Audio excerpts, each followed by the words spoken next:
Your mother? No, wait. My dad's mom is my grandma, isn't she? No, I can't curse like that. Damn it. Whatever, he's not even human. Sue the bastard. Suen clutched the only 100 yuan bill and his ID card, cursing loudly at the airport exit. The people around him looked worried. Was this kid out of his mind? Realizing he was making a scene, Suen hurriedly shouldered his backpack and ran off. Suen had assumed that after the college entrance exam, he would enjoy a good life with beauties on both arms. After all, his father was the richest man in Jingdu, his grandfather a mysterious figure, and his mother had ties to the military. How could he not be arrogant? But Suen was overthinking it. Before he turned 18, his family, under the euphemism of raising him poor, strictly suppressed his allowance, forcibly, making him endure an unforgettable 18 years. The moment Suen finished with his driving test after graduation, returned to the grand villa in Jingdu, he had just touched the voice of the night, the world's only supercar, prepared by his mother for his 18th birthday. Father Su handed him an economy class plane ticket to Lucheng, and you've been poor for 18 years. Just be poor for 4 more. What the? Before Suen could finish, the family's 1.8-meter-tall special forces bodyguards shoved him into the car and drove him to the airport. With a month remaining before Lucheng University's opening, Suen looked at the 100 yuan bill in his hand. Opening Alipay, he let out a long breath. Damn it. Good thing your little master has backup funds, or I'd really be swindled by my old man. When he tapped into Yuebao, Suen's pupils slowly dilated. Wait, what? Where's my 30,000? Suen fell into contemplation, recalling the moment on the car ride, when he was matching wits with the bodyguards. One of them had knocked his phone to the ground, then did something before returning it. Damn. Suen was furious. Wait till I get home, it'll mess you up for sure. Bodyguard mass where? In Jingdu at No. 1 Jingfu Mansion, a luxurious estate perched on the mountaintop. A middle-aged man took a sip of tea in the villa. Ah Shao, and your father has racked his brains. Just to let you taste how your grandfather treated me as a boy, it's been hard on you too. He. Beside him, a beautiful middle-aged woman gave the man a resentful glance. Judging from her features, she must have been a beauty who could cause a stir across the city in her youth. How dare you say that? The woman grabbed Father Zu's ear. Even if you wanted to give our son such an environment, did you have to take away all his 30,000? Ouch, ouch, ouch. Honey, I was just worried Shaoan would pick up bad habits.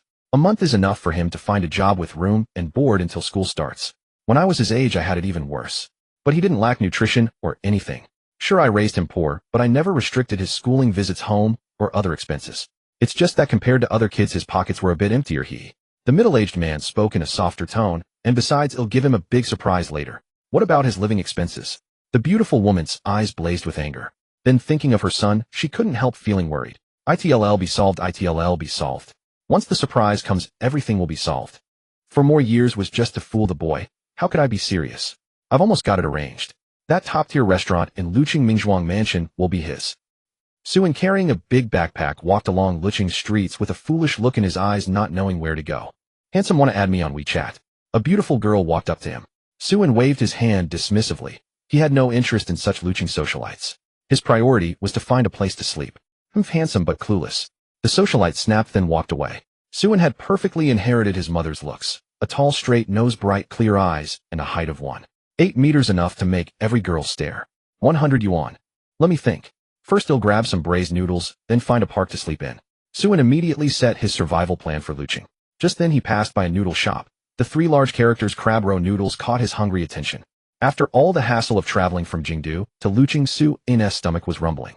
Food is the paramount necessity. He stepped into the noodle shop. Boss, a bowl of crab roe noodles. Suen flung his backpack onto a chair and called out boldly. Coming right up. Scan the code, 188. Bang, clap, clap, clap. A gust of wind whooshed past. The boss lifted the door curtain and peered out. Huh? Wasn't there someone here asking for noodles? Suen, backpack on, stood on the street, his eyes widening. What kind of noodles cost 188? I only have 100 yuan. Fast as lightning, the instant he heard the price, Suen had already darted down 2 streets. He had always heard that things were expensive in Lucheng, but hadn't expected it to be this pricey. Now Suen truly experienced it. Sigh. Suen opened his phone and searched for food, deliberately adding the prefix under 10 yuan. Xiaozhong Dianping immediately appeared before Suen. Sure enough, he finally found a place that looked delicious. He checked the address. Lucheng East District. Suen specifically looked it up on his phone and fell silent. 70 li away. Suen squatted down, his pupils trembling. God, have you made a mistake? I'm the son of Jingdu's richest man, holding immense power. I should be stepping on the voice of the night supercar and holding a top-tier beauty, not searching for 10 yuan noodles here. It's okay, everything will pass. In 4 years the crown prince of Jingdu will still be me, hee. Suen then grinned foolishly. A couple happened to pass by. Honey, look. Is that guy under too much pressure in Lucheng fantasizing that he's the crown prince of Jingdu? Honey, don't mind him. He's just been reading too many tomato novels. Suin. After a frantic search for tips, Suin had a clear plan. First, go to the East District for 10 yuan noodles. Then there was a park nearby. He heard the scenery was nice, and he could sleep there. Filled with determination, Suin decided that as long as he survived the night, he'd find a job with room and board until school started. Suin felt he was extremely brilliant. After all, he was a top student who had scored 683 on the college entrance exam and entered the economic management department of Lucheng University. As for the major, it wasn't Suin's choice, but father's us. Suin had no objection. After all, he was the only son. As his old man said after graduation, he would go back and learn management from him. Anyway, there were plenty of people making money under him. Moreover, the economics and management department at Lucheng University boasted considerable prestige, which was why Suin had applied there. There was also a deeper reason. Suin fantasized about holding tens of millions in his pocket, coming to a foreign city, showing off, and slapping faces. Unfortunately, things turned out contrary to his wishes. Tap, tap, tap. Carrying his heavy backpack, Suin walked toward the underpass. That's right, take the subway. Cheap and convenient. I'm a genius at managing money. Suin secretly rejoiced. After spending just 5 yuan, he clutched his subway ticket, swiped in, and hurried to the platform to wait. There aren't many people. Suin looked around. Not far away, there was only the silhouette of a woman in a black dress, and no one else. Suin ignored the emptiness and began meticulously budgeting every penny. Even toothpaste and a toothbrush would cost money. Woo-woo. As he was calculating, Suin heard a sound from the depths of the station. The train was arriving. He put away his phone, planning to check it again once aboard, and waited. Suin's gaze was on the train as it slowly decelerated when he suddenly caught sight of the girl in the black dress. Her bewitching eyes stared fixedly at the tracks. A tall, straight nose outlined a flawless face, her fair skin was unblemished, and her black hair fell like a waterfall. Damn, that girl is gorgeous. Top tier. Absolutely top tier. Suin couldn't help marveling. He had never seen such a pretty girl before. She looked only around 18. Where could she be going so late at night? Suin had heard that Lucheng's nightlife culture was quite vibrant. He couldn't help but take a few more glances, then felt puzzled. Hey, the train hasn't even arrived yet. Why is she walking forward? The black-dressed girl's eyes were icy, as calm as an ancient well without a ripple. She simply stared at the tracks and slowly stepped forward. Suin tilted his head in confusion, then suddenly realized, holy crap, that's not going to nightlife. She's going to lie on the tracks and kill herself. Suin dropped his heavy backpack and instinctively dashed out. Suin pounced, wrapping his arms around the black-dressed girl, and they rolled several times on the subway floor. Using his own body as a cushion, his arms and knees were scraped and bleeding. Miss, don't do anything rash. Suin quickly pulled the girl up, and their eyes met. Suin saw her more clearly now. The girl's delicate petite face carried a hint of pallor, but her eyes were strikingly beautiful. Suin's face flushed red, and he waved his hands frantically, then suddenly his body stiffened. Oh. The girl's face instantly turned red as she pushed Suin away. Suin had not yet recovered from the softness of his hand. Pervert. You're dead. The girl's face flushed. She shouted at Suin, then picked up her phone. Suin quickly got up. No. I was just trying to save you. Save me. You can save me by molesting me. The black-clad girl said, both embarrassed and angry. Her delicate face looked even more pitiful, making Suin blush again. Really, let me explain. I won't listen. Miss, I was just trying to be kind. Suin argued, but the black-clad girl refused to acknowledge it. Name? Suin. From the capital. How could you do such a thing? In the police duty room of the subway station, a uniformed officer was lecturing Suin. The police had arrived swiftly and taken Suin away. Suin had no way to explain. The black-clad girl had disappeared. Old Wang, wait, come take a look. Another officer opened the door and called the lecturing officer out. After a moment, Officer Wang, looking embarrassed, approached and helped Suin up. A young man. I'm really sorry. It turned out that the police had checked the surveillance footage and anyone could see that the girl was in danger, and Suin had acted out of goodwill. It's fine. Can I go now? Suin asked, suppressing his hunger. All right, sorry. Suin walked out of the duty room with a sour expression. At this moment, all his good impressions of Lucheng were gone. Worse still, because too much time had passed, the last subway was gone. Suin walked out of the station feeling dejected, and the sky poured down a torrential rain. Large raindrops fell. With a calm expression, Suin took out his umbrella, ready to leave. As for where to go, he had no idea. All he wanted now was to eat. In a corner of the subway station, the black-clad girl had not left. She stood there blankly watching Suin walk out. A surge of anger slowly rose in her heart. How had that pervert been released? Then she thought again, never mind, it seemed he was really trying to save her. Was it so hard to commit suicide? She glanced and noticed Suin open his umbrella, then he stopped moving. What was wrong with him? In Suin's view, an old woman carrying a bag of empty bottles was running slowly in the heavy rain. Due to her age and weak legs, she was drenched. Without hesitation, Suin walked straight out of the subway station and gently held his umbrella over the old woman's head, as seen by the black-clad girl. Grandma, take this umbrella, Suan said softly, smiling. Huh? Child, no I can't, the old woman said, startled, and then refused.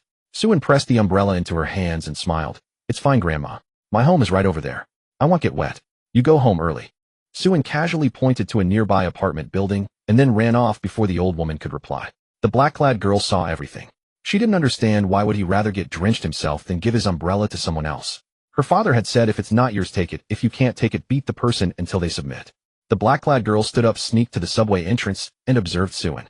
She had just heard him say his home was here. Damn it, I don't have a home. Curse this kindness. Suan complained inwardly, but still walked into the residential area in the rain. Might as well see the act through in case the old woman was still watching. Young man, only residents can enter, the security guard said, looking at the drenched Suan. Suan nodded, then darted back into the rain, thinking that the old woman was probably gone by now. Then distracted, he stepped on a wet leaf, slipped, and fell into a puddle. His face was covered in mud, and his wounds stung from the rain. Oh, what a damn mess. Before he could get up, a fair hand reached out. Suan looked up. You. The black-clad girl tilted her head. Get up. Suan didn't refuse. He took her soft hand and stood up. Not from around here. The girl asked inexplicably. Do you have a place to stay at? Suan shook his head honestly. No, I only have 100 yuan on me. Let's go. The black-clad girl didn't know why she said that. Maybe because she knew Suan wasn't a bad person, or maybe because she was moved by his kind gesture earlier. Suan was confused. You just called the police to arrest me. Are you coming or not? The black-clad girl turned her head indifferently, rain streaming down her delicate face. Suan blushed and instinctively answered, oh. Then in his mind, little figures started fighting. Suan, you coward. She just called the police on you. Seize the moment, kick her from behind, and run. Suan, don't be foolish. A beautiful girl invites you home, you know what that means. Little figures scurried around in Suan's mind, making him restless. After all, he had never been in love before. The black-clad girl led Suan to the apartment entrance, swiped her face facial recognition, and entered easily. Suan obediently followed behind. The security guard saw this, but said nothing. He had been told by his captain about the black-clad girl. Don't provoke, don't interfere, pretend not to see. Building 22, Unit 1. Suan glanced and noticed the drenched girl illuminated by the corridor light. Suan's eyes widened. Holy crap. Black and white. The black-clad girl turned around. What's wrong? Oh, nothing. He pressed the elevator button, then stood quietly beside the girl. Their height difference was quite matching. Suan was about 1.8 meters tall, the black-clad girl around 1.72 meters. They stood together like a pleasing sight. Suan. My name, Suan said, breaking the awkward silence. The girl raised her placid eyes, looked at him, then slowly said, Suyu. My name, Suyu. A beautiful name. Suan gave a thumbs up. Thanks. Well, he'll leave tomorrow. He'll just stay one night. Do you want to stay longer? Suyu tilted her head. Suan blushed, thinking to himself. Staying a few more nights wouldn't be bad. No. 1 night is enough. Thank you, kind and beautiful lady, for taking me in. I'm forever grateful. Suan quickly rubbed his hands and praised Suyu. Due to the height difference, Suan didn't notice. Suyu being praised lowered her head, and the corner of her mouth slowly curled up. Push open the door. Suyu fumbled in the dark to turn on the light. Before Suan's eyes, a small duplex room came into view. He had to admit that Suyu had good taste. There was even a sunflower in the corner which seemed to be perpetually drooping its head due to the lack of sunlight in the room. Come in. Seeing Suan still standing outside, Suyu spoke softly. Only then did Suan hurriedly enter, also removing his wet shoes and leaving them outside. Suyu wanted to say something more, but seeing that Suan had already taken off his shoes, she remained silent. Suan scratched his head sheepishly and hurried inside. This was his first time entering a girl's boudoir, making him feel somewhat uneasy. You can sleep on the sofa downstairs, okay? Suyu pointed to the pink sofa beneath the loft. Suan nodded repeatedly. Truly, when all hope seemed lost, a new turn appeared. Suan, who had thought he would spend the night on a park bench, had now moved into a beautiful girl's room and sofa. The bathroom is over there, and the hairdryer is there. They'll go upstairs later. You can take a shower. Suyu introduced each item, and Suan nodded repeatedly. Then Suyu went upstairs. After all, it was a duplex apartment, so once Suyu came downstairs, she could see Suan. Suan placed his backpack on the floor, planning to dry it later, silently praying that the clothes inside weren't wet. Suan stared at the 3 soaking wet clothes in his bag, lost in thought. Then the sound of the hairdryer rang out. Suyu had already changed into a different outfit, but her jet black hair was still wet. Hearing the hairdryer from downstairs, she came down and asked, "Finish showering so quickly?" Suan looked up. "No, my clothes are wet." For a moment the scene fell silent. Suan stared at Suyu's fair long legs before him, swallowing hard. Then he covered his eyes. I'm sorry. Suyu looked puzzled. What? Never seen legs before. Suan was about to nod, then shook his head frantically, but his heart was pounding. Suyu's body proportions were perfect. Her fair long legs seemed sculpted by the goddess Nuwa herself. Your clothes are wet. Suyu looked at the clothes in Su-An's hand and spoke. Suan nodded. Yeah, the rain was too heavy. All my clothes are.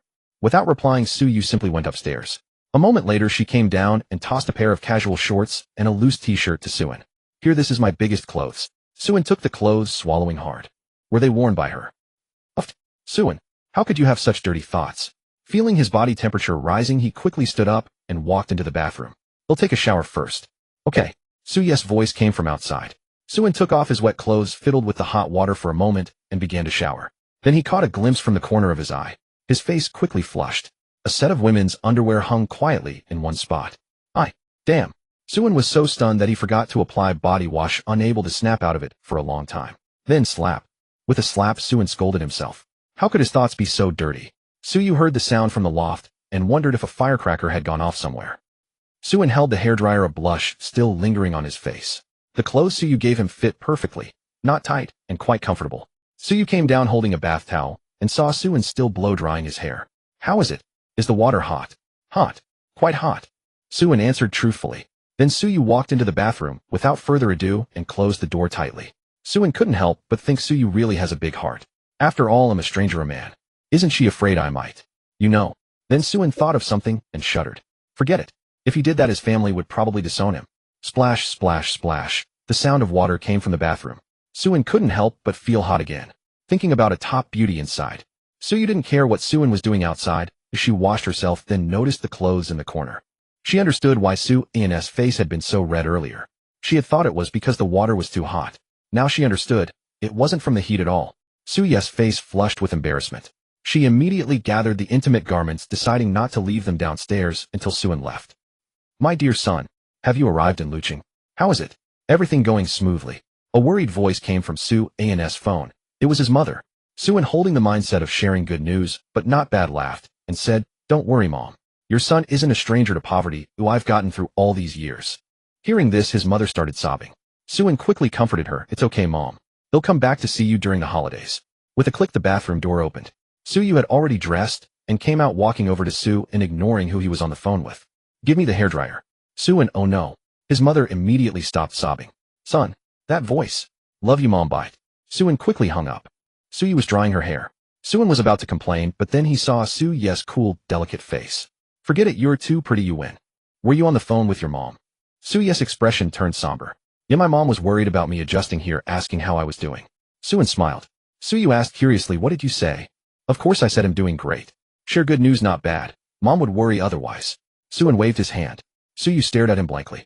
What's wrong? But isn't that lying? Suyu tilted her head, said dazedly. So cute. Suan felt like his nose was about to spurt blood. Oh, it's just a way of being away from home. Think about it, if Mom knows you're not doing well and you're far away, what can she do?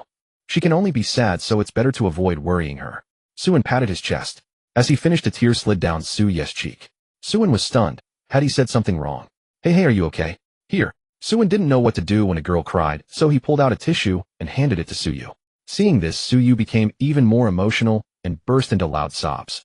Suan was flustered, quickly got up, not knowing whether to put his hand on her shoulder. In high school, when his bros cried, he would just hug them directly. Suan steeled himself. Bro, I'm here. He opened his arms and pulled the girl into his embrace.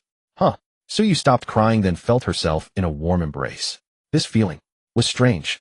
Like a mother's embrace, but stronger than a mother's. You go. Since you've taken in your little bro, then indeed gives you a hug. Very reasonable. Suan said bravely. Although he didn't know what was wrong with Suyu, seeing that the hug calmed her down, he thought he was smart. Indeed, hugging works. Suyu gently wiped her eyes and said in a small voice, reasonable. Boom. A blast exploded in Su-An's heart. So cute. It felt like holding a little animal. Rain kept falling outside the window. Inside the room, the two figures embraced, silent. How much longer do you want to hold? Suyu whispered. Suan awkwardly let go, clearing his throat. Cough, cough. Your actions just now could land you at least 3 years in prison. Suyu said softly, picking up the hairdryer to continue drying her hair, her emotions settling down. What? No. But since you're my little brother, I forgive you. Suyu smiled playfully, her smile like a spring breeze in a rainy night. Suan nodded quickly, as long as he didn't go to jail. All right, brother, you. Suyu asked, so you came to Lucheng? Suan immediately replied. I'm a freshman at Lucheng University. School starts in a month. You came too early. Suan thought, then said, I have to work first, work for a month, then I can move into the dorm when school starts. Upon hearing this, Suyu pictured a poor child from a remote mountain village determined to make it out. It's really not easy. thinking of her own living environment, and then imagining Su An's. She couldn't help but compare. Then she looked at Su An's skin, noticing a few scratches. Although the blood had been washed away, the wounds were still visible. Su got up, rummaged around, found some band-aids, tore one open, and crouched down. Brother, you. I'm putting a band-aid on you, it's my fault, right? Su said. Then she personally applied band-aids to Su An's wounds. Su turned his head, his face flushed. Hold on. Su, brother, you is your big brother. Su stood up and clapped. All done. So what does your father do? Su hugged a plush toy on the sofa and chatted with Su. She felt that in her 18 years this was the most comfortable state her body had ever been in, though she didn't know why. Su sat cross-legged, stroking his chin, thinking about what his bastard father was up to lately. 2 years ago he had just leased a site and built a film studio. Then Su said he builds houses. Then he remembered that a few months ago his father had arranged for all the floor-to-ceiling windows in the entire company to be replaced. And sometimes he replaces floor-to-ceiling windows. Su nodded upon hearing this. A migrant worker and a high-altitude worker. Su tilted his head. Isn't there a beautiful misunderstanding? But he didn't choose to tell the truth, afraid of scaring Su. How could a random guy she picked up be the son of a billionaire? So tough. And Su came to work a month early, presumably to avoid burdening his family. Su thought. Su gave Su a thumbs up. A real man. Su, though confused, nodded firmly. Knock, knock, knock. Su ran to open the door, and under Su An's puzzled gaze took the delivery. You ordered takeout. Yeah, aren't you hungry? Su nodded. Hungry. Starving. Then Su opened the box, revealing plump, roe-filled hairy crabs in front of Su. Damn. Su was stunned. Can this stuff really fill you up? Su felt a thrill of satisfaction seeing Su An's expression. Su must have never eaten hairy crabs before. Eat up. Don't you like it? Su urged, seeing that Su hadn't moved for a long time. Oh, okay. Su slowly picked up a crab, thinking to himself, if I can't get full, I'll still eat, at least I won't starve. Su thought Su didn't know how to eat it, so she picked one up and started teaching him. Like this, we open it here, and this part is inedible, discard it. After an hour of voracious eating, Su barely managed to get full. Seeing Su finish, Su felt a strange sense of satisfaction. So Su, what does your mother do? Su tilted her head and asked. Su finished sucking the last bit of crab roe, thought. His mother's legs had been bothering her recently, probably from lying down too long, without exercise. Her legs are uncomfortable, my father supports her. Su's eyes widened, then a look of sympathy appeared on her face. In her mind, she pictured a middle-aged woman, disabled, lying in bed. And Su kneeling by the bed. Don't worry, Mom. I'm going to Lucheng. His father was toiling under the sun at a construction site carrying bricks. So hard. There are so many suffering people in the world. Then Su took out her phone, and under Su An's puzzled expression sent a message. Father, give all the workers in the family 10,000 each. Why, I'm not happy. Okay. And you, brother, you. Don't go looking for death. Life is still beautiful. You're so pretty, you could totally be a global movie star. Su praised enthusiastically. Su's expression turned gloomy as she looked at Su. Actually, I wasn't really trying to die at the subway station. I just miss my mom. Miss your mom? Yeah. My mom passed away a long time ago. Su's expression was desolate, a tear sliding from the... Su recalled the scene at the subway station. Su's expression was cold, but it wasn't coldness. It was sadness. She wasn't a girl seeking death. She was clearly a little girl missing her mother. Why had she cried just now? Perhaps because of this. Su comforted softly. It's okay, brother, you. Auntie must be an angel in heaven. You're already so beautiful. Auntie must be even more beautiful. Absolutely an angel king. Su couldn't help but laugh. My mom would definitely laugh too. Who comforts people like that? Then just say whether you're happy or not. Su stared at Su looking into his clear eyes and nodded. Yeah, I'm happy. Mom is an angel. That's right. I'm a little angel. Right. Kneel and worship me. Su said, right. Wait. Seeing Su An's reaction, Su laughed. Su looked at the girl in front of him, feeling warmth in his heart. She was really pleasing to the eye. What about your father? Su asked. Su thought. A while ago her father had thrown someone into the sea to feed the sharks. Probably. Feeding the fish, Su said, not daring to directly say that her father was a mafia boss in Lucheng. She was afraid of scaring Su. Oh, I see. So are you also going to university this year? You look about 18, Su said. Su nodded. Yes, I'm also at Lucheng University. Su turned his head sharply. What a coincidence. Which faculty? Economics and management. What a coincidence. Su said, I'm also in economics and management. Su was puzzled.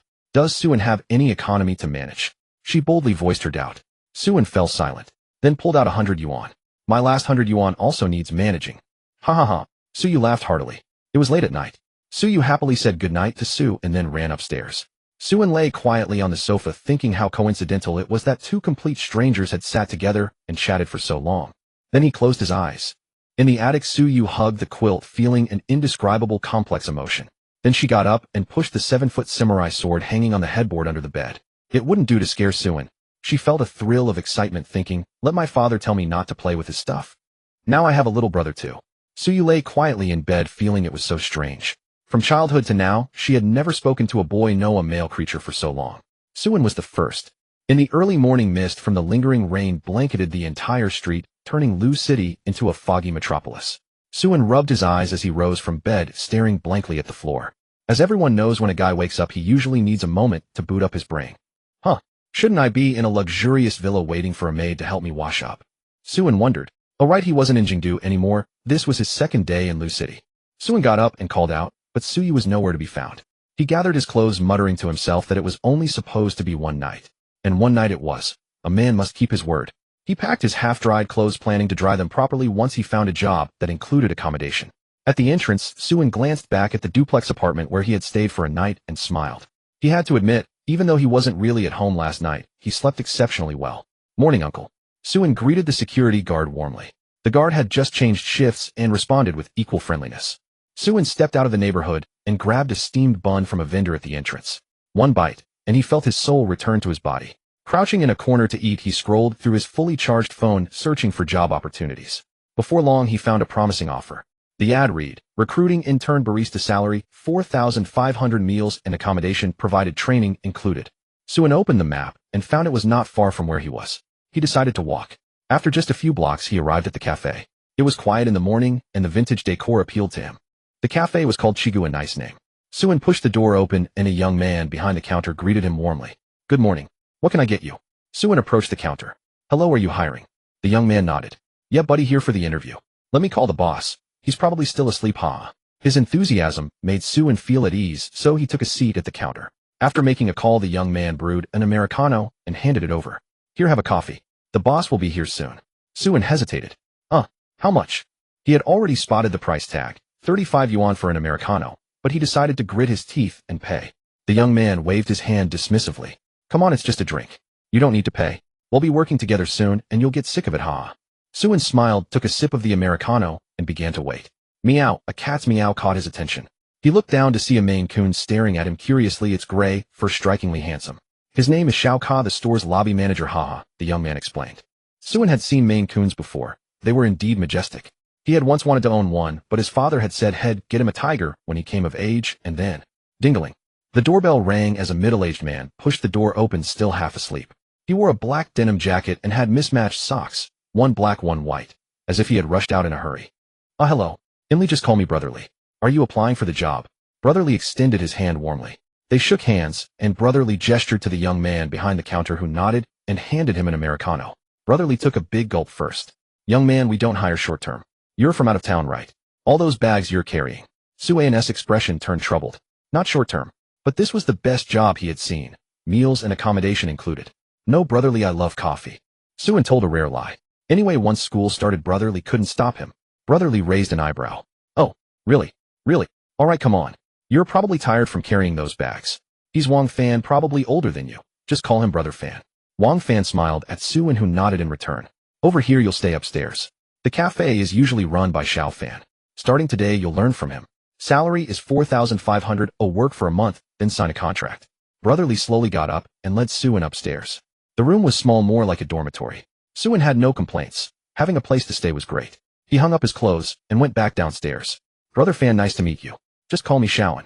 All right, Shaoan. Brotherly's gone. Let me show you around the shop, and then we'll have a big meal.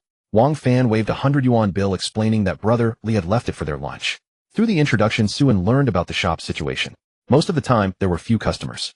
Brotherly was wealthy and just ran the place for fun. Xiao Ka was lying obediently at the foot of the stairs, watching Suin curiously. Click. Suyu pushed the door open, then paused. Where was he? That big man. Where was he? Suyu suddenly remembered Suin saying he would only stay one night. I didn't even add him on WeChat. A trace of sadness flickered in her eyes, then she jerked her head up. Why was she so concerned about him? He was just a stranger she had let stay for one night. Suyu decided to shake off these thoughts and closed the door, planning to get a coffee from her usual cafe. How about that? Brother Fan is awesome. Brother Fan is mighty. Suin had already figured out that Wang Fan was a total goofball, but he was kind-hearted. He had taken an extra 100 from Brotherly specifically to treat the newcomer to a good meal. Just earlier he had fought Xiao Ka, but unfortunately under the rule that an employee must submit to the lobby manager he lost. Xiao Ka held his head high-tail erect as he began his patrol of the territory. Xiao, and you're only 18. Why are you out working? Wang Fan asked curiously, sipping his coffee. Suan felt awkward, but since Wang Fan had been so warm and seemed harmless, he didn't want to hide the truth. Actually, you'll start school in a month. I just had nowhere to. Stop. I got it. Wang Fan gave a knowing smile, then exclaimed excitedly. I can't wait to see you stand in front of Brotherly a month from now and tell him you're starting school. Ha ha. Wang Fan explained. Don't worry, I did the same thing back in the day. And don't worry about Brotherly. He just hired someone because he was bored. Does this shop make money? What do you think? Suan shook his head. It was almost noon, and there wasn't a single customer. How could it make money? Exactly. The most frequent customer is just one person, and I guarantee you'll be stunned when you see her. Ding-a-ling. The cafe door slowly opened. Suyu, dressed casually, walked in with a dejected look. Wang Fan, speak of the devil. But Suan shouted first, holy crap. Wang Fan felt smug. That's exactly the reaction he had when he first saw the beauty. Suan. Fate in Suan's view was the one thing he believed in the least. Yet after being taken in for the night by Suyu and then running into her again in the vast city of Lu without having exchanged WeChat contacts or left any messages, Suan felt that this indeed was fate. You work here part-time. Suyu's delicate face also showed disbelief. She truly hadn't expected to run into Suan again. A strange sense of joy bubbled up inside her. Wait, Xiao, and get down here. Wang Fan yanked Suan down, crouching behind the bar counter. Spill it. I still don't even know her name. You just got to Lu City yesterday. How do you know her? Wang Fan's eyes were wide with disbelief that Suan actually knew this stunningly beautiful woman. Suan awkwardly rubbed his head, then gave Wang Fan a heavily edited version of the previous night's events. Wang Fan was stunned, unable to believe what Suan had just told him. Are you saying on your very first day in Lu City, a beautiful woman took you home and let you stay the night? Yes, brother Fan. Wang Fan immediately pulled out his phone, leaving Suan utterly bewildered. What's this? Hold on, let me check this novel on Tomato. Sounds a bit too familiar. I need to see if the author is writing about themselves. Suan. Suyu stood quietly at the counter, tapping it lightly. Hello, classmate. Suan, ID like a coffee. Suan stood up, looking embarrassed. I don't know how to make one yet, huh? Oh. Suyu's face fell. She had hoped to taste a coffee made by Suan himself. They'll make it for you, miss. The usual. Wang Fan flashed what he thought was his most charming smile. Unfortunately, Suyu didn't even glance his way, nor did she hear a word he said. She just stared at Suan, then tilted her head. But what if I want the one you make? Wang Fan, hey, wait a minute. Does anyone care about me here? But I really don't know how. Suan said. Then learn now. Oh wait, I've got nothing else to do. Suyu perched on a high stool at the counter, propped her chin on her hand, and leaned her face close to Suan's. Then she smiled. Is that okay? This is cheating, Suyu. Suan's heart pounded wildly in his chest. Was he being flirted with? Wang Fan timidly raised his hand. I'm still here, you know. Suan lowered his head to hide his blush and murmured, then ill learn. Great. Suyu nodded. Wang Fan. All right, Xiao, and let me explain the coffee equipment. You see, every coffee bean has its own flavor profile, special taste like floral or fruity notes. Pour-over coffee is brewed using dedicated equipment. Before long, Wang Fan had taught Suan most of the brewing methods and equipment usage for pour-over coffee. Suan hadn't realized there were so many varieties of coffee. He always thought it was just lattes and Americanos. And this young lad's favorite is our geisha beans from Ethiopia. Take a look, Xiao. Wang Fan brought the beans over to Suan. They were indeed fragrant with a unique floral aroma that was intoxicating. Suan glanced at the price list. Wait, what's this 288 all about? That's the price for these beans. 20 grams. Wang Fan stated. Suyu watched Suan quietly, feeling a strange sense of peace wash over her. She loved this feeling. Weighing the beans, picking them, over grinding them, Suan performed all the steps smoothly. Even Wang Fan was surprised that Suan had mastered it on the first try. Wow, it smells amazing. Suyu caught the aroma of the coffee and beamed. Wang Fan thought to himself, why didn't you say it smelled good before, but now that Xiaoan made it, it does. Suyu happily took the brewed coffee and took a sip, her face full of satisfaction. Delicious. Suan smiled sheepishly.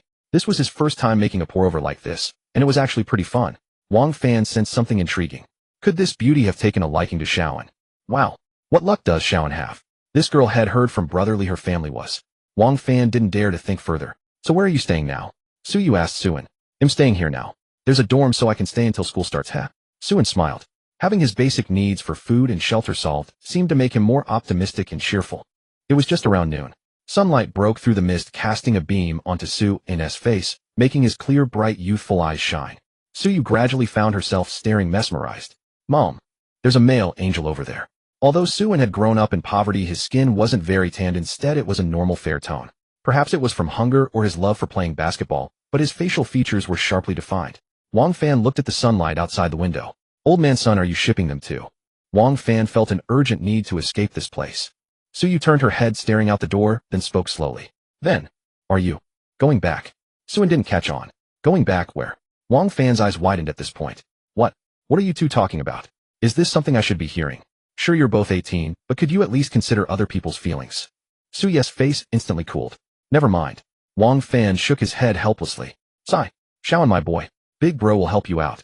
Then Wang Fan suddenly spoke up. Xiaoan, I might snore a bit loudly when I sleep at night. Will it affect your rest? As soon as he said this, Suyu looked at Wang Fan and mentally slapped a Good Samaritan label on his head. I'm sure it'll be fine. Before he could finish, Wang Fan interrupted. Oh, also my feet are a bit smelly. Hope you don't mind. So you thought what a great guy? Suin was stunned.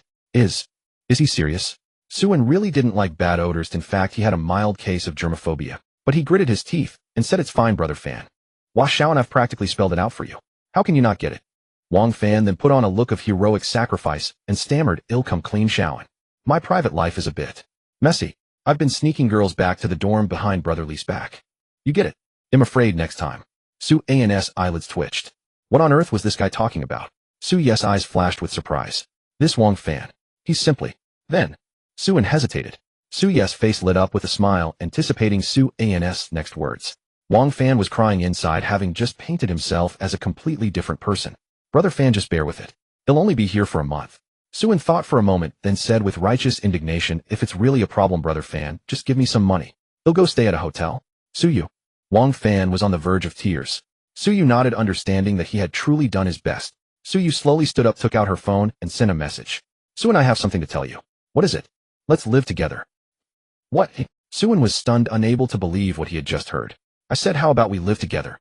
Suyu's expression was icy, revealing nothing, yet inside, she was a bundle of nerves. What should I do? What should I do?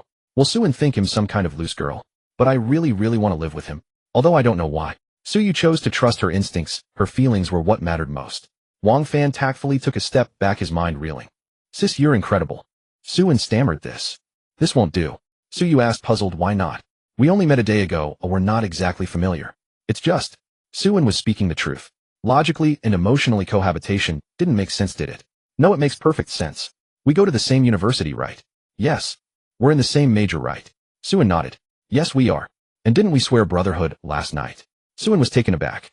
Does that even count as swearing brotherhood? Still he nodded. I guess so. Then what's unreasonable about two brothers living together?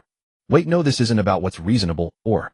Before Suin could finish, the coffee shop doors swung open and two towering men in black suits and sunglasses, each about 185 meters tall, strode in. Wang Fan greeted them with a smile. Hello, can I get you something too? Suyu, your father's debt to us is due. One of the giants barked, his face fierce, leaving Wang Fan and Suin stunned. Wang Fan hesitated for a moment, then a wave of realization washed over him.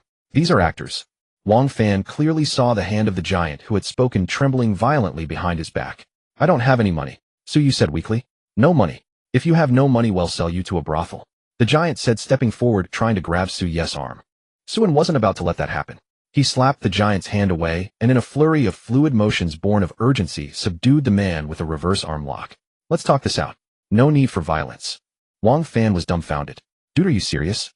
You just locked down a guy who's over 1.8 meters tall. Suyu's eyes sparkled.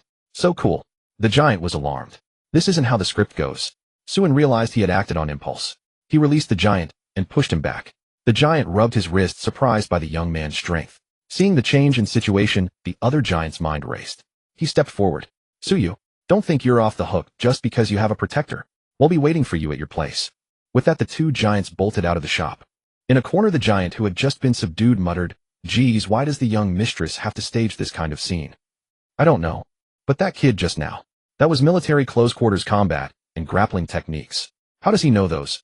I have no idea. Do you think we've completed our task? The other giant hesitated for a moment, then nodded. Probably. If we haven't, will the young mistress chop us into 8 pieces and throw us into the sea to feed the fish? No, the young mistress isn't that cruel. The giant retorted, then added, She'd just chop us into 8 pieces. She doesn't like feeding the fish. Suyu remained seated, dazed. Then realizing the moment, she thought, shouldn't I be acting more scared? Suddenly she let out a cry. Ah. Her face remained cold as she said, I'm so scared. Wang Fan. Nice acting. Suin, ever the simple soul, turned to comfort her. Don't worry, brother you. What's going on? Well, Su-Yes mind raced. My dad. He gambled. And owes money. Su-In was furious. What? No wonder. I could tell those guys weren't good people. Wang Fan looked at Su-In with a newfound pity. What a good kid, just a bit naive. They also said, they'd block my house. Su-Yu said softly, though her face showed no trace of fear. Su-In slammed the table, his expression furious. How dare they? In broad daylight, is there no law anymore? Su-Yu nodded emphatically. Right? There's no law? So could you. Call the police. We must call the police. Su-In pulled out his phone, his expression indignant. Even if you owe a debt, you can't just grab people. Su-Yu was stunned. Seriously, this guy. Wang Fan quickly grabbed Su-An's hand. Wait. Xiaoan, calling the police won't work. It's useless. They definitely have someone protecting them. Su-In was taken aback. Right? They dared to snatch someone in the street, so they must have protection. How infuriating. Su-An's sense of justice began to burn. He had to call his grandfather. This Lucheng was truly awful. You should come stay at my place. I'm scared. Su-Yu tried to put on a frightened expression, but having never truly been afraid, she couldn't pull it off, making her look rather strange. Wang Fan sighed, rubbing his forehead. He felt his usually dull and peaceful life was about to be turned upside down. Su-In thought for a moment, then nodded. All right. Don't worry, brother, you will protect you. Su-In didn't have any ulterior motives. After all, sharing a house with a beautiful girl wasn't exactly a bad thing. But he was doing it to protect brother Yu. It was perfectly reasonable. All right. So when do we? I need to finish my shift first, brother Yu. And then I have to buy a toothbrush, toothpaste, and a bunch of other stuff. Su-In paused, a sudden thought striking him. All right. I only have $100. How am I supposed to buy anything? Brother Phantom, could I borrow some money from you? Su-In knew it wasn't right to ask a colleague had just met for a loan, but he couldn't think of a better option. Wang Fan pulled out his phone. How much do you need? Is 1,000 enough? Enough. Thanks, brother Fan. I promise I won't tell brotherly about you bringing a girl back to the shop. Su-In beamed, quickly pledging. Wang Fan's face darkened, but he didn't bother to explain further. Su-Yu, watching from the side, nodded to herself. That's right. Brother-in is short on cash. Should I give some money to my soon-to-be roommate? Su-Yu pondered. Brother, you listen. Maybe you should head back first. I won't be off work for a while. No, wait, brother, you can't go back. What if those guys are staking out your place? Su-In thought about it. Those two giants didn't seem simple. He had even had to use the grappling techniques his uncle taught him in a pinch. That was a close call. Su-Yu quickly nodded, overjoyed, saying, Shed, just wait there. Wang Fan's heart ached. You lucky dog, Xiaoan. A top-tier beauty waiting for you to get off work. I've never even had a girlfriend. Sobs. And so Su-Yu sat quietly in the coffee shop, occasionally chatting happily with Su, and while Wang Fan sat dejectedly behind the counter, lost in his own thoughts. Brother Fan, please let brotherly know for me. Su-In said, slinging his packed backpack over his shoulder and thanking Wang Fan. Wang Fan waved his hand. Don't worry about it. Just make sure you're here by 10 tomorrow. Got it. The glow of the setting sun fell upon Su-Yes' face, rendering her strikingly beautiful. For a moment, Su-In was captivated, then forcefully turned his head away. We're just brothers, Su-In, don't you dare think otherwise. Where to now?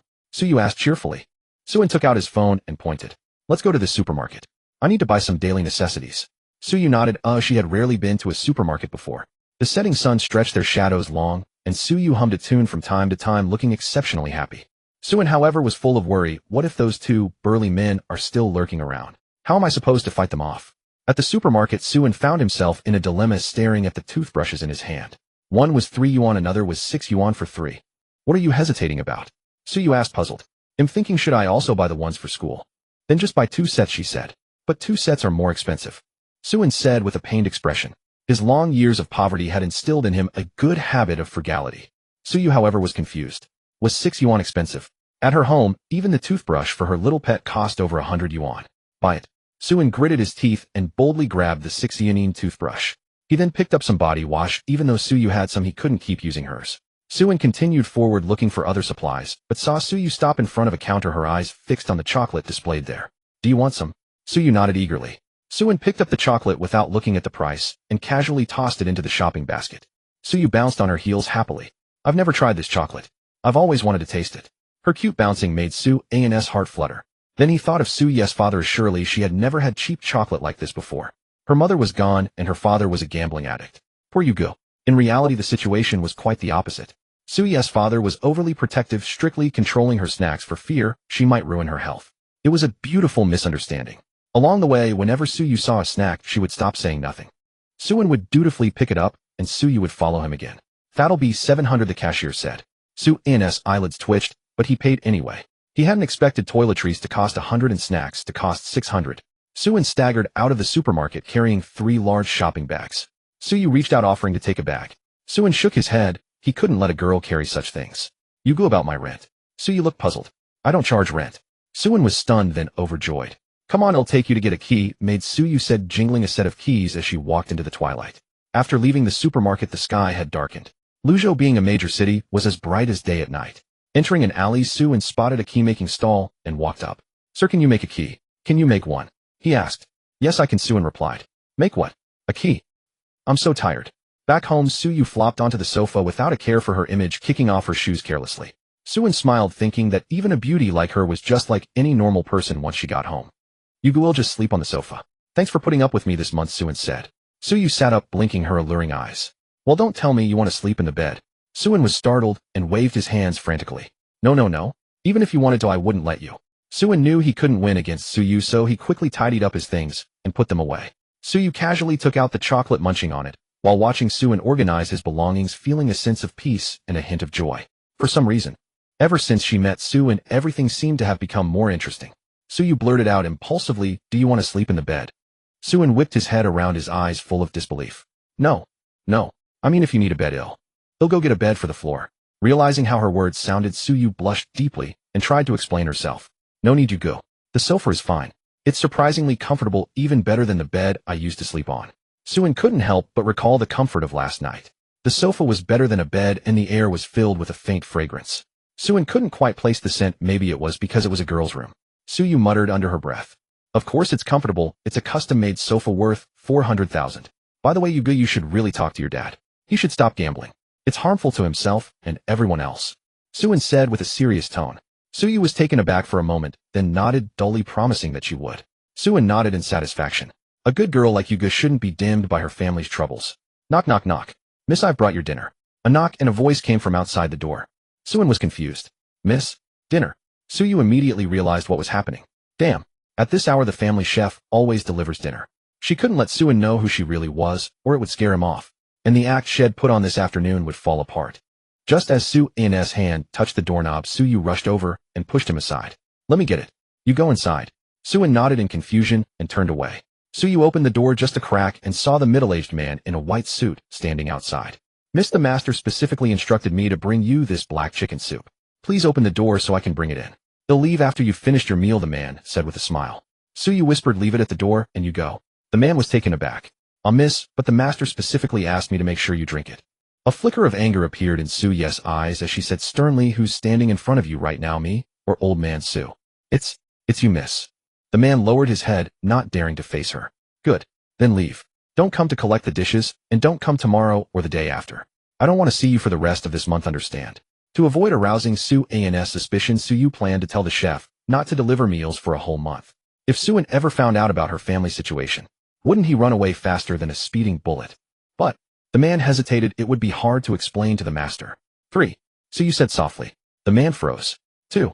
All right, miss, I'm leaving right now. Enjoy your meal. The man practically bolted away like a shooting star, leaving only the food cart behind. After escaping, he still felt a lingering fear. They say the miss is terrifying. I have to agree. What's wrong, you go? Suin asked, wondering why she had taken so long, and walked over to the door. Suyu pushed the food cart in. I ordered takeout. Let's eat together. Suin stared at the delicate little cart which held a pot made of special materials and was momentarily stunned. Luzhou's takeout. Is this advanced? Delicious? Suyu asked tentatively. Suin nodded, unable to suppress his suspicion. Could takeout in Lucheng really reach such an elevated standard? And the meat, the broth, it was exquisitely fresh beyond anything he had tasted. Suin was no stranger to fine dining, yet this black chicken soup struck him as truly exceptional. Yuga must have spent a fortune. She was still facing threats from those thugs, and yet she still ordered him such a wonderful meal. Suin nodded firmly, vowing silently that he would never let those villains lay a finger on Suyu. What he failed to realize was that the most formidable crime lord in Lucheng was sitting right beside him, quietly watching him eat. After the hearty meal, Suin let out a satisfied burp, then caught Suyu's gaze and blushed. Sorry about that. It's fine. You like it? Suyu asked, noticing how quickly he devoured the food. It must be a hit with her chef. Yes, it's delicious. Thanks, Yuga. Suin nodded, unable to deny the culinary excellence. Suyu probed cautiously. How about we have this every day? Absolutely not. Suin refused immediately. Suyu was puzzled. Why not? You clearly enjoy it. This must be pricey. Once is enough. Suin stated with conviction, determined not to let Yuga squander more money. All right, then. Suyu said, fingering the pendant on her ear as she turned to gaze out the window. Su's eyes caught the glimmering trinket, and a thought struck him. How was this pendant identical to the limited edition Light of Heart that his mother had failed to buy? Why was Yuga wearing it? This was a 7 million yuan French customized limited edition pendant. Suin remembered how his mother, furious at missing the sale, had flown to France to commission a custom one for 10 million. Yuga? This pendant? Suin asked, bewildered. Suyu touched it casually. Oh, it's from mine. She caught herself. This was a 7 million yuan piece. How could she be so careless? Suin probably didn't recognize it, right? Suin noticed her hesitation, and his suspicion deepened. Suyu lowered her head, her small hands sweating with anxiety. Since when have I ever refused to pay back a debt? In a luxurious office, Su Chongqing roared in fury, staring at the two burly men before him, momentarily lost for words. A tall, slender man in glasses stood nearby. He adjusted his spectacles and spoke. Boss, calm down. We are cultured men, we shouldn't behave this way. Su Chongqing, hearing this, slowly sank into his chair, then answered a call. What? Not eating for a month. Hanging up, Su Chongqing looked exasperated. What was his little princess up to now? He sighed, settling into his office chair, a bitter taste in his mouth. Ever since Su's mother had passed, he had laundered all his operations to give his daughter a healthy environment to grow up in. Boss, shall we bring the young lady back? The man in glasses asked, his face impassive. No need. That house was bought by her mother long ago. Let her stay there. Su Chongqing replied. Also, we are cultured men. Stop calling me boss. We are not gangsters. Su Chongqing said to the man who had been with him for over a decade. Then why did you have those people thrown into the sea to feed the fish? What? That's completely different. So that's how it is. Suin lowered his head, ashamed that he had ever doubted Yuga.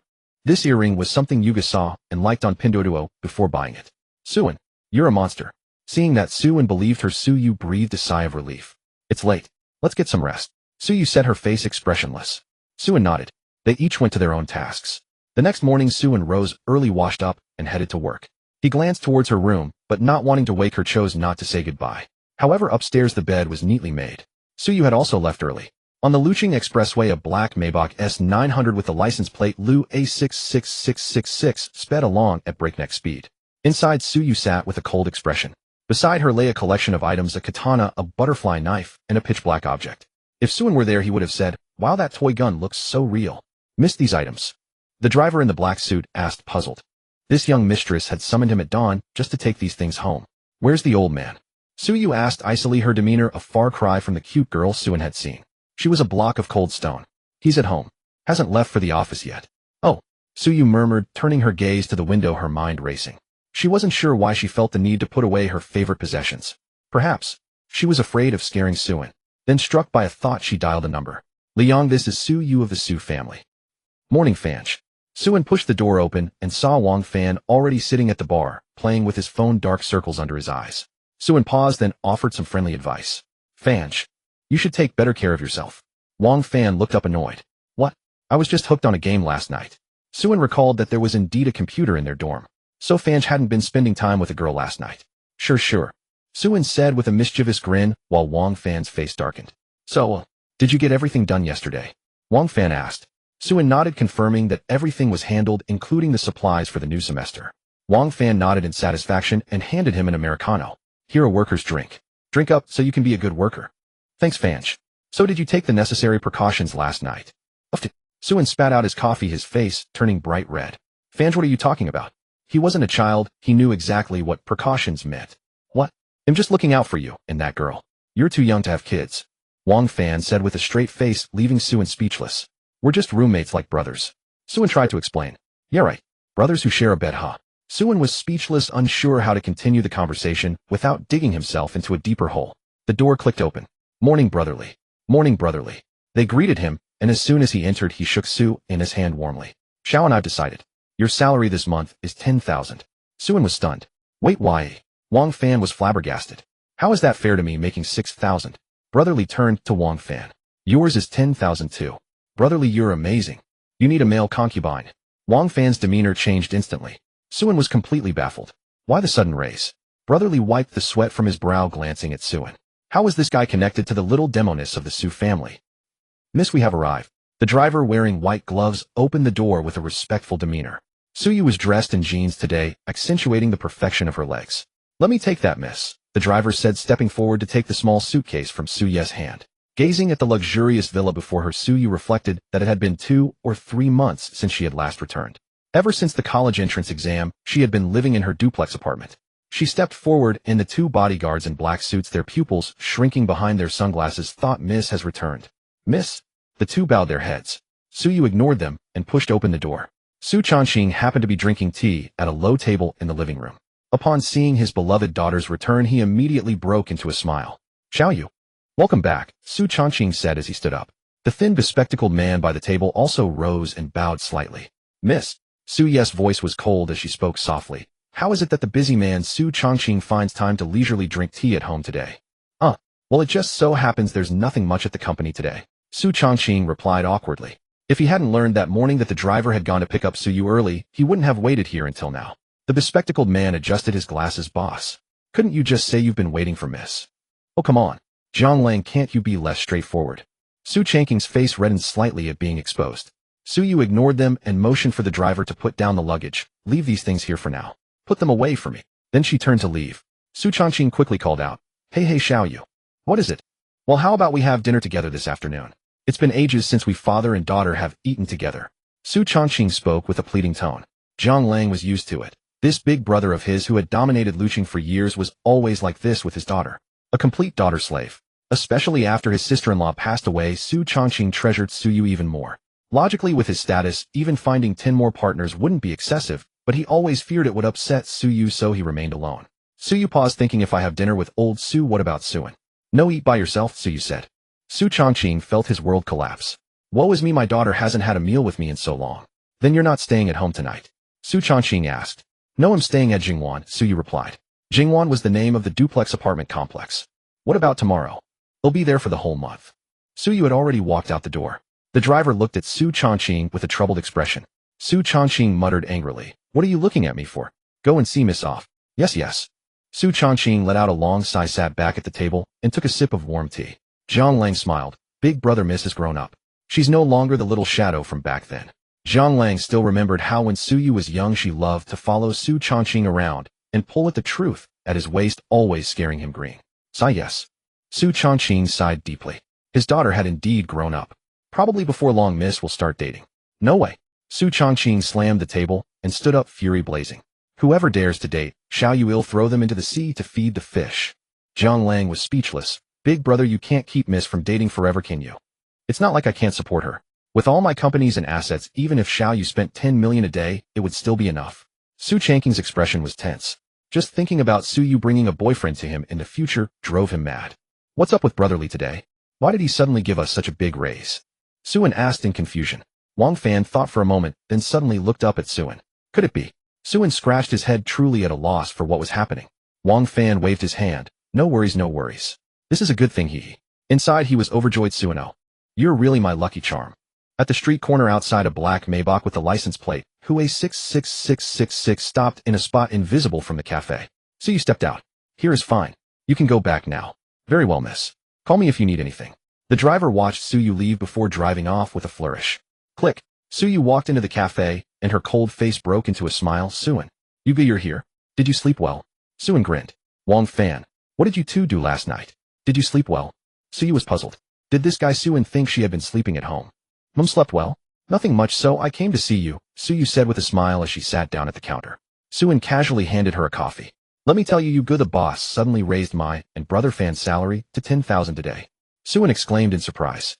To him 10,000 was no small fortune. Really? That's great. Suyu clapped her hands and smiled, but inside she was cold. This Liang, only 10,000. Who could live on that? Liang, however, was inwardly lamenting. Dear lady, you told me not to reveal anything, yet you want me to add 100,000 to the salary. Isn't that absurd? If Liang suddenly gave Su an 100,000 raise, Su and would definitely run away without a second thought. This had to be a shady business, maybe planning to sell him to northern Myanmar. They'll treat you to dinner this afternoon, you go. You treated me yesterday, so today it's my treat. Suin thought, after all, he was a man with a 10,000 fortune. It turned out that earlier that day Liang had given Suin and Wang Fan 2,000 each, claiming it was an advance for the month. In truth, it was on Su Yes orders. Suyu didn't refuse. Her heart was brimming with joy. For some reason, hearing Suin offer to buy her dinner made her feel warm inside. Brother Fan, you should come too, Suin said, turning around. Wang Fan was just thinking that he didn't have any plans for lunch and might as well join Su, and when a chill crept up his spine. Wang Fan immediately noticed Su Yes' icy gaze as if she were looking at a dead man. Am not going. I have. You know. Something this afternoon. Wang Fan said, enduring the cold behind him. Oh, I see. Then take care of yourself, brother Fan. Suin nodded. Only then did Su Yu smile. How perceptive. The chill behind Wang Fan vanished, and he breathed a sigh of relief. Suin continued. You lent me money yesterday, so I should at least treat you to a meal. How about tomorrow, brother Fan? Shoo. The cold climbed back up his spine. Wang Fan immediately waved his hands. No, tomorrow, and also you know how it is. Suin was amazed. How could brother Fan be so busy every day? Then the day after. The day after tomorrow is no good either. Not for the whole month. Oh, you know how it is. Wang Fan quickly waved his hands, cutting off all potential danger. Su Yu, how considerate. Suin finally dropped the idea. Brother Fan was truly busy, really popular with the ladies. Wang Fan's forehead was beaded with nervous sweat, a chill running down his spine. Stop trying to get me into trouble. I want to live a few more years. In the evening, Suin and Su Yu strolled along the busiest commercial street. Suin asked in puzzlement, Brother Fan is really busy, and he's quite popular with girls, isn't he? Don't you have girls who like you? Su Yu said. I do. In high school many girls liked me, Suin said with a smile. A strange sense of crisis suddenly welled up in Su Yu's heart. And then? And then what happened? Su Yu asked. Nothing. In high school some bastard spread a rumor that I ate garbage, and then those girls stopped talking to me. Suin's emotions surged as he spoke. Damn it. Eating garbage. I was just collecting bottles to sell. If that bastard Su hadn't cut off my allowance, I wouldn't have ended up in that situation. Initially Suin had wanted to apply for financial aid, but after some thought he didn't. He left the aid for those who truly needed it, not for someone like himself who was only temporarily poor. Su Yu was confused upon hearing this. So you really ate garbage? Of course not. I just saw that those bottles were unwanted, so I collected them to sell. That way I could afford more meat in the cafeteria, Suin said without any hesitation. He didn't seem to worry that Su Yu might think less of him for it. I see. Suin, you're so frugal. Su Yu's eyes sparkled with admiration, yet also held a hint of heartache. Despite being so poor, Suin had still managed to get into Lucheng University. Unlike him, she had never worried about food or clothing since birth. Even jewelry worth millions was nothing more than a simple request for her. But Suin, just to have some meat, had to endure the disdainful looks of others to pick up bottles. At this thought, Su Yu shed a tear. What was Suin was just too pitiful. Suin was momentarily stunned, then without a second thought wiped the tears from Su Yu's face. Brother Yu, what's wrong? Did those debt collectors come looking for you during the day? A wave of anger surged through him, but he also felt a pang of sympathy for the girl before him. A deceased mother, a gambling father, and a broken self. Despite all this, Su Yu had still managed to get into Lucheng University and even lived in a duplex apartment. Truly remarkable. It's nothing. I just thought of something sad.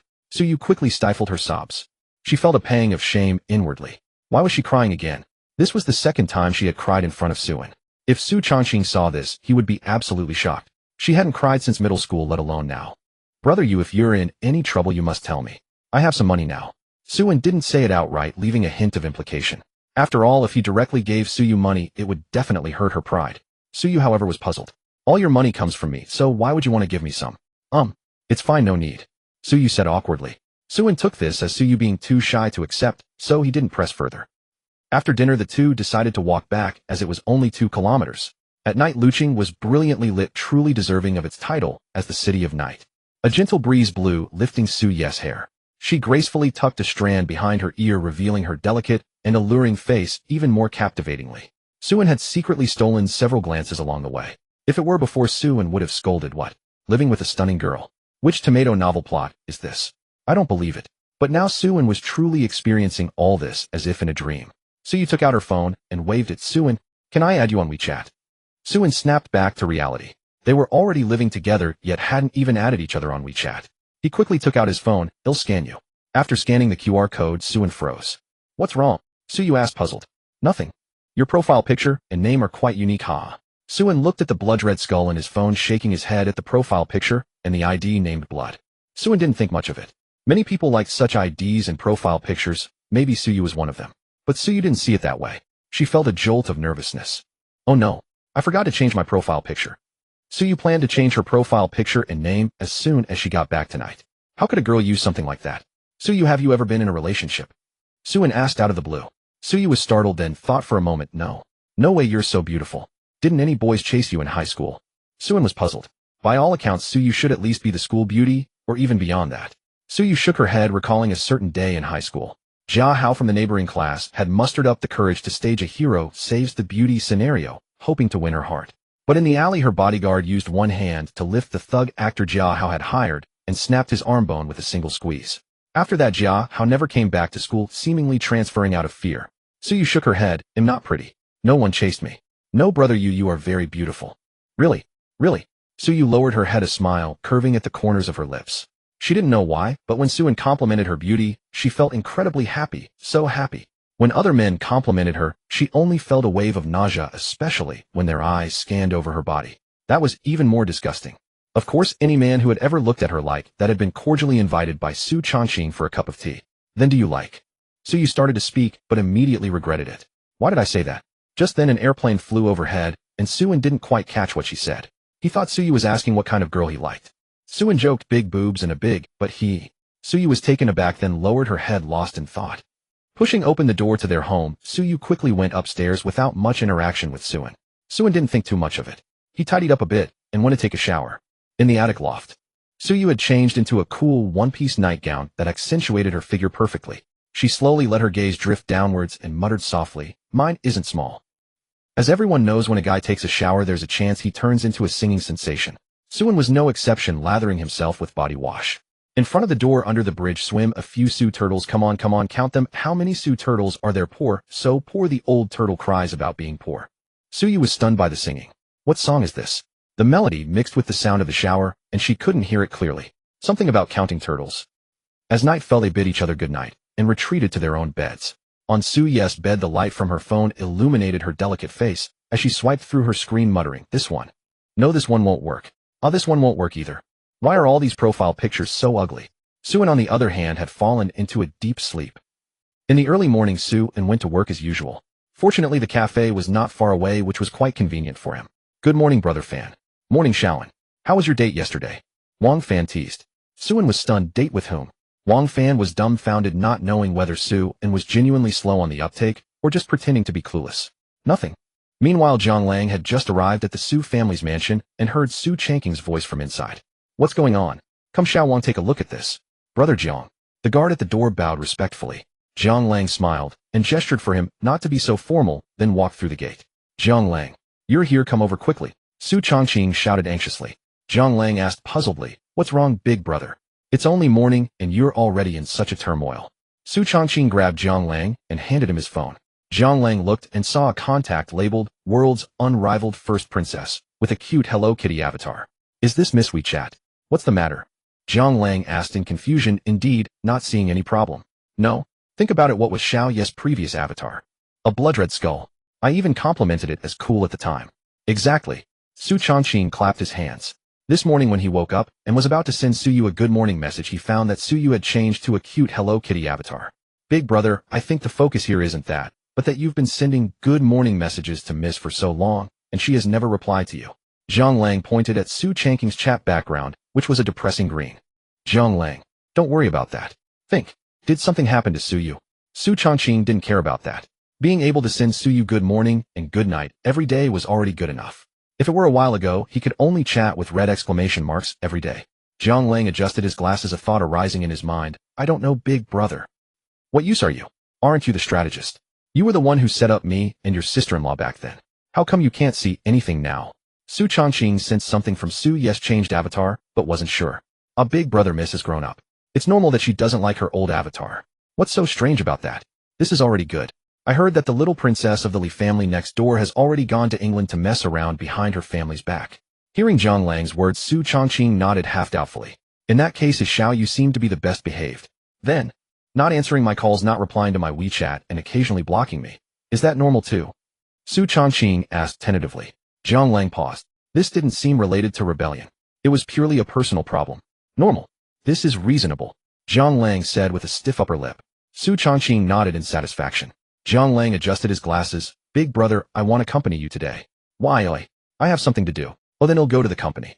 Su Changqing put on his suit jacket and walked out. Zhang Lang smiled, wondering, and took out his phone to dial. Where did Miss get off that day?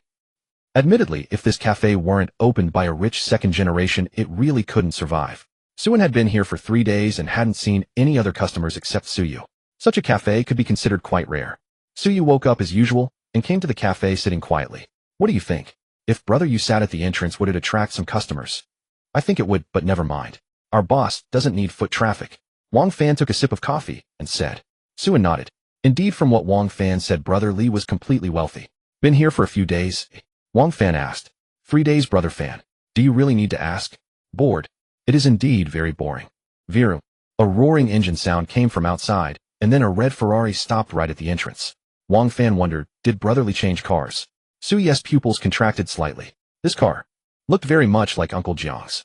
Suan had a hobby for cars and immediately recognized the price of this red Ferrari. A Ferrari 488, about 5 million. Hey, brother, where are you going? Suan asked in confusion. Suyu stood up and wanted to go to the restroom, but it was too late.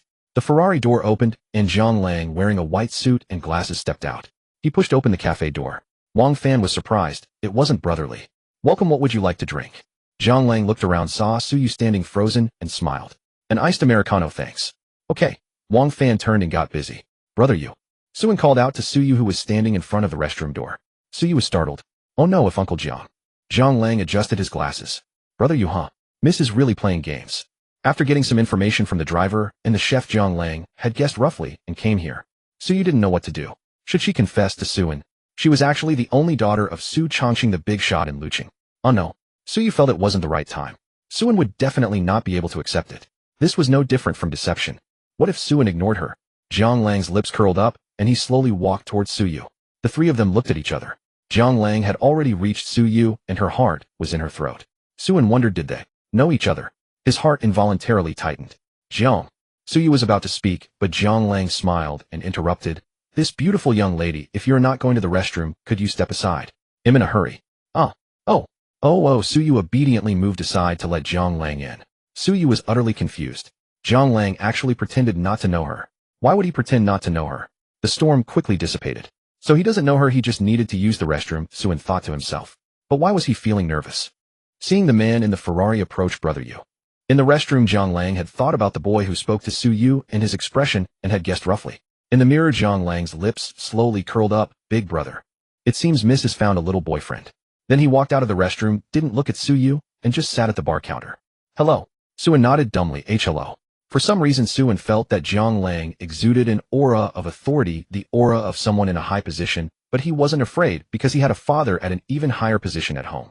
Nong hao. Zhang Lang said. Off. Suan was dumbfounded. What the hell? Out of towner. Zhang Lang said. Suan was even more confused. Was this guest just speaking in Lucheng dialect? What did that have to do with him being an outsider? Suyu sat nearby, sweating nervously. What exactly was Zhang Lang trying to do? What's your name? Zhang Lang smiled and asked. Suan. Suan didn't know why this guest was asking, but it was just a name, so it wouldn't hurt to tell him. Tap. Tap. Tap. Suan, is it? Zhang Lang's fingers lightly tapped the wooden bar table, producing crisp sounds. Suyu's expression gradually darkened. This Zhang Lang first finding this place, then asking for her name. What exactly was he up to? Or could it be that Su Chongqing had discovered her living with Suan? Suyu wondered, would that Su Chongqing even have the brains to think of that? Sir, your Americano, Wang Fan said, having finished making the coffee, and handed it out. Zhang Lang took the coffee, took a sip, and showed no sign of leaving. Wang Fan, being overly familiar, asked, handsome, that Ferrari 488 outside is really stunning. Zhang Lang smiled. It's just alright. I have even cooler ones. Suan then became intrigued, recalling his untouched knight's voice, a pang of sorrow in his heart. Do you have a knight's voice? Suan asked. The next moment the group fell silent. Zhang Lang coughed. That little brother. The knight's voice is the only one in the world. And it was bought by some big shot from Jingdu not long ago. You're not making fun of me, are you? Oh really? Sorry about that. But your Ferrari is already very cool. Suan praised. In his heart the desire to go back and tinker with the knight's voice grew even stronger. I know someone who owns a Koenigsegg, Zhang Lang said slowly, taking a sip of his Americano. Suyu's heart tightened. Why was this guy bringing that up? The Koenigsegg was a sports car Suyu had admired at 18, and Su Chongqing, being generous, had bought it outright, though it had sat in the garage ever since, barely used. Wow. A Koenigsegg. That must be tens of millions. Wang Fan's eyes were full of envy. Suan nodded in agreement. Roughly a top-tier Koenigsegg would cost about 100 million. Zhang Lang continued, how about it? Want to take a look? They'll bring the owner I know over. Suyu's face gradually darkened. She opened her phone, tapped on WeChat, found a contact with a dagger avatar, and started typing. No thanks, Just looking at the Ferrari is enough, Wang Fan said, knowing there was no such thing as a free lunch. Even if Zhang Lang meant well, he couldn't take advantage of the situation. Suan understood the same principle, so he declined as well. Well, what a pity.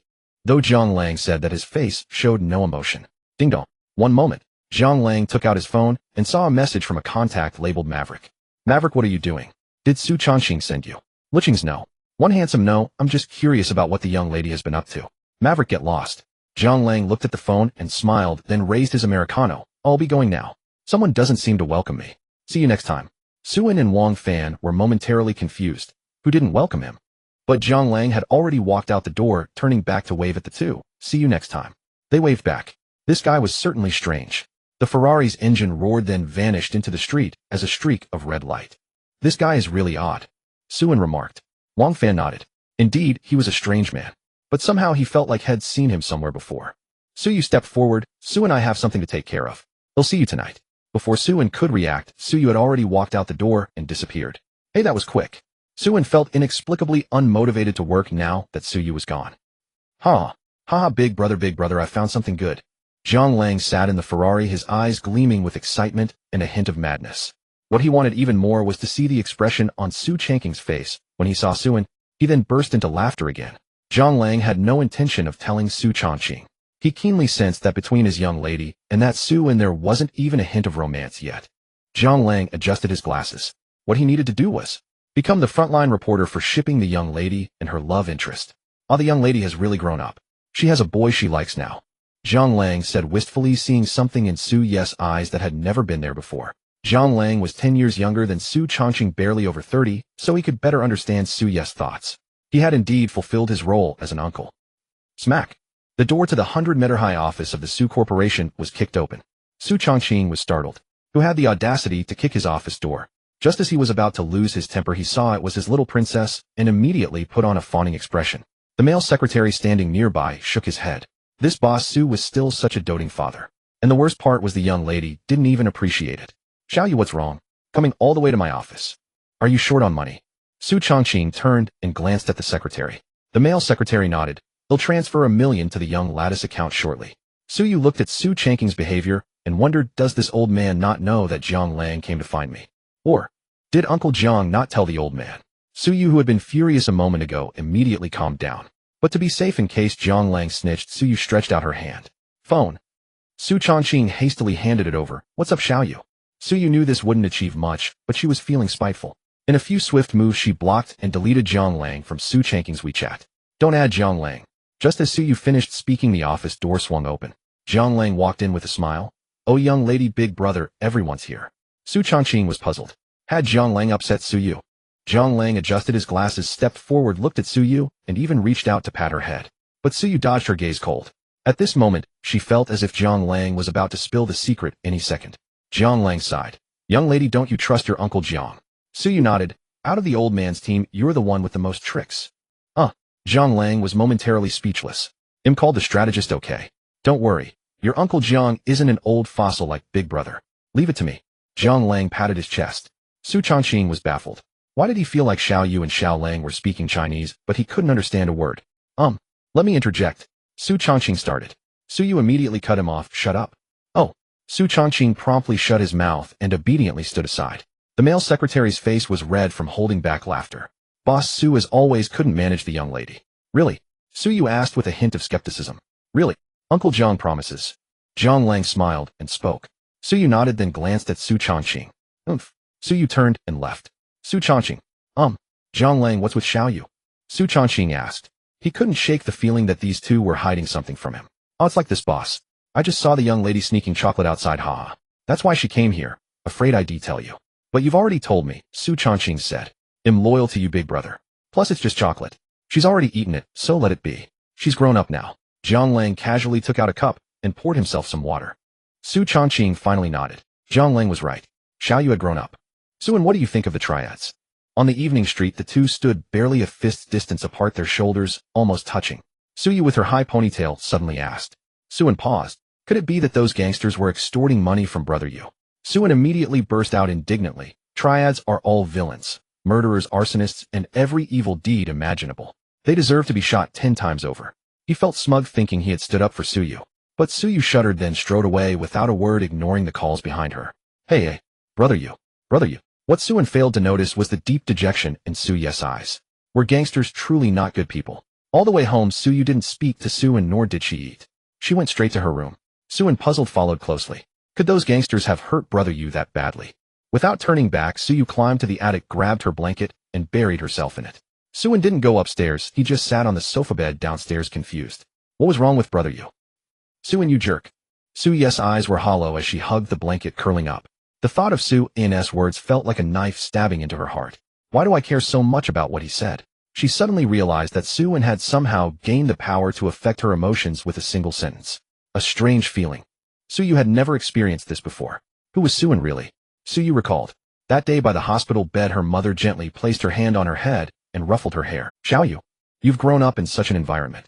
Suyu vaguely remembered that was the last time her mother cried, and the first time she had seen her mother weep.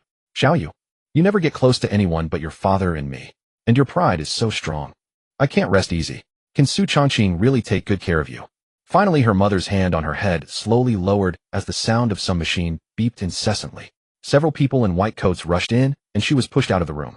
Later, kneeling before her mother's portrait, Suyu kowtowed slowly without tears. At the burial, as her mother was lowered into the earth, Suyu finally spoke. Don't. Su Chongqing gently bowed his head. Shall you kowtow one more time to your mother? Don't. Mother is taller than me. She's not my mother. If I bow my head and bury it in the ground, she won't be taller than me. Shall you? What nonsense are you talking? Su Chongqing was shocked, unable to believe that Anin Xiaolang from tomorrow on well-run a legitimate business. Yes, boss. From then on, Su Chongqing never dared to lay a finger on Suyu again, obeying her every word. These factors shaped Suyu's eccentric personality and her lack of friends, which was why Suyin had noticed over the past few days that Suyu seemed to spend her free time sitting in the coffee shop. Suyu hugged the blanket tightly, curling up. Unbidden tears streamed down her face. You can't skip meals, brother Yu. I made noodles, eat. Afraid Suyu would starve, Suyin rummaged through the kitchen and found some dried noodles, cooking a tomato noodle soup. This was Suyin's first time going up to the attic. As he stepped onto the floor, he saw Suyu, who looked like a little tear-streaked kitten. Long tear tracks marked her face. When Suyu saw Suyin, she quickly covered her face. I don't want to eat. Suyin didn't know what was wrong with her, maybe family issues. He gently sat on the edge of her bed, not caring about any gender boundaries. Brother Yu was crying. That was all that mattered. Suyin gently pulled the blanket aside. Suyu pouted. What are you doing? Suyin suddenly felt something pierce his heart. She was so adorable. Impulsively, he slowly raised his hand and placed it on Suyu's head. What is he doing? Suyu froze. Then, as if petting a little cat or dog, Suyin softly rubbed her head. Brother Yu, what's wrong? A wave of emotion overwhelmed Suyu. Why was he so good to her? Wah. She couldn't hold back anymore and burst into loud, unrestrained sobs. This was the second time Suyin had seen Suyu cry.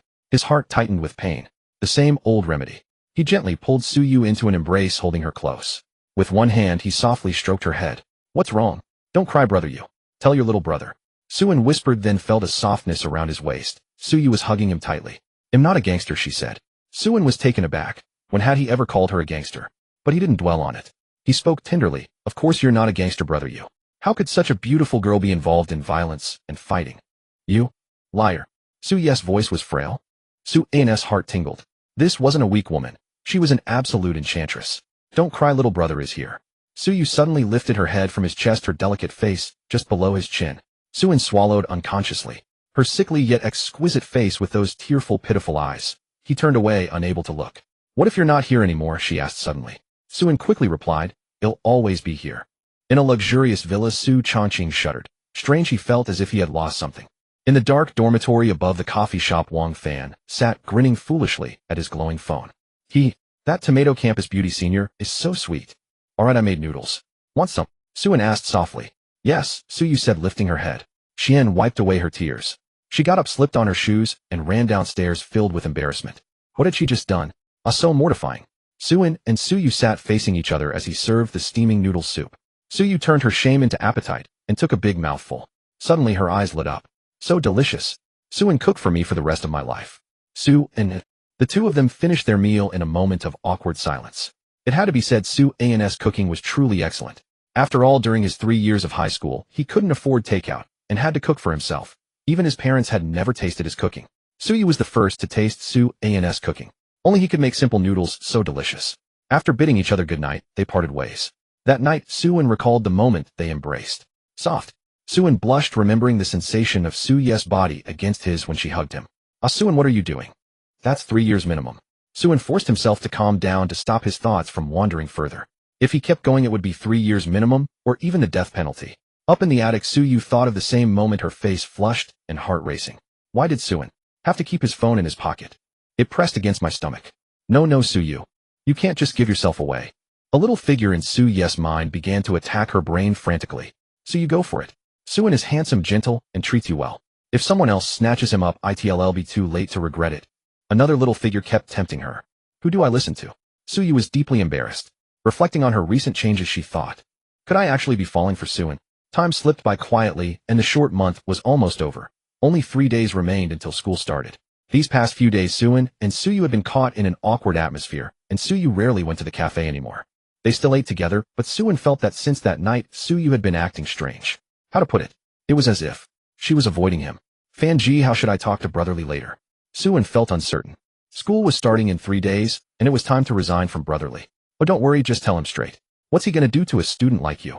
Wang Fan took a sip of water and began coaching Suin on what to say to Brotherly. A short while later, Liang arrived at the cafe and sat down at the counter. Wang Fan gave Suin an encouraging gesture, then went to make an Americano for Liang. Xiao, and I heard you needed to see me, Liang said. Suin nodded, hesitating, but he gritted his teeth and spoke up. Brotherly, I'm sorry. I have to go back to school in 3 days. To Suin's surprise, there was no scolding. Liang nodded calmly. I see. Well, come by the shop whenever you have time. Wang Fan turned his head, shocked that Liang didn't even scold Suin. Suin was also puzzled. It went this smoothly. Liang appeared calm on the surface, but inwardly, he was cursing. I already knew the moment I offered you that 10,000. Whatever, it wasn't my money anyway. Then Liang spoke first. No need to come in tomorrow. Rest well, work hard, and study hard. Suin nodded blankly, not expecting it to be this easy.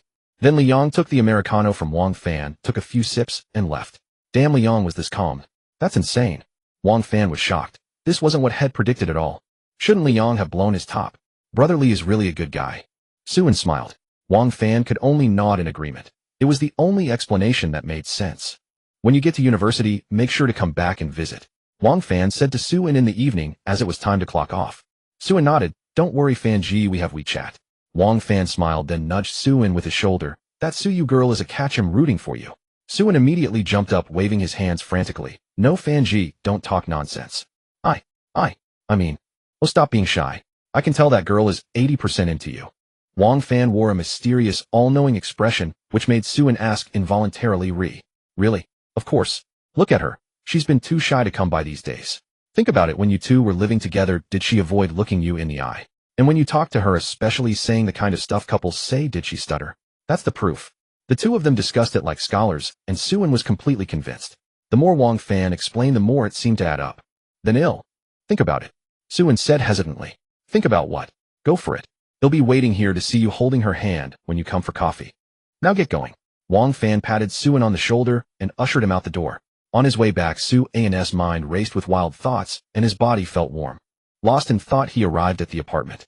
When he opened the door, Suyu was just sitting on the sofa. They both froze for a moment. Suyu turned her head away, forcing herself to stay calm. You're off work. Suin nodded, feeling a bit awkward. Ahem, so. What do you want to eat?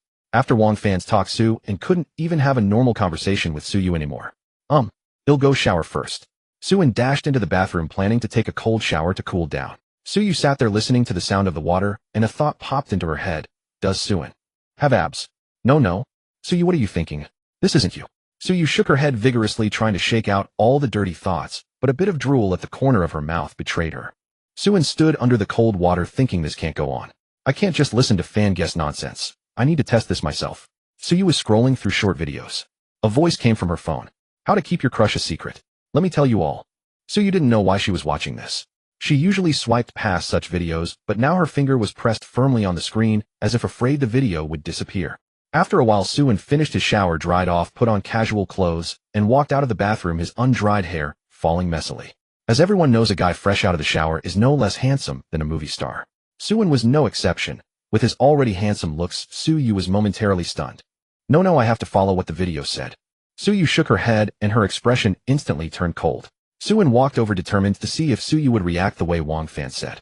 He went straight up to her, looking her directly in the eyes. What should we eat later? Suyu's heart skipped a beat, but she suppressed the feeling and met his gaze with icy eyes. I'm fine with anything. What about you? Suin thought to himself. She didn't avoid my gaze. Time for plan B. He sat down and cleared his throat. Xiaoyu, how about we go for steak? Suyu was taken aback.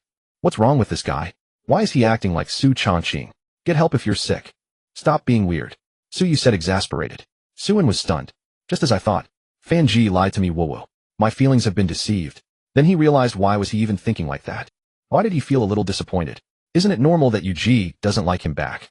Suin found himself in an awkward predicament recalling his earlier foolish behavior. Suyu sat quietly beside him, her outward calm betraying the turmoil within, thinking. He called me Xiaoyu. He. She shifted slightly, her white dress riding up to reveal her fair legs. Suin was stunned, almost drooling, marveling inwardly, what legs? He quickly turned his head away, refusing to look. But Suyu caught his reaction and blushed, wondering if he liked her legs. She stood up casually, pulling her dress up a bit higher to reveal her calves, her expression composed. Yuga, what are you doing? Suin covered his eyes, though his heart raced with temptation. I got bitten by a mosquito, Suyu said, lifting her dress a little more. Suin was treated to a view of legs that could rival any models. A mischievous inner demon urged Suyu on, and she spoke. Suin, help me see where the mosquito bit me.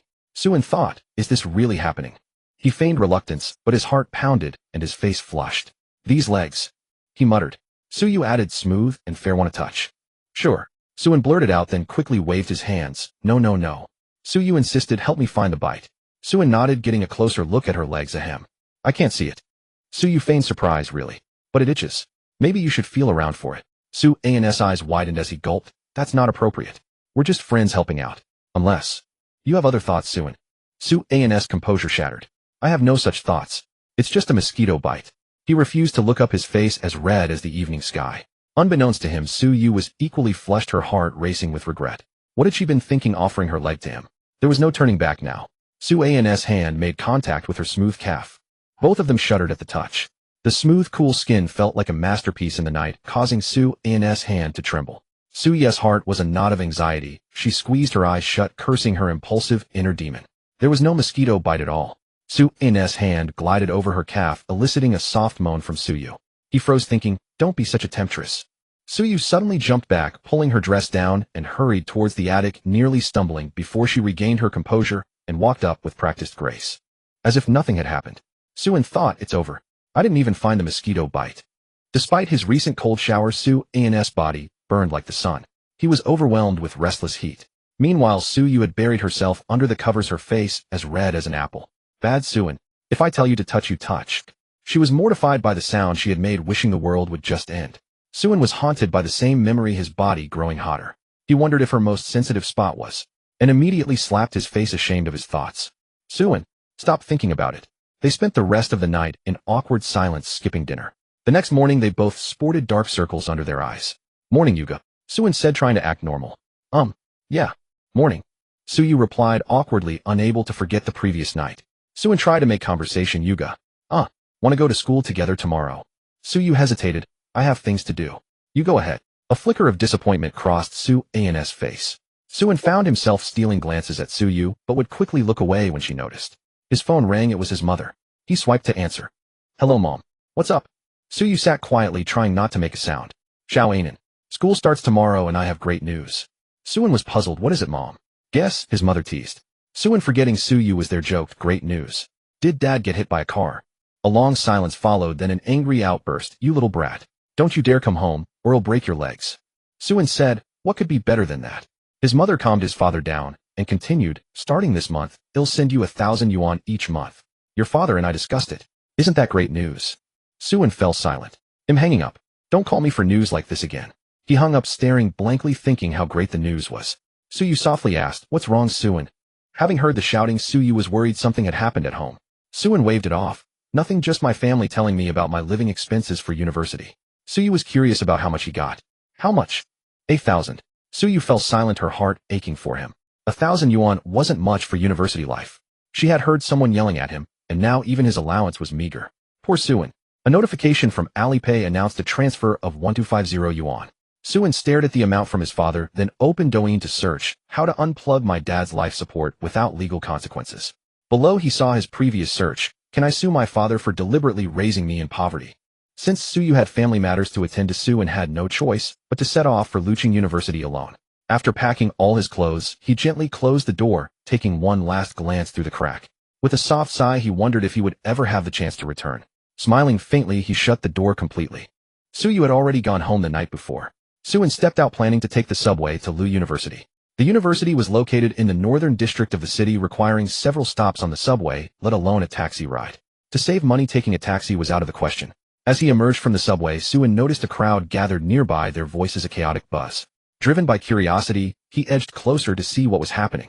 A young man burdened with a large backpack wore a look of utter exasperation, his legs firmly clutched by an elderly man who appeared to be in his 60s. The young man pleaded, "Sir, you can't do this. If you keep this up, I'm calling the police." "Hey, you outsider. You bump into me and think you can just walk away. Let me tell you, Lucheng won't tolerate this kind of behavior." The old man retorted.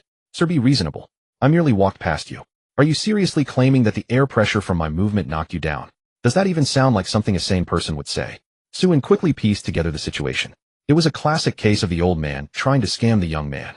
Just then the subway train arrived with a rumble, and Suin decided he had seen enough of the drama. He hurriedly squeezed into the throng of passengers. After enduring the relentless jostling of the crowd, Suin finally found a quiet spot.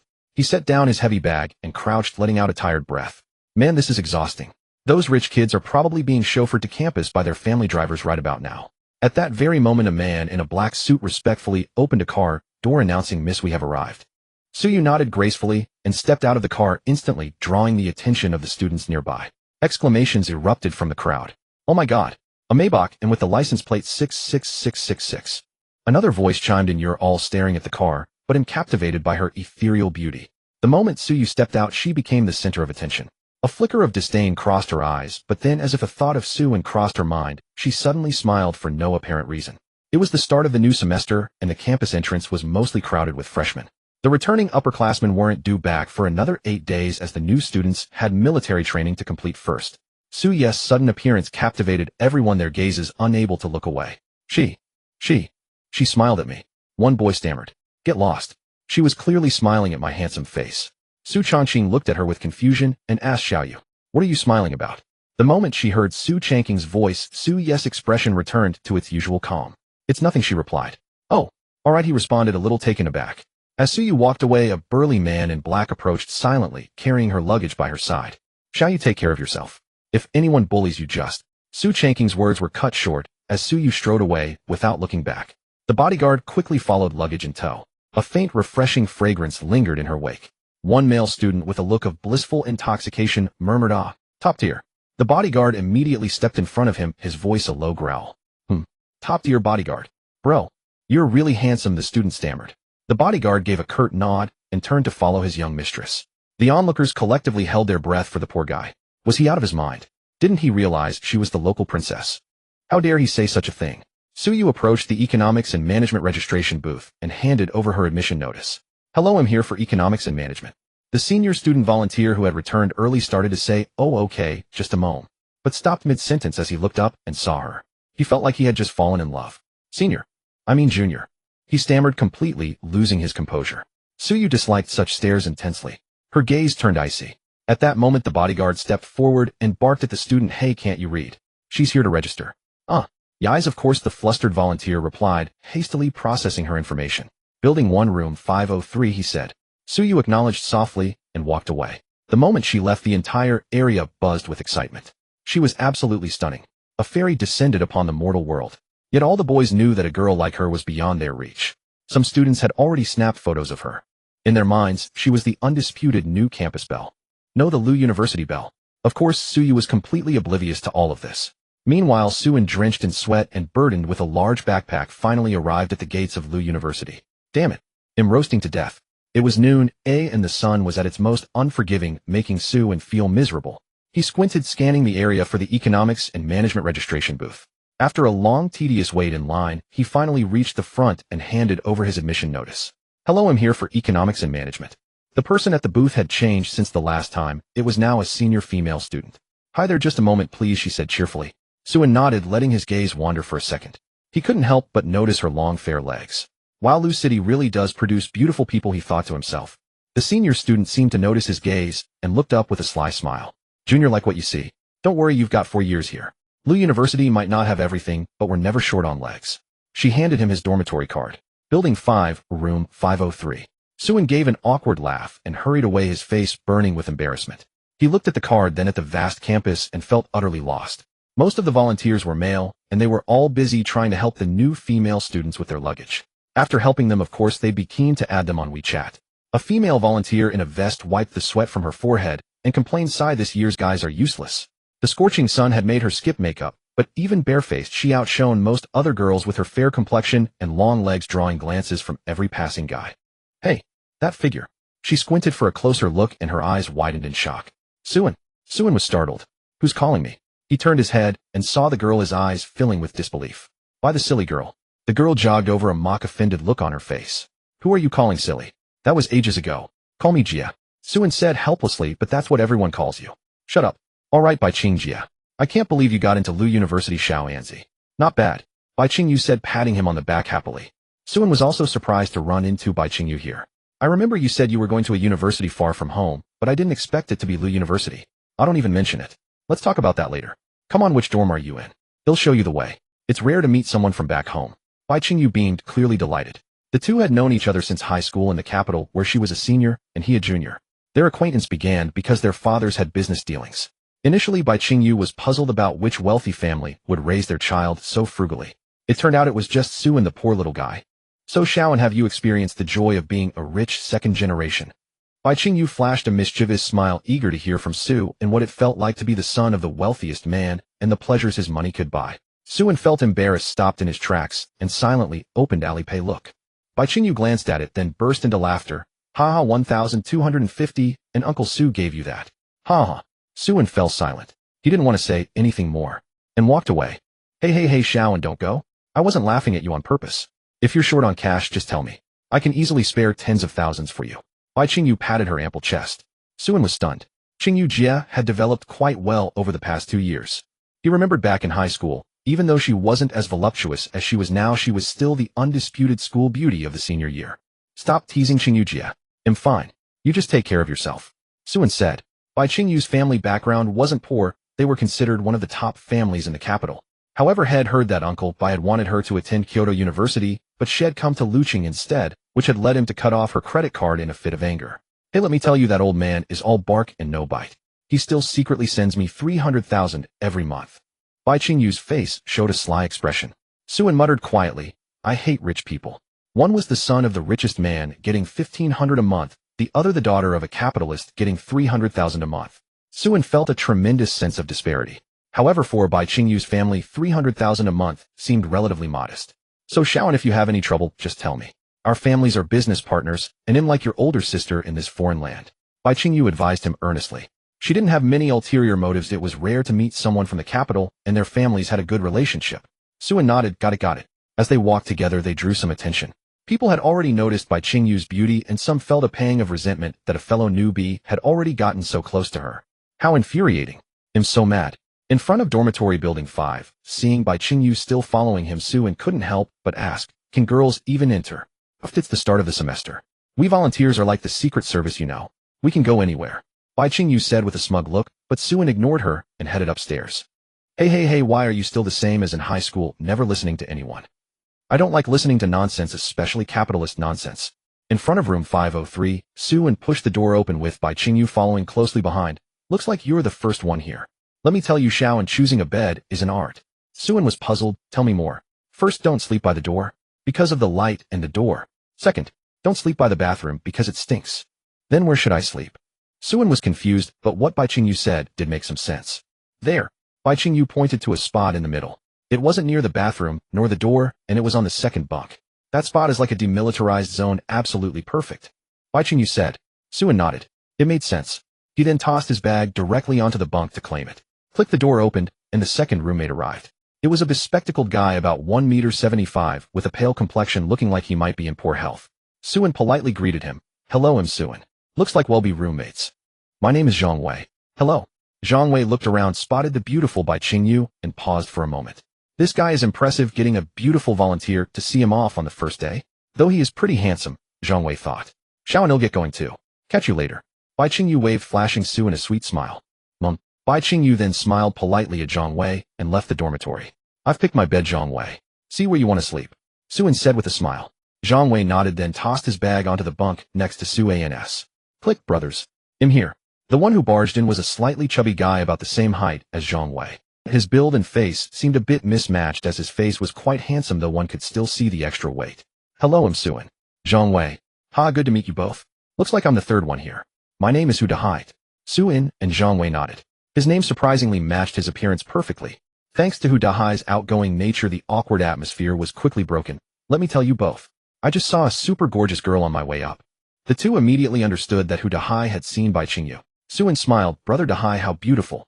Zhang Wei also relaxed a bit, pushing up his glasses. I'm also somewhat interested in this beauty Brother Dahai speaks of. Hu Dahai smirked. Hee, those long legs. Longer than my life. And the best part, she wasn't even wearing makeup. And she was already that pretty with that fair face and those beautiful eyes. Oh, brothers. I'm in love. Zhang Wei couldn't help but laugh. Hu Dahai asked, puzzled, Brother Wei, why do you mock me? Zhang Wei touched his nose. That beauty you saw, she was the one helping Suin with his luggage. You missed your chance to see her up close. What? Hu Dahai was shocked. Why? He didn't even get a beautiful volunteer to help him. I'm heartbroken, brothers. Hu Dahai said with a look of feigned indifference, then patted Suin's shoulder with great solemnity. Brother, and take good care of her. Suin was utterly confused. What was this all about? This Hu Dahai was way too dramatic. She and I aren't what you think. Suin tried to explain. Then what are you? We've known each other since high school. We're from the same hometown, so we're just friends. It's not what you think. Upon hearing this, Hu Dahai's face showed surprise, and then to Suin's bewilderment, he clasped his hands in a salute. I, Hu Dahai, if brother and doesn't mind, would like to become your sworn brother. Zhang Wei burst out laughing, not expecting Hu Dahai to be such a goofball. This? Suin was also at a loss for words. Zhang Wei, however, had already snapped a picture of the scene. But wait, there's supposed to be a fourth person, right? Hasn't he arrived yet? Suin shook his head, indicating he was the first. Brothers, I, Hu Dahai, propose that we ignore age. Well, go by order of arrival.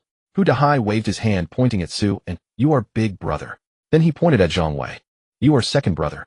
And I am third brother. Suin and Zhang Wei nodded in agreement. With that settled, they stopped chatting and began setting up their respective beds. Hu Dahai brought out an expensive-looking computer and placed it on the desk under his bed. Suin and Zhang Wei noticed, and then watched as Hu Dahai pulled out various decorations, all of which looked quite costly. A rich second-generation, huh? Suin chuckled. I'm humbled truly. My family is from around here, and we have a bit of influence. Zhang Wei and Suin nodded, recognizing this was indeed a display of wealth, for Hu Dahai had just slipped a Rolex onto his wrist. Yet his youthful face made the accessory seem oddly out of place. If any of you ever need my help, just say the word. From now on, we're brothers. Though such displays of affluence could often grate on one's nerves, Hu Dahai's manner didn't irritate the two. It was rather amusing. How about we head out for a stroll and explore the campus? Suin suggested, for they would be living here for the next 4 years and should familiarize themselves with the surroundings. Zhang Wei and Hu Dahai immediately agreed, and Hu Dahai made a point of putting on his Rolex, declaring, I'm off to find love. Just then a ding-dong sound chimed from all three of their phones simultaneously. A notification from their class Economics and Management Class 1, along with a group invitation, had arrived. A message appeared from an account with a black dog avatar. Students, I am your counselor. We'll have a class meeting at 8:30 p.m. in Building 3, Room 201. Thank you. A flurry of received replies followed. You think our class will have any stunning beauties? Hu Dahai said with a mischievous grin. The two others shook their heads. They'd have to wait until the evening to find out, and besides, their fourth roommate had yet to arrive. Just then Suin's phone chimed again. It was a message from Suyu. Suyu, what are you doing? Suin just got to know my roommates. We were about to head out and explore the campus. Suyu, oh. Suin's senses tingled. Suyu seemed a bit down, though he couldn't fathom why. Suin, what's wrong, you? Suyu, it's nothing. Suin was puzzled for a moment, then typed, want to come out for a walk. Suyu, sure. Suin put away his phone. Sorry guys, something's come up. I've got to run. Hu Dahai looked at him, puzzled. What's more important than our first official dorm quest to scout out the beauties? Zhang Wei pushed up his glasses, nodding in agreement with Hu Dahai. It's important, I swear. They'll bring you guys lunch tomorrow. With that, Suin slipped out the door. The mention of a free lunch made the two of them chuckle and nod. Now that was more like it. The campus was still teeming with a fresh wave of new students. Suin found a spot that seemed to be a campus park, took a photo, and sent it to Suyu. Suin, I'm here. Suyu, okay, on my way. Suin sat on a park bench waiting. For some reason, the mere thought of seeing Suyu made his heart pound faster. A moment later, a soft voice came from behind him. Have you been waiting long? Suin turned around and saw Suyu in a white dress. His heart skipped a heavy beat. Just then a breeze swept by, gently lifting Suyu's loose hair. Cough. No. I just got here myself, actually, Suin said, looking away. Suyu smiled, seeming to relax a little, and came to sit beside Suin. What's wrong, you? Are your roommates hard to get along with? Suyu shook her head. They're easy to get along with. Really? Suin asked, a thought crossing his mind. Could you be getting bullied? It's just. Suyu nodded, then hesitated. I'm not very good at getting along with them. She finally confessed. For some reason, she could only speak her mind when she was with Suin. Back when Suyu had first entered the dormitory, she was the last to arrive. Wow, you're so pretty. One, our dorm's attractiveness just skyrocketed. He'll add to that too. I'm voting this girl for campus belle. The three girls laughed joyfully, but Suyu felt a jolt. Unsure of how to respond, she replied, coolly, The atmosphere instantly turned awkward. The three girls hadn't expected her to be so aloof. One of them bravely spoke up, Lu Jejia. Hello. Chun Yuan, said another girl sitting on the bed. And Wang Wan. Seeing that everyone had introduced themselves, Suyu spoke nervously. Suyu. To the three girls her voice sounded like a cold wind blowing across an icy plain, chilling them to the bone. Suyu then walked in quietly, just as a bodyguard stepped in behind her. Miss. The three girls froze. What was going on? Where did this burly man come from? Suyu looked around, spotted an empty bed, and pointed at it. Put it there. The bodyguard nodded, and walked over, then looked at the other three. My apologies. They'll be out of your hair in a moment. He then proceeded to make Suyu's bed, while she waited nearby, her expression cold and detached. The three girls had never seen such a formidable bodyguard, and they dared not make a sound. In no time the man in black had neatly arranged everything for Suyu. He bowed his head respectfully. Miss, it's all done. The master said. The moment Suyu heard he was about to relay a message from Su Chongqing, a flash of anger crossed her face. She spoke softly, leave. That single word left the three girls in the room stunned. How could it feel so cold in here when the air conditioning wasn't even on? Right. The bodyguard quickly turned to leave, but not before glancing back. Ladies, please be considerate of my miss. He hurried away as if fearing Suyu's wrath. An awkward silence fell over the room. No one dared to speak to Suyu. She sat quietly at her desk, longing to talk to her roommates, knowing they'd be living together for 4 years, but she couldn't find the words. The other three lowered their heads and began texting each other. Lu Jejia, should we add her to the group chat? Chen Yuan, I don't dare. You go. Wang Wan, I don't dare either. She's so scary. Lu Jejia, this isn't right. If we don't talk to her, aren't we just isolating her? It would be campus bullying. Chen Yuan, girl, look at what you're saying. Are we isolating her, or is she isolating all of us all by herself? Wang Wan. The three girls exchanged glances at a loss for what to do. None of them wanted their university life to turn into a palace drama. So when Suyu left the dorm for some unknown reason, they all let out a sigh of relief. Suyu nodded. So that's what happened. Suyu had told him everything, though she conveniently left out the part about the bodyguard. Let me think. Suyu fell into deep thought. It seemed you lacked the skills for social interaction, making the roommates think she was unfriendly. I've got it. Suyu stood up and grabbed Suyu's hand. Come on, I have an idea. A wave of awkwardness washed over him, and he quickly realized what had done. He was holding her hand. Cough. I was just a bit eager, so. Suyu spoke softly. It's okay. It's normal for bros to hold hands. Suyu offered a weak explanation, one he himself found ridiculous. Suyu, however, simply nodded. It's normal. At the campus bubble tea shop, Suyu handed Suyu 3 cups of warm milk tea. Here you. Give these to them when you get back. Will this work? Suyu tilted her head, puzzled. Suyu's heart warmed at the sight. So cute, of course not. Let's go. They then headed to the convenience store, where Suyu bought a large bag of snacks for Suyu. He also texted her a script of what to say when she returned to the dorm, telling her to just read it out loud. Why hot? Suyu asked, puzzled. It was such a hot day, why buy hot milk tea? Suyu put on an air of a sage stroking an imaginary long beard. A wise man has his ways. Oh. Suyu lowered her head, her heart blooming like a flower. Little Anan bought me so many things, hee. Indeed, it was only when she saw Suyu and that she felt good. She didn't even want to return to the dorm, hee. You go, which class are you in? Suyu suddenly asked. Suyu was in the same major, so she probably wouldn't be far away. Guess. Suyu smiled. How could I possibly guess? Suyu sighed helplessly. Suyu shook her head. Not telling you. Alright, I guess you're afraid he'll spy on you and affect your chances of finding a boyfriend, you go, Suyu said casually, placing his hand on the back of his neck. No, it's not that. Suyu was flustered. Why would she be looking for a boyfriend? Suyu is such an idiot. Can't he check the group chat? He saw that she received the message. Seeing Suyu flustered, Suyu inexplicably felt a bit pleased. What was going on? Suyu go. If you start dating, you can't be too close to me, Suyu said with a tone of earnest advice. It was true. A beauty like Suyu would never lack suitors. She might start a relationship any day. Suyu thought about it, and inexplicably felt a pang in his heart. Suyu lowered her head and murmured softly, no. I want. Really? Suyu was a bit surprised that Suyu would say she wouldn't date. Suyu nodded, not daring to meet Suyu's eyes. Suyu in turn didn't look at her. The two walked awkwardly to the entrance of the female dormitory. Suyu waved his hand, by you go. Good luck. Waiting for your good news.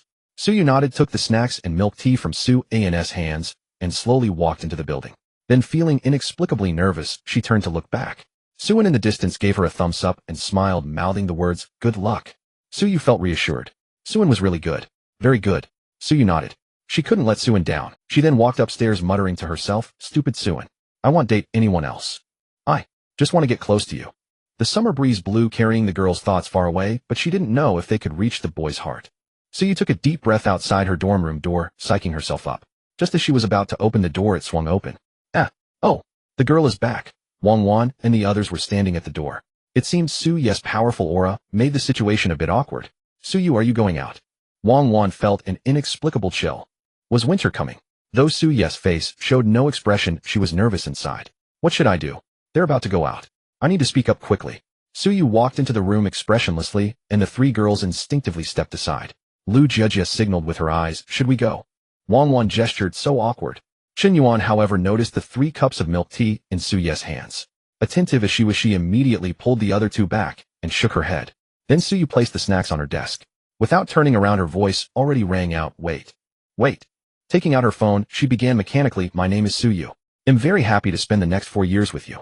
I bought 3 cups of hot milk tea and some snacks. Please don't mind. I'm not very good at talking, so please bear with me." After she finished, the entire room fell silent. Suyu didn't dare to turn around, but she heard the sound of the door closing. Still not working. Suyu's eyes dimmed, but a pair of hands grabbed hers. "So your name is Suyu? Yep, you should have said you're socially anxious. We thought a freezer had moved into the dorm, haha. Wow, you're so thoughtful. I love you, babe. Hot milk tea.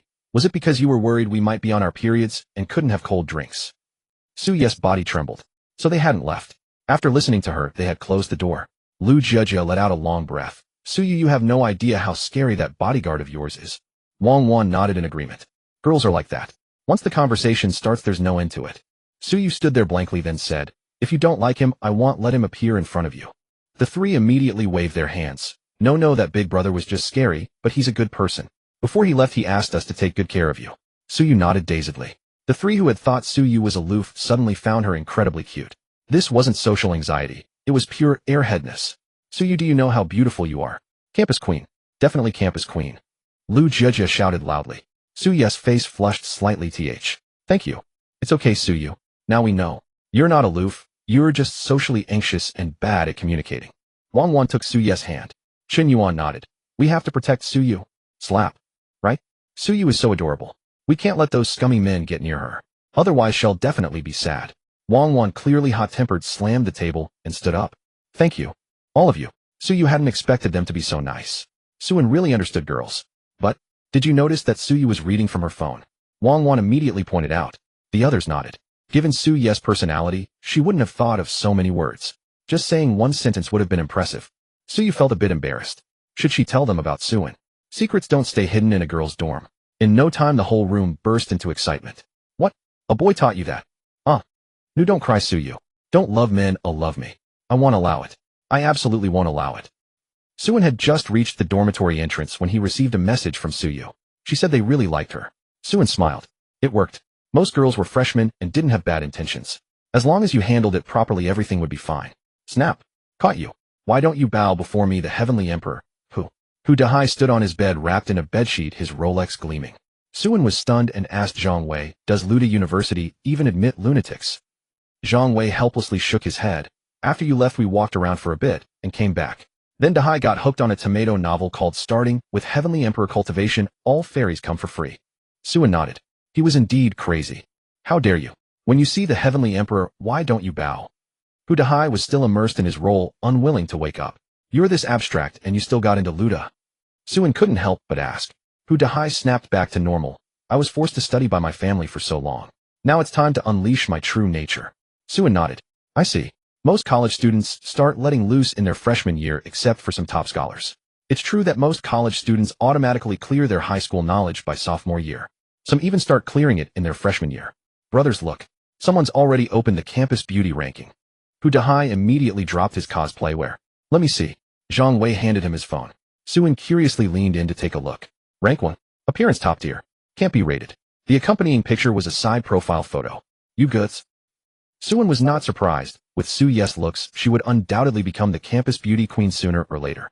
However, he hadn't expected that on the very first day of school someone would post Suyu's photo on the campus beauty forum, and it had already garnered over 10,000 clicks. So beautiful. "Oh my god," Hu Dahai yelled, then fell into thought. "But, she looks so familiar." Zhang Wei pushed up his glasses, noticing Su An's change in expression. Suin, do you know her? Suin nodded. Yes, I do. Hu Dahai couldn't sit still. He grabbed Suin. What? You actually know the future campus beauty of Lu University? Oh. Suin was shaken wildly by Hu Dahai, almost to the point of vomiting. Brother Wei. Got it. Both of them changed expressions, and Suin sensed something was wrong, but it was too late. Zhang Wei seized Su An's hands while Hu Dahai swiftly turned around and pulled down Su An's pants. Huh, why can't I pull it? Hu Dahai wondered. Idiot, I'm wearing jeans with a belt, Suin said helplessly. How did these two learn combo moves so quickly? Failed, Hu Dahai said disappointedly. Zhang Wei released Su An's hands and sighed. Still can't do it. Hu Dahai, you bastard. Two idiots. Suin couldn't help but curse.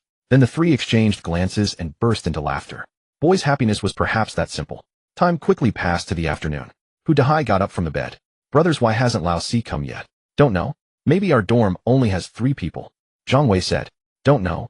My suggestion is to eat first. Agreed. Food is the first necessity. The 3 immediately got out of bed. Hu Dahai deliberately put on his Rolex. What's that for? Showing off your nouveau riche status. Zhang Wei laughed. Boys were like that, with just a little chance they'd easily become chummy. Hu Dahai shook his thinning hair. This is what I call style. Yeah, mister. Style. If you're ready, let's go eat. After eating, we can go meet our new classmates, Suin said as he put on his sneakers. Hu Dahai glanced at Suin, then grabbed his neck. Damn it. Why are you more handsome than me? But Hu Dahai was only pretending. He didn't actually choke Suin. Zhang Wei smiled helplessly.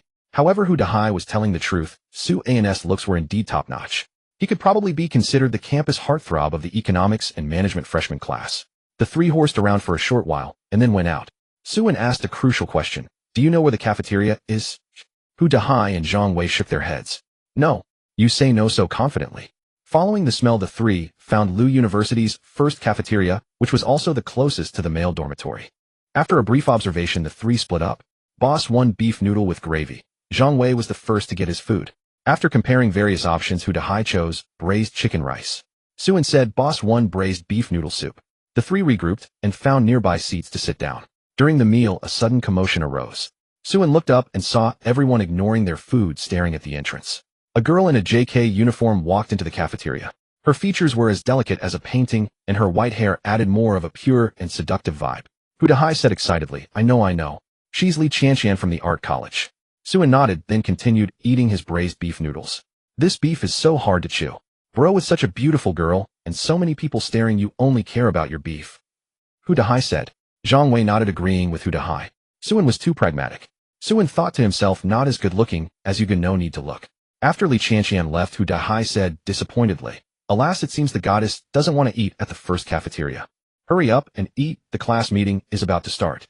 The 3 wolfed down their food and left the cafeteria. Is this it? Yeah, it's here. Suin nodded while looking at the unreliable navigation on his phone. No one would have guessed that the 3 found the economics and management building by relying on navigation.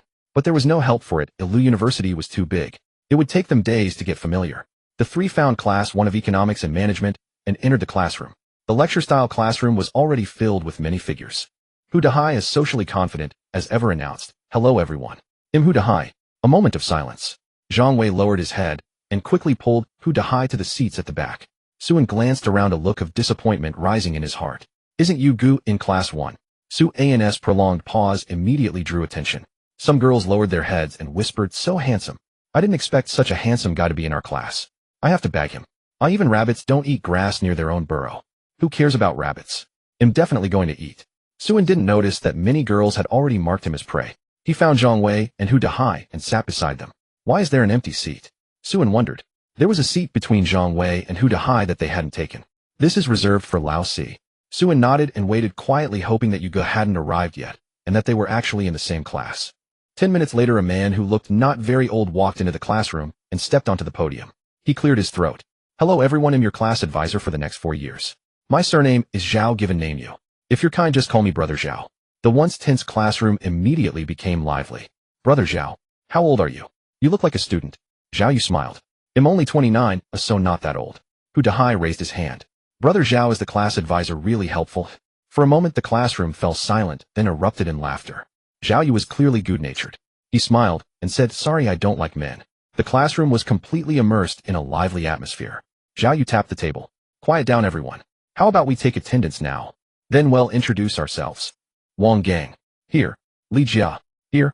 Hu Dahai. Oh yeah. Hu Hu Dahai's unconventional response once again drew laughter from the classroom. Zhao Yu shook his head with a smile, not scolding Hu Dahai. It was college, being lively was no big deal. Suan.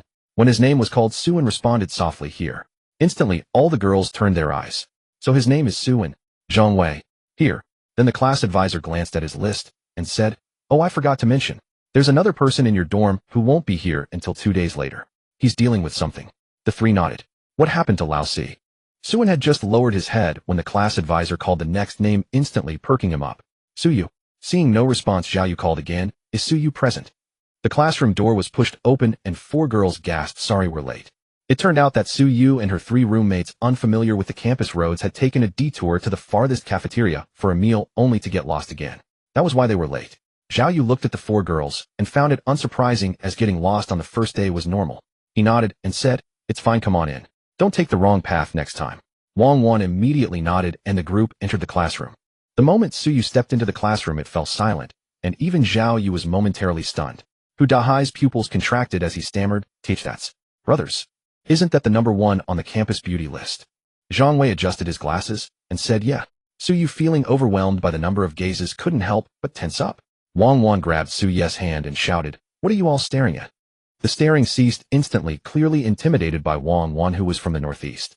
Nevertheless, there were still furtive glances cast towards Suyu. It's fine, let's go. The 3 roommates immediately formed a protective barrier around Suyu, shielding her from the prying eyes. Zhao Yu gently tapped the table. All right, everyone, don't scare your classmate Suyu. He'll continue with the roll call.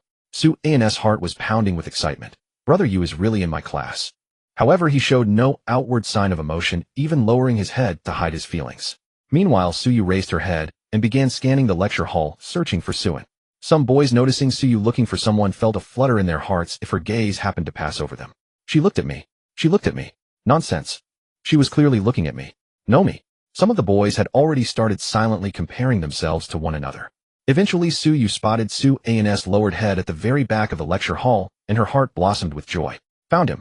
Ignoring the confused looks from Wang Wan and the others, she immediately ran towards the back of the lecture hall. Before Suan could even lift his head, Suyu had already slid into the seat beside him and extended her hand. Classmate Suan, I look forward to your guidance in the future. Hu Dahai was stunned, his pupils dilating in shock, and Zhang Wei was in a similar state. Wang Wan and the others were bewildered. How did the girl they were just protecting suddenly go over to offer warmth? An awkward silence hung in the air as Suan reached out his hand. Please guide me too. Their hands clasped together under the gaze of over 30 classmates. Suddenly, a male student jumped to his feet. I challenge you to a duel. Kill Suan. No. My handsome guy has been taken, woo-woo. The classroom immediately erupted into chaos. Zhao Ye's head throbbed with pain. Having one handsome guy like Suan was already hard enough to manage, but now there was Suyu too. Slap, slap, slap. Zhao Yu pounded the table. Quiet. Wang Wan and the others, still dazed, walked over and took their seats next to Suyu, separated by the aisle. What's going on? Suyu asked, looking utterly innocent. Suan gave an awkward smile. It's nothing. Nothing. Wang Wan, a tall and naturally beautiful girl from the northeast, narrowed her eyes and stared at Suan. Suan suddenly felt a wave of murderous intent. Chen Yuan slowly pulled out a pen, a glint of malice flashing in her eyes as she looked at him. Suan immediately realized something was wrong. Turning his head, he saw 2 more fierce-looking individuals beside him. Hu Dahai gently removed his Rolex and held it in his hand, muttering to himself, old friend, time to fight side by side again. Zhang Wei wiped his glasses and said, I must really be nearsighted to have not seen the ghost in our dorm. Ahem, next I need a class monitor. Is there anyone who would like to volunteer? Zhao Yu said, feeling the chilling atmosphere in the classroom. No one responded. The boys' and girls' gazes kept sweeping between Suan and Suyu. Why didn't you tell me beforehand? Suan whispered. Though he was delighted inside, the hostile stares around him were causing his stress to mount. Suyu looked at him with an innocent expression. Are you blaming me? She then put on a pitiful look which, combined with her delicate features, made anyone want to protect her. Wang Wan immediately jumped up. You brat. How dare you bully Suyu? Suan quickly shook his head. I didn't. Although Hu Dahai was furious as his sworn brother, he couldn't let his brother be scolded like that. He stood up to confront Wang Wan, but before he could speak, she snapped. What are you looking at? Hu Dahai, seeing her fierce expression, immediately wilted and sat back down, muttering that it was none of his business. Zhao Yu felt a headache coming on. Quiet. Quiet. What is this behavior? Zhao Yu slammed the table, his expression one of anger. This finally brought the situation under control. Eventually, a boy wearing thick glasses stood up. Teacher, can I try? I scored 682 on the college entrance exam, and I was the class monitor in high school. What's your name? Zhang Qiu. Zhao Yu nodded. All right, you're the class monitor from now on. If it doesn't work out, we can change it. Zhang Qiu nodded and sat down. Zhao Yu then said, let's go around and introduce ourselves. No one responded. Zhao Yu tapped the table with his finger. Then follow the roll call. Hello everyone. Hi. As people introduced themselves one by one, it finally came to Hu Dahai. Hu Dahai stood up, deliberately extending his Rolex. Hello everyone, my name is Hu Dahai. Hu as in beard, Da as in big, Hai as in sea. I have many hobbies. Stop. Next. Zhao Yu hastily interrupted him. If he let Hu Dahai continue, when would it ever end? Hu Dahai, seemingly not finished with his introduction, sat down with a look of grievance. As the introductions continued, Suin stood up and immediately felt a chill down his spine. My name is Suin. I'm from the capital. He then quickly sat back down. That was terrifying. Suyu stood up. Hello everyone. My name is Suyu. She then sat down, her expression cold as ice. In that instant, the hearts of many male students shattered. Wang Wan from the northeast. Lu Jejia from Hunan. Chen Yuan from Sichuan. Suin looked over and noticed that Suyu's 3 roommates were all pretty girls. Chen Yuan had fair skin and a round face that matched her name. Lu Jejia fit the typical Hunan sweetheart archetype with a petite and adorable appearance. Wang Wan embodied the northeastern girl's spirit, her 173-meter height, making many boys feel inferior. What are you looking at? Wang Wan said, glaring at Suin. Suin quickly averted his gaze. Wang Wan was still fuming at the thought of their precious dorm member being given away so easily. Even though Suin was indeed handsome and looked good with Suyu, she couldn't help but be angry. Alright, if there's nothing else, you're all dismissed. Class monitor, remember to pick up the military training uniforms tomorrow. Day after tomorrow, start a week of military training. As soon as Zhao Yu said this, the entire class let out sighs of lament. Alright, hang in there. The week will pass by quickly, Zhao Yu consoled them. Zhang Qiu then stood up and asked, Teacher Zhao, is military training done as a single class? Zhao Yu shook his head. No, it's randomly assigned. You'll be notified in the group chat. Everyone is assigned randomly. Upon hearing this, Suin felt a pang of disappointment. Did this mean he couldn't be with Yugo? Suyu, however, believed in her heart that they would surely be assigned together. Suyu spoke in a low voice. Suin, let's go for a walk. That bastard Suin. The dorm is haunted. Zhang Wei and Hu Dahai gritted their teeth as they watched Suin's retreating figure. Not far away, Wang Wan, Lu Jejia, and Chen Yuan clenched their teeth as they watched Suyu leave Suin.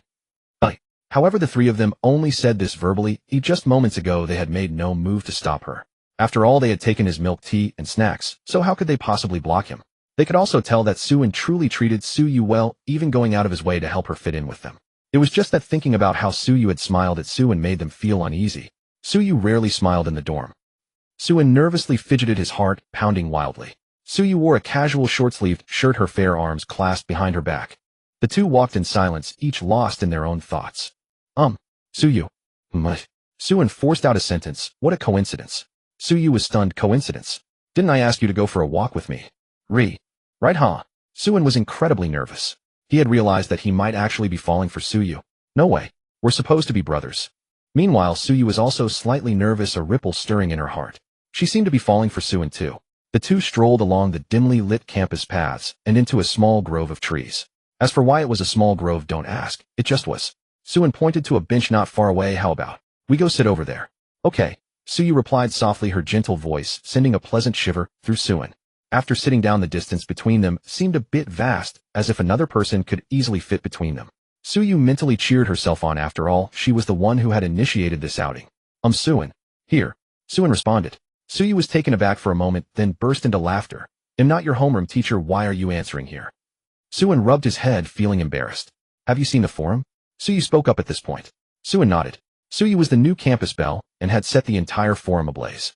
I don't like being too famous, but there's no other way, Suyu said softly. Suin nodded. Suyu was indeed a bit socially anxious, and this attention only added to her worries. They fell silent again until Suin asked, So, how are your roommates? They seem really nice. Suyu nodded. You don't let them scare you. They're actually great people. They even started this fan club or something. Suin was speechless. That's absurd. Suyu lowered her head, moonlight cascading across her face. Suin quickly turned his head away, his face flushing. She's truly beautiful. Suyu gently lifted her head. What's wrong? Nothing. It's just, you look really pretty today. Suin blurted out impulsively, instantly regretting it. How could he say that to a brother? Suyu, however, blushed deeply. She nervously fidgeted with her hands, then gave a slight nod, her heart singing with joy. Suin said, I'm pretty. So, have you seen any pretty girls? Suyu asked. Suin frantically shook his head and waved his hands. How could that be? Brother Yu, you're the prettiest one. This was Su An's sincere answer. Indeed, with Su Ye's looks, she could outshine any other girl anywhere. Upon hearing this, Su Ye's heart swelled with happiness, a radiant light shining in her eyes. As the moonlight began to wane, the atmosphere between them seemed to subtly shift towards something unfamiliar. Suin nervously glanced around, then lowered his head, his palms sweating. At some point, Suyu had moved closer to him.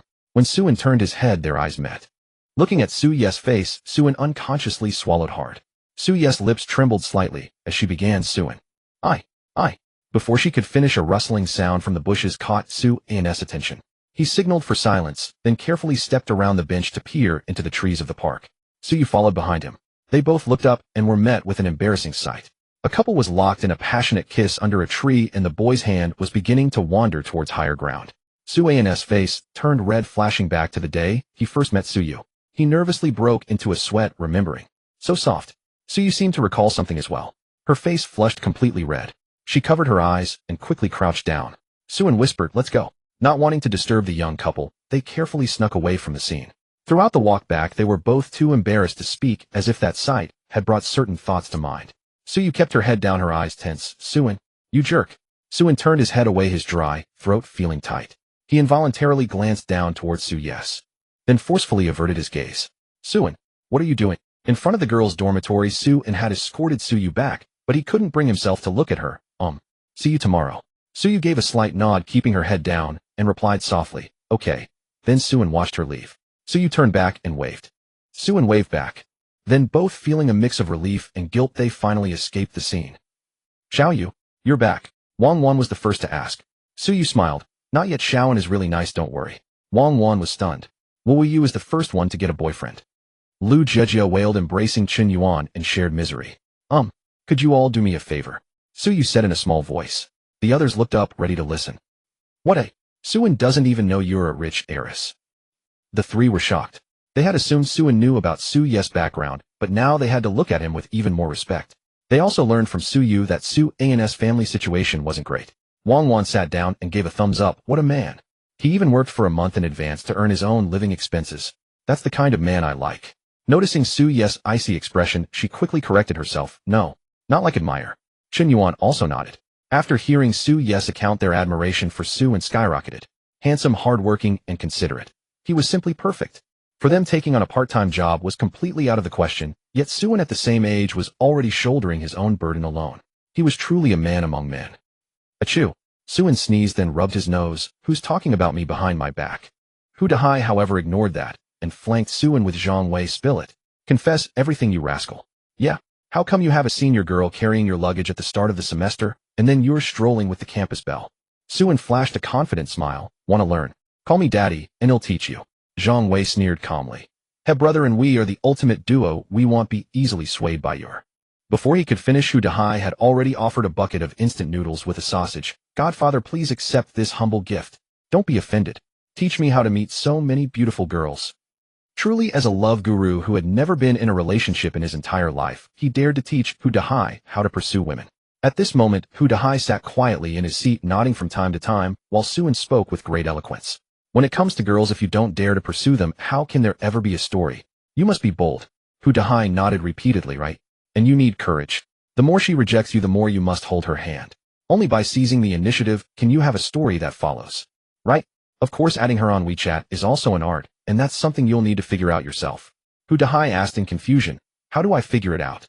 Zhang Wei said helplessly, "This somewhat depends on your looks. I think Dahai you should." Whoosh! Hu Dahai flashed his Alipay balance. A full 100,000 yuan. Well, it seems money matters more than looks. Night fell, and this was their first night sleeping in the dormitory, so they inevitably chatted about life. "I think back then America should have dropped a few more little man bombs," Hu Dahai said, propping up his feet.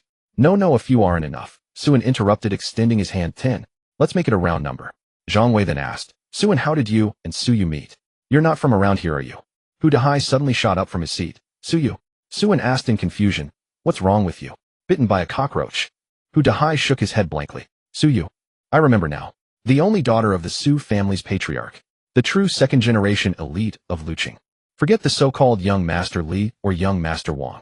In front of this lady, they don't even qualify to shine her shoes." Hu Dahai's mind was buzzing. Does Suin even know about this? As for this matter, it's a bit complicated to explain, but you just need to know that Brother Yu is a good person. She's indeed beautiful, but really she's no different from an ordinary girl. Suin said with a smile. Hu Dahai turned his head. Are you saying that chopping someone into 8 pieces counts as an ordinary girl? It seems Suin doesn't know. Just as Hu Dahai was about to warn Suin, a WeChat friend request notification came through on his phone. Hu Dahai picked it up and looked, and instantly cold sweat soaked his back. In the WeChat notification, a cute Hello Kitty avatar friend request. You're Hu Dahai, right? The youngest son of the Hu family in Lucheng. Suyu. No need to accept. I just want to say if you dare say anything more to Suin, I guarantee tomorrow the Hu family can have a new youngest son. The words were icy cold, and Hu Dahai's hands began to tremble. Suyu. Meanwhile, in the girls' dormitory, it was only because Suyu suddenly recalled seeing Hu Dahai at an upscale gathering that nothing serious would happen. She would never let anyone scare Suin, not even herself. What's wrong? Dahai, why are you shaking so badly? Suin noticed Hu Dahai's trembling and asked. Nothing. I need to go watch the Heavenly Emperor. Hu Dahai lay down quietly expressionless, but his hands trembled wildly. Dad, I want to transfer schools. What was even more unbelievable was that Suyu would kindly warn him just to keep her secret. Recalling the scenes of Suyu sweetly talking to Suin in the classroom, Hu Dahai's body trembled even more. Suin, you bastard. Forget it. May brother Suin stay safe. All Hu Dahai could do was hope for Suin's safety. Dating the daughter of Lucheng's biggest entrepreneur and the underworld king. Brother and is incredible. Suin, you're from the capital, huh? Yeah, ha. Gradually, even Hu Dahai lying in bed learned about Suin's background. But under Suin's words, both of them believed that Suin had it tough, the poorest household. At dawn, class monitor Zhang Qiu pushed open the dormitory door, and seeing the 3 soundly asleep in bed couldn't help but cough. I've put your military training uniforms on the table. Find your own. Suin poked his head out, eyes still bleary. Thanks, class monitor. Hu Dahai also stuck out a foot. Safe travels. Zhang Wei's thumb extended from the bed. May a good man live in peace. Zhang Qiu was speechless. Thinking of how he still had to deliver more uniforms, he left the dormitory. Around noon, the 3 finally got up from bed looking at each other. What time is it? 1 o'clock. Eat. Eat. The 3 got out of bed, washed up briefly, and walked out the door, each with a messy bedhead. On a university campus, there was no shortage of beauties, especially among freshmen. Most girls still took care to dress up. But by sophomore year, most girls would head out in slippers with bare faces, not bothering to dress up at all. And boys were all the same. Braised beef noodles, braised chicken rice, gravy beef noodles. Zhang Wei pushed up his glasses. I'm curious, Su, and is there a difference between your gravy beef noodles and braised beef noodles? Suin shook his head, no idea. Hu Dahai raised his hand. I know. Go ahead, I'm all ears. Braised beef is braised beef. Gravy beef is gravy beef. As soon as Hu Dahai said this, the 3 fell silent. Idiot. Dumbass. Suin and Zhang Wei cursed in unison and lowered their heads to eat their noodles. Ding dong. Suin picked up his phone and saw a message from Suyu asking, are you awake? Suin put down his chopsticks, just woke up eating noodles. Then he took a photo and sent it over. Meanwhile, in another cafeteria, Suyu saw the photo Suin had sent and also looked at the noodles in her own bowl. She then deliberately arranged her noodles into a heart-like shape. Wang Wan asked in confusion, Xiaoyu, what are you doing? Suyu nodded. Suin sent me a picture of his noodles, so I need to send him one too. Chen Yuan was silent for a moment, then said, then why not just take the photo directly? Why arrange it so carefully? Suyu said, it doesn't look good. The 3 fell silent. Well, it turned out Suyu was subconsciously love-struck, even arranging a heart shape. Moments later, Suin received Suyu's picture. He looked at the blob of noodles in the bowl and didn't think much of it. After all, it didn't look like a heart at all. Suin, you're eating noodles too, huh? Suyu, oh. Suin was stunned. Did something happen? After finishing their noodles, not knowing where else to go, Suin and the other 2 returned to the dormitory. Hu Dahai pulled out his phone. Want to play some porridge? Suin had heard of this game, but had never had time to play, so he nodded sure. Zhang Wei also took out his phone, pushing up his glasses. Have you guys heard of the prodigy? The battle was about to begin. Since Suin was new and still familiarizing himself with the controls, he picked a character that seemed to be a doctor. Hu Dahai played a Sichuan Special Forces soldier with unique skills. Zhang Wei played a character with a dashing skin that even formed a rose when using the ultimate. Flowers come. Zhang Wei suddenly shouted, and kill notifications kept popping up in the top right corner. 666. Suin crawled in a corner, shouting praises. Hu Dahai was displeased. How could someone steal his spotlight? He flew out with a jetpack, but there was a boss holding a shotgun on the map. Hu Dahai cursed, damn it. And then he was knocked out cold by a single slap from the boss. 666. 123 HP. And he still owes me 23 HP. Hu Dahai was utterly devastated. Click. The dormitory door was pushed open. Hey, hello there. The 3 of them paused, drawn to the boy who pushed open the door. He had short hair, looking spirited with a faint smile at the corners of his mouth. How did I walk into the wrong room? The boy dragged his luggage and checked outside again.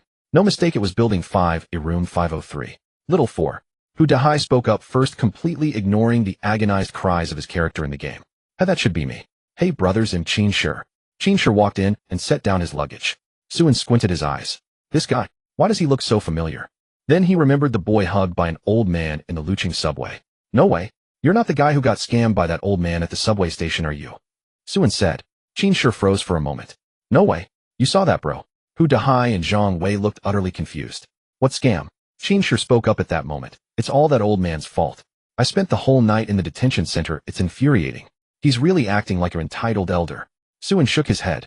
It's not that the old have become wicked, it's that the wicked have grown old. Forget it, let's not talk about the unpleasant stuff. Brothers, how about I treat you all to a barbecue tonight? Qin Shi said. Hu Dahai nodded.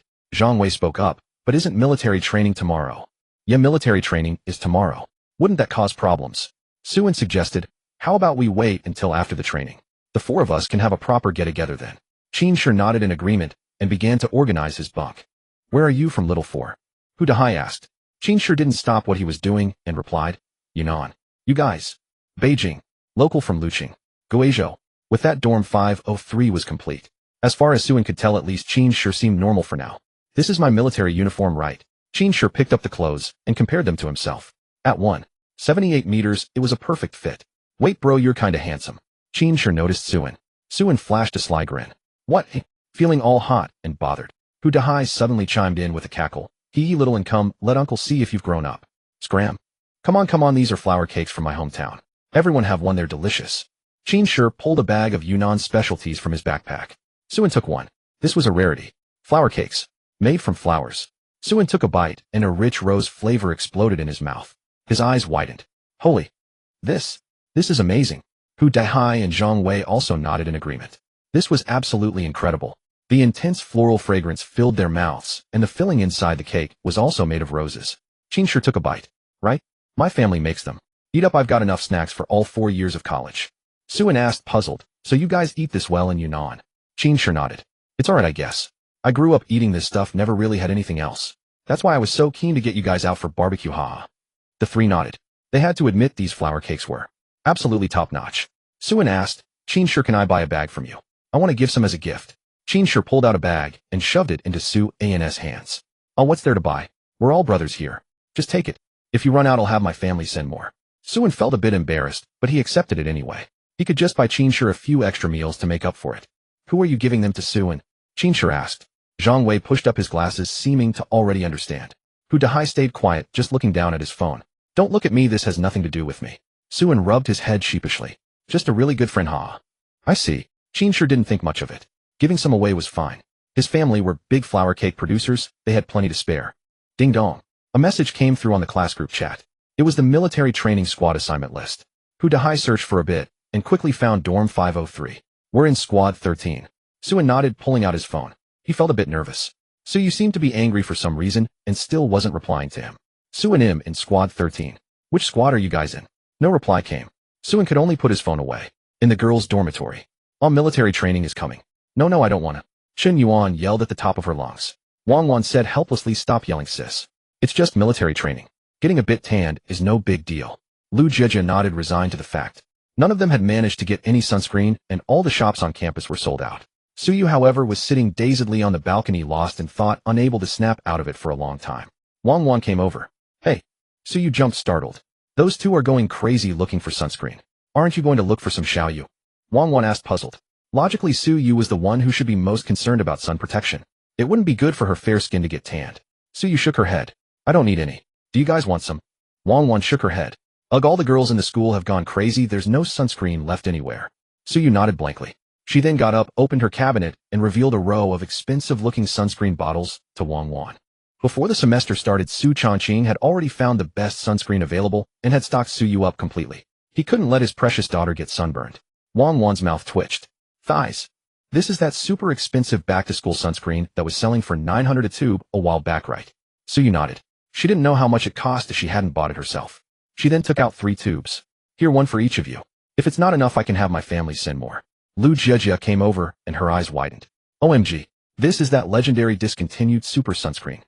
Everyone says it's amazing. Chen Yuan heard the word sunscreen and rushed over immediately. Let me see. Wang Wan said awkwardly this. We can't accept this, Xiaoyu. It's too valuable. The three of them wouldn't feel right taking Su Ye's things. They weren't unreasonable girls. They knew right from wrong. Su Yu shook her head. It's fine, you guys use it. I can't use that much anyway. Chen Yuan, who wanted the sunscreen the most, blushed. How much was it?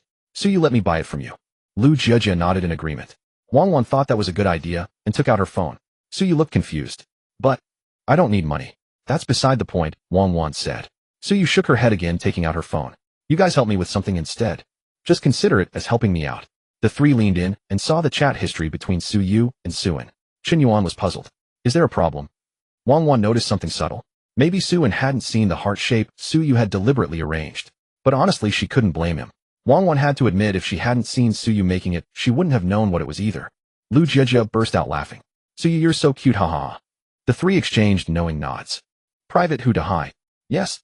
Dressed in camouflage, Hu Dahai stood ramrod straight, clutching a broom, his eyes blazing with fervor. Good. Qin Shi shouted. Excellent. Zhang Wei echoed. Suin looked helplessly at the three oddballs before him, letting out a sigh. Comrade Suin, what's with the sigh? Hu Dahai asked, gripping his broom. That sigh was so loud. It could drown out the voices of the people. Get lost. Suan's foot shot out, but Hu Dahai dodged swiftly. Damn. Black Tiger steals heart. Suin immediately sidestepped, leaping back onto his bed and making a funny face. Enough messing around, you guys. We should be preparing for tomorrow's military training, Zhang Wei said, flipping open a book and putting on a studious air. As everyone knew, it wasn't just the girls who worried about military training, the boys did too. The four of them huddled together, beginning to boast about how sharp their eyesight was. I can see whether a girl's makeup is caking from 10 meters away, Zhang Wei declared first. Hu Dahai immediately sneered, huh? See, this is why glasswares are useless. I can do it from 50 meters. Qin Shi took a bite of his flour pastry. Bullshit. I could say I can see from 100 meters. Suin, I don't believe you. Oh, just wait until tomorrow. He'll be the first to point out any pretty girls to you guys. True to the reputation of university military training, the sun was mercilessly cooperative, casting down its scorching rays. On the field, standing rigid in formation, Hu Dahai's eyes were glazed over. Sorry, brothers, the sun's too intense. I think I've gone blind. Attention. A man in military uniform barked. Everyone immediately snapped to attention, standing poker straight.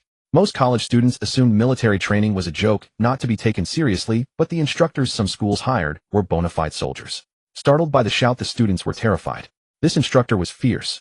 But then the stern-faced instructor suddenly broke into a grin. My name is Li Ming. He'll be leading your training for the next week, hee. He seems pretty. Hu Dahai started to whisper. You fatty. What are you smiling about? Get out of line. Li Ming barked, pointing at Hu Dahai. Dude, come on. Hu Dahai stepped out of line, looking dejected. What's your name? Hu Dahai. All right, Dahai, go run a lap around the field. What a... Instructor, I only smiled. Hu Dahai protested. Li Ming said sternly, go. Hu Dahai reluctantly jogged onto the track, feeling like he could kill someone. The field was packed with training squads, and he felt like he'd just lost all his dating prospects for the next 3 years. That fatty's in trouble now. Qin Shi whispered to Suin beside him. Suin was about to respond when he noticed Li Ming's gaze fixed on him and Qin Shi. Suin. Qin Shi called out, thinking Suin hadn't heard him, so he repeated it a couple of times. Suin cleared his throat, staring straight ahead, trying to warn Qin Shi. But Qin Shi just laughed. Haha, you heard me. Hey, you and you. Get out here, Li Ming said, pointing at Qin Shi and Suin beside him. Suin felt a knot of frustration in his stomach. What a useless teammate. The two stood before Li Ming. Because they'd just been in the ranks, few had gotten a good look at Suin's face. Now the sunlight fell upon the young man's features. Li Ming was taken aback. Wow, this kid is pretty handsome. Many of the female students in the ranks felt a flutter in their hearts, rare to see such a good-looking guy in their own squad. Li Ming looked at Qin Shi. What's your name? I didn't call out. Qin Shi replied, looking baffled. I didn't say anything. Li Ming. Fine, go on. Catch up with Hu Dahai. Oh. And you? I didn't call out either. Suin replied calmly, not in the mood to talk. The sweltering heat and his useless teammates' blunder had soured his mood completely. Li Ming, get lost. Go join them. Back in the ranks, Zhang Wei was the only one left from room 503, silently cheering his bros on. Qin Shi, are you a pig? I'm human. Suin caught up to Qin Shi, resigned. Forget it. As long as we're having fun. Due to his build, Hu Dahai was quickly caught up to by Suin and Qin Shi. Whoa. Brothers, I didn't expect you to be this loyal. Say no more dinners on me tonight. Get lost. Oh. On the field, 3 figures embodying the spirit of youth were putting on a show. They ran under the blazing sun, sweat dripping down drop by drop. In Squad 12, Wang Wan nudged Su Yu, who was wearing a mask. Quick look, Xiaoyu. It's Suin. Su Yu hadn't wanted to pay attention, but the name Suin immediately piqued her interest. She looked towards the field, watching Suin run, panting heavily. Just then he ran past Squad 12. Remembering that Suyu was likely in this squad, he turned his head to glance. Their eyes met. Suin was startled, quickly averting his gaze. Even with a mask covering half her face, Suyu's eyes alone were enough to captivate anyone. Suin felt a bit awkward, never imagining they'd lock eyes like this. Look! School beauty Su is staring at that guy. A nearby student murmured. The instructor immediately barked, quiet. 10 more minutes of attention stance. He then glanced over and saw Suyu and his squad, her gaze still fixed on the field. He couldn't help but sigh inwardly. Ought to be young. The others had given Suyu a mask to avoid unnecessary trouble, but they hadn't anticipated that her eyes alone would cause such a stir. When Shed first joined the squad, all the boys had stared at her in amazement, unable to believe the new campus beauty was in their squad. Finally, the trio finished their lap and returned to Squad 13. Li Ming nodded, allowing them back into formation.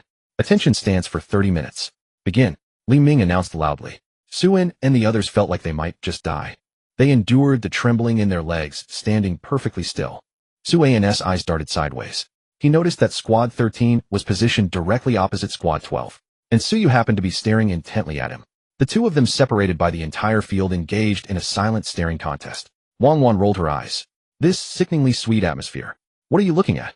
Qin Shi murmured, noticing Suan's fixed gaze. Zhang Wei, however, had already figured it all out. Qin Shi probably didn't know about Suyu yet, but whatever, they'd all meet eventually. All right, take a 10-minute break. Li Ming shouted, deciding 30 minutes might be a bit long. The students sighed with relief and plopped down on the ground, not caring if it was dirty. Suin looked over at Squad 12. They seemed to be on a break too. Xiaoyu, where are you going? Wang Wan asked as Suyu stood up and grabbed her water bottle. Suyu replied softly, Suin's throat is probably parched. I need to bring him some water. Wang Wan. Chen Yuan, why did you even ask? Lu Jiejia, love-struck fool.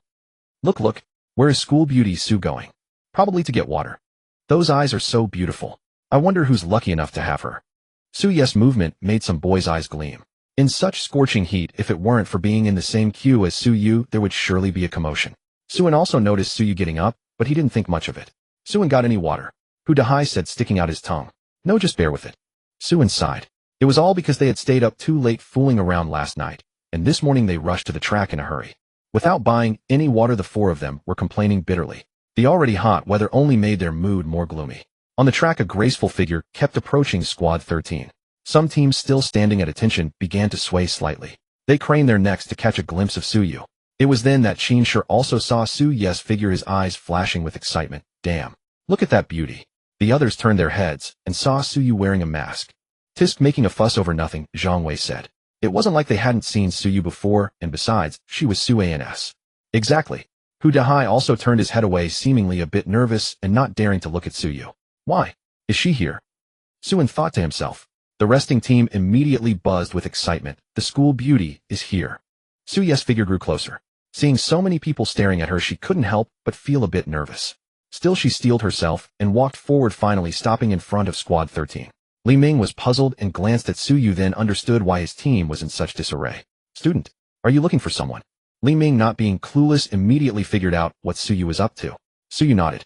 Li Ming said, go ahead. We'll start training again in 5 minutes. Suyu immediately walked into the crowd, and Suan's heart began to beat faster. It was obvious that Suyu was here for him. Who else could she be looking for?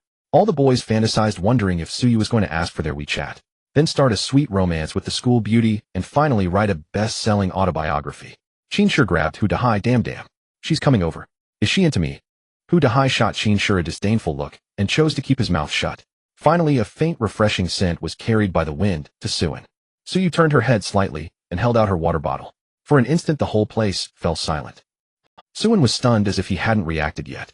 Suyu mumbled softly, water. You drink. Qin Shi's mouth was now wide enough to fit a goose egg. He looked at Suin, then at Suyu. This. Hu Dahai gently patted Qin Shi on the shoulder. Sigh. Beneath the silence of the crowd, Suin's heart was pounding faster and faster. Suin took the water bottle in a daze. Because of the mask, Suin couldn't see Suyu's current expression. Suyu felt that the sun itself wasn't as hot as she was right now. Thanks. Suin also turned his head away, not daring to look at Suyu. A shocked boy nearby said seriously, are you guys putting on a romantic drama for us? Li Ming watched the scene with interest, a sweet feeling in his heart. Everyone was young once. A breeze blew gently, lifting Suyu's high ponytail, and everyone was mesmerized. Suyu spoke softly, lowering her head, seeming a bit shy. Instantly, the hearts of all the boys shattered. Was this the aloof school beauty from the forum? Can someone tell me who possessed Suyu? Suin was confused. Suyu clasped her hands together then whispered, "This afternoon. Would you like to have a meal together?" Suyu didn't know why, but she just wanted to see Suin every day, even during meals. She had also come to understand her own feelings. But she didn't know how to say it. Suin was taken aback. "Okay. And those flour cakes were really delicious. Thank you." Then Suyu scurried away from the scene. After Suyu left, the scene fell into an awkward silence. All the boys were glaring at Suin with murderous intent.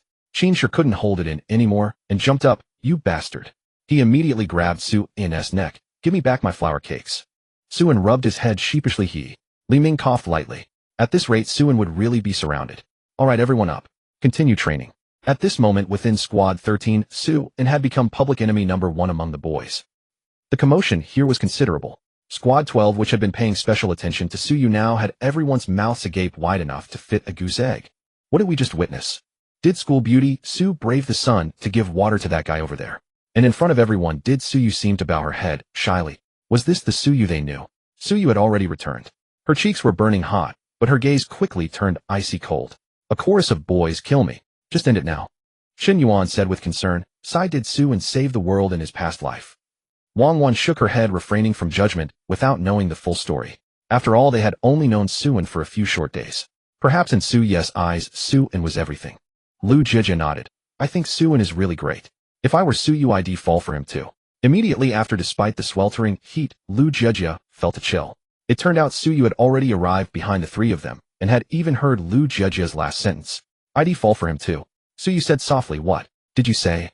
The cute and adorable Suyu they knew instantly transformed into an ice queen capable of taking anyone's life with ease. Wang Wan immediately stood up. "No, Suyu. Let us explain." Lu Jijia. After the explanation, Suyu finally retracted her terrifying aura. Lu Jijia sat there stunned, not daring to make a sound. "That was terrifying. Suin is good. Very good," Suyu said softly as she sat down. Wang Wan and the others immediately nodded. "Exactly. Setting aside Suyu's terrifying protectiveness, he's good." "She's right. You're both right. Listen to me explain." "I won't listen. You use my flour cakes to pick up girls." Qinsher turned his head away, ignoring Suin, acting like a sulky wife. To be precise, it wasn't picking up a girl. Suyu is a friend. Suin explained. Qinsher turned back, a sly smile forming. "Oh. Friend." Suin suddenly felt nervous. "Yes, just a friend." Qinsher burst out laughing. "I'm just kidding with you." Suin smiled too, but then a hand suddenly clamped onto his neck. "But why the hell do you deserve this?" "Aha." If Zhang Wei hadn't pulled Qinsher away, Suin might have really met his end there. Suin recalled his earlier answer. A friend. If not a friend, then what could she be? After a day of military training, the 4 of them returned to the dormitory. Qinsher flopped directly onto the floor. "I can't take it anymore. Let me go home and make flour cakes. I'm done with studying." "Look at you, not a man at all." Hu Dahai teased. Zhang Wei and Suin glanced at Hu Dahai, who was lying by the door. "You're not any better." Suin grabbed his clothes and walked into the bathroom. "Hey, Suin, aren't you going to rest a bit before showering?" Qinsher asked in confusion. Hu Dahai chuckled. "He's going on a date with the campus belle Su. I spoke too much. I deserve to die. Guys, shower faster." Suin was quick, emerging in 10 minutes with wet hair. He picked up a hairdryer and began drying his hair, his other hand not idle. He took out his phone to send a message. "Suin, I'm done showering. Yuji, are you ready?" No reply. Suin guessed she must be showering. Sure enough, after waiting 20 minutes, his phone rang. "Suyu, I'm done." "Suin, where should we eat?" "Suyu, the cafeteria." Suin thought with military training and no classes, the evening was free. He heard the snack street near Luda University was quite good, so he decided to meet Suyu at the gate and eat out. "I'm off." Suin put on a thin jacket. "Godfather, you know what I mean." Hu Dahai spoke up. "And me?" Qinsher raised a hand from the table. "Count me in too. I don't want to go out," Zhang Wei added. Suin nodded, understanding they wanted him to bring food. "Okay," he agreed. The 3 chimed in unison. "Thank you, Godfather." Suin left the dorm and soon arrived at the gate of Luda University. The military training had just ended, so few people were around. A graceful figure caught his eye. No need to guess, it was Suyu already there. She wore a white dress and a blue cap on her head, with a high ponytail falling through the cap's opening, adding a youthful touch. "Yuji, sorry to keep you waiting, haha." Suin ran up to her with a smile. "No, I just got here too." Suyu lowered her head as if afraid to meet his eyes. "Let's go, Mom." The 2 walked out of the school gate. It was their first time eating out together on campus, so Suin felt a flutter in his heart. Suin opened his navigation and led the way ahead, while Suyu obediently followed. Suddenly, Suin paused, realizing he might have taken a wrong turn. Before he could react, Suyu, not paying attention, bumped her face against his back. "Oh, Yuji, are you okay?" Suin hadn't expected her not to watch where she was going. Suyu rubbed her forehead. "I'm fine." Suin's shoulders are so broad. "Let me check." To be safe, Suan leaned down, but Suyu quickly turned her head away. I'm fine. Oh. Suan straightened up. Why did Suyu suddenly seem angry? Suyu's face flushed. Why did Suan have to get so close? Awkwardly, Suan found the right path and led them to the snack street near Luda University. The bustling vendors hawked their wares, and the smoky, lively atmosphere of the streets enveloped them. Suyu was stunned, so fragrant. What place is this? Suan wondered, didn't Suyu know about snack streets? Usually snack streets are full of enticing aromas. There's always a stall that tempts your appetite. Suyu looked embarrassed and stammered, I haven't eaten much of this. So, Suan nodded understanding. Given Yu Guest's family background, how could she ever indulge in street food? Come on, they'll take you through the whole street. Suan patted his chest. Suyu felt awkward. Actually, it was because her father always said street food wasn't healthy and she had a private chef, so she had never been to such places. Entering the snack street, as everyone knows, no matter the region, every snack street has one perennial bestseller. That was grilled oysters. And the slogan was always, a man's gas station, a woman's beauty salon. Suyu was immediately drawn by the aroma of grilled oysters and leaned in. The vendor, seeing customers, immediately called out, pretty lady, want a dozen. Suan also stepped forward, Yuji, want to try some? Oh, handsome man and pretty lady, you two are a perfect match. Especially you, handsome, you need a dozen oysters.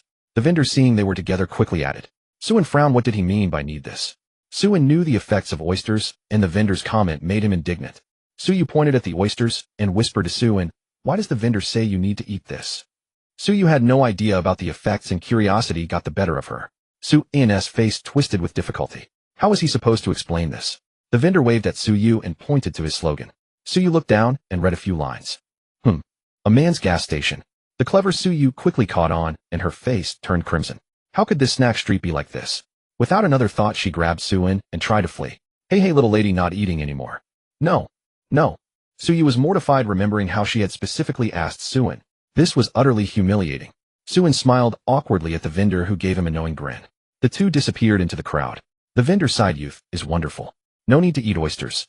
Suyu didn't realize she was now pulling Suan's arm as they weaved through the crowd. Suan's face turned red. He whispered softly, ahem. Yuji. Don't talk. That vendor is too wicked. Suyu said. Ahem. Fine. They had crossed nearly half the snack street when Suyu suddenly stopped, finally realizing her hand was on Suan's arm. Suan felt the pressure disappear as Suyu quickly withdrew her hand, clasping both hands together, awkwardly twisting them. It's okay, Yuji, it's perfectly normal for friends to hold arms. Suan forced a rationalization.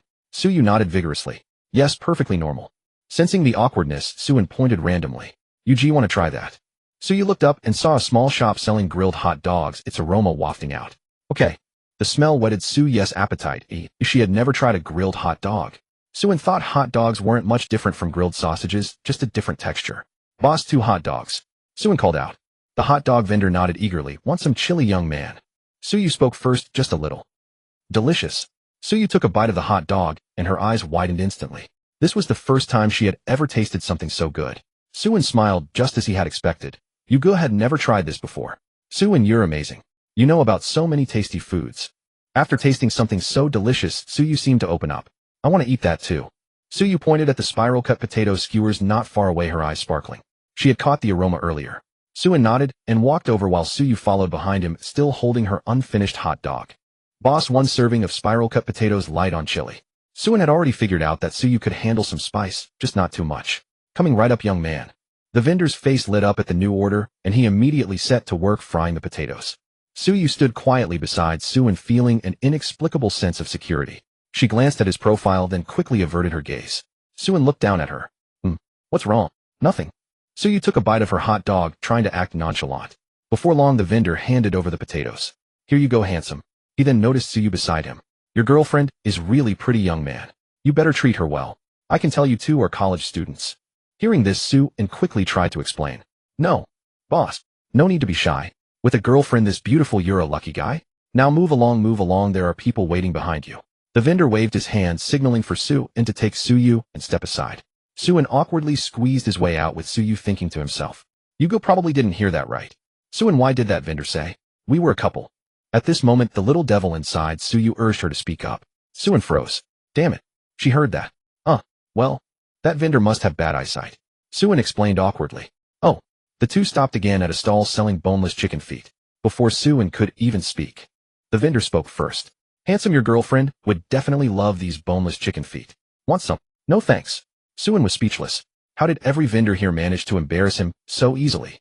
Suyu munched on her potatoes, but her heart was blooming with joy. These vendors had excellent eyesight. I need to have the old man buy this entire street. They're all good people.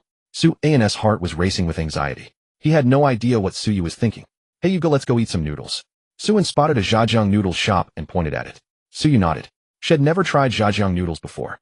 As for Suin, he had wanted to try a bowl of jajang noodles ever since arriving in Lucheng, but still hadn't gotten the chance. Now he was determined to taste it. Stepping into the noodle shop tucked inside the food street, Suin immediately ordered 2 bowls of jajang noodles with added eggs. The two found a corner seat and waited for their food. Suin spoke up. Yuga, let me tell you, noodle shops in little alleys like this usually have amazing flavor. Suyu nodded eagerly. Suin really knew so much. I learned this truth back in my freshman year of high school. I was starving after evening self-study and I passed by a noodle shop and this incredible aroma hit me. Hey, guess what happened next? Suyu nodded. What happened? That jajang noodle shop just pulled me right in. So I walked in and guess what I found? Suin paused for effect. Suyu, filled with curiosity, stared at him. And then, I didn't have enough money. Haha. In the end, the boss treated me to a bowl. And from that day on, I became his most loyal customer. Suin recalled that memory, a warmth spreading through his chest. That boss was a truly good and honorable man. Suyu's heart ached after hearing this. She never imagined Su and had such a hard time in his freshman year. In her mind, a vivid image formed: a rainy night, a hungry Suin just out of evening self-study, staring at the noodle shop at the street corner, clutching the insufficient money in his hand. In the end, it was only after Suin pleaded repeatedly that the boss finally took pity and gave him a bowl of noodles. Life had been so hard for Suin. If Suin ever knew what Suyu was imagining, he would be stunned. Is that really how I described it? Here you go, enjoy your meal, you two. The boss enthusiastically brought out 2 steaming bowls of fragrant noodles, then glanced at Su and Suyu about to speak. Hey young man, is this your girl? Before he could finish, Su's face darkened as he cut him off. Boss, ID like 3 more bowls to go. Oh. The boss nodded, still trying to continue, but Suin spoke again. Hurry along, boss, I eat fast. Alright. Suyu lowered her head, inhaling the fragrant steam from her noodles, a mischievous smile curling at the corner of her mouth. Silly Suin, why couldn't you just let the boss finish his sentence? Slurp. Suin inhaled violently, a huge mouthful of noodles rushing into his mouth. Suyu was stunned. What kind of eating technique was that? Suin paused, then rubbed his head sheepishly. Haha, it's a habit. He'll be quieter. Suyu shook her head. Teach me.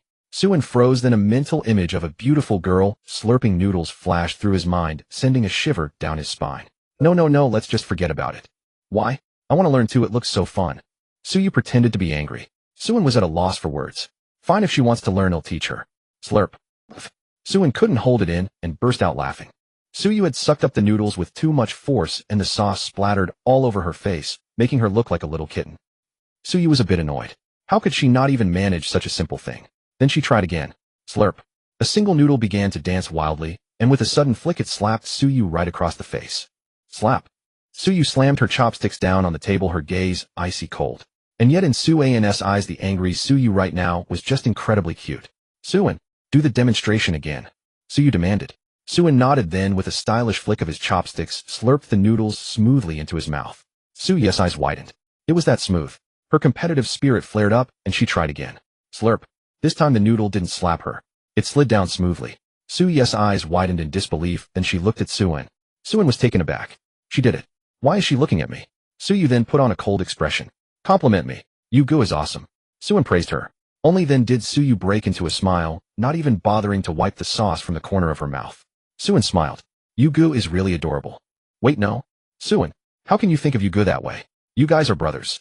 Suan's left brain instantly started a fierce battle with his right brain, and neither side could claim victory. Here you go, handsome. And your girlfriend is really beautiful. This time the vendor had learned his lesson. He finished his sentence and immediately scurried away. Suin was left speechless. Seriously, is there something wrong with everyone on this street? Suyu looked delighted. This vendor was a good person too. And I am indeed pretty, hee. After finishing their meal, the two wandered back to school, walking and playing without a care in the world. As they passed a hotel near the school gate, Suyu decided to pose a soul-searching question. Suin, why are there hotels outside the school? Suan's heart jolted. How am I supposed to explain this one? Honestly, is Suyu being naive, or is she just messing with me? After a moment of thought, Suin spoke in a serious tone. It's to prevent fights on campus. They opened hotels so people have a place to go and settle their differences unknown. Suyu nodded. Is that so? Suin felt like a genius. So will we ever get into a fight? Suin was stunned. Suyu's question had pushed him to the edge of a cliff. This. Fighting. This. Suin stammered, unable to articulate a coherent answer.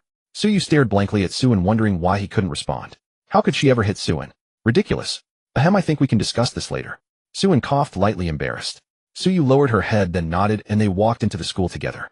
On the night of Lu University, there were couples everywhere along with single dogs who had just finished dinner. At some point a boy spotted two figures and sighed. If only I could be in a relationship too. Then he looked closer. Wasn't that the freshman campus beauty Sue? Wait, what? And who was the man beside her? The boy immediately followed them, casually snapping a few photos and posting them on the freshman forum. Shock. Freshman campus beauty already taken within 3 days of enrollment. Once this topic appeared, the bored college students flocked to see it. In an instant, the boys' dormitory erupted in howls. Their goddess was taken. This was absolutely intolerable. Brother Hai Look Anzi got photographed secretly. Qin Shi handed over his phone. Hu Dahai glanced at it. The click rate kept rising and the number of likes reached tens of thousands. In no time, both old and new students were spreading the news everywhere.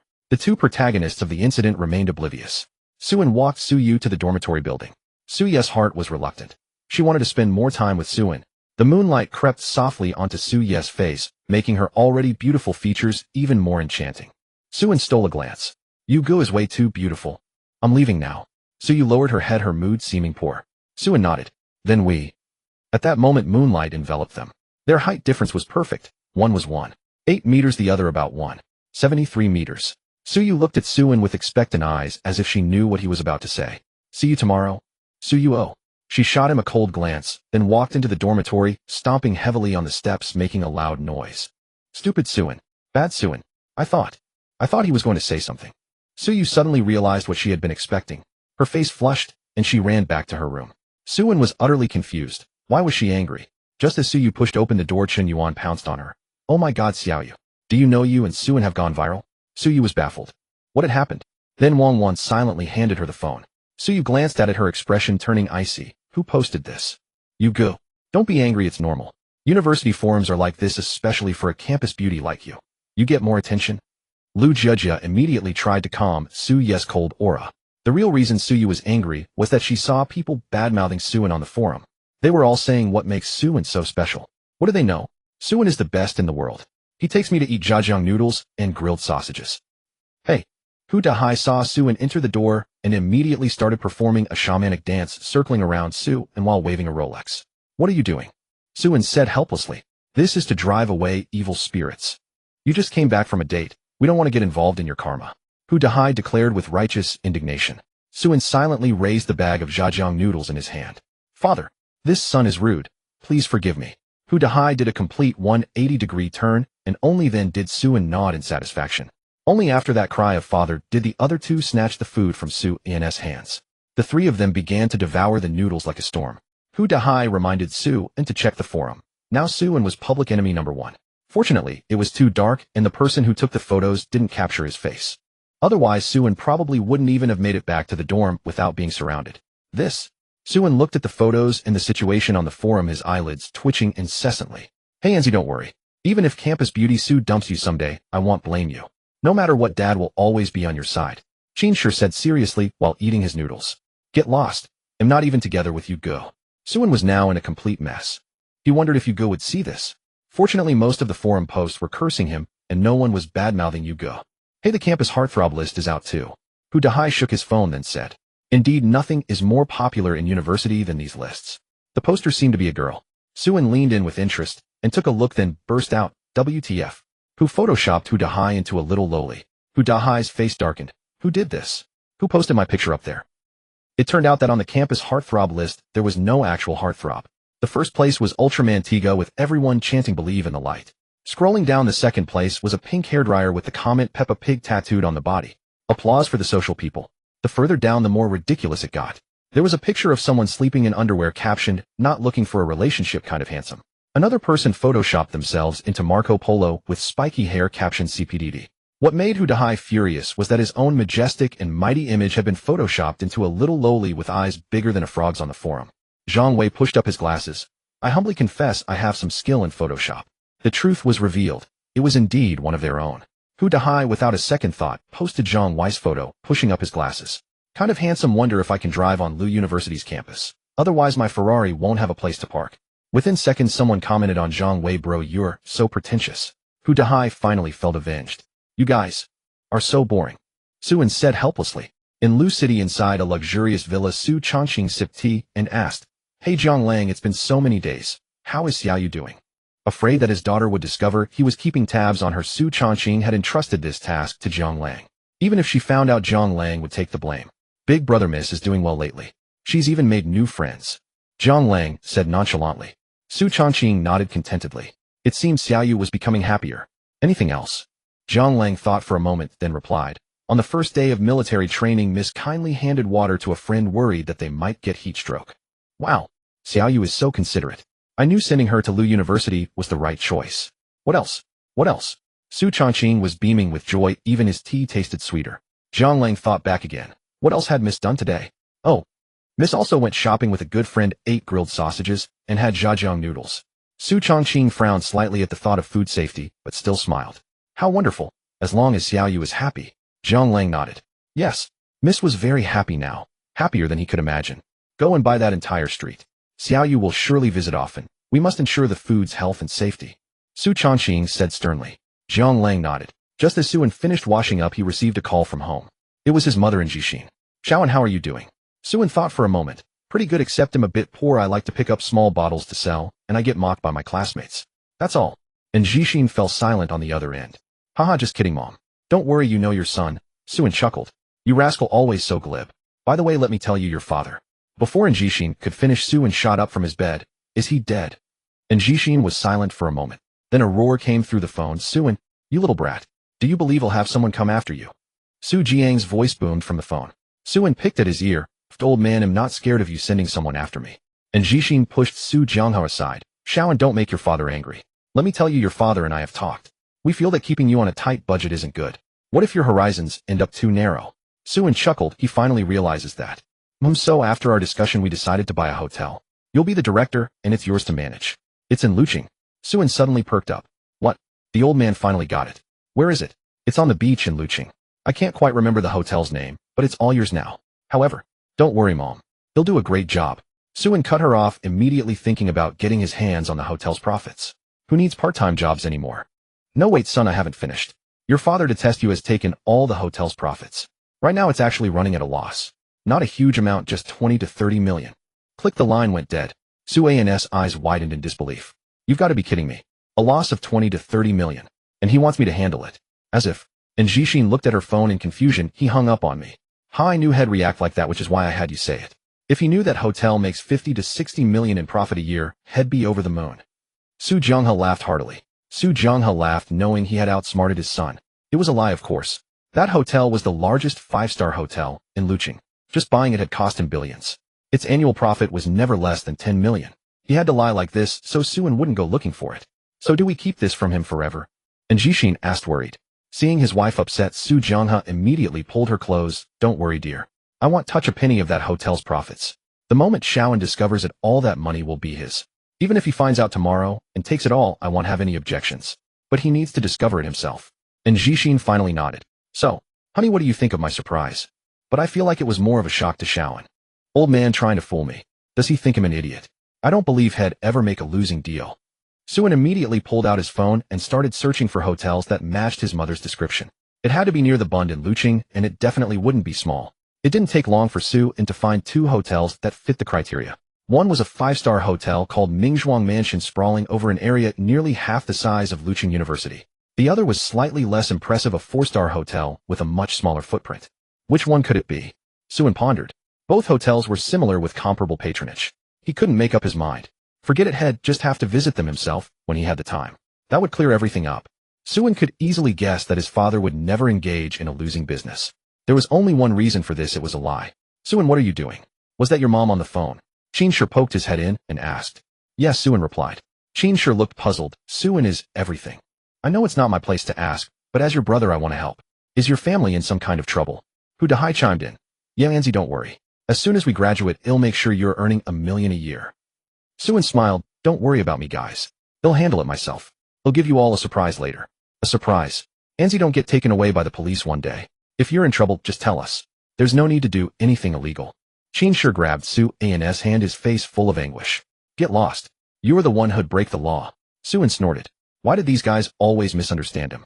I'm actually the son of the richest man, just raised poor. Once I graduate, I'll get each of you a villa. I promise. Suin stood up, his bold declaration seeming to shake even his bunk bed. For a moment the three of them were silent. Qinshu looked down and picked up a flour cake. Look at the poor kid. He's so hungry, he's hallucinating. Hu Dahai scratched his foot. He'll just go read my novel. Zhang Wei opened the book in front of him, better to read. And dream less. Suin knew they wouldn't believe him. It was always like this. Meanwhile, Suyu was lying on her bed looking lazy. Her pink silk pajamas accentuated her figure. Her curvaceous body was enough to drive any man crazy, and perhaps not just men. At that moment Wang Wan was eyeing Suyu covetously. Xiao Yu, you have such a great figure. Suyu paused. What are you planning? I'm just checking to see which guy will be lucky enough to have you. Suyu blurted out instinctively. Of course I'll be Su. She immediately froze. Why did I say that? The other three in the dorm instantly erupted. That damn Suin. Aunt. Suyu quickly drew her bed curtains, hiding herself inside, her face flushed. She inexplicably thought of the scene from that afternoon, so she took out her phone and searched fighting in a hotel. After a moment, a racy video began playing on her screen. Luckily, Suyu had a habit of keeping her phone on silent, or she would have died of embarrassment. Her body felt hot. So that's how they fight. No wonder Suin was too shy to say it then. And I even asked him if we knew how to fight. Oh my god. Suyu quickly tossed her phone aside and buried herself under the covers, the temperature in her bunk skyrocketing. Maybe. Just one more peek. She shyly picked up her phone again, watched a bit more, her mind filled with thoughts. Before she knew it, she had watched the entire 1 hour and 20-minute video. After finishing, Suyu felt she had learned too much too fast to process. Huddled under her blanket, her whole body burned. Suin, you bastard. The next day, due to a sudden downpour, Lucheng University canceled the day's military training, allowing everyone to rest in the dormitory. Suyu had not slept a wink all night, and the dark circles under her eyes made her look haggard. She had stayed up researching, astonished to discover there were so many ways people fought. It was terrifying. The young Suyu had given herself an impromptu biology lesson. Unfortunately, her period had arrived, keeping her awake all night. Xiaoyu, what's wrong? Chen Yuan asked, seeing Suyu's pained expression. Suyu, buried under her blanket, whispered, it's that time of the month. Chen Yuan's face lit up with understanding, then she said, they'll go get you some hot water. Wang Wan, having overheard, immediately chimed in, they'll go to the cafeteria and buy some brown sugar porridge. They'll stay here and take care of Suyu. Lu Jijia offered. Looking at her three roommates, Suyu felt a swell of gratitude. The three girls, having benefited from Suyu's sunscreen, finally saw a chance to repay her and weren't about to let it slip by. Meanwhile, in the boys' dormitory, Suin and his three roommates lay sprawled across their beds, staring blankly at the torrential rain outside the balcony window. My loyal subjects, who shall venture forth to procure sustenance? Qinshu declared. The others nodded solemnly. It was a grave matter, one that concerned the very survival of Dorm 503. Oh, without food, surely one of them would starve. Suin, thinking of Suyu, pulled out his phone to send a message. Have you eaten yet? Suyu, miserable and curled up in bed, felt a flush of shyness upon seeing the message from Suin, but she replied, anyway. Suyu, not yet. Accompanied by a cute sticker of a pitiful little rabbit. Suin, what's wrong, you go? Suyu, not feeling well. Suin thought for a moment, then it suddenly hit him. Girls have that time of the month. He knew. He immediately jumped out of bed and declared, brothers, I'm on it. The other three stared at him in disbelief, then one by one they bowed. Thank you, our benefactor. How shall we ever repay you? Suin ignored their theatrics, threw on his jacket, grabbed his umbrella, and dashed out. El City was hit by a torrential downpour of the century.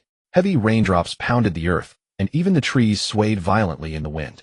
Suin, holding his umbrella, thought about how he needed to get Yugu some brown sugar water, or else Yugu would be in a lot of pain. With a sudden gust of wind, Suin's umbrella was ripped from his grasp and flew away. Damn it, he yelled. What terrible luck. The umbrella was long gone, so Suin had no choice but to brave the rain and sprint towards the cafeteria. Only the second cafeteria sold brown sugar water. He had checked the university for him earlier. Due to the rain, the cafeteria was nearly empty with only a few scattered students. Suin spotted a stall selling porridge that advertised brown sugar porridge. He figured that would do the trick. Without a second thought, he walked over. Any one bowl of brown sugar porridge. Any one bowl of brown sugar porridge. Suin frowned slightly, He turned his head and saw Wang Wan. He was a bit surprised. Wang Wan, seeing Suin completely drenched, asked in confusion, Suin, what are you doing here? This is far from your dorm. Suin gave an awkward laugh. Oh, Wang Wan suddenly realized what was going on. He had just been trying to buy brown sugar porridge. She took a step back, letting him go first. Thanks. Suin expressed his gratitude, then received the brown sugar porridge and also bought 4 boxes of takeout to bring back to the dorm. Aren't you buying anything? Suin noticed Wang Wan just standing there with her arms crossed, watching him with a smile. I don't need to. Didn't you just buy some? Wang Wan laughed. Sometimes she really felt these two were quite cute together. Suin smiled stiffly, then turned. Wang Wan quickly called out to him, "You go on back. You're soaked through, you should have taken an umbrella." Suin replied, "It got blown away by the wind just now. Here, give it to me. This is for Xiao Yu, right? I'll take it back since it's on my way." Wang Wan said, smiling, and reached out to take the porridge. Suin thought about it. She had a point, it was more convenient for her. He didn't have an umbrella, and the porridge might get ruined in the rain. "All right. Thank you." Suin scratched his head sheepishly. Wang Wan smiled. "No problem. Don't worry, you'll be sure to tell Xiao Yu you bought it." Suin blushed instantly and practically fled from the cafeteria. Wang Wan watched his retreating figure and chuckled to herself. These two really were alike in personality. She then picked up the porridge and left. Suin had to make his way back the same way he came. The heavy rain soaked him to the bone, plastering his hair to his forehead. "Hey son, how did you get so wet?" As the new semester approached, the dorm matron was officially on duty. Seeing Suin in such a state, she asked. Suin had met the dorm matron surnamed Chen yesterday. He smiled and said, "Auntie Chun, I just went out to grab some food, haha." A necessary skill for every male student was to build a good relationship with the dorm matron. Hearing this, Chen scolded him lightly. "You should have taken an umbrella then. Go upstairs and take a hot shower, don't catch a cold." "Will do." Suin smiled and quickly ran upstairs. "I gave you an umbrella, but why does my food look like it's been soaked in rain?" Qinshi asked, staring suspiciously at the soggy mass in his lunchbox. Suin wiped his wet hair. "Don't even mention it. The umbrella got blown away. I went out in the rain and came back in the rain." The three roommates felt a wave of emotion upon hearing this. This was better than their own fathers. He was willing to brave such heavy rain to get them food. They could have eaten anything. Qinshi immediately opened his lunchbox and started eating the other two, following suit, wolfing down their food. Suin meanwhile went to take a hot shower to avoid getting sick. Later, back in the girls' dorm, Xiao Yu. "Guess who I saw at the cafeteria?" Wang Wan burst through the door, acting in a way that was hardly ladylike. Suyu replied weakly, "Who?" "Suin." The moment she heard Suin's name, Suyu perked up, sitting straight up in bed. What was he doing there? Seeing Suyu spring back to life at the mention of Suin, Wang Wan decided to tease her a bit. She placed the brown sugar porridge on the table and said, "I saw him having a meal with a really pretty girl. He even bought brown sugar porridge." The atmosphere in the room turned icy cold instantly. Chen Yuan, who had just returned with hot water, pushed the door open and asked, "Who turned on the AC?" "Who?" Suyu's gaze turned icy, and she looked like she was about to get out of bed. Wang Wan quickly recanted, "Ahem. Just kidding. I saw him buy the brown sugar porridge. He was soaked to the bone and didn't even have an umbrella." Suyu was confused. Brown sugar porridge. Yeah, I wonder who's worth the handsome Suin braving a torrential downpour to go all the way to the first cafeteria for some brown sugar porridge, Wang Wan said with a meaningful smile. Suyu's gaze fell upon the brown sugar porridge on the table. So Suin hadn't replied to her message, because he had gone to buy her brown sugar porridge, and it was pouring rain. He was all soaked. "Suin, you. Oh, go ahead and eat it." Suin bought it in, just the delivery girl, Wang Wan said with a smile. Suyu immediately got out of bed, her previously weak body suddenly feeling full of energy. She had to finish it. She absolutely couldn't let Suin's kindness go to waste. "Achut. This. And Z, are you catching a cold?" Hu Dahai and the other two looked in confusion at Suin, who was wrapped tightly in his blanket. The torrential rain continued to pour, and the third day of military training was cancelled as well. Some were pleased while others were dismayed. Suin, however, was among the deeply dismayed. He, who rarely ever ran a fever or caught a cold, had actually fallen ill. Perhaps it was the soaking from yesterday's rain that had brought this on. "He'll be fine probably. I just need to sleep it off." Suin spoke weakly. Qinshi rummaged through his backpack. "Hold on, and Z, let me see if I have any cold medicine. You really should take something. What do you want to eat?" "I'll order takeout." Hu Dahai waved his phone. Suin felt like he couldn't stomach anything at that moment, and his head felt heavy. Ding dong. Suin picked up his phone and saw a message from Suyu. "Suyu, you got caught in the rain yesterday. Are you feeling unwell today?" It was undeniable. The two seemed to share an inexplicable synchronicity. Even Suin had to believe it. Before he could even say anything, Suyu had already sensed something was off. "Suin, guess." Suin replied with interest. On the other end, Suyu fell silent. But she had a premonition Suin was sick. "So, and Z, what are you eating?" Hu Dahai asked again. Suin shook his head. "Not hungry. Feeling dizzy." Zhang Wei handed him a cup of hot water. "Drink something warm first. People with a fever usually can't eat much. Dahai, just get some kanji for NZ." Hu Dahai nodded. That made sense. He himself could never eat much when he had a fever. Suin took the water and drank a big gulp. Fortunately, it was warm, or he would have burned himself. "Xiao Yu, what's wrong?" Wang Wan saw Suyu staring blankly from her bed and asked in confusion.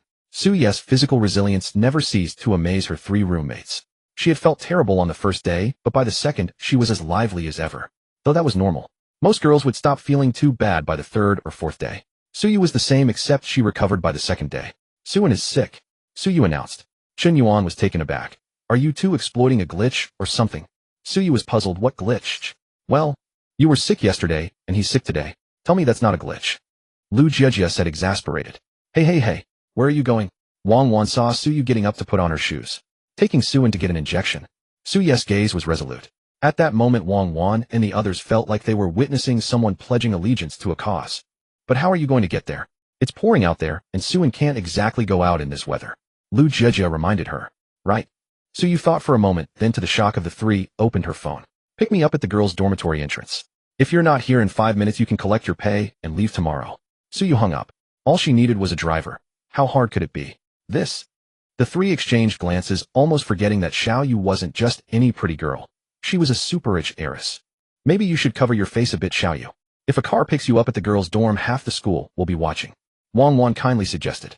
Yeah, if a luxury car pulls up downstairs, Xiaoyu, you'll break the campus for him in an instant. Suyu nodded. Good point. Before long, a girl whose face was completely concealed stepped out. In the downpour, a Maybach S900 reserved exclusively for Suyu pulled up to the girls' dormitory. In an instant, every girl was on their balconies staring at the black beast. Damn, how much does a car like that cost? Don't ask me, I've only ever ridden in a BYD Qin. The door opened, and a man in a black suit stepped out with an umbrella, walking straight into the girls' dormitory, where Suyu had been waiting. Miss? The driver stared at Suyu, who was wrapped up like a dumpling, momentarily bewildered. What new kind of game was she playing? Without a word, Suyu strode out of the dorm, the driver's umbrella held steadfastly over her head. Under the stunned gaze of countless girls, Suyu was escorted into the car. Damn. So we've got a rich girl living in our dorm building after all. Rich girl? Didn't you see the plate? Hue 66666. That's the princess of Lucheng. To the boys' dormitory, let's go. Once in the car, Suyu finally removed her heavy scarf. Understood. The driver asked no questions. His only job was to obey Suyu's orders. That was what Su Chongqing had told him on his first day. This car was also exclusively Suyu's, and in all this time this was the first summons he had received from her. To facilitate picking up and dropping off Su Chongqing had rented an apartment for the young driver near the school, where he only had to wait for her call. The black Maybach sped through the roads of Lucheng University, drawing wide-eyed stares from students. Everyone said Lucheng was full of rich people, but no one warned it was this rich. Hu Dahai stood idly at the entrance of the boys' dormitory, pondering what kind of kanji to buy for Suin. Suddenly a black beast charged over, and Hu Dahai's eyes widened. That license plate. It's from the Su Corporation. The black window rolled down, revealing Suyu's icy expression as she looked at Hu Dahai. Go. Bring Suin down. Hu Dahai nodded immediately. Yes, ma'am. He then sprinted off, his heart racing with fear. This eldest Miss Su was terrifying. When Suin was around, she was fine, but without him, she was a veritable beast of the tundra. Meanwhile, Suan's vision was so blurred, he could barely see, with Zhang Wei and Qin Shi looking on in worry. And Z, let us take you to see a doctor? Your forehead is burning up. Qin Shi touched Suan's forehead and immediately withdrew his hand. Suan's eyes were glazed over, his head felt as heavy as 1,000 pounds, impossible to lift. Clatter. Didn't you go to buy kanji? Why are you back? The two looked in confusion at Hu Dahai, who was panting heavily. No time to explain, guys. Carry Suin. Hu Dahai shouted immediately. Following his lead, they quickly forced Suin into his jacket, and one on each side hoisted him up. Suin felt like he was flying. I'm going to die. It was merely the sensation of being carried down the stairs by the three, the constant lifting giving him that illusion. Hey, where did this emperor's car come from? Qin Shi wondered before a chill ran down his spine. Suyu was staring coldly at him and the others. Get him in the car. Don't just stand there. Hu Dahai yelled. Virum. The Maybach roared to life and sped off. Was that just? Qin Shi and Zhang Wei were terrified. Was that really Suyu? Hu Dahai wiped the sweat from his brow. Guys, it's a long story. It's fine. We can explain slowly. Back inside. Suin opened his eyes and in his daze saw Suyu beside him. You go, eh? I'm here. Whose car is this? Suin realized he was in a moving vehicle. Were they taking him to the hospital? He was saved. I booked a ride-hailing service. We're going to get you an injection. At that moment, the driver's pupils dilated in shock. The young lady had brought a handsome man into the car. And why was he suddenly a Didi driver? Suin stared blankly at the black-suited driver. Are all drivers this professional these days? Dizzy and light-headed, Suin mistook the Maybach emblem for a BYD logo. The driver wanted to say something, but then caught Suyu's icy gaze in the rearview mirror. He swallowed hard, his hands trembling. Yes. The platform requires us to dress like this. Suin nodded dully. Fine. Suddenly his head spun, and he leaned directly against Suyu's shoulder. The driver's eyes widened, too terrified to look again. Suyu's heart skipped a beat as she glanced at Suin beside her. Shaoan. He was this close to me. Suyu was overjoyed inside though her expression remained calm. Suin murmured, "Where are we?" "Almost there," Suyu replied softly, reaching out to feel his forehead. "Burning hot." "Hurry," she said in a low voice. The young driver pressed down on the accelerator, still unable to calm himself. "We've arrived, passenger." In the underground garage of the hospital, the Maybach pulled slowly into a parking spot. Suyu helped Suin out of the car. The driver reached out a hand to assist, but he was immediately stopped by the look in Suyu's eyes. "Excuse me." "He has a fever," Suyu said nervously to the nurse at the counter. It was her first time at a hospital, and being socially anxious, it took all her courage just to ask. "Let me see." The nurse initially seemed indifferent, but as soon as she touched Suin's forehead, her expression changed drastically. "Damn, he's burning up." She swiftly registered him and notified her colleagues, then stood up. "Come this way." Suyu nodded.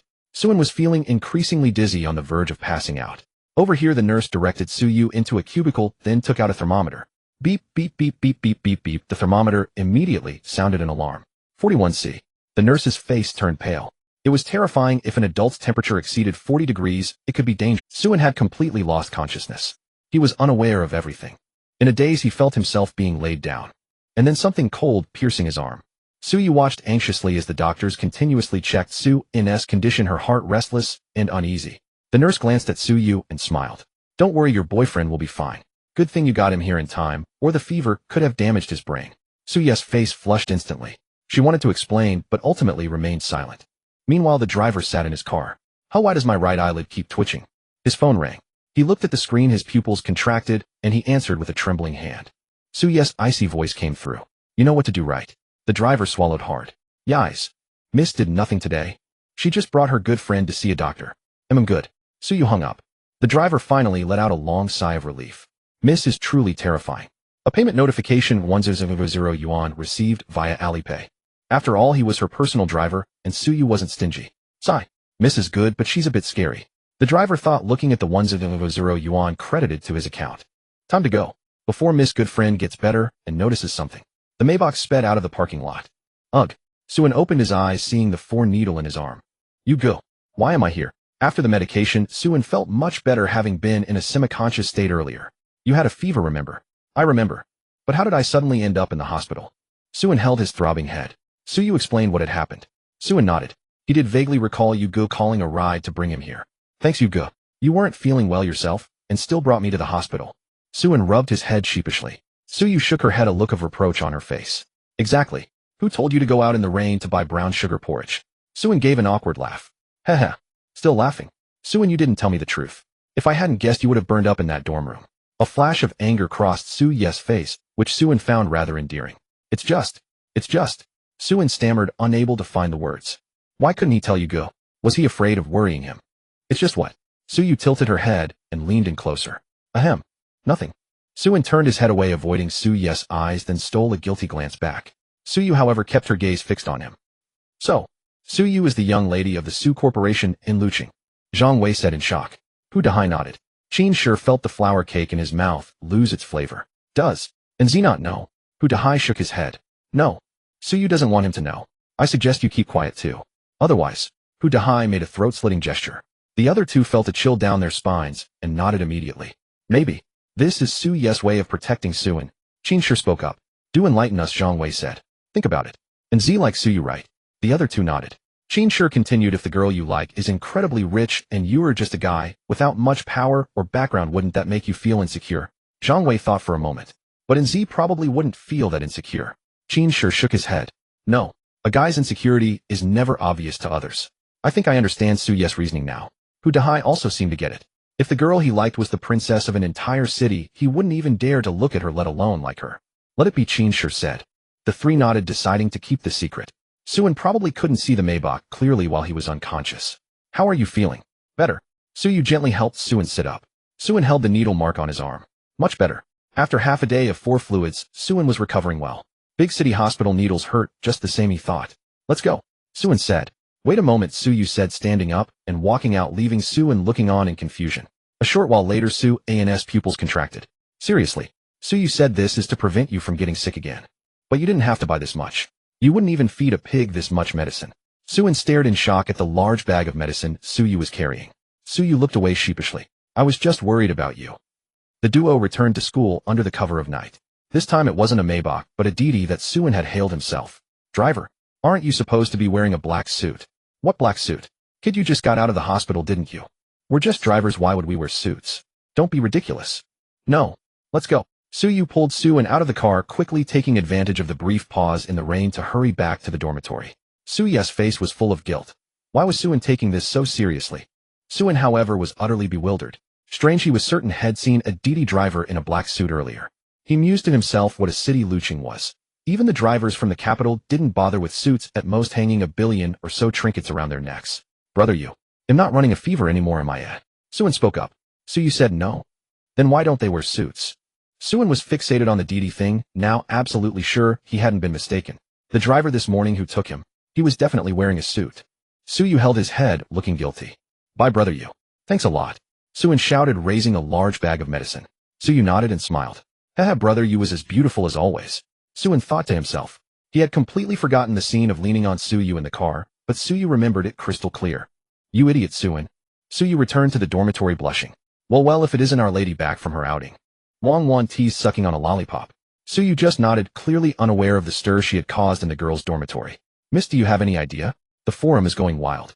Shocking. A Lucheng leopard number Maybach appears at the girls' dormitory. Which wealthy daughter is it this time?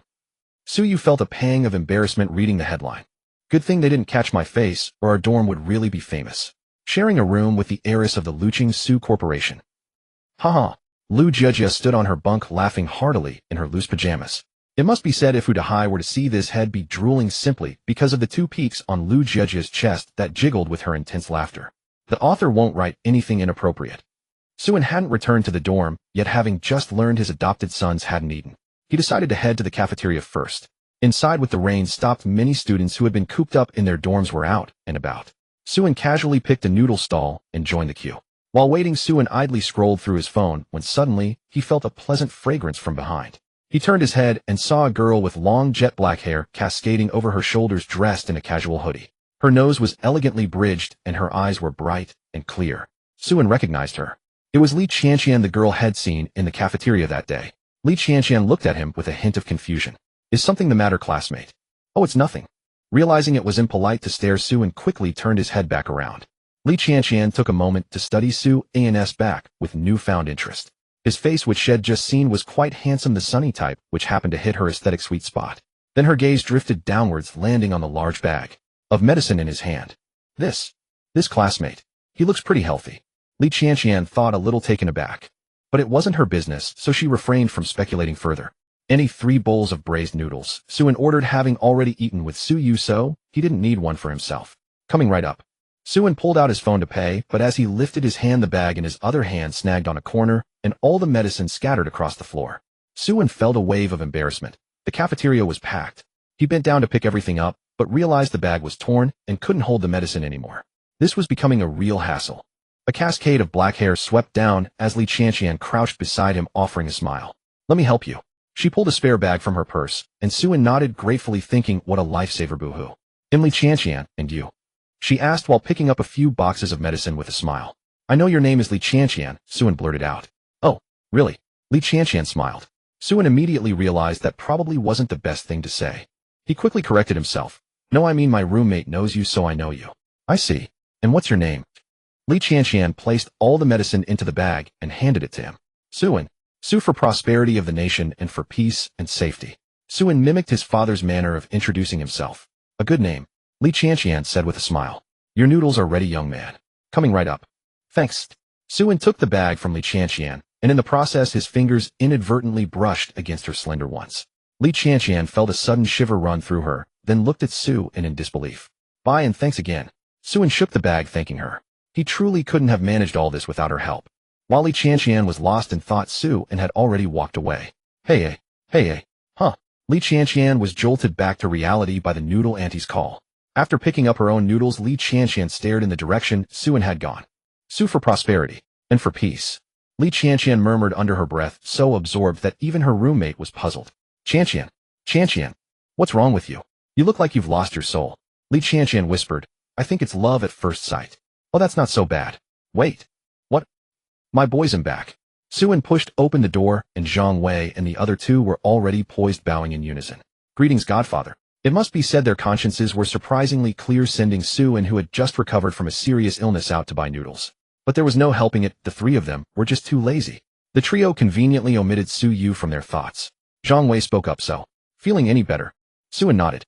Much better. I feel strong as an ox right now. Good to hear. Just got the notice, it looks like it won't rain tomorrow, so military training is back on. Off. Su-in's spirits immediately deflated.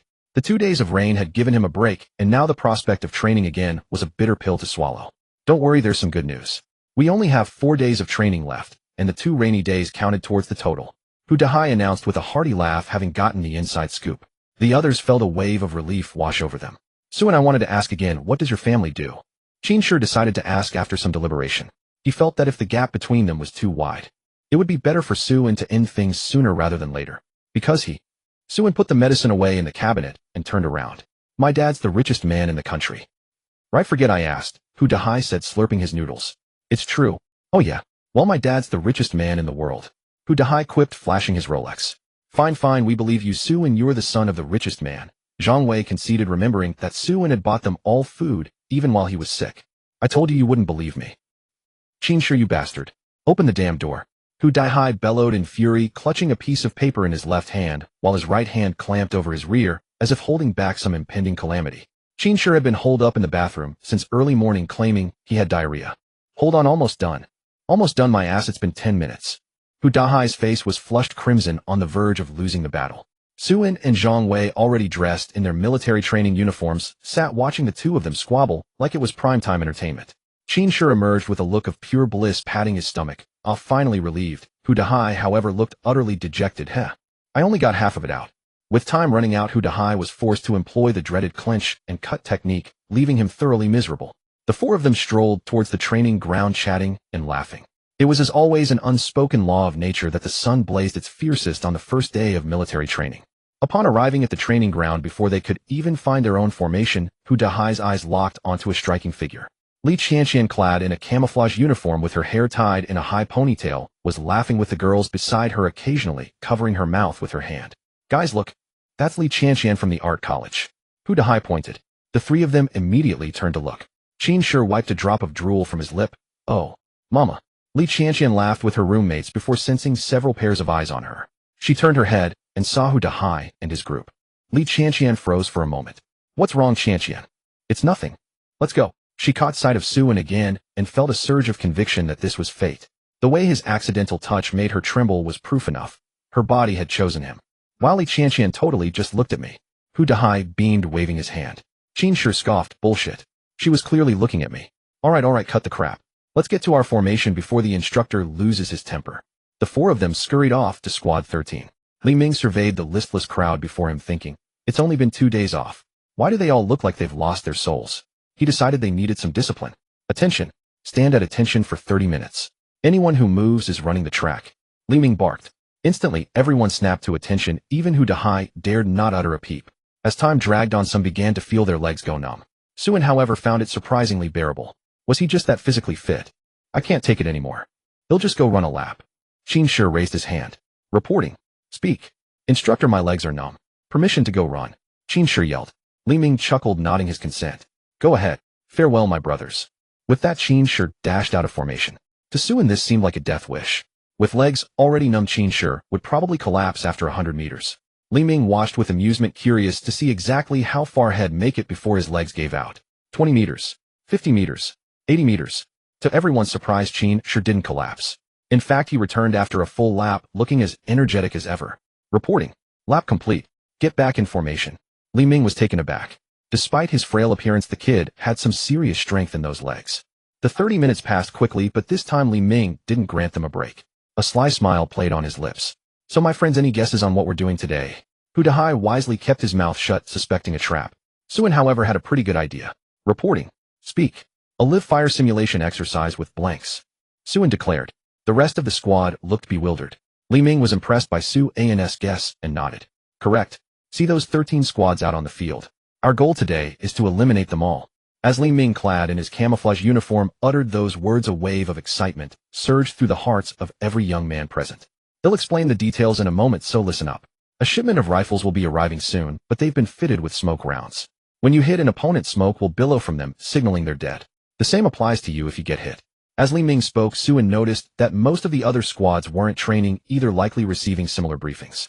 Suddenly, a thunderous roar filled the sky. A black beast of a helicopter swooped overhead, its massive rotor blades whipping up a fierce gale. The entire field erupted in excitement. Lucheng University was really going all out. They'd even brought in a military helicopter for the training. Of course, this was permitted by the state, and it wasn't an uncommon sight in major cities. Moments later, the helicopter dropped several supply crates onto the field before soaring away. A mischievous grin spread across Li Ming's face.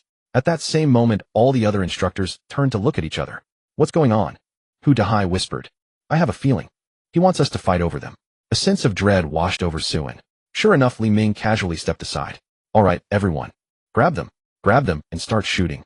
Before his words could even sink in, members of other squads were already sprinting towards the crates. What are you waiting for? Go, Li Ming shouted. Suin shot off like a bullet with Qin Shi hot on his heels, yelling excitedly, free-for-all. I love it. Suin immediately locked onto a nearby supply crate and signaled for Zhang Wei and the others to follow. With a whoosh, Suin was the first to reach it. Seeing others closing in, he hoisted the heavy crate and took off running. As he ran, he pried it open, revealing a row of sleek black rifles nestled inside. His heart raced with excitement. Just as he was about to pull one out, the campus loudspeakers crackled to life. Ahem. Testing. Can you hear me? Everyone on the field froze. Haha, calm down, everyone. The instructors were just pulling your leg. One crate per squad, then get back in formation. The real event hasn't started yet. A collective groan rippled through the crowd. So much for the free-for-all. Suin, utterly bewildered, carried the crate back to Li Ming. So, that whole free-for-all thing was a joke.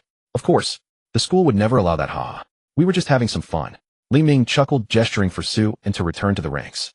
Before long, every squad had received their own weapons crate. The loudspeaker crackled to life again. Hello. Students, I am your principal. We've spared no expense for this military training. First, we want you to understand the brutal reality of war. Second, you all know why every child of Huaxiao must undergo this training. So that if our nation is ever in peril, each and every one of you will be a razor-sharp blade for China. They'll stop rambling. A very exciting game awaits you. The entire campus has been cleared, leaving only the soldiers on this field. Your task is simple. Within a set time limit, eliminate all enemy squads. Stay alive, kids. Good luck. The crowd erupted into a cacophony. What did the principal mean? Suin felt a pang of trouble, yet he couldn't help but admire the principal's dedication. For the sake of providing ample space for military training, the entire Lu University was turned into a battlefield. You've all heard it now. Disperse by dormitory immediately. Li Ming, with a grave expression, barked loudly.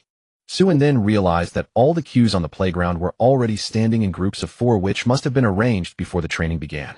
Lu University was truly impressive. Li Ming looked at the dense clusters of 4 and nodded slightly. Without further ado, each dormitory unit of 4 will receive guns, 3 rifles, and 1 sniper, you understand. Soon, all the male and female dormitories in Team 13 had their guns. Li Ming nodded. As you just heard, I can say that now until 12 o'clock there are 3 hours. Within 3 hours, the surviving students will get a reward. What reward? Amid the boys, someone was about to ask when a gunshot rang out and blue smoke immediately billowed from his head. It came from somewhere unknown. Li Ming yawned. Sorry, forgot to mention, it's already started, ha. Suin and his companions exchanged glances. Run. The 4 immediately grabbed their guns and ran as fast as they could. Their movement triggered a herd effect, and more people began to rush out of the playground. Li Ming shouted behind them. If you are eliminated, remember to return to the playground. There were already brave souls sweeping the playground with their rifles, sending up puffs of blue smoke from eliminated students. Suin, where are we going? Never mind, just run to a place with no one over there. Suin pointed at a teaching building, ignoring what it was, and dashed over. The others followed closely, afraid to fall behind. Only when they reached a corner of the building did they catch their breath. Holy crap. This is so exciting. I love Lu University. Qin Shi's eyes sparkled. Surely every boy would love such military training. Exciting, yes, but it's exhausting me. Hu Dahai leaned against the wall, panting, the black rifle hanging across his chest. Suin looked at the domestically made Type 10 sniper rifle in his hands and conceived a bold idea. Let's go. Hey, where to? The others followed Suin again. After climbing, Suin reached the top floor of the teaching building. Whether it was arranged by the school or not, the safety door to the rooftop was unlocked. Suin, why are you here? Zhang Wei asked. Of course, to be a sniper. Suin curled a mischievous grin. With such a rare opportunity, he had to play rooftop sniper in real life. Holy crap. Suin, I didn't know you were this bad. Zhang Wei also showed a sly smile. Suin walked to the edge, set up the sniper rifle. He had never used one before, but hadn't he seen enough? With all those movie references, it didn't take Suin long to figure it out. Suin couldn't help but laugh. Playing like this, anyone who didn't laugh would probably be diagnosed with depression. Then Hu Dahai had another great idea, beckoning the other two. Zhang Wei nodded repeatedly. This was fun. Su and you enjoy yourself. Well, go be campers in the building. Go ahead, he. Suan was already engrossed. Let me see. Suan raised the high magnification scope. It must be said the real-life scope was much more realistic than in games. Under Suan's gaze, everyone near the playground was within his sight. Oh, before long Suan spotted a perfect target. For people were in a patch of grass behind the playground discussing something. Wow. Suan smiled, then pulled the trigger. Hey, holy crap. Third brother, you got sniped in the head. Damn, run. Someone's playing safety inspector. Well, avenge you. I saw the glint from that teaching building. The other three dashed to the building ready to avenge their brother. In a dark corner, three people sensed footsteps and revealed sinister grins. I feel something's off. What's off? There's a sniper upstairs, but what about the other three? It's common sense that a dorm has 4 people. The three immediately realized there were 3 more people whose location was unknown. How dared they charge in? Let's go find a corner first. Our position is a target. The 3 prepared to leave the empty corridor and find a corner. Who's laughing? As they approached the stairwell, they heard a laugh. Not me. Not me either. Then a plump figure suddenly emerged from the stairwell, gun raised. It's me. Holy crap. The 3 tried to turn and run, but 2 more people appeared at the other end of the stairwell, raising their guns with sly grins. Bang, bang, bang. The 3 were on the verge of tears. Hu Dahai patted their shoulders. Brothers, it's okay, this is war. Zhang Wei nodded. Indeed, only Hu Dahai could think of hiding in the building to ambush people. No joke, I encountered a safety inspector cosplayer and 2 tank cosplayers, and there were campers in the building. The 3 returned to the playground and complained to their eliminated teammates. They never expected to be eliminated within an hour. Meanwhile, Suan on the rooftop was having a blast, growing more and more excited. With consecutive shots, another 4 people were eliminated. Meanwhile, their teammates who came to find Suan were all ambushed by Hu Dahai and his group. For a time in the eliminated area on the playground, everyone's comment on Suan's group was CS. Let's hide in that building. Wang Wan and her group were cautiously hiding around the campus, relying entirely on Su's cover. They hadn't expected Su's marksmanship to be so good. By chance, they arrived at the building where Suan was sniping. Just as they went upstairs, Hu Dahai jumped out to spray them. But then he saw Su's indifferent face and immediately bowed. Brother, you. Wang Wan and the others were surprised. What was Hu Dahai doing here? Then Zhang Wei and the other emerged from the shadows, scratching their heads, sheepishly ambushing. Suyu, seeing them all there, felt a stir, and Suan. He's upstairs. Good. Suyu replied, and immediately headed upstairs. Hu Dahai gestured for Wang Wan and the others to come. They'll tell you something fun. After hearing Hu Dahai's plan, Wang Wan and the others immediately agreed. Ambushing was great. Qianqian, let's go to that building. Okay. Li Qianqian and a girl beside her entered the teaching building where Suan was sniping. Meanwhile, her other 2 roommates had been eliminated. Huh. Hu Dahai and Wang Wan behind him jumped out, about to fire. Li Qianqian immediately recognized Hu Dahai as the one who left with Suan in the morning, so she spoke. Is Suan here too? Hu Dahai was stunned, and so were the others who came out. Well, he's upstairs. Hu Dahai stammered. How did Li Qianqian also know Suan? This wasn't right. He had never mentioned it. Thank you. Li Qianqian smiled, then left her roommate behind and hurried upstairs. Wait, didn't Suyu just go up too? Holy crap. Huh. Suan, positioned on the rooftop, turned around to see Suyu clad in camouflage with a high ponytail, grinning from ear to ear. Suan, what are you doing? Suyu approached, crouching down gently beside him, her mood instantly brightening at the sight of him. Just ambushing some players, haha, Suan said with an awkward scratch of his head. He hadn't expected Yugo to catch him doing something like this. How embarrassing. Are you feeling better now, eh? Suyu asked with concern, secretly hoping he might be getting sick again. That way Suan would have to rely on her again. But then a wave of disappointment washed over her. She had bought him so much medicine. He probably wouldn't get sick for a while. I'm much better thanks to you, Yugo. Suan said, feeling a strange sense of guilt. That's good to hear. If you feel unwell, you must tell me, okay? Suyu said with a serious tone, as if reprimanding him. A strange feeling spread between them, and Suan suddenly felt like this was how a girlfriend would talk to her boyfriend. No. What am I even thinking? Suan's face flushed red, and he turned away. Suyu, also realizing the implication, awkwardly averted her gaze, her heart pounding like a startled deer. She was falling for Su and more.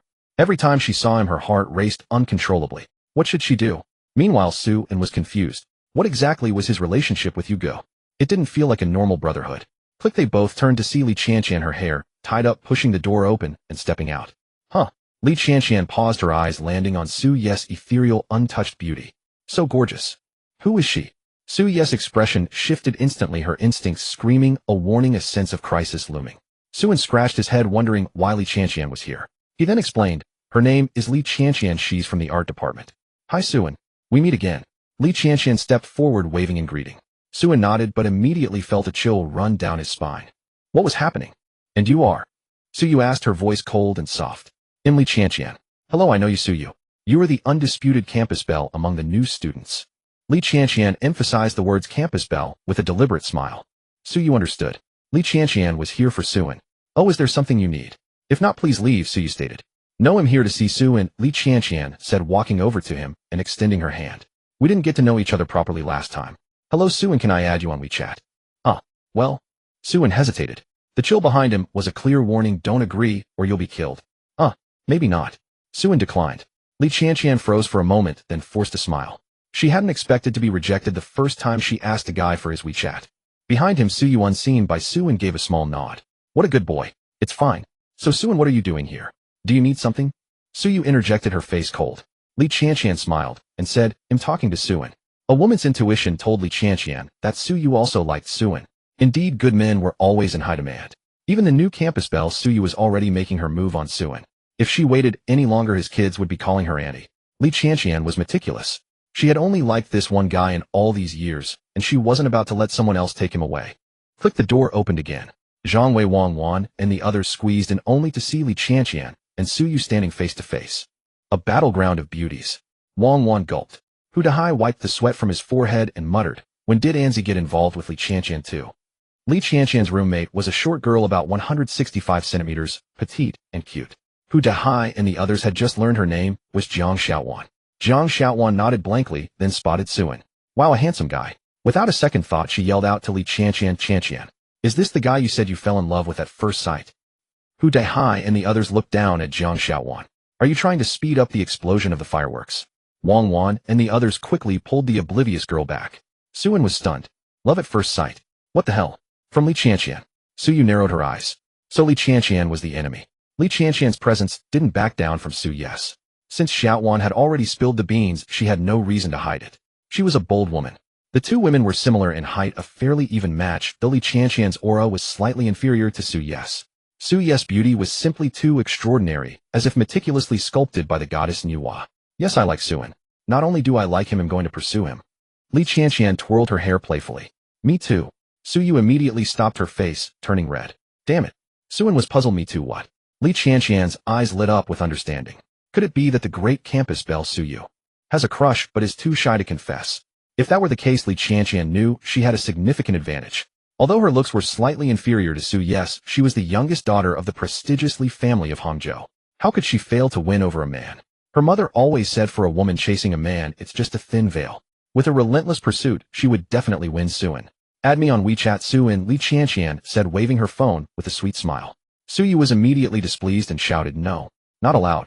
She's anxious. She's getting anxious. Xiao Yu is getting anxious. Wang Wan and the others, the spectators, widened their eyes.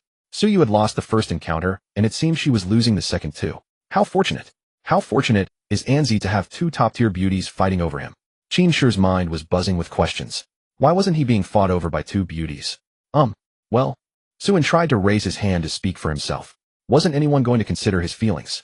Suin, how many people are in your family? Li Qianqian asked suddenly. Suin tilted his head.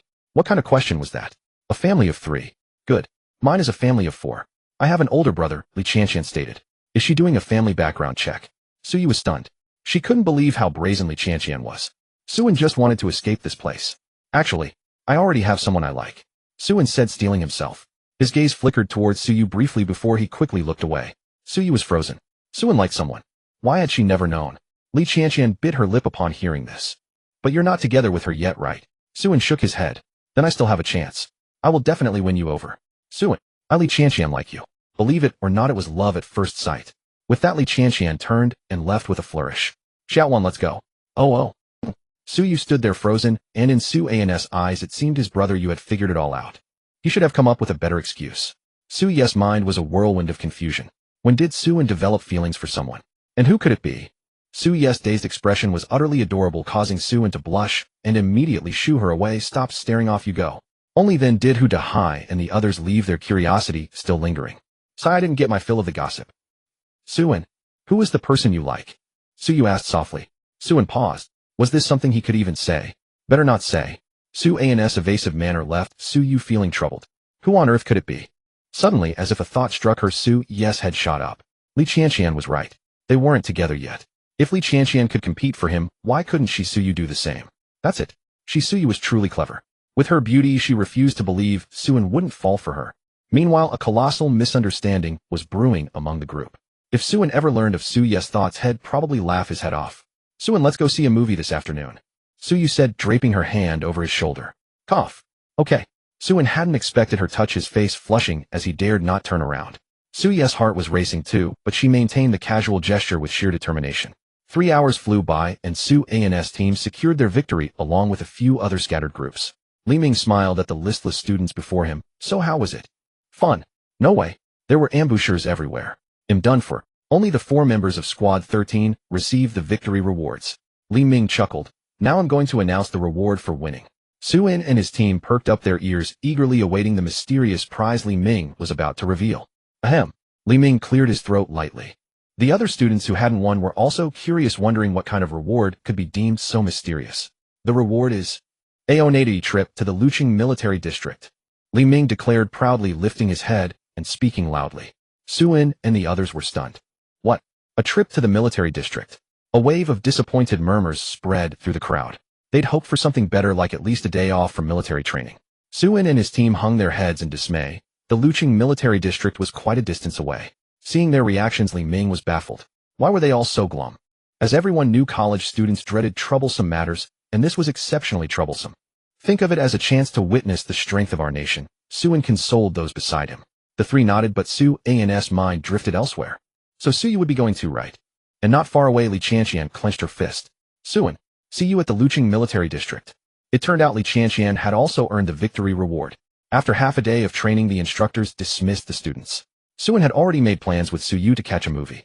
He rushed back to the dormitory, took a quick shower, and then waited for Su Yu. Shall you wear this?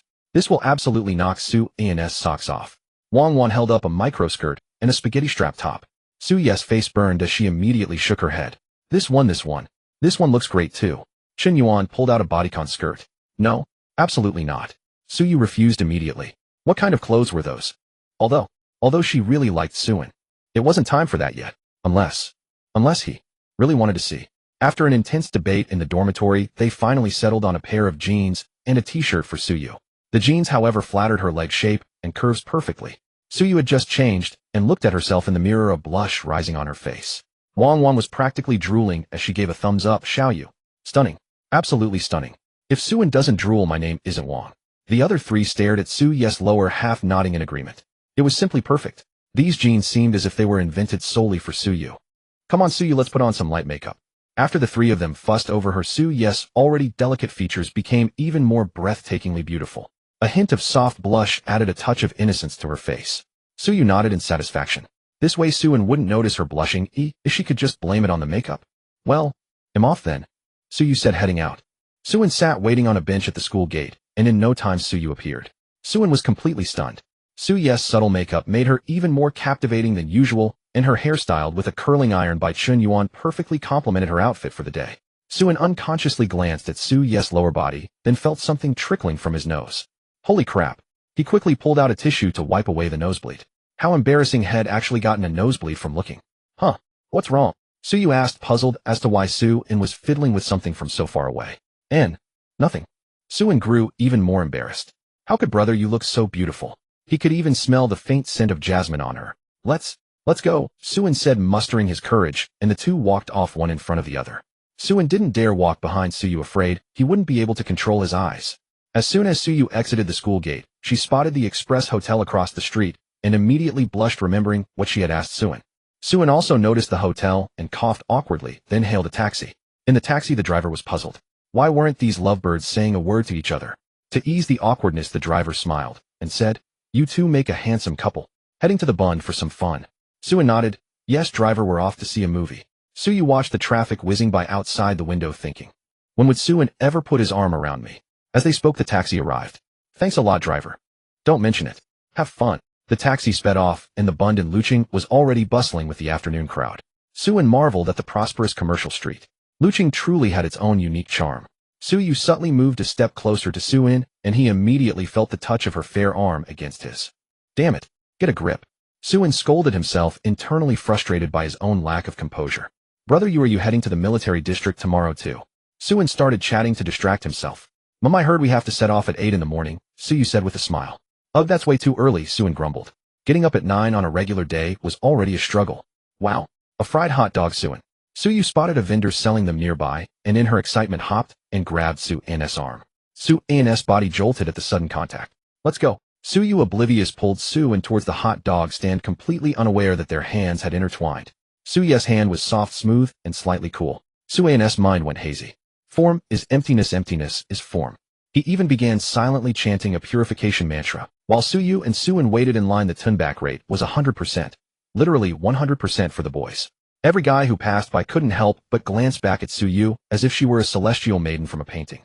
Hello miss, are you interested in becoming a star? A talent scout stepped forward and asked politely. Suin immediately felt annoyed. Seriously, am I invisible? No, Suyu replied coldly. How about you take a look?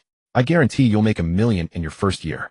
The scout couldn't bear to let someone like Suyu go, confident that few current stars could rival her. Seeing that the man still wouldn't leave, Suyu looked troubled. Suin quickly intervened. Buddy, move along. Can't you see she doesn't need it? Sorry. He'll leave now. The scout finally retreated, feeling disheartened. He had missed a potential superstar. Here, Suin handed Suyu a hot dog. Suyu finally smiled with joy. Just then a nearby boy, too distracted by Suyu, walked straight into a lamppost. Suin thought, that's ridiculous. If he kept hanging out with Yugo like this, they'd be the center of attention everywhere.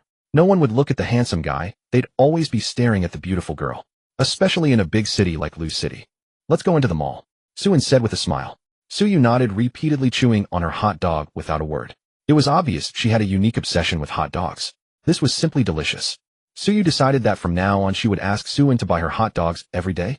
That's right, hot dogs, not something else. Once inside the mall, Suyu obediently followed behind Suin. Their height difference looked quite harmonious, making many boys grind their teeth in envy. How could it be yours? Hey, what's that? Suyu's attention was caught by an arcade. Suin smiled. It's an arcade, Yugo. Don't you know? Suyu shook her head repeatedly. What was an arcade? Suin checked the time. It was still early, so they could go play. He walked straight to the counter selling tokens. Hello, 50 tokens please, Suin said. The front desk girl glanced at Suin and thought, wow, another handsome guy today. Then she felt a chill down her back as Suyu slowly peeked out from behind Suin. The front desk girl quickly responded, then remembered something. Hello, we have a promotion today. Couples get a 10 discount. Just prove it by hugging once. Suin froze. Couples. 10 off. Hug. Suyu asked, puzzled. A hug? Yes, considering that kissing in public might have a bad influence, a hug is enough. The front desk girl said with a smile, thinking this would make up for it. Forget. Okay. Before Suin could refuse, Suyu's voice came from behind. She had hugged him before anyway. And after those 2 hugs, Suyu had been longing for the feeling of Suin's embrace. Suin's body stiffened immediately. What was Yugo saying? She agreed. Then a softness came from his back. Suin suddenly felt something poking him from behind. Suyu blushed and immediately let go. The hug was done. The front desk girl smiled. You need to face each other. Suyu's face turned as red as a Fuji apple. She had hugged too early. Would Suin think she was taking advantage of him? Maybe. Suin wanted to say forget it. Suyu refused. No, we can save money. Suin nodded. That made sense. Very reasonable. The two faced each other. Suin looked at the girl whose blush barely concealed her shyness, felt his heart stir, then steeled himself. Go for it. He pulled Suyu into his arms. Hey. Before Suyu could react, she was already in Suin's embrace. She instinctively reached out and hugged him back. The softness against his chest made Suin panic, go down. If Suyu noticed, Suin would have died on the spot from embarrassment. Luckily, his FPS spray control skills were decent, so he avoided a mortifying scene. The two hugged for what felt like an eternity. The front desk girl cleared her throat. You two. Just one hug is enough. Only then did Suin awkwardly let go of Suyu, take the tokens from the girl, and drag Suyu, still steaming with embarrassment, out of the arcade. What a perfect couple. The front desk girl beamed with joy. Another day full of energy. Ahem. Between brothers. A hug is nothing. Suin handed Suyu the tokens with trembling hands. Suyu hadn't yet recovered from the moment, her eyes were dazed. Then she shot Suin a look that seemed to want to devour him. Suin shivered. What kind of look was that? Realizing her loss of composure, Suyu quickly turned away, pointing, I want to play that. Suin looked over. It was a claw machine filled with several Doraemon plush toys. Okay. Suin put 2 tokens into the machine. He thought as a guy he had to show Yugo what a perfect shot looked like. Suin, maybe we should give up. Suyu looked at Suin, who seemed possessed, and advised with concern. No, impossible. How could I miss every single one? Suin was furious. He had tried 20 times and caught nothing, leaving only 10 tokens. Every time the claw was about to drop the toy into the chute, it loosened. It was really messing with Suan's mind. Maybe. Let me try. Suyu said softly. Suan's face flushed. This was supposed to be for Yuga to play. How did he get so carried away? Here. Here. Suin handed Suyu the tokens. Suyu bent down. After watching Suan's many attempts, she who had never played before became familiar with inserting the tokens. Suin watched the claw in the machine intently. Suyu gently moved the joystick and the claw began to sway. Suin, yes. Like that. Suin didn't notice that because he was so focused on the claw, his face was almost pressed against Suyes. Suyes' body began to warm up. Suin was so close to her. Click, she accidentally pressed the grab button and the claw reached down. Suin looked. There was no way it would grab anything. The nearest plushie was also tilted. How is that possible? Suin was astonished. The claw actually managed to lift the plushie. Then it slowly rose, and just when Suin thought the claw would release it, the plushie moved steadily toward the chute, released, and dropped out in one smooth motion. How is that possible? This doesn't make sense. Suan's eyes widened. Then he turned his head. Smack, his lips brushed against Suyes' cheek. Smack, I'm sorry, Suin. I didn't mean to. Suyu apologized with regret. She hadn't expected Suin to kiss her. Instinctively she slapped him. Suin held his face. He had to admit Suyu had quite a strong hand. But he didn't feel too bad about getting the advantage. He had crossed the line just now, even if it was an accident. But he shouldn't have kissed Yuga's face. The softness of her cheek and the cool touch made Suan's heart pound. Youthful hormones began to spread between them. In the dimly lit cinema, the two of them were watching a romance film. Suin could barely focus on the movie, his heart pounding incessantly. This was the first time in his life had watched a film with a girl. What was he supposed to do? They sat in silence, staring blankly at the screen. The two couples in front kept stealing kisses, making them both feel restless and hot. Suin. Suyu spoke nervously, her hand inching closer to his. After a long silence, they finally exchanged their first words. Today had been incredible. Hugs, almost kisses. Suin felt head hit the jackpot. Do you want some? Suyu held up a piece of popcorn, looking at him. Under the dim lights, Suyu appeared, enchanting, her blush inviting a bite. Suin's body trembled. A young man in his prime, his hormones raging. It was only natural. Suyu gently placed the popcorn into Suin's palm. The moment her fingers brushed his skin, an electric current shot through them. Both of them flinched. Suin static. Suyu stayed quiet, just as the movie's character said no. Darling, that's the spark of our love. Suin grew even more silent. Who wrote this script? I know your silence and I understand your struggles. Perhaps we truly belong together. On screen, the male lead confessed his love passionately. Suyu stared at the screen, then glanced sideways at Suin, lost in thought. I like you too. Let's be together. I can't bear to watch you from the shadows any longer. I can't take it anymore. Just then the film's soundtrack swelled, as if accompanying the confession. Watching your silhouette, I long to speak. But the courage slips away with time. Longing keeps me awake, time knows no bounds. I wish to be the grand feast that crowns your joy. Suyu turned her head, catching Suin absorbed in the film, matching the music. A sudden urge to speak rose within her. Suin listened to the music, lost in thought, his heart thumping wildly, as if teetering on the edge. Suin, I like you. Be my girlfriend. At that moment, just as Suyu was about to speak, they were interrupted. Both turned to see a man in the front row stand up, facing the girl beside him. Suddenly, everyone stopped watching the movie and began to cheer. Be together. Be together. Be together. Suin and Suyu joined in the excitement. Suyu wanted to see how others handled such moments. Sorry. You're a good guy. The girl lowered her head and gave him the infamous good guy card. The boy froze then in disbelief, but we held hands. We've been on so many dates, why won't you be with me? Don't you like me, eh? I just saw you as a brother. The girl stood up and walked away. Suyes' body trembled, her pupils dilating violently. So that's it. Good thing. Suin's eyes narrowed, his lips quivering. A brother. The two slowly sank back into their seats, silent. The boy lost all his spirit, grabbed his popcorn, and walked out of the cinema, his back looking forlorn. The brief interlude ended and the others paid no mind, as if they'd just watched another scene. Such things were common nowadays. The guy plays the fool, gives his all, and the girl accepts it before sending him away. The two fell into deep silence, their thoughts miles apart. Suin was shaken. If he confessed to Yuga, that had fallen for her. Would he be given the same card? If she confessed to Suin, would she also get that so-called good guy card? The film ended and the two walked awkwardly through the mall. Suin suggested, how about grabbing a bite? It wasn't late, only 5:30. Suyu nodded and they randomly picked a decent-looking barbecue place and walked in. Suin had just gotten the menu when his eyes widened. Snowflake beef, 188 yuan per 30 grams. Damn. Suyu looked around, puzzled. This place. It looked familiar. Then a familiar figure walked in from outside, and the staff greeted him with a polite bow. Welcome, boss. Zhang Lang adjusted his glasses and smiled. No need for formalities. I'm just here to look around and grab a bite. Then his gaze froze, landing on Su Yu and Suan sitting nearby.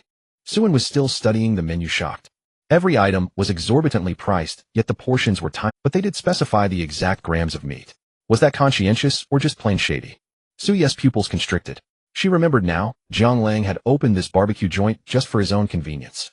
This was it. It had felt so familiar at the entrance. Zhang Lang adjusted his black suit, smiling as he approached Suan and Su Yu. Su Yu shot him an icy glare, silently warning him to stay away. Zhang Lang, unfazed, walked up to them. Suan noticed and looked up. Hey, you're that big brother. Indeed, little brother Suan. We meet again. Out with your girl. Friend. For a meal. Zhang Lang deliberately emphasized those 3 words, but Suan didn't catch on. He smiled and said, yeah, I just watched a movie with you, go, and we thought we'd grab a bite before heading back to school. A movie, huh? How nice. Zhang Lang pushed up his glasses, his eyes narrowing. What about you? Me? I'm the owner here. Zhang Lang smiled. Across the table, Su Yu clenched her teeth. Damn you, Zhang Lang. I'm going to the restroom. Su Yu set her gaze icy as she shot him a look. Zhang Lang smiled as he watched her leave, then sat down. Little brother, is she your girlfriend? No. Suan's face flushed. No, but you two look so perfect together. Zhang Lang continued to stoke the fire. Not really. Suan said. What do you mean? Little brother, do you trust your big brother? Zhang Lang placed a hand on Suan's shoulder. Trust? But we're not even that close, bro. Suan hesitated. How about this? He'll treat you and your girlfriend to this meal, and then we'll be close. That doesn't seem right. It's fine, I've got money. I drive a Ferrari, this is nothing. Zhang Lang jingled the car keys at his waist. Somehow he found Suan more and more agreeable, and the young miss seemed livelier than she'd been in years. All right then. It's settled. I'm Zhang Lang, just call me Brother Jiang. I'll let the staff know. I'm off to the restroom too. Zhang Lang patted Suan's shoulder, then got up, and turned to leave, giving Suan a thumbs up over his shoulder.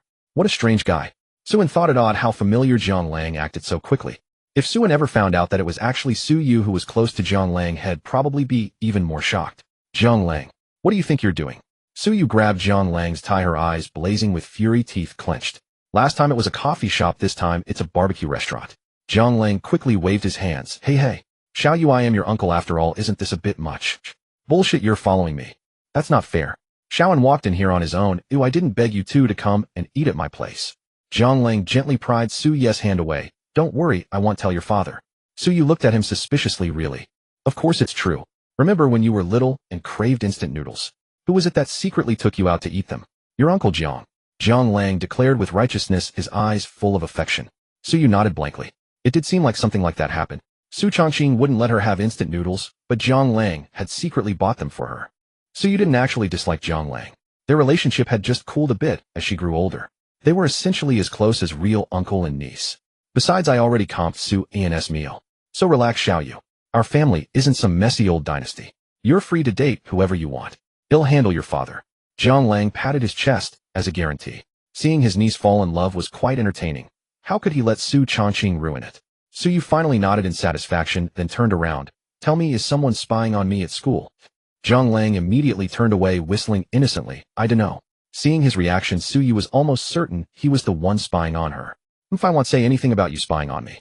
It's probably the old man Su's idea anyway. But, I know. Protect Suan, right? Uncle knows. Zhang Lang patted Su Yu's head, but she twisted away, refusing to be touched. Stay away from Suan. Su Yu warned again. Zhang Lang gave a sly smile. What's this? Turning your back on family before you're even married. Su Yu's face flushed instantly. Who's getting married? Oh, so you're not Suan's girlfriend. Zhang Lang wore the smile of a cunning old fox. Truly an old hand at the game. No, wait. Yes and no. Su Yu was getting dizzy from Zhang Lang's twisting words, her speech stumbling. Zhang Lang looked at the young woman before him, whose emotions were becoming more and more vivid. He felt a genuine warmth in his heart. Since that incident, this was the first time he'd seen Su Yu display so many feelings. She could blush, she could be embarrassed. She was no different from any normal girl now. All right, uncle won't ask any more questions. But I have to warn you. Zhang Lang said, a flicker of murderous intent leaking from his eyes as he adjusted his glasses. No matter what, if anyone dares to hurt you, even if it's Su, and I won't let them off. I know. Su Yu understood Zhang Lang's temperament. He had no wife, no children, just his older brother Su Chongqing. For Zhang Lang, she and Su Chongqing were the things he cherished most. Go on. Don't keep Xiaoan waiting. Taking advantage of Su Ye's momentary distraction, Jiang Lang ruffled her hair and walked away contentedly. Yuga, are you feeling unwell? You were gone so long. Suin was grilling the meat. Seeing Suyu return, he placed a piece of tender meat into her bowl. I'm fine. Suyu smiled, then noticed Su and had even prepared the dipping sauce for her. It had just a hint of chili. Suyu felt a surge of joy. She hadn't expected Suin to be so attentive.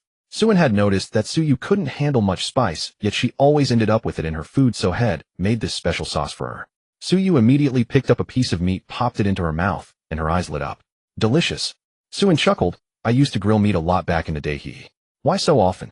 Because I worked part-time at a barbecue restaurant. Suin recalled. During his senior year of high school, to make ends meet, he would take on part-time jobs every Sunday, even at a barbecue place. But who would have guessed that this unremarkable young man working a menial job was actually the son of the city's richest man? Gradually, Suin had let go of that title, never feeling the need to flaunt it. Su Zhenghe was also very pleased. His son had truly turned out well. Suyu fell silent. Suin had really worked so hard. A pang of sadness tugged at her heart. Suin, do you think it's shameful for a guy to marry into the bride's family? Suin immediately spat out the meat in his mouth, then quickly cleaned up. Sorry. Suyu shook her head, indicating she didn't mind. Suin hadn't expected Suyu to ask such a question. I think. Suin paused, seeing the look of eager anticipation in Su Ye's eyes as she awaited his answer. After a moment's thought, he spoke. I think it's fine. As the saying goes, a man with a weak stomach needs a soft meal to fill him up. Proverb meaning a man should marry into wealth. Suyu was overjoyed to hear this. Did this mean Suin wouldn't have to work so hard in the future? Suyu had already decided that once she and Suin were officially together, she would confess everything. That her family was actually very wealthy. Anything he wanted, anything he wished to buy, she could get it for him. She would make Suin the young master of the Su family. Suyu was even already planning to have Su Chongqing step down and make Suin the chairman. Su Chongqing, wait, what? Suin meanwhile was puzzled as to why Suyu had asked that, but a thought began to form in his mind. If he really did end up with Yuga in the future, he would tell him that his own family was staggeringly rich. As the son of the richest man, he could give Yuga a life of pure luxury, and then they'd have 10 or 8 kids. Suin's thoughts spiraled, getting more and more enjoyable, until drool started to drip from his mouth. Suyu looked at him with a puzzled expression. What was wrong with this guy? Suin realized he was getting ahead of himself. Yuga wasn't his yet. A moment later, a waiter brought over a plate of grilled kidneys. Sir, the boss said the meat we had prepared is all gone. If you'd like anything else, just let us know.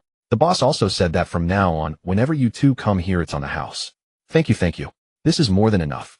Please thank Brother Jiang for me. Suin hadn't expected Jiang Lang to give them free meals here from now on. He felt both honored and flattered. Suyu, however, stared at the plate of kidneys on the table, lost in thought. What's this? Suin looked at the kidneys, his expression flickering before he forced it down. Just kidneys. They're actually pretty tasty when grilled. Suyu spoke with a teasing smile then. Suin, you should eat a lot, slam. Nonsense. Who said I have kidney deficiency? Suin slammed the table and retorted angrily. Suyu just smiled. Why was Suin incriminating himself? Suin sat back, down, his face bright red, mentally beating Jiang Lang to a pulp. You guys just... I understand. In zoology, when an animal is stimulated, it has a violent reaction. So you were just startled. Though Su Ye's tone was calm, the corners of her mouth just wouldn't stop curling up. Suin panicked. My kidneys are fine. I didn't say they weren't. This? Suin was startled again. After the meal, Suin felt uneasy all over. The meat was delicious, but what bothered him was Su Ye's strange gaze. It kept making Suin feel weird. So shall we head back to school? Suin said. Where else would you want to go? Or, do you need to prove you're not weak in the kidneys? Suyu flashed a mischievous smile, growing more and more unladylike. Suin's face turned bright red. Thighs this. Suin inadvertently glanced at Su Ye's lower body and muttered inwardly. It wouldn't be entirely out of the question. Let's go back to school. Suyu smiled. In the taxi, they sat in the back seat, and Suin could smell the faint fragrance emanating from Suyu. Is this her natural scent? It was the first time Suin had smelled such a sweet fragrance on a girl, and he couldn't help but be entranced. We're here, buddy. At the gate of Lida University, Suin, thinking of tomorrow's military base visit, asked, Yuji, are you looking forward to tomorrow? Why do you ask? Suyu was puzzled. Maybe I just thought girls wouldn't be too interested in this kind of thing, haha. Suin scratched his head. In truth, Suin was secretly very excited for tomorrow because he would get to see Suyu again. It's a secret, Suyu said with a playful smile, then turned and walked into the campus. Suin quickly followed. What do you mean a secret? It's just a secret. So you didn't look back? An evening summer breeze blew, and Suin once again caught that intoxicating scent. Yuji, see you tomorrow. At the entrance of the female dormitory, Suin waved goodbye to Suyu. Along the way, Suin never got his answer, but he was also puzzled. Why did he feel so compelled to get an answer? At that moment, Suyu suddenly turned around at the dormitory gate, and their eyes met. Suyu smiled. On a summer evening, a girl with rosy cheeks smiled at the boy. He thought nothing could be more captivating than that. Looking forward to it. Suyu's voice was just loud enough for Suin to hear. Then she trotted back into the dormitory. Looking forward to it, he. Zhang Wei and the others watched Suin rolling around on his bed, exchanging bewildered glances. What's up with this kid? Hu Dahai felt that after a day out, Suin seemed to be, how should he put it, emanating the stench of love. Qinshi climbed on his Suin's bed, popping his head over, and Zru and Suyu together. Suin shot up instantly upon hearing this, looking nervous. What? Impossible. Then why have you been grinning like an idiot? Have I? Suin hadn't even realized he was smiling like a fool. Yeah, you were saying stuff like he looking forward to it, Don't you remember? Zhang Wei mimicked Suin's demeanor from below, and Hu Dahai burst into laughter. Ha, idiot. Suin's face darkened. Suin, I think. How should I put it? If you like Suyu, just tell her. Qinshi spoke up. I don't. Suin tried his best to deny it. Come on, anyone with eyes can see you like Suyu, Hu Dahai said. Really? How can you tell?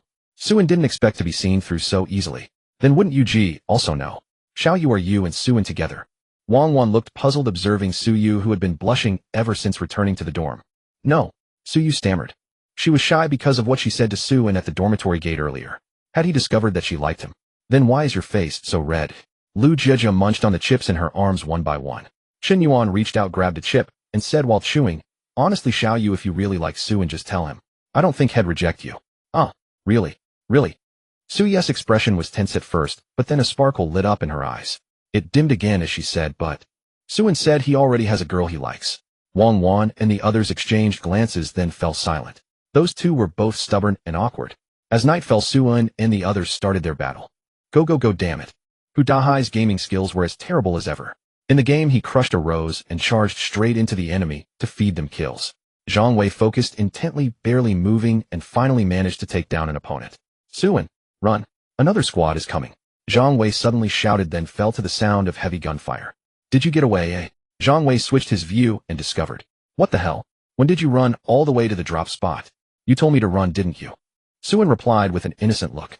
He had already started running right after Hu Dahai went down without any hesitation. 6. After a few rounds, they proved the saying together, they were a mess apart, they were the best.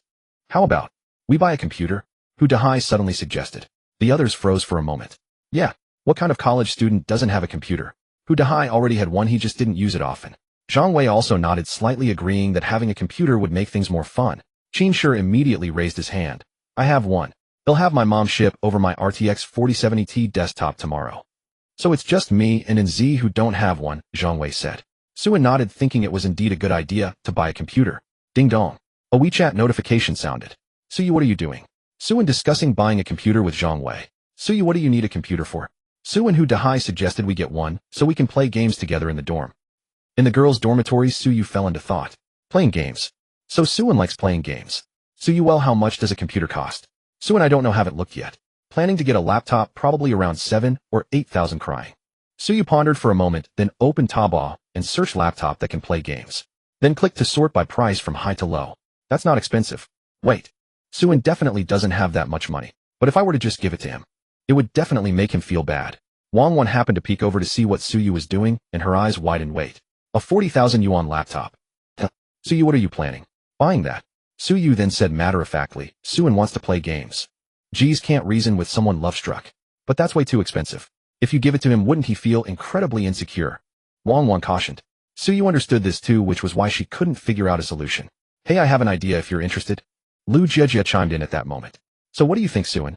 This one of mine is only 3,900. It should be enough for a lot of games. Zhang Wei handed his phone over for Suin to see. An RTX 3060 laptop, not bad.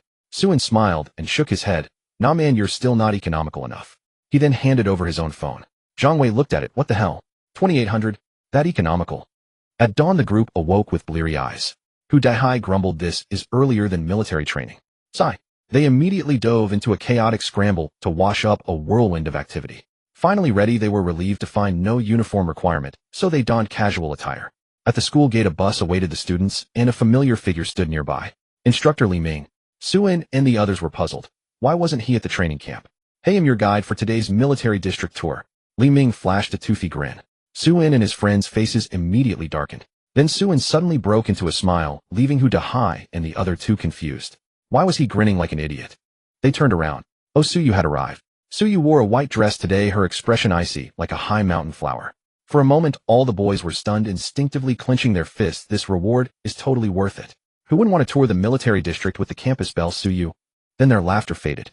Suyu walked up to Suin, and noticing his hair was slightly messy, she reached out and smoothed it. Your hair's a mess. Crack. Li Ming suddenly heard a chorus of heartbreak, or was it just his imagination? Who is that guy? Investigate. We must investigate thoroughly. Suin gave an awkward laugh. I was in too much of a rush this morning. Wang Wan and the others behind them watched with cold expressions, and they say they're not together. In truth they weren't, but their frequent close encounters had made such gestures feel perfectly normal to them. Hu Dahai, yeah, you're so noble. Alright, let's get on the bus. Everyone's here. 40 people, not one missing, Li Ming counted, then announced. The military district is a bit far, and the ride is bumpy, so bear with it. With that he boarded and settled into the driver's seat. So he doubled as the driver. The students boarded one by one, with Su An's group at the back. The moment Suin stepped on, the temperature inside the bus seemed to drop several degrees. So this is the guy. How dare he let Suyu fix his hair with her own hands. Wonder where they'd bury him. Suin gulped and found a random seat. Qinshi was about to sit beside him, but Hu Dahai pulled him to a seat further back. What are you doing? Qinshi was confused about why Hu Dahai had pulled him away. Then Suyu approached and slowly sat down beside Suin. Well pulled. Qinshi felt like bowing down to Hu Dahai. Since the seats were arranged in pairs, no one else sat next to Suin and Suyu. Wang Wan and Chun Yuan sat on the other side. Zhang Wei happened to sit next to Lu Jiejia. Zhang Wei adjusted his glasses slightly and glanced at Lu Jiejia. With her delicate face and medium height, she was a sweet girl from Hunan. Absolutely stunning. Why are you staring at me? Lu Jiejia had a cheerful personality and had seen Zhang Wei around a few times. Nothing, I was just deducing something. Huh, deducing. Lu Jiejia's interest peaked instantly. She was a die-hard Conan fan. So what did you deduce? You're from Hunan. Lu Jiejia's eyes widened in shock. How did you know? I could tell, Zhang Wei said with a subtle smile radiating an air of confidence. Hu Dahai and Qin Shi watched Zhang Wei show off with blank expressions. Qin Shi blinked. These two. I want to kill him. Hu Dahai muttered. Count me in, I'll take the lower half, Qin Shi added. Lu Jiejia was certainly one of the prettiest girls around. Fair-skinned, big sparkling eyes, and a height of 171 meters that held its own. So what's your name? Lu Jiejia asked, curiously impressed by Zhang Wei's intellect, especially those glasses that reminded her of Conan's. Zhang Wei, he replied with a smile. Oh, the crayfish warrior. Lu Jiejia giggled, her dimples deepening. I'm not that, Zhang Wei. My name might be common, but I'm not. Why not? Lu Jiejia blinked her big eyes in confusion. Simple, because there's only one of me.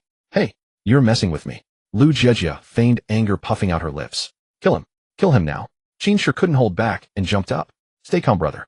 A moment of impatience can ruin everything. Hu Dahai quickly pulled Qin Shi down, though murderous intent flickered in his own eyes. Suin shivered. Strange. Why did it keep getting colder on the bus? Little did he know countless pairs of murderous eyes were fixed on him from behind. Suyu opened her bag and pulled out a blue jacket. Want this? Yes. Suin nodded immediately. He put it on, and a faint fragrance drifted to his nose, like green grass, soothing and pleasant. Damn, he's getting the premium experience. The boys in the back gritted their teeth. They were still single. Was this really a reward? Many were now regretting winning in the first place. The bus entered the mountain road, and Li Ming casually warned, it's a bit bumpy. Then the bus lurched with a sudden thud, catching everyone off guard and sending them swaying. Suyu, not wearing her seatbelt, was thrown onto Suin. His hand instinctively caught her waist, slim and soft. They held that incredibly awkward position for 3 seconds. Both blushed deeply, and Suyu quickly pulled back, her hands trembling as she tucked a strand of hair behind her ear. Your seatbelt. Suin looked away, reminding her. Okay. Suyu's hands shook nervously, and she fumbled with the seatbelt several times before it clicked. Wang Wan and Chun Yuan stared blankly, no different from Hu Dahai and the others. Can these two just get a room?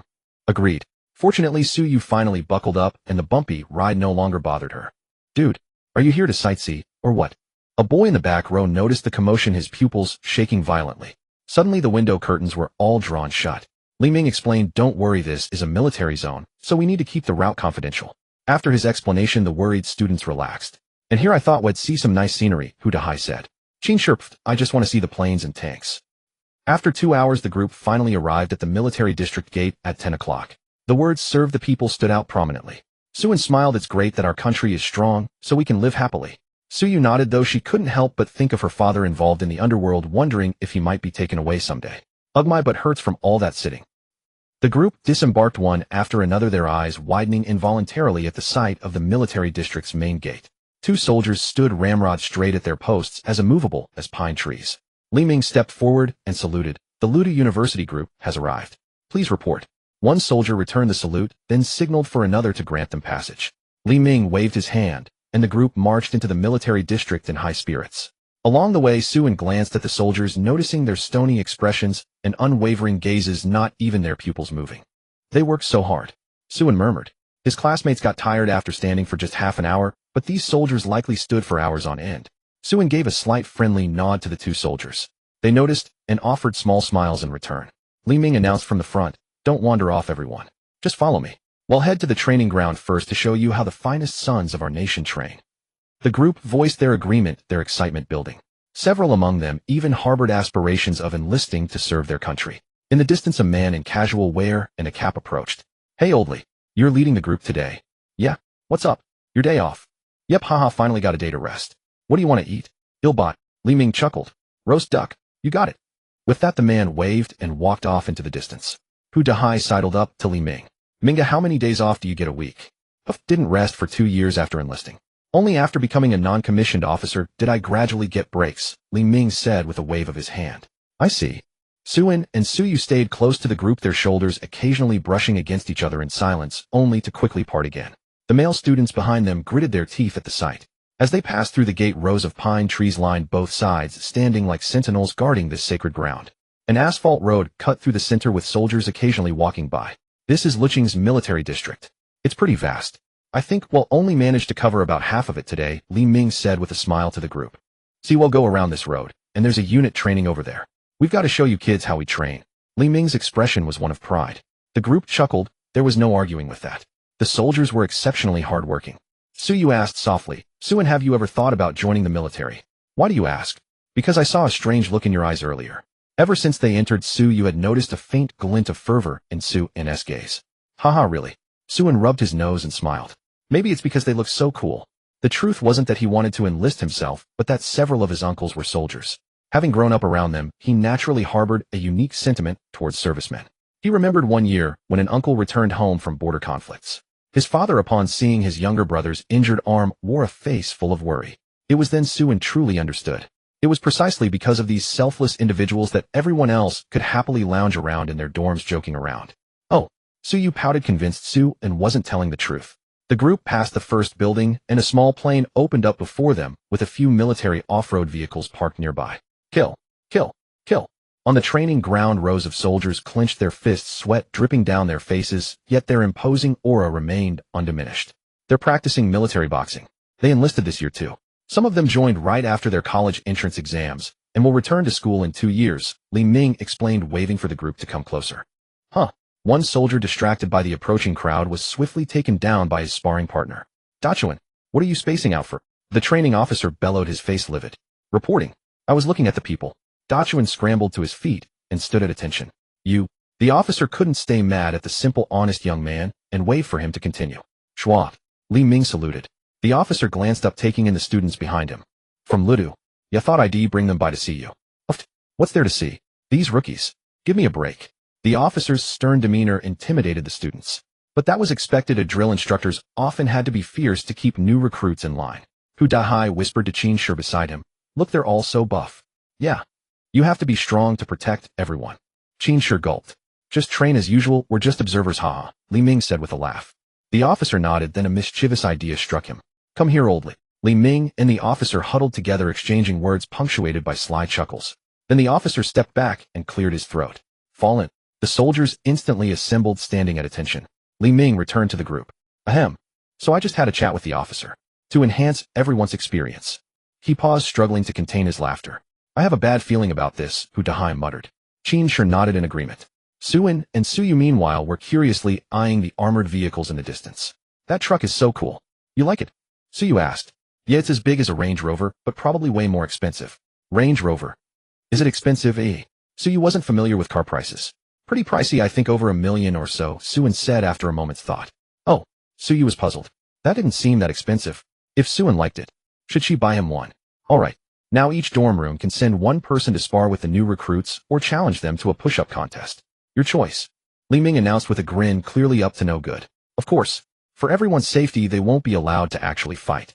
You win if you can get them on the ground or if they admit defeat. After Li Ming finished, the students fell silent. So they were supposed to challenge trained soldiers, these college kids, who slept like logs. The news hit the group like a bombshell. They laughed nervously and refused repeatedly. No way. It was impossible.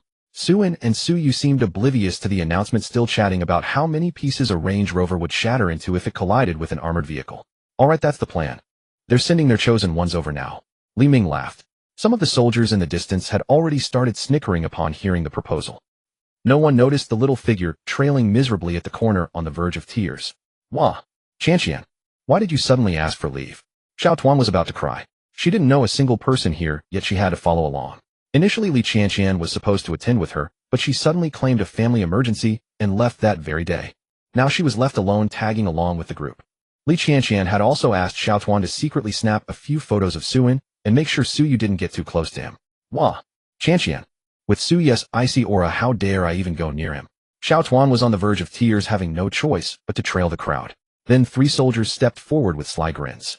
The sergeant's expression darkened as he strode up. What are you grinning at? All of you get serious. They are the flowers of our motherland. Do you know what our job is? It's to protect these flowers. And you are not allowed to strike back. You can only take the hits, the sergeant barked sternly. The 3 soldiers finally suppressed their smiles. One of them being Ducheng. Ducheng? Yes, sir. Ducheng saluted. You go first. Ducheng was taken aback. Huh? Me? Stop dawdling, get in there. Alright. Ducheng stepped forward, his face stoic, awaiting his challenger. The line of students eyed him, standing at 182 meters, not bulky, yet radiating raw power, and swallowed hard. This was hardly a fair game. Alright class, which dormitory is brave enough to go first? 1 person per dormitory now, Li Ming smirked. Hu Dahai immediately backed away, and Qin Shi also retreated. Even Zhang Wei sensed their intent and shrank back. Suin meanwhile was still pondering whether the Range Rover Vogue or the Defender was better, with Su Yu patiently listening, occasionally throwing in a should we buy it. Hu Dahai and the others had already retreated behind, Suin keeping silent. Wang Wan and her friends huddled together. We don't have to participate, right? Li Ming chimed in. Right, the girls are exempt. There are only a few of you anyway. Wang Wan's group breathed a sigh of relief and watched with eager anticipation. Screw it. From the group, a tall, skinny male student stepped forward. He shot a glance at Su Yu, as if hoping to see her marvel at his prowess. Oh, you. Yeah, I'm up first. Pick one then. The crowd stepped back, and only then did Suin and Su Yu snap out of it. What was happening? That brother over there. The skinny student gestured, knowing it was rude to point. A shorter soldier nodded with a grin. Li Ming's eyebrow shot up. Oh nice. He picked the toughest one. If he remembered correctly, this guy was a city-level kickboxing champion before enlisting. Well, no matter. The soldier could only dodge and defend, not attack. The skinny guy glanced smugly at the girls in the distance. Sorry for the offense. The soldier chuckled, getting into a stance, then realizing he couldn't attack, snapped back to attention. The skinny guy swallowed hard. Forget it. He had already stepped up, and this was his shot at earning the 3-year courtship rights. Had already told his roommates to record it. Huh. The skinny guy yelled, flailing his fists wildly. What the heck is that? The soldier was puzzled, easily dodging a few clumsy punches. He then sidestepped, and the skinny guy's foot caught a rock, sending him sprawling with a thud. Hu Dahai's mouth twisted. Dude, was this really necessary? The other guys instinctively covered their faces. How embarrassing. The skinny guy felt his face burn with shame as he realized the awkwardness. Qin Shi spoke up. Bro, just go back. Batman says he's done with you. Everyone knew the skinny guy's motive. Had been eyeing the girls, hoping to show off. Well, had certainly shown off. The soldier barely stifled a laugh, clearing his throat and saluting. Apologies, young man. With that, he returned to the ranks. The skinny guy got up, covering his flushed face, and slunk back into the crowd, hoping to disappear. Bro. You still want the video? Scram. Who's next? When no one spoke up, Li Ming chuckled. Come on, you've got 10 dorms. If each sends one, you could tire out the soldiers. His mocking tone riled up the male students. At their age, full of hot blood, who was willing to back down? Hu Dahai fired up, almost stood up. Ill go. Fortunately, Qin Shi, the calm one, pulled him back. Brother Hai, stay cool. It's a trap. Seeing no one else step forward, Li Ming frowned. Well then. They'll just pick someone. The students tensed up, praying they wouldn't be chosen. Hey, is that a gun over there? Suin and Su Yu were still looking around, completely oblivious to the danger. Really? That's a big gun. Su Yu feigned surprise, though she was actually thinking about the AWM sniper rifle back home. It was a prized possession that Su Chongqing had acquired at great expense and was utterly infatuated with. Li Ming finally spotted Su Yu and Suin, his mouth twitching. Seriously, are you two here for a date or what? Li Ming recalled Su An's name and called out. Suin. Yes, you Suin. The crowd buzzed. Who's Suin? They all turned to look. Suin was startled. What's up? The moment they saw him, they thought, so it's him. and burst into applause. Suin was confused. Why the applause? He clapped along smiling. Still smiling. Hu Dahai grabbed Suin and quickly filled him in on what had just happened. Huh. Suin's delayed reaction made Li Ming's blood boil. That doesn't seem right, instructor. Suin said, slightly stunned. Suyu nodded in agreement. What if Suin got hurt? Suin meanwhile was thinking that he wasn't exactly a stranger to combat. Had been forced to learn military boxing as a kid by his uncles, and his grandfather had also insisted on teaching him martial arts. He just never talked about it. Don't worry. He won't attack. He just needs to be knocked down to lose. Li Ming grinned, showing his teeth, already picturing Suin's face when he realizes he can't budge the soldier an inch. A college kid taking down a soldier. Don't be ridiculous. Maybe two of them could, but one. No way. Especially when the soldier can defend himself. Suin nodded slightly. All right if you say so. Suyu saw a flicker of doubt in his eyes. Wait, no, it wasn't doubt. It was. Why did he look so unafraid? Could it be pity? Suyu thought she must be seeing things. Yes. No, wait. Didn't Suin take down her own bodyguard back at the cafe? Suyu finally recalled that crucial moment. Of course, she hadn't thought much of it then. Suin shook himself, slowly stepping forward. Who's next? The military officer glanced back. Chun. You go. Got it. Chun grinned, walking step by step in front of Suin. Don't worry, little brother, I won't lay a hand on you. Chun, if I hear your dialect again, ill. The military officer roared. Chun's habit of speaking in his hometown dialect infuriated the officer solely because every soldier must speak Mandarin. But Chun stubbornly refused to speak Mandarin. This troubled him greatly.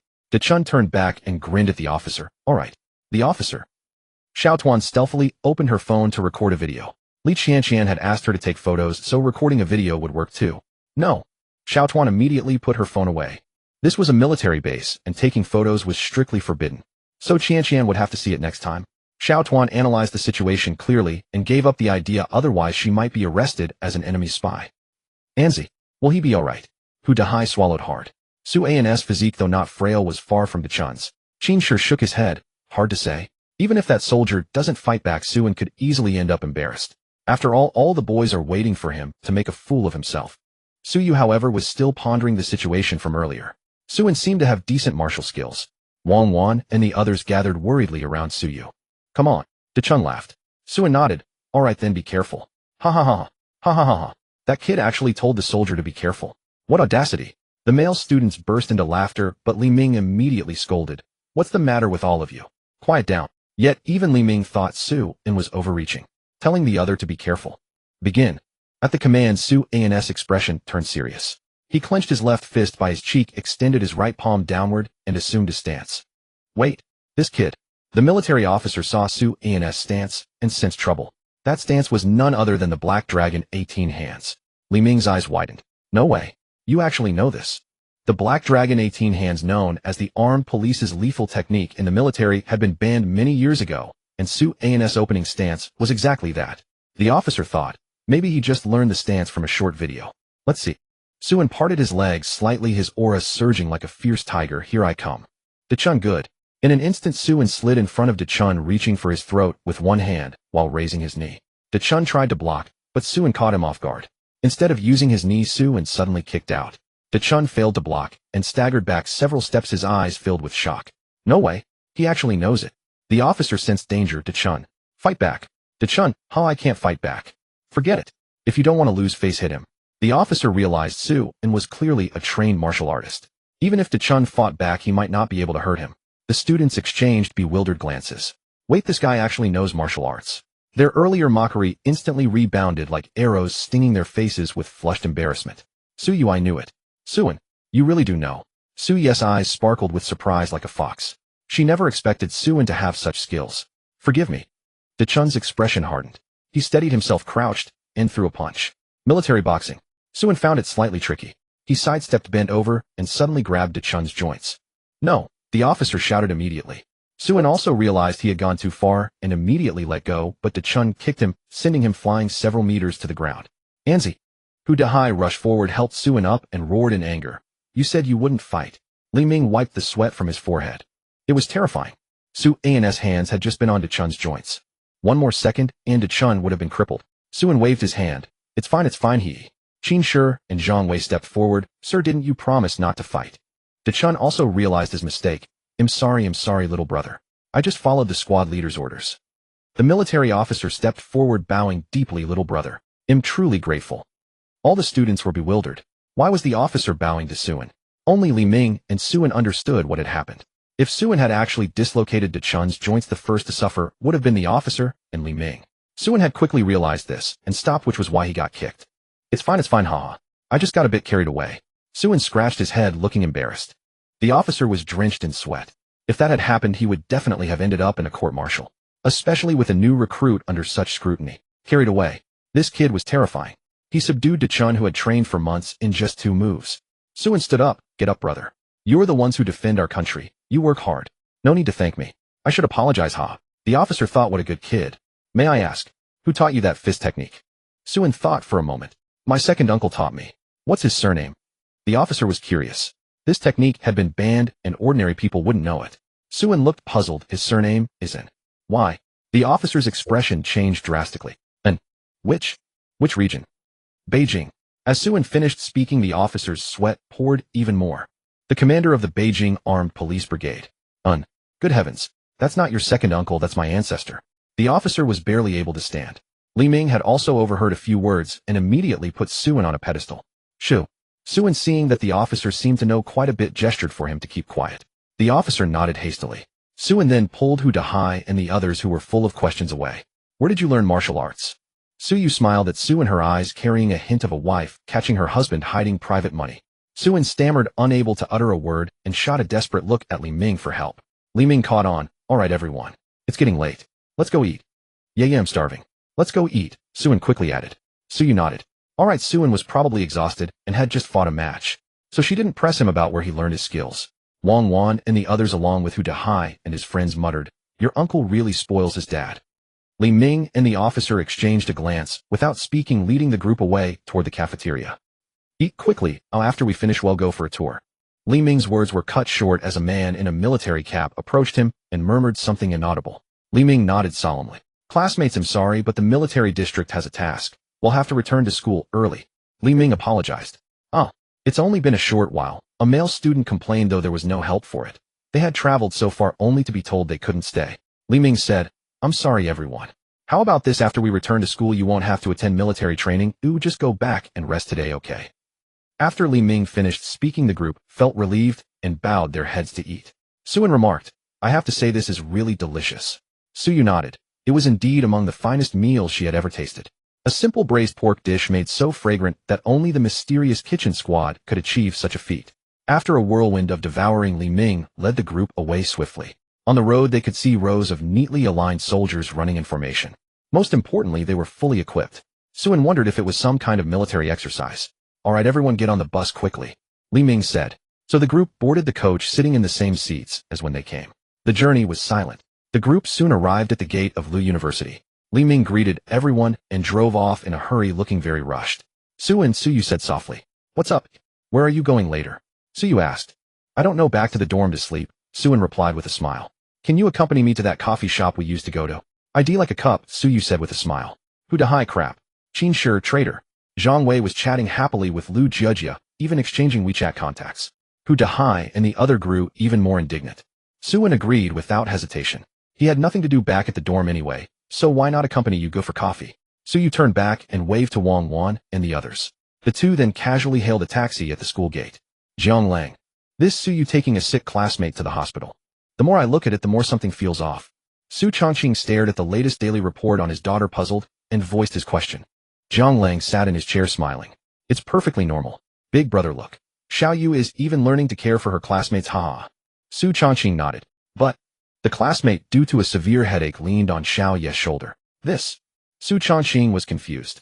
How could her friend easily lean on Su Yu when Su Yu herself couldn't even hug her? Jiang Lang thought for a moment and said, That's normal. It means that friend is Xiao Ye's best friend. I see. Su Chongqing was half convinced, but the daily report was from Jiang Lang, who had been with him for years, so it couldn't be false. I'll forget it. Let's go, Lang. Let's grab a coffee. Which place? Su Chongqing pondered. Let's go to the one Xiao Yu frequents. I need to taste what young people like, or she'll think I'm too old-fashioned. Ha, good. Let's go, big brother. We'll take my sports car, Jiang Lang said with a smile. As soon as Suan got out of the car, he saw through the coffee shop's glass window that Wang Fan was sitting there dazedly, not even on his phone, just staring blankly. The door clicked open, and Suan spoke first. Hey, brother Fan. Wang Fan was startled, then saw Suan. Damn. Xiaoan. Come, come, come. Wang Fan enthusiastically invited him and then noticed Suyu behind Suin. Sister-in-law? Come, come, come. Wang Fan grinned mischievously. Suyu's face flushed, but she didn't refuse. Suin quickly explained, no, brother Fan. Shoo, I get it. Wang Fan smiled and invited the two to sit at the counter. What'll you have? Anything's fine, Suin said with a smile. Geisha, Suyu said softly. Coming right up. No need to pay. We're friends, this place doesn't need those few bucks, haha. Wang Fan laughed, then turned to make an Americano for Suin. So shouldn't you be at military training recently? Wang Fan asked while working. Haha, we went to the military district for a visit today, school organized it, and then came back. Nothing much to do today, so we dropped by, Suin said. I see. School is so nice, unlike me who works like a dog every day. Wang Fan slapped the rag heavily onto the table. Suin was puzzled. What's wrong, brother Fan? You seem troubled. Wang Fan paused, then waved his hand. Ah, it's nothing, nothing. Here, geisha. He finished brewing the coffee and set the cups in front of them. How are you two doing lately? Haha, Wang Fan asked with a smile. Suin and Suyu nodded. Suin said, we're fine, brother Fan. But you seem a bit off. Are you tired from working too long? Working? Wang Fan was taken aback, and then Suin also froze. No, I mean. That work. Oh. My brain. Haha. Wang Fan laughed, and Suin joined in. Suyu was baffled. These two boys. So weird. Wang Fan pulled Suin closer and whispered in his ear, so, have you won Suyu over yet? Suin blushed no.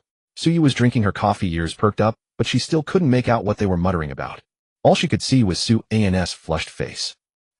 I need to use the restroom. Suin stood up, awkwardly planning to cool off in the bathroom. The first floor restroom is broken. Use the one in the dorm, Wang Fan said. Suin nodded and walked straight upstairs. At that moment, a red Ferrari screeched to a halt at the entrance. Suyu's eyes widened. Why does he have to show up everywhere? Then she saw Su Chongqing clad in a black suit step out of the car while holding the door Lang. Drive slower next time. I'm really getting old. Haha, big brother, didn't you say you wanted to experience being young? Zhang Lang's words trailed off as he spotted Suyu through the coffee shop window. Su Chongqing was puzzled. Why had he stopped mid-sentence? Was he carsick too? He looked up following Zhang Lang's gaze, and his eyes widened. Then he immediately broke into a smile. Shall you? Suyu tilted her head. What was this old man doing here? Wang Fan was confused. This middle-aged man looked so familiar. Then a chill ran down his spine as Suyu's voice slowly came. You block Suin. If he sees that old man, you. She made a throat-slitting gesture. Wang Fan swallowed hard, got it, and dashed upstairs in an instant. Su Chongqing pushed open the door happily. Huh? Shall you? What are you doing here? What a coincidence between father and daughter. Suyu ignored him, instead shooting a look at Zhang Lang, as if asking, what is this old man doing here? Zhang Lang shook his head with a smile. Suyu's mind raced with schemes, ultimately arriving at one resolute decision. Su Chongqing must never lay eyes on Suin. For Su Chongqing, today was truly a splendid day. He had come to the cafe specifically to learn about coffee for his daughter's sake, never expecting to find his beloved daughter here as well. Little did Su Chongqing know the person Suyu cared about even more was currently in the attic restroom.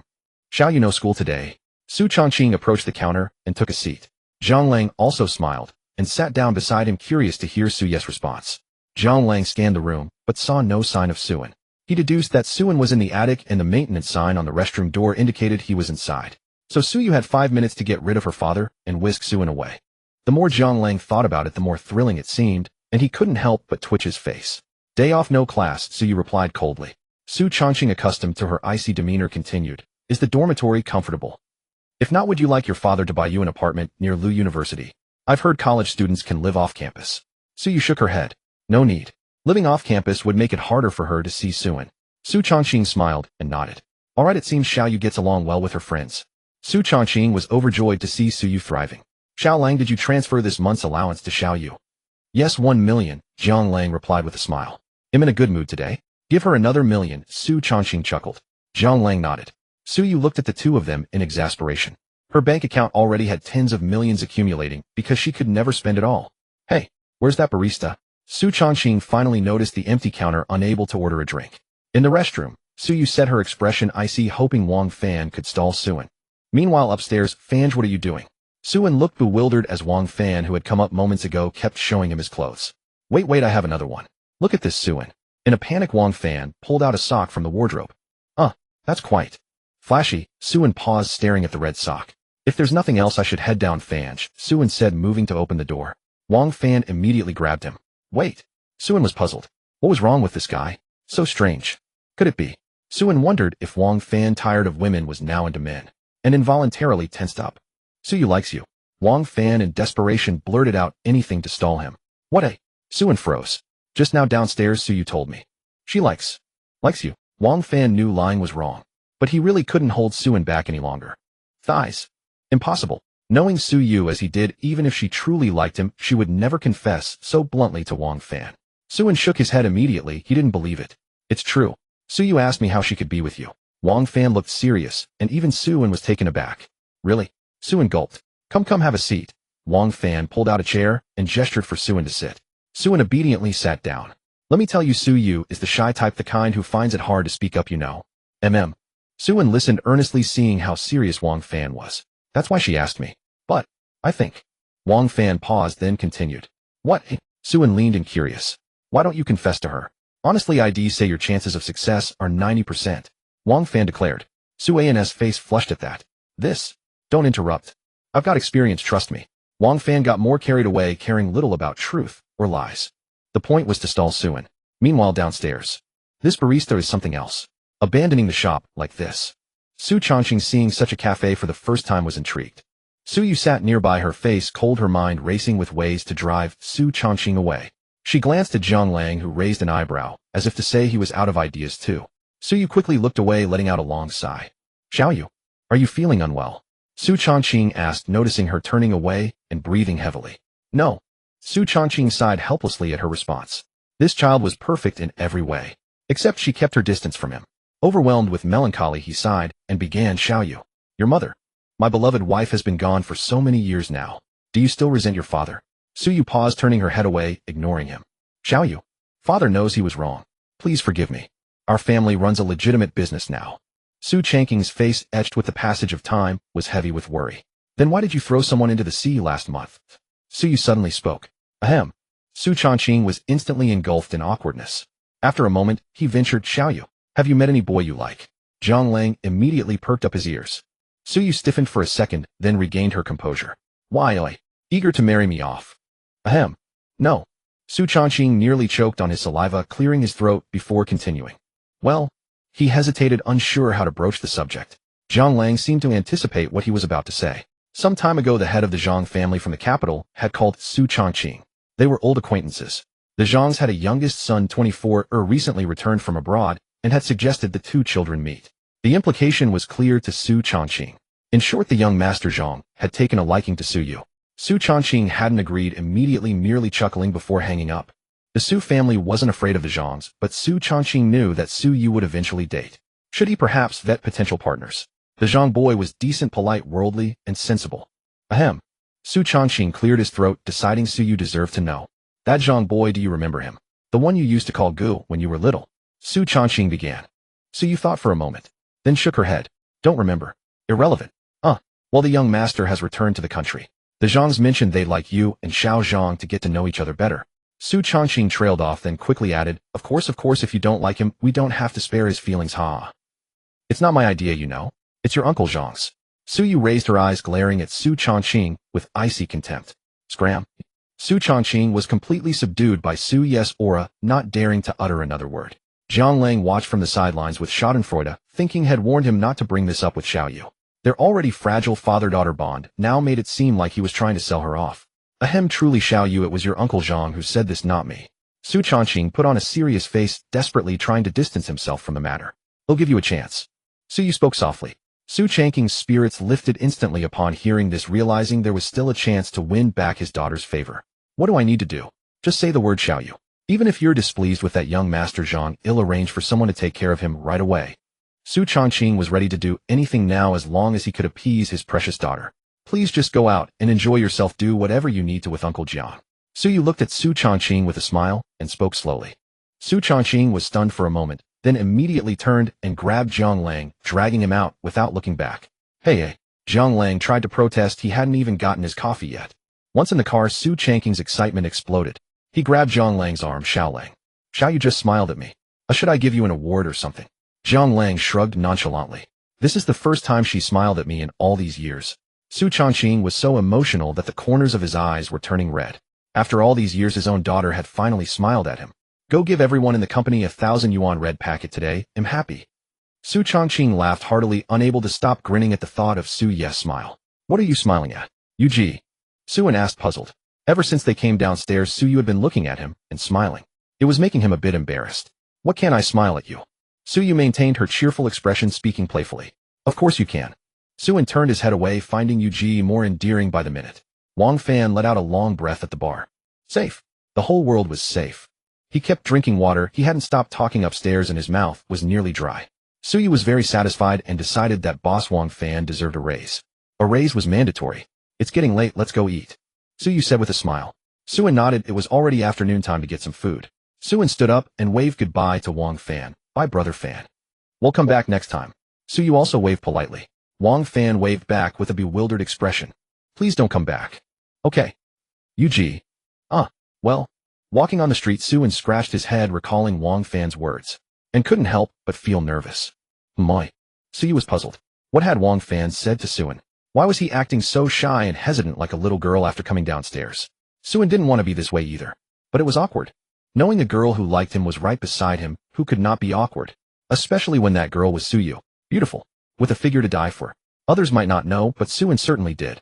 After all, he was the man who had had his hands on her. Let's eat that. Suyu stopped, and Suin followed her gaze. Damn. Crab roe noodles. What's wrong? Suyu noticed Suin's agitation. Damn. Yuji, do you remember? That night, I only had 100 yuan on me. But Suin's excitement grew as he spoke. That bowl of crab roe noodles cost 188 yuan. Suin's eyes widened. 188 could buy so many bowls of braised noodles. Suyu was confused. Was it expensive? It had been this price for years. Come on, I'll treat you. Suyu smiled, and without waiting for Suin's reaction, she took his hand. A soft touch instantly surged through his body like an electric current. Suin gulped and quickly followed. They only stopped at the entrance of the restaurant where Suyu released Suin's hand. Suin was still lost in the sensation. A smile curled at the corner of Suyu's mouth. Got you, didn't I? Boss, 2 bowls of noodles. Suin immediately went to the counter and ordered. Coming right up. Huh. That voice sounds familiar. The boss who was kneading dough thought to himself, but didn't dwell on it. Holy shit. Suin's eyes widened. The crab roe noodles at 188 yuan, really didn't seem expensive after all. There was so much crab roe it almost covered the entire noodles. Suyu took out a pair of chopsticks and handed them to Suin. Try it. It's delicious. Suin nodded, then thoroughly mixed the crab roe and noodles with his chopsticks, picked up a few strands, and slurped them. His pupils constricted. Delicious. Suyu smiled happily. Last time Suin treated her to braised noodles. This time, it was her turn to treat Suin to the best noodles she had ever had. It was Suyu's little secret thought. She didn't want to be the only one being treated to good food. She wanted to treat him too. Right? Suyu chuckled silly, her eyes narrowing into crescents, her mouth curving like a crescent moon, utterly adorable. After finishing the crab roe noodles, the two finally returned to the gate of Lu University. In the evening, the lights of the budget hotel near the school were on, very conspicuous. Suin didn't know why he felt a twinge of guilt as he glanced at the budget hotel. Suyu quickly caught Suin's gaze and immediately started having wild thoughts. Why is Suin looking at that? Could he be thinking of? Suyu immediately recalled that night, when she had spent the whole night researching matters between men and women. Her face flushed instantly, and her pace quickened involuntarily. Hey Yuji, wait for me. Suin quickly caught up, but Suyu grew shyer with each thought, her face turning even redder. Suin, you naughty boy. You scoundrel. Suin didn't know what was wrong either. Suyu quickly returned to the dormitory without even saying goodbye, so he slowly made his way back to his own dormitory. Pushing open the door, he saw Qin Shi and Hu Dahai standing in front of Zhang Wei. Suin's eyes flickered. Zhang Wei was tied to a chair with a bedsheet, looking like a prisoner being interrogated. What's this? Suin asked, confused. Perfect timing. Come and take a look at Zhang Wei, this traitor. A few idiots, I just added a girl on WeChat. Is this really necessary? Zhang Wei said angrily. Wait. What's going on? Suin was even more bewildered. Qin Shi then succinctly listed Zhang Wei's crimes. It turned out that Zhang Wei had hit it off with Lu Jia, added her on WeChat, and even went out for lunch together in the afternoon. Didn't I bring you 2 takeout? Zhang Wei retorted defiantly. You had lunch with a girl today, tomorrow you'll be taking her to a hotel. Hu Dahai roared. Suin rubbed his forehead. All 3 of them were something else. None better than the other. Zhang Wei turned his head away. Tisk, whatever I added her, I don't care what you think. Oh ho. Old 4, bring out the instruments of torture. Hu Dahai immediately shouted. Qin Shi picked up a blade of grass and advanced towards Zhang Wei, cackling with mischief. What are you going to do? Zhang Wei immediately sensed danger. On the final day of military training, Zhang Wei's face was etched with gloom, while Qin Shi and Hu Dahai were beaming with delight, their steps unconsciously lifted with pride. Bastards. Zhang Wei muttered under his breath. Suin chuckled at a loss with the trio. Last night those two had pinned Zhang Wei down and tickled the soles of his feet all night long. The dormitory was filled with Zhang Wei's joyful laughter.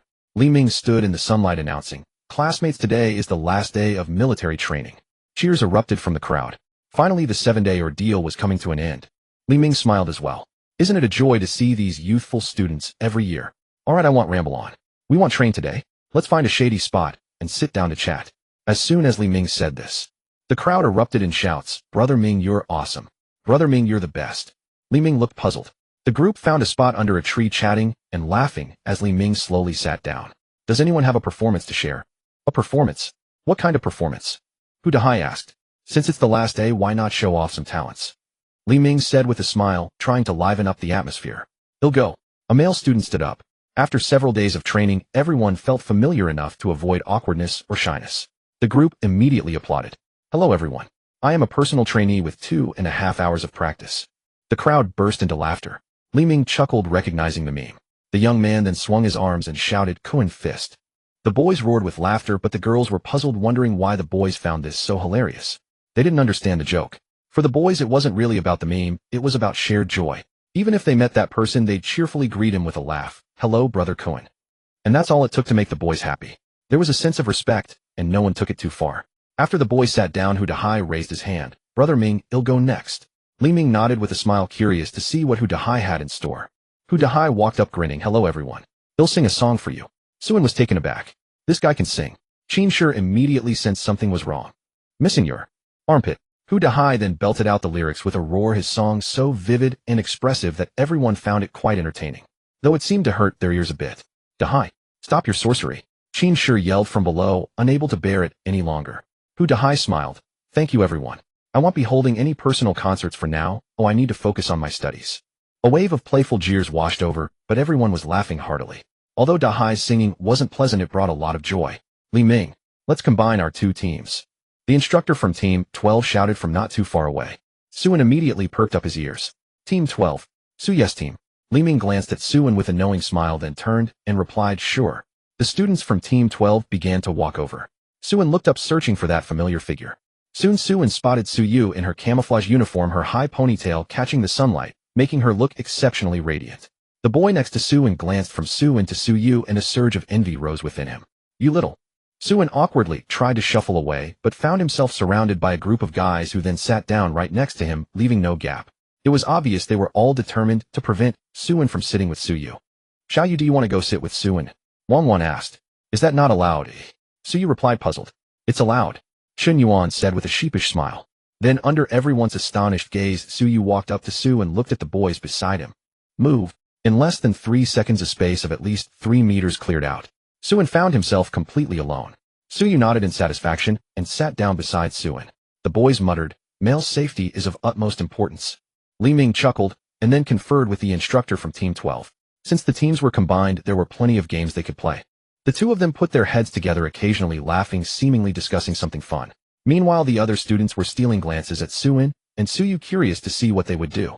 Suan coughed awkwardly. Su Yu tilted her head, then quickly pulled a bottle of water from her bag and offered it. Thirsty? Thanks. Suan took the water, feeling quite parched, and gulped it down. Water from the school beauty. Sob. Mom, I've been dumped again. Li Ming spoke up. All right, everyone, let's play truth or dare. The crowd readily agreed, knowing it would be fun. Li Ming pulled out a handkerchief. He'll turn around, and you pass this quickly. Whoever has it when I turn back has to stand up and choose truth or dare. How about it? Sounds good. The group agreed. All right, Li Ming smiled and handed out the handkerchief. He'll turn around a bit slowly, so you need to pass it fast. Go. As soon as he said it, he turned his back and the handkerchief began to fly. Everyone frantically tossed the handkerchief to whoever was next, ignoring who it was. The chaos grew. I'm turning around now, Li Ming announced. The passing became faster, sometimes even flying through the air. Li Ming whistled happily, enjoying the tension he was creating. Huh. Li Ming spun around, and the handkerchief landed right in Qin Shi's hands. Qin Shi's face fell. Out of all these people, he had to be the unlucky first one. Oh, it's you. So truth or dare? Li Ming asked with a grin. Qin Shi stood up. Truth. Who's asking? Li Ming called out. Everyone clamored for the chance, but Li Ming, being clever, chose someone familiar. Hu Dahai was selected. Hu Dahai stood up gleefully, a mischievous grin spreading across his face as he looked at Qin Shi. Brother Hai. We're like brothers. Qin Shi swallowed nervously. Hu Dahai waved his hand, then he'll cut to the chase. Qin Shi. How many times have you been in love? The crowd let out a collective "oh." Qinshe replied once. Really? Hu Dahai asked incredulous. Of course, Qinshe said with a laugh, then sat back down. Suan leaned over and whispered, Yuga, do you think the handkerchief will come to us next? I don't know. Probably. With so many people around, Suan refused to believe he could be that unlucky. There was no way the handkerchief would stop right at him, and Suyu. Qinshe was just incredibly unfortunate. That was what Suan thought. Soon the game resumed, and Li Ming gave Su a meaningful look before turning away. Begin. The handkerchief began to circulate rapidly. Students were already playing tricks on their friends, their eyes nearly popping out of their heads as they desperately tried to pass it along. Li Ming, however, remained unhurried. I'm turning around now. Hurry, give it to me. Here, here. The handkerchief flowed swiftly once more. Suan glanced over. Well, it's that far away, there's no way it can be passed all the way here. Unless the handkerchief can fly. Suyu spoke softly at that moment. Suan nodded. Yeah, right. Fly over here. If it lands in my hands, ill. Smack. Stop. Li Ming turned around quickly, looked at Suan. Oh, it's you, kid. What how did it get here? Suan stared at the handkerchief in his hand, utterly incredulous. How is this even possible? It turned out that when the handkerchief was nearby, a girl in her panic simply tossed it into the air. It fluttered about for a moment before landing squarely in Suan's hands. The girl rubbed her head apologetically and quickly said sorry to Suan. Shocked, Suan stood up and waved his hand to show he didn't mind. But this was just too absurd, wasn't it? All right, Suan, truth or dare? Li Ming asked with a smile. Suan thought for a moment. Let's go with dare. They'll set a good example, haha. Suan chuckled, not thinking much of it. This was school after all. They couldn't possibly make him do anything too outrageous. All right then. Li Ming began scanning the crowd, looking for someone to give Suan his task. At that moment, Zhang Wei raised his hand. Instructor, he's in my dorm. I'm not afraid of getting beaten up. Good. That's the spirit of sacrifice I'm looking for. You're it. Li Ming chuckled. Zhang Wei then stood up, his gaze sharp as he adjusted his glasses. Suan nervously swallowed. What was this guy planning? Hu Dahai and Qinshe also watched Zhang Wei, tensely eager to see what task he would give Suan. Sorry, I'm a bit nearsighted, I can't see clearly. How about you just hug the classmate on your left, Suan? He'll sit down now. Zhang Wei said, pulling out a cloth to clean his glasses and wiping them nonchalantly. At that moment, a breeze blew by. Suan, wait, what? You really can't see clearly. You can't see that Suyu is sitting to your left? Hu Dahai and Qinshe gave him a thumbs up. Brilliant. Weiga is a legend. Zhang Wei, what? I'm nearsighted. Don't talk to me, I can't see a thing. The atmosphere ignited as everyone waited to see what Suan would do. Suan swallowed hard. Instructor, what's the punishment? Suan thought it over. There was absolutely no way he could hug Yuga in front of so many people. Sure, they had hugged before, but this was different. Yuga was the campus beauty, always drawing attention. News spread fast on the university forums, and it would only take a moment for unpleasant rumors to start. So Suan decided to take the punishment. 2 laps around the track, Li Ming said with a smile. Suan looked at the sun blazing down hot enough to roast barbecue and steeled himself. Fine, he'll take the punishment. The students who were hoping for some drama let out disappointed sighs. Suan had just taken a step forward. Wait. Suyu spoke up. Suan, I'm the classmate on your left. Suyu's face was expressionless, her voice betraying no emotion. We're playing a game. We should play it properly, Suyu explained. Suan, what? Whoa. Everyone erupted once more. A faint blush crept onto Suyu's face. She steeled herself, her lips parting slightly. Suan could read what she was mouthing. She was saying, come on. Suan's left and right brain began to battle. What do I do? What do I do? Should I go for it? Maybe I should just forget it. No. Why should I back down? It's just a game. No, I can't. What do I do? What do I do?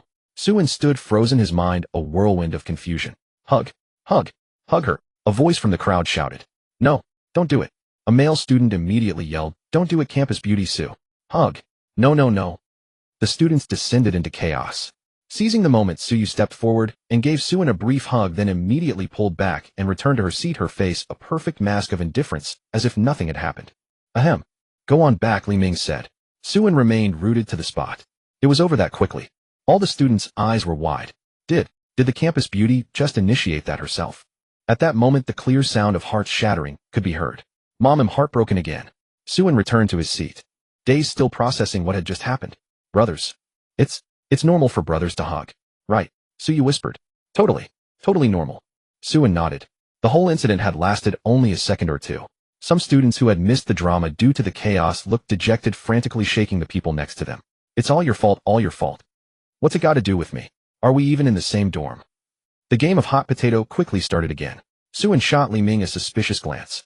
This guy wasn't planning on turning around and then immediately spinning back again, was he? If he did, Su, you would be the one holding the handkerchief. Begin. Suan immediately passed the handkerchief to Suyu. Suyu swiftly handed it to the girl beside her. Just as the girl took it, Li Ming spun around. Stop. Suan's eyes widened. You're really playing it that way. Too slow. Huh, no. Ahem. Truth or dare? Suan saw that Li Ming had already blurted out the question and his face darkened. Of course, if Suyu hadn't been so quick, it really would have been her turn. Truth. The girl whispered, seeming very shy. Time passed quickly. Before they knew it, it was noon. Li Ming clapped his hands. All right, that's enough. We should be wrapping up soon. A chorus of voices cheered. Military training was finally over. Li Ming smiled. Everyone keep it up. You'll probably need to head back to the classroom for a bit later. That's when it's truly over. Time flew by. After bidding farewell to Li Ming and the other instructors, Suan and his group received a message from their teacher in the group chat. Just as expected, they had to go to the classroom for a meeting. What do you all think about people who chase after the instructor while crying? Wang asked. The others fell silent. Because moments ago, many of them had been doing exactly that.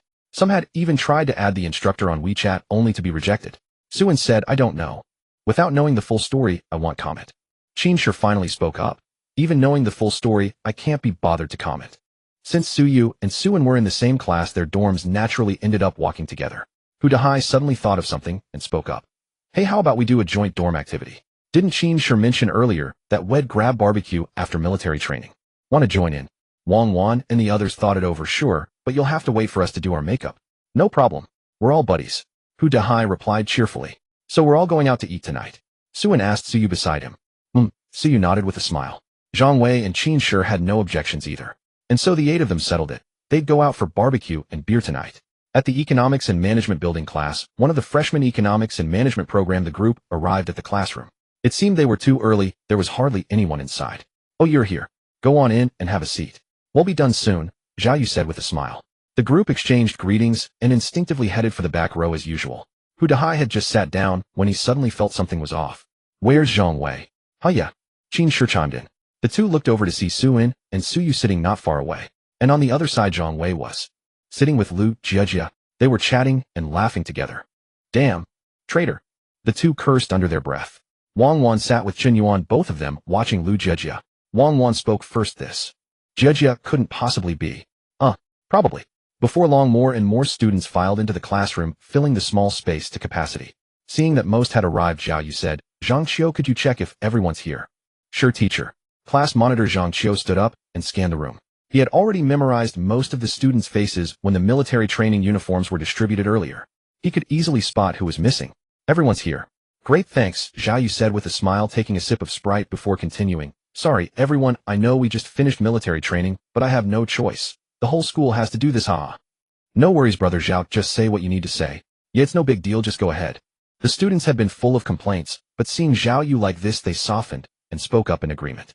That's just how college students are. They grumble verbally, but as long as the other person speaks kindly, everything blows over. Zhao Yu was young himself, and probably understood this well, which is why he addressed them this way. Alright, I'll keep it brief, and not waste your time. Military training is over, and since tomorrow happens to be Sunday, you all get a day to rest. The moment Zhao Yu finished speaking, the classroom erupted in thunderous cheers.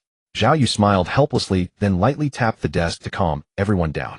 Also, if any of you want to go out to eat, feel free to ask me. I know plenty of great spots. It'll save you from the bad ones, As he finished speaking with a grin, the classroom atmosphere grew lively. Also, the sophomores will be back the day after tomorrow. You can check the course schedule on the group chat tomorrow evening. And then, Zhao Yu's expression turned serious. Whatever you do, don't let your course instructors catch you skipping class. Otherwise, my salary might be on the line. Humph. Zhao Yu squeezed the chalk in his hand. So, brother Zhao, what happens if we don't get caught? Hu Dahai stood up and spoke. If the teacher catches me skipping, that's skipping. But if they don't catch me, that's a whole different story. Zhao Yu smiled. I wouldn't know. If you're not caught, doesn't that just mean you were in class? Ha, brother Zhao, you're the best.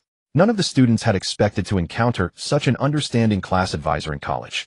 And one more thing I didn't mention before. It'll give everyone 2 chances for extended leave. Of course, for weddings or funerals, just ask anytime, and he'll approve it immediately.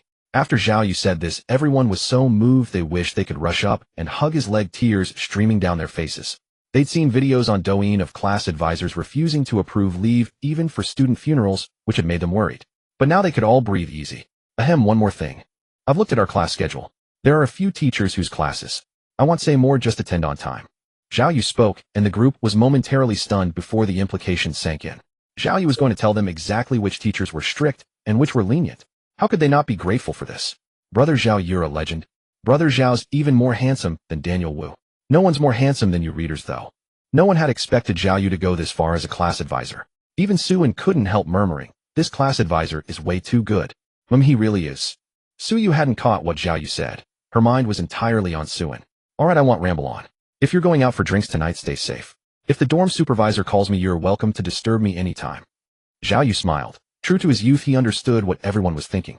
As he finished speaking, as if afraid they might rush over to hug him, he immediately jogged out of the classroom. But just as everyone was about to start celebrating, he poked his head back in. If anyone's planning to chat on the rooftop, don't bother me. I'd rather not lose this job. And with that he ran off again. Ha ha. Ha ha ha. Everyone was thoroughly amused by Zhao Yu. Then the group got up and left chatting and laughing. See you tonight. Hu Dahai waved at Su Yu and the others. Yeah, we know. Wang Wan waved back, dismissively pulling Su Yu, who was still gazing at Su-Yin away. Let's go. What are you staring at? Qin Shi grabbed Zhang Wei. Su-Yin waved and turned around as the two groups parted ways, each heading back to their own dorms. What? It's only been a few minutes since we split up, and you're already sighing like that. Hu Dahai noticed Su-Yin's low spirits and spoke up. No, it's not that. It's something else. Su-Yin shook his head. In truth, he was wondering whether he should go find that hotel. Once classes started, he might not have time. I'm going to drink you all under the table tonight. They call me the unshakable drinking legend. Hu Dahai suddenly shouted. Bullshit. Qin Shi immediately fired back. I can chug beer all day, and I can down 2.5 pounds of baijiu. Who dares to challenge me? Two idiots. Zhang Wei pushed up his glasses and muttered. Ooh. Freshly bathed, Hu Dahai sat on the bed in his briefs clutching a broom. I am the sea god Hu-san. Why aren't you all kneeling before me? His face was brimming with pride and a faint mist even rose from his body. Whoa. I have immortal chi. Idiot, that's just steam from your hot shower hitting the cold air. Qin Shi said with disdain. Besides, what's this sea god Hu-san supposed to be? Worthy of our kneeling. Why, oi? Hu Dahai asked in confusion. Because. Damn. I'm not reading this anymore. I'm going to watch 30 Years East, 30 Years West. Hu Dahai finally realized what he had just cosplayed. Su-Yin dried his hair, carefully pondering what to wear tonight. Meanwhile, Zhang Wei was still enjoying a hot shower in the bathroom. Truly, this day had been the happiest for the group in quite a while. Watching a video like this after a bath is pure bliss. Qin Shi stared at the video of a woman in black stockings swaying her body, his eyes nearly popping out. Hey, speaking of which, where should we eat tonight? Hu Dahai asked. The three fell silent for a second, then shook their heads. No idea. Ask Brother Zhao. Su-Yin suggested, pulling out his phone and dialing their class advisor's number. Zhao Yu, who's this? Su-Yin, it's me, Brother Zhao. Su-Yin. Zhao Yu. Oh, the one caught in that rumor with the campus beauty, right? What's up? Su-Yin was silent for a few seconds. What does he mean by rumor? Then he asked Zhao Yu for the best barbecue place with the best ambience and atmosphere. Zhao Yu didn't think twice and blurted out, eat your horse. Su-Yin was taken aback. Bro, why are you cursing at me? Zhao Yu, I'm not cursing. That barbecue place is called Eat Your Horse. Su-Yin paused for a moment, nodded, thanked him, and hung up. What are we eating? Hu Dahai asked. Eat your horse. Hu Dahai froze. Anzi, why are you cursing at me? Yeah, Anzi, tell us properly. What did Brother Zhao say? Qin Shi also chimed in. Eat your horse. Su-Yin shook his head. The two fell silent. The barbecue place is literally called Eat Your Horse. Su-Yin explained. Still doubtful, they pulled out their phones and searched, navigating to Eat Your Horse. Proceed straight. 6. They both quickly typed 6. The name of this barbecue joint was indeed unconventional, and it sounded pretty awesome. Zhang Wei then emerged from the bathroom wrapped in a towel and wearing briefs, drying his hair. Where are we eating tonight, bros? Hu Dahai, Eat Your Horse. Zhang Wei, wait, what? After some friendly exchanges, Qin Shi hurried off to shower. Zhao Yu, look, how does this look on me? Lu Jejia happily compared dresses, switching between several skirts. Wang Wan, applying makeup, asked with a puzzled look, Jejia, did you take hormones? Why aren't you usually like this? Chen Yuan nodded. Lu Jejia had been acting way too strange lately. Hey, have you taken a liking to that Zhang Wei? Chen Yuan sidled up to Lu Jejia and nudged her with her chest. You're trying to kill me, Xiao Yuan. Lu Jejia blushed instantly. The others understood without words, so there was something between them. Suyi was also curious, when did those two get together? Oh, everyone. Please don't ask. I just have a bit of a crush on him. Lu Jejia's face was as red as an apple, her voice shy. Oh, this is more than just a crush. You'd probably pin him down, and Wang Wan teased. Suyi looked confused. What do you mean? Chen Yuan lowered her head. Suyi's face suddenly flushed, so it was about fighting. Ha ha ha, Xiaoyu is such a good girl. Chen Yuan burst out laughing. You? Then you. All of you. Suyi stammered. She was actually very curious about what that feeling was like. Because the girls in the videos. They just. Chen Yuan was momentarily stunned, then stumbled. Actually, I've never had a boyfriend. Wang Wan puffed. Xiaojuan, what are you puffing for? Lu Jejia was instantly shocked. Could it be you? Wang Wan ba. How could that be? I'm not some easy girl, I've just had a boyfriend before. The three immediately crowded around, forgetting about their clothes, their faces full of gossip. What? What are you doing? Wang Wan's eyelids twitched. The three spoke in unison. Did you kiss? Kiss. Kissed. Wang Wan stammered. Su Yu then asked the sole question. I've seen a lot of romance videos where they talk about sticking out tongues. What does it feel like? Wang Wan shot up. This. Qin Yuan grabbed Wang Wan's arm. Oh, just tell us. We're all lifelong single girls who've never been in love. Wang Wan's pretty face instantly turned the color of sunset. But being a bold girl from the Northeast, she waved her hand with feigned nonchalance. Fine. Wang Wan, how should I put it? It's like, then. And finally. It's like that. Feeling. Hard to explain. After Wang Wan spoke, Su Yu and the others stared wide-eyed. So magical. Your body goes numb like an electric shock. Su Yu made a mental note. Alright, stop staring at me. Lu Jiejie, I'm giving you a task. Wang Wan interrupted. What task? Go ask Zhang Wei where we're having barbecue, said Wang Wan. Got it. Lu Jiejie then pulled out her phone and dialed Zhang Wei. Hey, where are we eating tonight? Lu Jiejie spoke with a smile, then suddenly froze and nodded awkwardly. What's wrong? Where are we eating? Wang Wan continued applying makeup. Eat your horse. Lu Jiejie said. Wang Wan stopped mid-motion. Su Yu and Qin Yuan were also stunned. Lu Jiejie, the barbecue place is called Eat Your Horse. Heh. Su Yu quietly returned to the wardrobe. What should she wear tonight? Su Yu's gaze drifted downward, landing on a pack of black stockings that had never been opened. Would this be too revealing? Su Yu blushed. Go for it, Anzi. Hu Dahai shouted, his fingers twitching rapidly. Don't yell. I'm going. Su An's face was tense. Slap, slap, slap. All we died again. Hu Dahai wailed in agony. Suan shook his head. It was indeed too difficult, especially with Hu Dahai being such a liability. Zhang Wei pushed up his glasses. Bro, trust me. Suan what? Well, definitely win the next round. The four boys, since they didn't need to put on makeup or pick out clothes, decided to play games instead. There was still some time until evening. They all decided to skip lunch. Qin Shi was setting up his computer. The courier had just delivered it, so he started assembling it. Suan peeked his head out from the bed. Lousy, your computer looks really cool. Of course I spent all my graduation red envelopes on this setup. He really needed to consider buying a computer. Suan thought that perhaps future courses might also require one. This was a problem. What's wrong in? Zhang Wei asked, puzzled, seeing Suan hesitate to start the game. Nothing, I was just thinking about what computer to buy, Suan said with a smile. That's simple, we can go pick one out together later. I need to buy one too, Zhang Wei replied. They played a few more rounds of the game, and the time passed to 7 in the evening. Let's go. Hu Dahai urged Qin Shi, who was still putting on his shoes by the door. Coming. The four of them, dressed and ready as if heading into battle, walked in unison down the street. Brothers. Hu Dahai spoke in a low voice. Huh. They looked at him, wondering what nonsense he was about to spew this time. I'm going to drink you all under the table. Hu Dahai laughed. Bullshit. The others immediately retorted. When it came to the masculine competition of drinking, their bodies might lose, but their mouths would never admit defeat. They arrived at the school gate where they had agreed to meet Su Yu and the others. Shortly after, 4 striking figures appeared in the distance. Su An's eyes twitched. What the hell? Among the 4, Su Yu stood out the most. Her outfit was sharp and neat, a thick hoodie on top and half-length jeans below. But the most important part was, those fair model-like legs were clad in black stockings. You are so doomed. Qin Shi averted his eyes. A friend's girl is off limits. The others patted Suan. Yeah, you're doomed. Suan was completely stunned. The impact was akin to a bomb exploding in his heart. Suan unconsciously swallowed hard. What a pair of legs. At that moment, Wang Wan and the others also arrived at the school gate. Lu Jiejie wore a light yellow dress with minimal makeup, her chubby cheeks making one want to pinch them. She truly was a sweetheart from Hunan. Wang Wan was the tallest of the group, even surpassing Su Yu. Dressed in a short-sleeved shirt and half-length jeans, she planted her long legs on the curb and declared, let's go. Qin Yuan's outfit was more conventional, a tee and jeans, but the jeans notably accentuated her curves. Hey, Suan tried to control his gaze, resisting the urge to look at Su Yu's legs, but it was nearly impossible. Su Yu was inwardly overjoyed. So the outfit was the right choice. This is bound to make him swoon. Ladies, shall we go? Hu Dahai announced cheerfully, lightening the mood. They had already planned their route. The barbecue restaurant wasn't far, just a short walk away, so no one opted for a taxi. Lu Jiejie naturally fell into step beside Zhang Wei, and the two chatted happily. Wang Wan and Qin Yuan walked with Hu Dahai and Qin Shi. Wang Wan took the opportunity to tease Hu Dahai. Where did you get that Rolex? Give me one too, it looks pretty real. Miss, this is real. Hu Dahai waved his hands emphatically. Yeah, right. It just doesn't suit you at all, Wang Wan chuckled.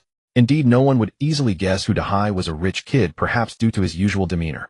Su Yu and Suan walked at the back. Suan felt hot all over, as if he were being controlled by Su Yu's lower half. Well, to be precise, his eyes were. Damn eyes. Stop looking. Suin raged inwardly, but his gaze still wandered down. Nice legs. Suin quickly turned his head. No, don't look anymore, or you'll get a nosebleed. Suyu, however, keenly noticed Su-in's movements and a smile tugged at her lips. Got him. No one would ever guess that the richest heiress in Lucheng was trying to charm a guy with a pair of black stockings. They walked past a street and saw the barbecue restaurant with its grill firing up in the distance. Eat Your Horse Barbecue. Sure enough, that was the name. They approached, and Hu Dahai called out, "Boss. Table for 8. Coming right up. Welcome to Eat Your Horse." The group was speechless. Suin asked softly, "Is there anything you'd like to eat?" Suyu shook her head. "I don't know, I've never had barbecue before." After a mental battle, Suin ended up ordering a vast array of items. Nearly everything on the menu. Just so Suyu could try it all. "Boss. 2 cases of beer." Hu Dahai yelled, waving his hand. "Oh, little fatty, how much can you actually drink?" Wang Wan taunted. Don't tell me you can drink too." Hu Dahai was indignant. Was Wang Wan looking down on him as well? "Who are you looking down on?" "Where am I from?" "The Northeast," Wang Wan said, grabbing a bottle of beer the boss had just brought. She gave it a sharp tap on the table, and the cap popped right off. Indeed, coming from a province with a rich drinking culture, Wang Wan was no stranger to beer. Hu Dahai and Qin Shi's eyes widened in awe. A true master. Lu Jejia and Chun Yuan raised their hands. "We can try just a tiny sip." They hadn't drunk much before, so they decided to start small. Suin turned to Suyu beside him. "Are you going to drink?" "Yu-ji." Suyu looked at the beer in front of her and nodded. "They'll have some." She also wanted to try the things Suin liked. Hu Dahai opened several bottles, pouring a little for Chun Yuan and Lu Jejia first, then looked at Suin. Suin nodded, and only then did Hu Dahai pour a small half glass for Suyu. Suyu was puzzled. "Why? Why does he need your permission to pour for me?" Suin scratched his head, momentarily embarrassed. "It's hard to explain." "Oh." Suyu turned away, looking curious as to why that was. Qin Shi raised his glass. "All right, let's all have a toast. Heiress to the official start of our college life. Cheers." The glasses clinked together. After the toast, the 4 guys, and Wang Wan in one smooth motion, downed their full glasses of beer. "Refreshing." Hu Dahai slammed the table. "Hey, if you're feeling refreshed, go somewhere else. Why are you slamming the table?" Wang Wan scolded as her glass was knocked over by the impact. Cough, cough. "Ha!" The group burst into laughter. Truly, these two were quite the entertainment. They weren't particularly close, yet they always managed to be amusing. Lu Jejia and Qin Yuan took a small sip and smacked their lips. "Not bad. It's cool. How is it?" Suin asked Suyu softly. Suyu's half glass was already empty, which surprised him. He didn't expect her to drink it that fast. "It's okay, a bit like soda," Suyu said softly. "Haha, it does taste a bit like soda, but you should go easy. It gets you drunk pretty quickly," Suin cautioned. Suyu nodded blankly. "Will it get you drunk?" Then, Suin would also get drunk. "Hey, so you're the one showing off, huh?" Hu Dahai and Qin Shi started their drinking contest. Each held up a bottle, taking large gulps, neither willing to back down. Within seconds, a bottle was finished, and they each grabbed another. Are these two going to get drunk before the barbecue even arrives? "It shouldn't be that bad," Wang Wan said. She had never seen anyone get drunk off just 2 bottles. The skewers were placed on the table one after another. Suyu couldn't take her eyes off these intriguing delicacies. "Here," Suin said, handing a fishball skewer to Suyu. "What's this?" "Fishballs, they're delicious," Suin said, taking one for himself. Suyu followed his example and took a bite. Suyu's eyes widened in amazement. Delicious. It was just as good as a grilled hot dog. She then began popping them into her mouth one after another, her cheeks bulging with fishballs. "There's more, try this one and this one," Suin said, pleased to see her enjoying the food, placing skewer after skewer in front of her. You eat too," Suyu managed to say between mouthfuls.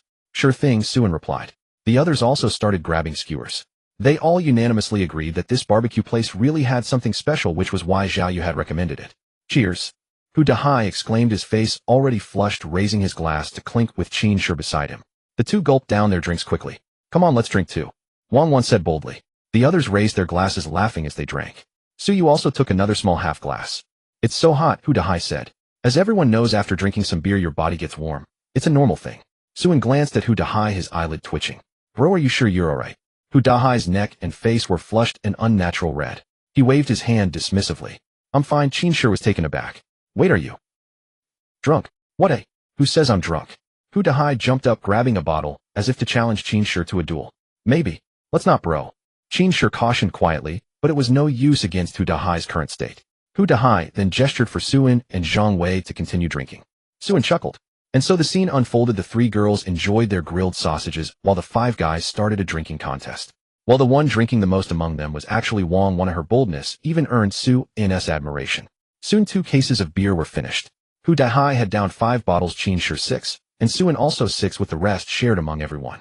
By now Hu Dahai was feeling dizzy and seeing stars, and Qin Shi was also getting tipsy. Boss, another case. Suin shouted, clearly getting carried away himself. Suyu glanced at Su and a strange look in her eyes, as if she was thinking about something. Soon another case of beer arrived at the table. Wang Wan waved her hand. I'm done, I've had too much. At that moment, Hu Dahai suddenly threw an arm around Wang Wan. Drink up, bro. We're celebrating today. Later I'm taking everyone to the biggest room at the Imperial KTV. We're going to have a blast tonight. Wang Wan rolled her eyes and twisted her hand onto Hu Dahai's ear. Keep your hands to yourself, or I'll kick your little high into next week. Hu Dahai froze for a second after being grabbed like that. Everyone thought he was about to apologize, but instead, oh, what do you mean little highs? He'll show you what a real big C looks like. He then stood up and started fumbling with his pants. Whoa, what the hell are you doing? Suin yelled. Qin Shi quickly stepped forward to restrain Hu Dahai. Zhang Wei, however, had already recorded the entire incident on his phone. What? Are you all afraid of my big C? Hu Dahai was fully in his drunken state now.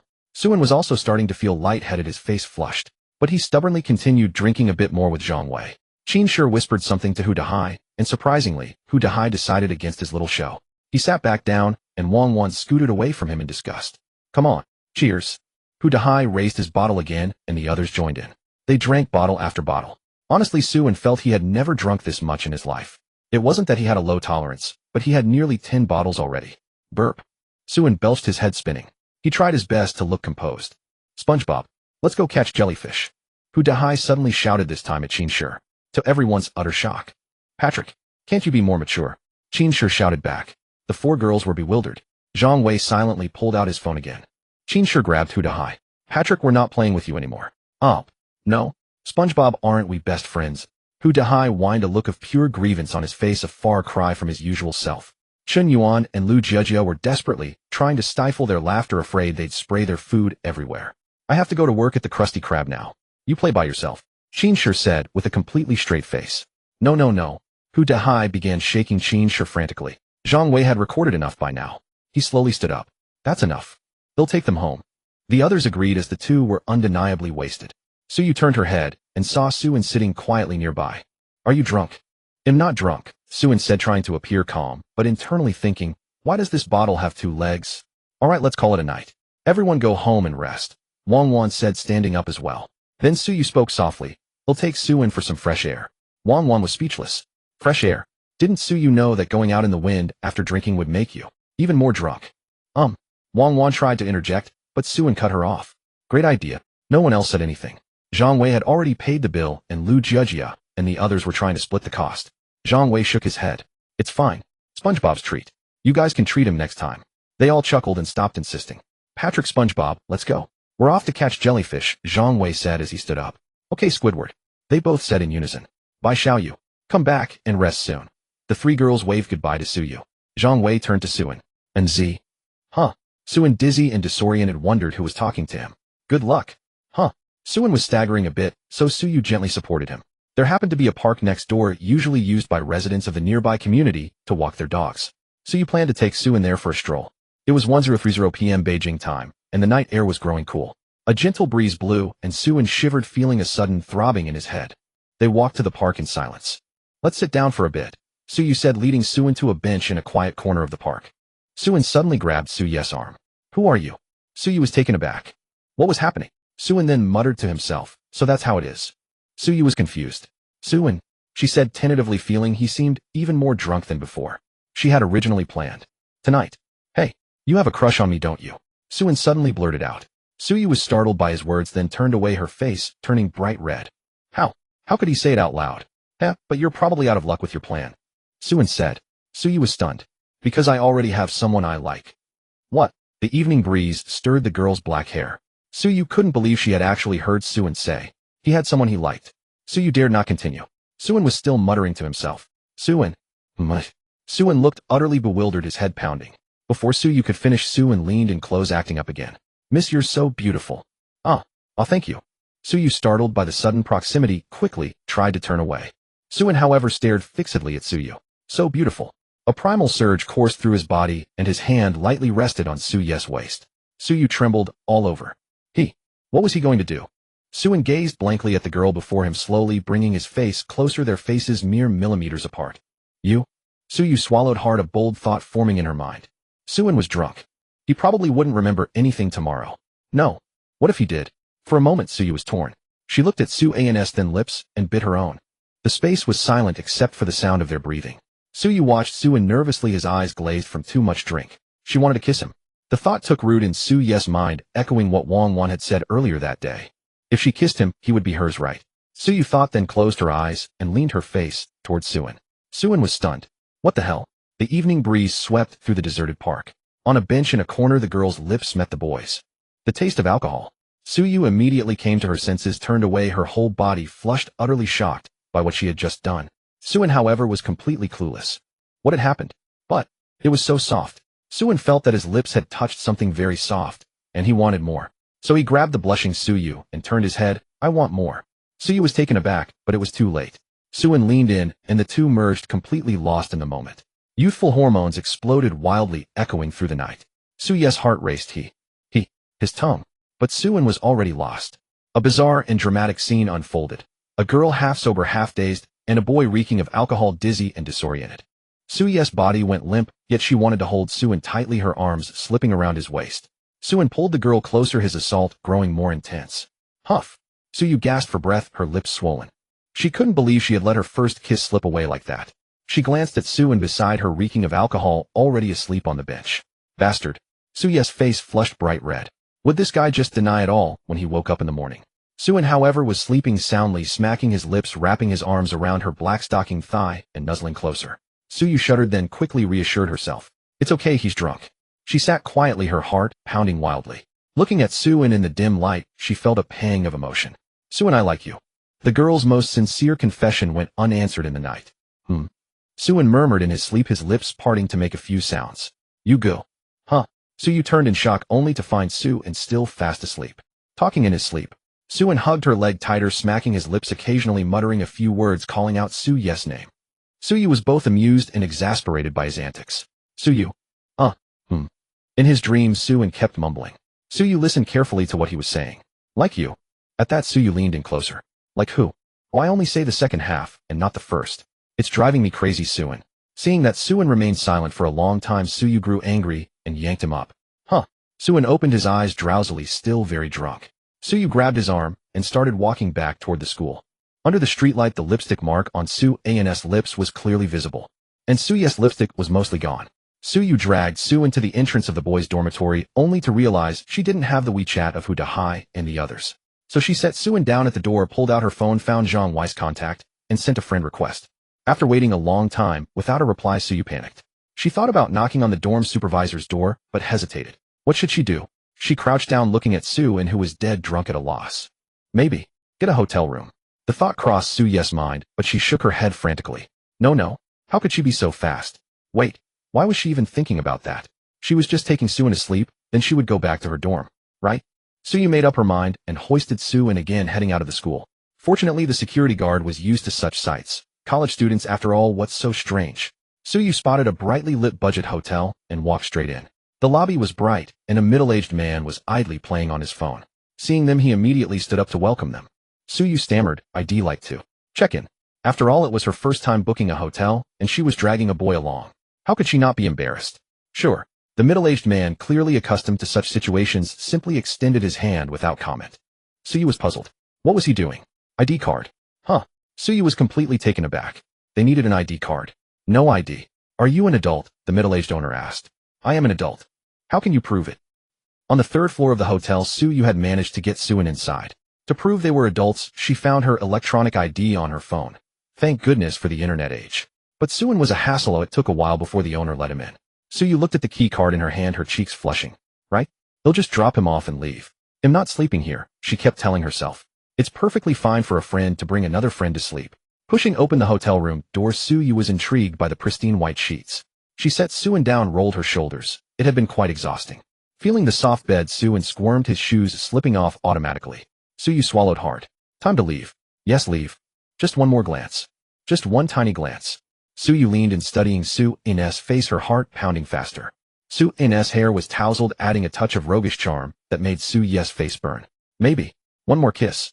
She brought her face close, gently brushed her lips against his, then quickly pulled back, blushing deeply. Buzz. Buzz. Buzz. Suddenly Su-Ye's phone began to vibrate. Su-Ye took out her phone and saw that it was Wang Wan calling. She was probably wondering why she hadn't returned to the dorm yet, and whether she was in any danger. Su-Ye answered the call. As expected, Wang Wan immediately asked with concern, Xiaoyu, is there some trouble? Why haven't you come back yet? Su-Ye glanced at Su-Yin on the bed and stammered, oh well. They'll be right back. Oh okay, I'm going to sleep then. As long as you're safe, take care. Wang Wan hung up the phone. Su-Ye let out a long breath. Looking at Su-Yin on the bed, she swallowed again. Just one hug. Recalling the feeling of their previous embraces, her heart began to race once more. Her body involuntarily moved closer to the bed. Finally, she wrapped her arms around Su-Yin's back, pressing her entire body against him. So comfortable. Su-Yin felt a sense of peace. At this moment, all she wanted was to fall asleep quietly like this, undisturbed. Just sleep for a little while. They'll go back in a bit. Yes, just a little while. Strangely, even though Su-Yin had drunk a lot, Su-Yin didn't smell a heavy scent of alcohol on him. Instead, she could smell a very pleasant fragrance. She didn't know why, but it smelled really good. One person fell into a deep sleep, while the other held onto him, her eyelids gradually drooping. Ugh. Hu Dahai woke up with a head of messy hair, glanced at the sunlight outside the window. What time is it? Qin Shi also stirred, looking like he didn't want to get up. Zhang Wei, who had gotten up early to read, said, it's 11:30. Oh. Hu Dahai, thinking it was still early, lay back down. Qin Shi also hugged his blanket and curled up, planning to sleep a bit more. Zhang Wei turned a page and said calmly, Su-Yin seems to have not come back to the dorm. So what? He probably went to get food. Hu Dahai said, what I mean is Su-Yu and Su-Yin went out for some air last night, and he still hasn't returned. Zhang Wei spoke slowly as if he had already figured everything out. Oh, so he just hasn't come back with Su-Yu. Shit. In an instant, Hu Dahai sat up abruptly, his eyes wide open. He hasn't come back. Qin Shi also jumped up. He hasn't come back. Yep, Zhang Wei said, completely unconcerned. Hu Dahai immediately leaped off the bed. He hasn't come back. Then where did they go? Qin Shi got off the bed too, his eyes full of shock. Could it be? The three exchanged glances. Zhang Wei said, I don't know, I'm going to read. Alt. Where's Xiaoyu? Wang Wan woke up and upon seeing that Su-Yu wasn't in her bed immediately let out a scream. Chen Yuan and Lu Jejia also looked worried. I don't know. Quick. Call her. Yes, call her. Chen Yuan frantically took out her phone. Wang Wan thought of something and quickly stopped her. Wait. Wait for what? Chen Yuan asked in confusion. Wang Wan glanced at Lu Jejia. Ask Zhang Wei if Su-Yin has returned to the dorm. Lu Jejia nodded and got a reply shortly after. Lu Jejia's eyes widened in shock as she stammered, it seems. Su-Yin hasn't returned either. The three swallowed hard, not daring to think any further. I'm going to wash my shoes. Wang Wan was the first to break the awkward silence. I'm going to buy some milk tea. We'll go get something to eat. At the hotel outside the Lu gate, Su-Yin swallowed hard, looking at the girl in black stockings lying beside him. His mind was a complete mess. What happened? Why is Su-Yu still next to me after waking up? Su-Yin's head was pounding, and he couldn't figure out the situation at all. The only thing he remembered from last night was Hu Dahai and the others getting drunk, and then everything after that was a complete blank. The girl seemed to be waking up too, letting out a soft and turned over, stretching her two long legs out and draping them over Su-Yin. Wait, what are you doing? Are you trying to tempt me into a crime here? Su-Yin's heart was in turmoil. He accidentally shifted his body. Then Su-Yu felt something poking her. She slowly opened her eyes, and she had to admit she had slept very comfortably at this moment. Su-Yin wished he could just jump out of the window. Damn teenage boy impulses. Then, their eyes met. No, wait. Su-Yin immediately sat up, swallowing hard, not knowing how to explain. Su-Yu clutched the blanket, her mind going blank. How could Su-Yin be lying next to her when she woke up?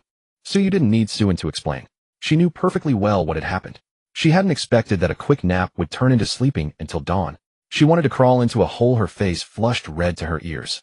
Su-Yin's mind was racing, but he couldn't come up with a single plausible explanation. What should he do? Should he pretend to be drunk? Still drunk the next day? Who would believe that?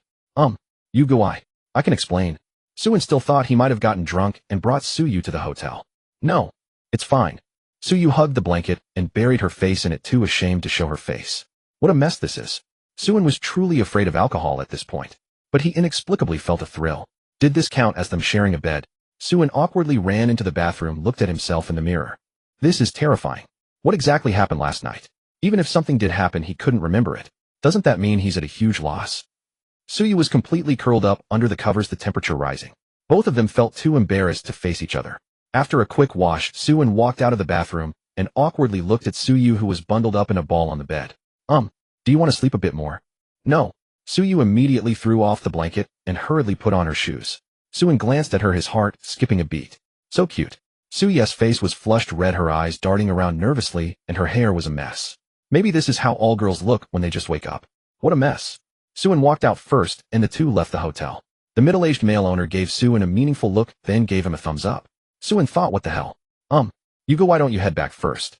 Suin said, thinking that if they stayed together any longer the awkwardness would just get worse.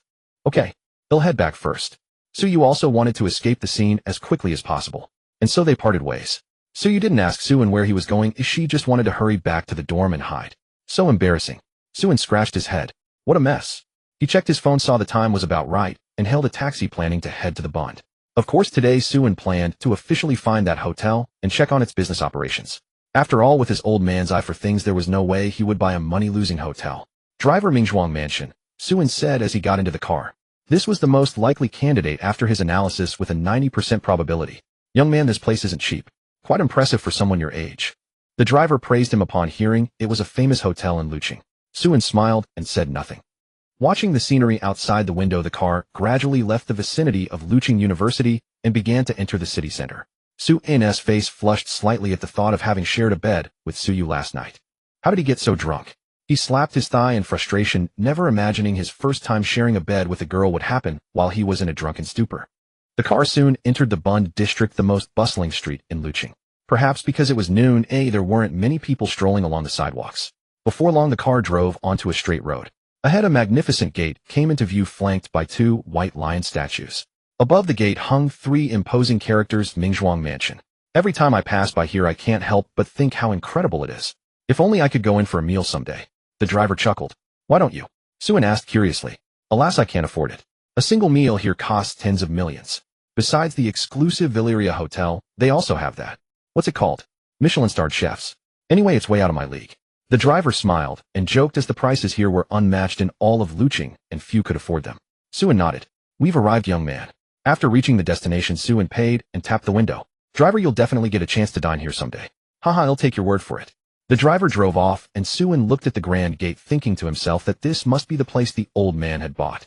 He gave a thumbs up to the white stone lions, each taller than himself. Cool. A low hum sounded behind him. Suin turned to see a white Porsche 911 speeding towards him. Now that's cool too. Suin gave another thumbs up, only for the Porsche to stop right in front of him. Suin. The window rolled down, revealing a beautiful girl. Bai Qingyu. Bai Qingyu. Show some respect.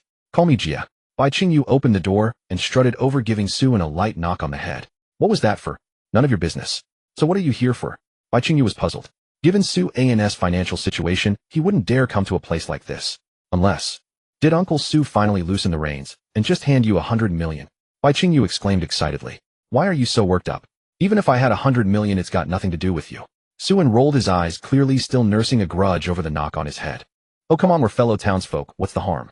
So why are you here? Bai Qingyu leaned against the car, flicking her flowing curls. My dad bought a hotel and gave it to me. I'm here to check if this is the one. Bai Qingyu nearly stumbled at the news, her finger trembling as she pointed at the Mingzhuang Mansion sign. You mean? Uncle Su bought this for you? Probably this one. Suin nodded, as it was indeed the only place that fit the description. In an instant, Bai Qingyu grabbed Suin's arm. Andy, your big sister's future wealth and glory depend on you now. You're asking for a beating, aren't you? Suin retorted. Come on, you can even bully me if you want. Bai Qingyu said with a straight face. Damn it. Suin knew he was no match for Bai Qingyu in a war of words or a battle of wits, so he chose to stay silent. Bai Qingyu turned and patted her Porsche. How about it? Cool, right? My dad finally came to his senses and bought it for me. Now take me inside. Deal. Suin got into the passenger seat, and Bai Qingyu drove him towards the entrance. A streak of white shot through the gates of Mingzhuang Mansion. Damn it. Slow down. Don't worry. Passing through the gate, smooth lawns stretched out on both sides, dotted with elegant fountains. At the end of the asphalt road stood a palace-like building. Bai Qingyu pointed. See that? That's the front desk, which you could also call the restaurant. So what are you here for? Suin finally asked the key question. Oh, school starts for me tomorrow, and some friends invited me to have a meal here. So have you eaten? Want to join? Your Highness from the capital, Bai Qingyu teased. And indeed, anyone in the capital who knew Suin's background would address him as Your Highness. Suin frowned slightly, realizing he hadn't actually eaten. All right. Suin also wanted to see how good the food here really was. But first he needed to confirm if this place was truly his. Do you know the manager or person in charge here? Suin asked, leaning against the car window, gazing at the luxurious surroundings. Nope, Bai Qingyu said. Suin paused. He'd just have to ask the staff once inside. As the car drew closer to the opulent building, Suin marveled at the pillars crafted from redwood. In front of the building there was an underground passage, seemingly leading to a parking garage. Bai Qingyu drove down, found a spot, and parked. Let's go. Bai Qingyu got out, and Su-in followed suit. Stick with me, and don't get lost. Humph. Bai Qingyu led Su into a corner where a gray elevator door slid open automatically, as if sensing their arrival. This hotel really has class, Su-in nodded in approval. Bai Qingyu pressed the button for the second floor. The first floor is for hotel check-in, the second is the restaurant, the third is the indoor pool, the fourth. Su-in nodded. Within these 5 floors one could find everything for eating, drinking, and having fun. Ding dong. Welcome to Mingzhuang Mansion. An automated voice announced as the elevator doors opened. Don't be shy later. My friends are all rich second-generation kids from Lucheng or other provinces. I've got to introduce you the capital's prince to them and show them what real class looks like. Bai Qingyu said proudly. Su-in was speechless. Bai Qingyu was truly unchanged after all these years. The ornate lobby was brightly lit. Not a single person was dining in the open area. Private rooms lined the space every 10 meters or so, suggesting everyone dined in seclusion. Bai Qingyu waved for Su-in to follow. They reached the center of the lobby where a counter similar to a bar or front desk stood. A middle-aged man in a white suit inside immediately stepped forward upon seeing them enter. Hello, my surname is Wang, and I'm the lobby manager for the second-floor restaurant. Sir, miss, do you have a reservation, or would you like to book a private room now? Manager Wang greeted them with a smile and a slight bow exuding utmost politeness. We have a reservation under Dragonfly Pond. Bai Qingyu nodded politely. Very well. Right this way, I'll escort you both over. Manager Wang beamed.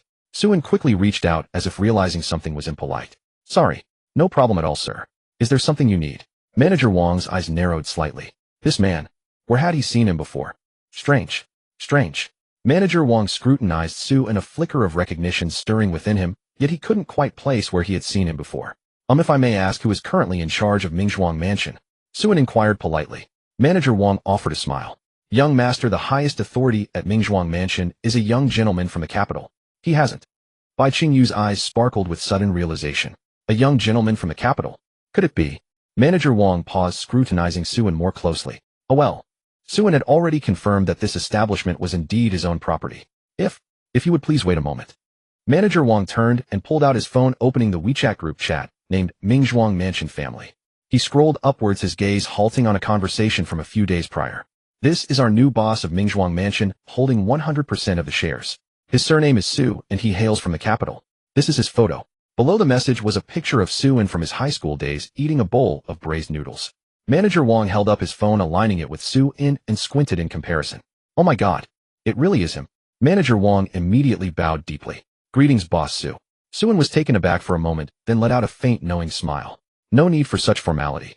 Now who holds the highest position in the management of Mingzhuang Mansion? He asked, wanting to get a grasp on the current situation with the top executives. That would be Manager Li. He oversees the planning and execution of all Mingzhuang Mansion's ventures. Great, could you take me to see him? Su-in asked with a smile. Oh no, we couldn't possibly have you go to him. Please wait here. You and your friend should enjoy your meal first. I will immediately notify Manager Li to come to the Dragonfly Pond to find you. Manager Wang said. He then turned and called out Xiaozhang. Escort these 2 guests to the Dragonfly Pond. Afterward, he looked at Su and nodded hastily and retreated respectfully. Su-in, you really are the big boss of Mingzhuang Mansion. Bai Qingyu shouted excitedly, her eyes shining brightly. Su-in said, don't get so excited. It's no big deal. You don't understand. Mingzhuang Mansion's profits could be in the millions annually. No, wait, monthly. And that's just my own conservative estimate. Bai Qingyu grabbed Su-in's arm, her expression animated with excitement. Su-in scratched his head, wondering if it really was that much. Still, this was good news.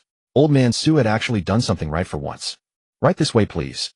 A server summoned by Manager Wang approached them with a beaming smile. Su-in nodded. He had to admit, from the moment they walked in, everyone wore a smile on their face. Truly service with a smile. As they entered the private dining room on the second floor, Su-in noticed the expensive-looking chandeliers hanging from the ceiling, swaying gently and tinkling softly with the breeze, creating a natural melodic ambience. Su-in asked Xiaozhang, who was leading the way, is it tiring to smile all day at work? This was a genuine question for Su-in. After all, no one really enjoys going to work, and having to smile constantly on top of that must be incredibly draining. Not at all. Xiaozhang turned back with a grin. He looked to be only about 26 or 27 years old. Before Su-in could say anything, Xiaozhang continued. With a monthly salary of 50,000 plus room and board, who would ever complain about that? Su-in was speechless. Well, that certainly made things different. They soon arrived at a door. Here we are, the Dragonfly Pond. If you need anything, just press the button on your table, and we'll be right there, Xiaozhang said with a smile, before taking a few steps back and turning to leave. Bai Qingyu pushed the door open, and Su-in looked inside. The private room was at least 50 square meters, and at its center was a small pond. Goldfish swam gracefully while dragonflies rested silently on the water's surface. No wonder it's called Dragonfly Pond. It's truly unique. Between the impeccable service and the exquisite setting, Suen felt that even spending tens of thousands on a meal here would be worth it.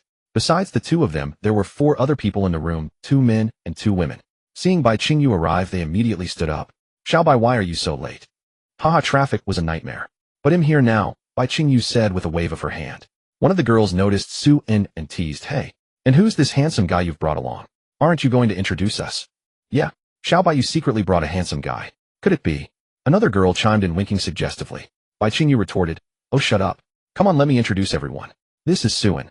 He's also from the capital, and he's a freshman this year. Suen offered a polite smile. Hello, everyone. What? He's a junior. One of the girls exclaimed, standing up.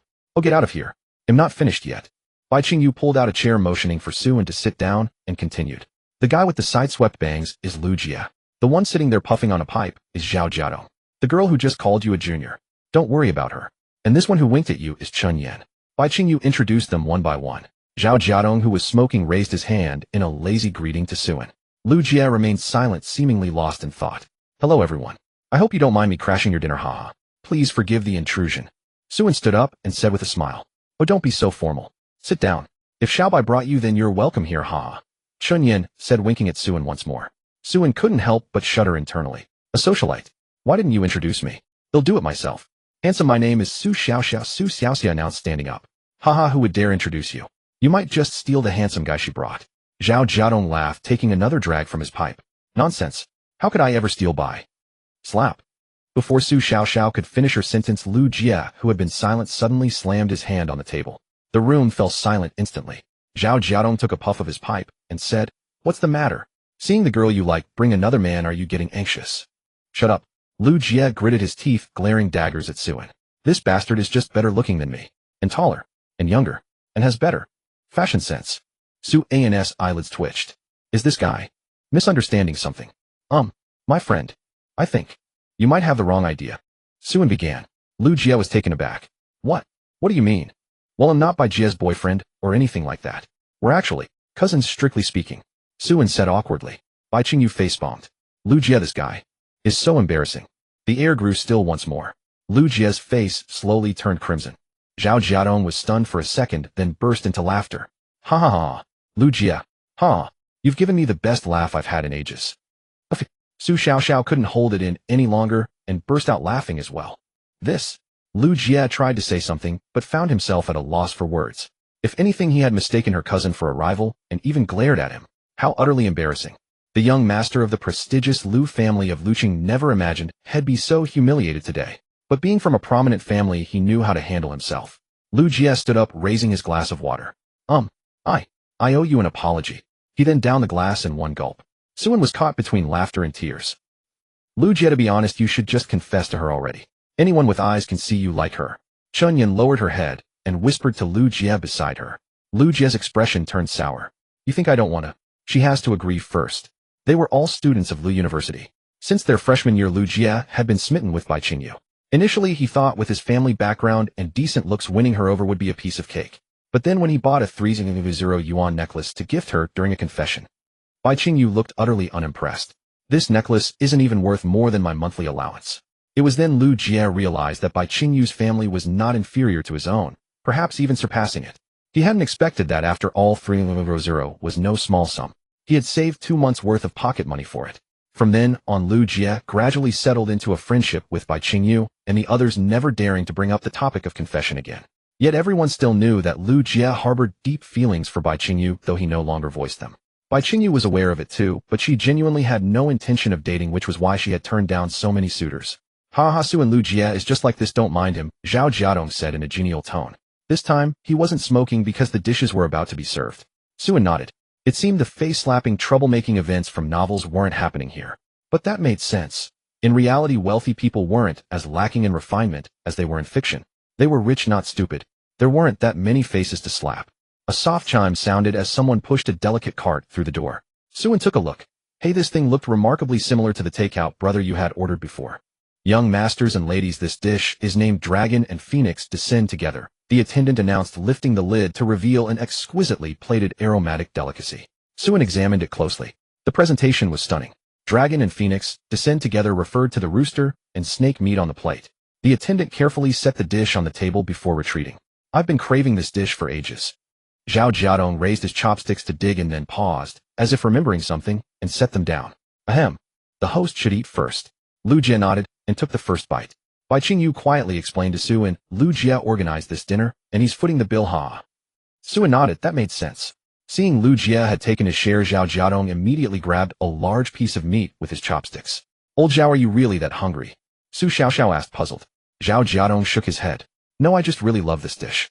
The snake meat is tender and flavorful. I've been craving it all holiday long. Don't you have that in your city of Shansheng? No, it's all hot pot there, Zhao Jiadong said while chewing on the snake meat. Suan gathered that Zhao Jiadong was from Shansheng, a special region almost like an independent administrative zone. Suan, you should eat too, Lu Jie said awkwardly, his tone much more polite. All right, thanks, brother Jie. Suan smiled and picked up his chopsticks as well. Chun Yin squinted her eyes and curled her lips into a smirk. Hey Suan, do you like big sister me? Suan choked violently, nearly suffocating. No. He was too flustered to speak clearly. Bai Qingyu complained. Chun Yin, just eat your food. My little In is the crown prince of the capital. Don't even think about getting your hands on this golden piece of meat. Oh, please don't think I don't know. Even if Su An's family is well off, I'm not exactly lacking either. Chun Yin and Bai Qingyu bantered back and forth. The others were used to it. The two were best friends one moment and sworn enemies the next. However, the others keenly sensed that anyone Bai Qingyu would call a crown prince must have an extraordinary background. Lu Jie covered his mouth and whispered, Suan, what does your family do? Qingyu calls you a crown prince. Suan scratched his head, unsure how to explain. Bai Qingyu grabbed Suan and declared, let me tell you all. There's only one capital in China, and not everyone from the capital is a crown prince. A round of applause followed, with only Lu Jie clapping enthusiastically. The others were stunned. What kind of top-tier meaningless statement was that? Saying nothing at all. Tisk, fine, keep your secrets. I'm still the queen of Lucheng. Chun Yin started, but Lu Jie suddenly grabbed her, his face filled with terror. Those words must not be spoken. In all of Lucheng, only the daughter of that family could truly claim the title of queen. Chun Yin coughed awkwardly. Ahem, second queen. Second queen, all right. The others nodded in agreement. Apart from the other heiresses and socialites, Chun Yin could indeed rank as second. After all, the Chen family had monopolized all the real estate in Lucheng. Yet even so, they couldn't surpass that family. The Su family, from the city's largest port down to the snack streets, owned most of the businesses.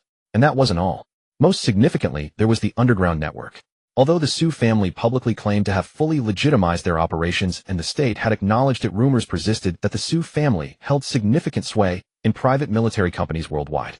In Lucheng, when the Su family spoke, no one dared to disagree, except for that little princess. Bai Qingyu had heard tales of the Su family's legend ever since arriving in Lucheng, but she had never met their patriarch or his daughter. Suan, however, found it intriguing. Had never heard much about such power plays before. Tell me more, everyone. Suan said. Lu Jie sighed. Since we're all friends, I can share a bit. As everyone knows, the Su group of Lucheng. Suan froze at that moment. The Su group? It must be a coincidence, right? My Lu family and Chun Yan's Chen family might seem untouchable to most people in Lucheng. If we are elephants, then the Su group is a dragon. Lu Jie's expression was dramatic, and even Suan was taken aback. That powerful. Bai Qingyu waved her hand dismissively. Tisk, let me tell you something even more impressive. You know the Capital Heavy Industries Group, right? Hey Xiaobai, that's no fun to bring up. The Capital Heavy Industries Group basically controls all of the nation's industry. Everyone knows that. You can look it up online. Su Xiaoxiao chimed in. Hee. Bai Qingyu glanced at Suan beside her with a sly smile.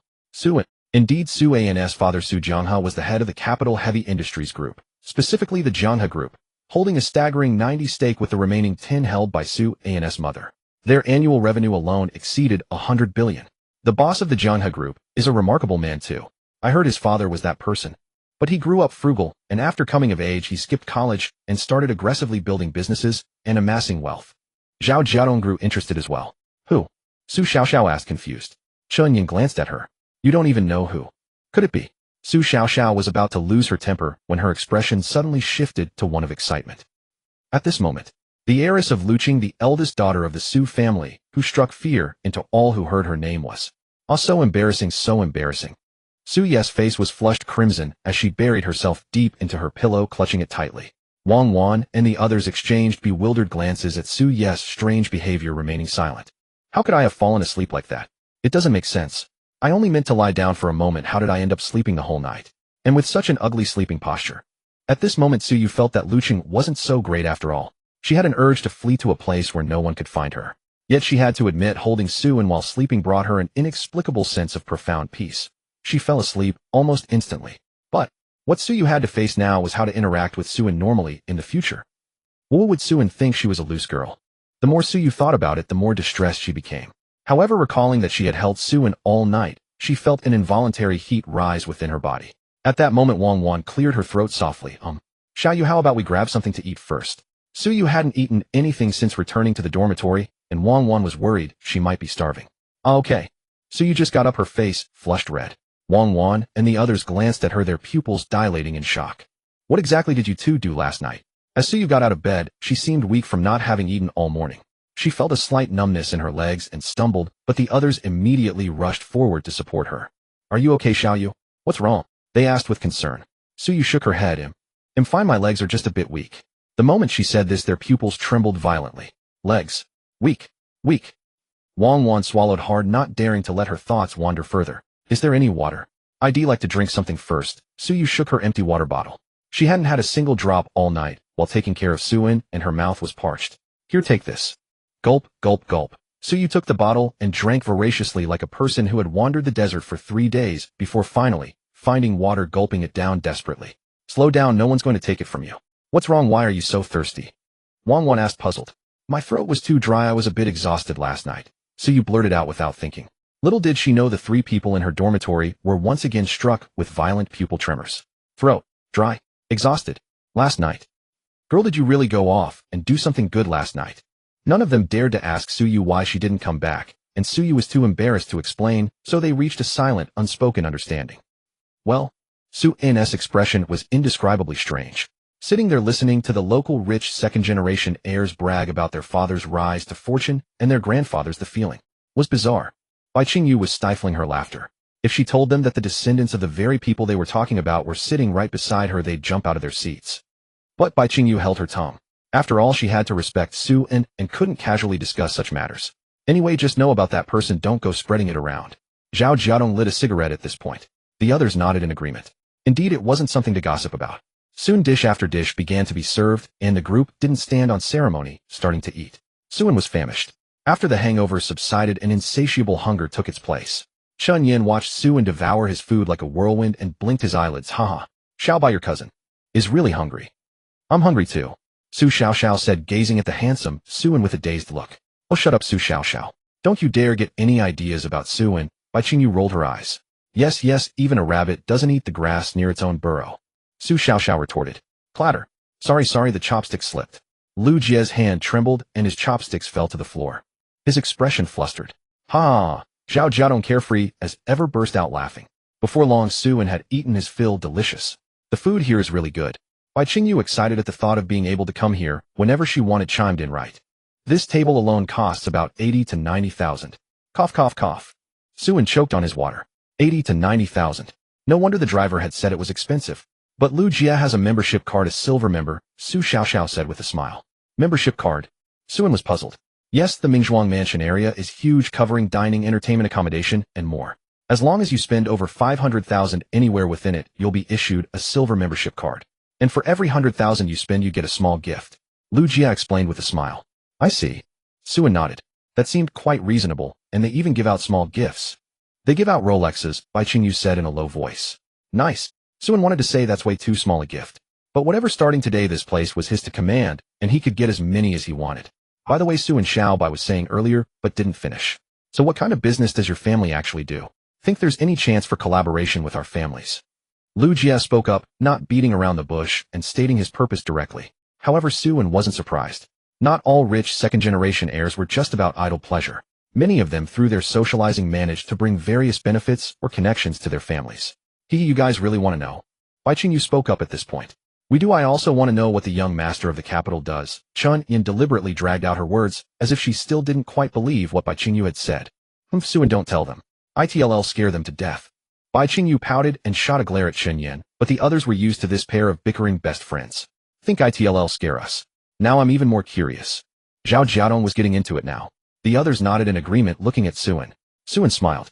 Well, he supposed it wouldn't hurt to tell them, right? Suan stood up. My father's surname is Su, and his name is Boss. Before Suen could finish, a man in a white suit burst into the room, his expression agitated. He looked to be in his early 40s with a youthful face, a lean build, and a hint of a fitness enthusiast about him. Everyone was stunned.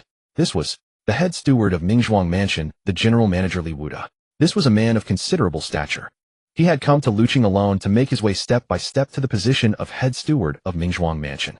It was no small feat. Suen was startled. That was fast. Lu Jie stood up. Manager Li, hello. Is something the matter? The others also greeted him with smiles. This was someone you couldn't just brush off. Even their fathers had to show some respect.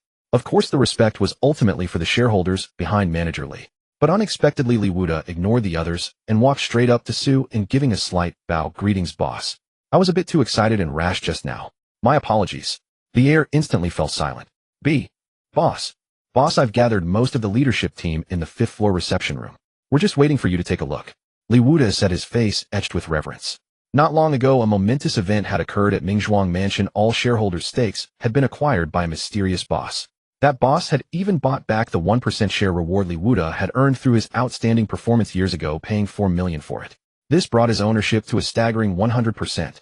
Such a feat was virtually unheard of in the business world. Even top-tier corporations typically had multiple shareholders, yet this boss had secured every single share of Mingzhuang Mansion.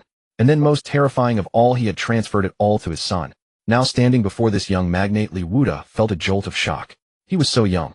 Word had it he might not even be 19. Thank you for your trouble, Suen said with a smile, nodding. No, it's my duty. Li Wuda's deferential demeanor made Lu Jie and the others swallow hard. Wait, what? Aren't you the crown prince of the capital? Why are you playing the young lord of Lucheng too? Everyone, my apologies, but I'll have to excuse myself for a bit. Suen said, rubbing his head with a laugh. No problem, go right ahead. Bai Qingyu said, having already known about this matter, so she didn't look particularly surprised. Suen then followed Li Wuda out of the private room. What the heck? Su Xiaoxiao's pupils dilated. Just who on earth was this guy? I remember. The owner of Mingzhuang Mansion, wasn't his surname Su, right? Lu Jie was utterly stunned. Bai Qingyu picked up a piece of after-meal dessert and popped it into her mouth, right? Delicious. But starting today, this place belongs to the Su family. Just now, he said. His father's surname is Su. Chun Yin swallowed hard. Which Su? Zhao Jiadong was so shaken he could barely hold his cigarette. Oh, it's obviously the Su of the Great River Heavy Industry Group. Bai Qingyu decided not to hide it any longer. It was bound to come out eventually. Uncle Su probably wanted to extend his business reach into Lucheng, which was why he had bought this place. Of course, that was just Bai Qingyu's own guess. Clatter.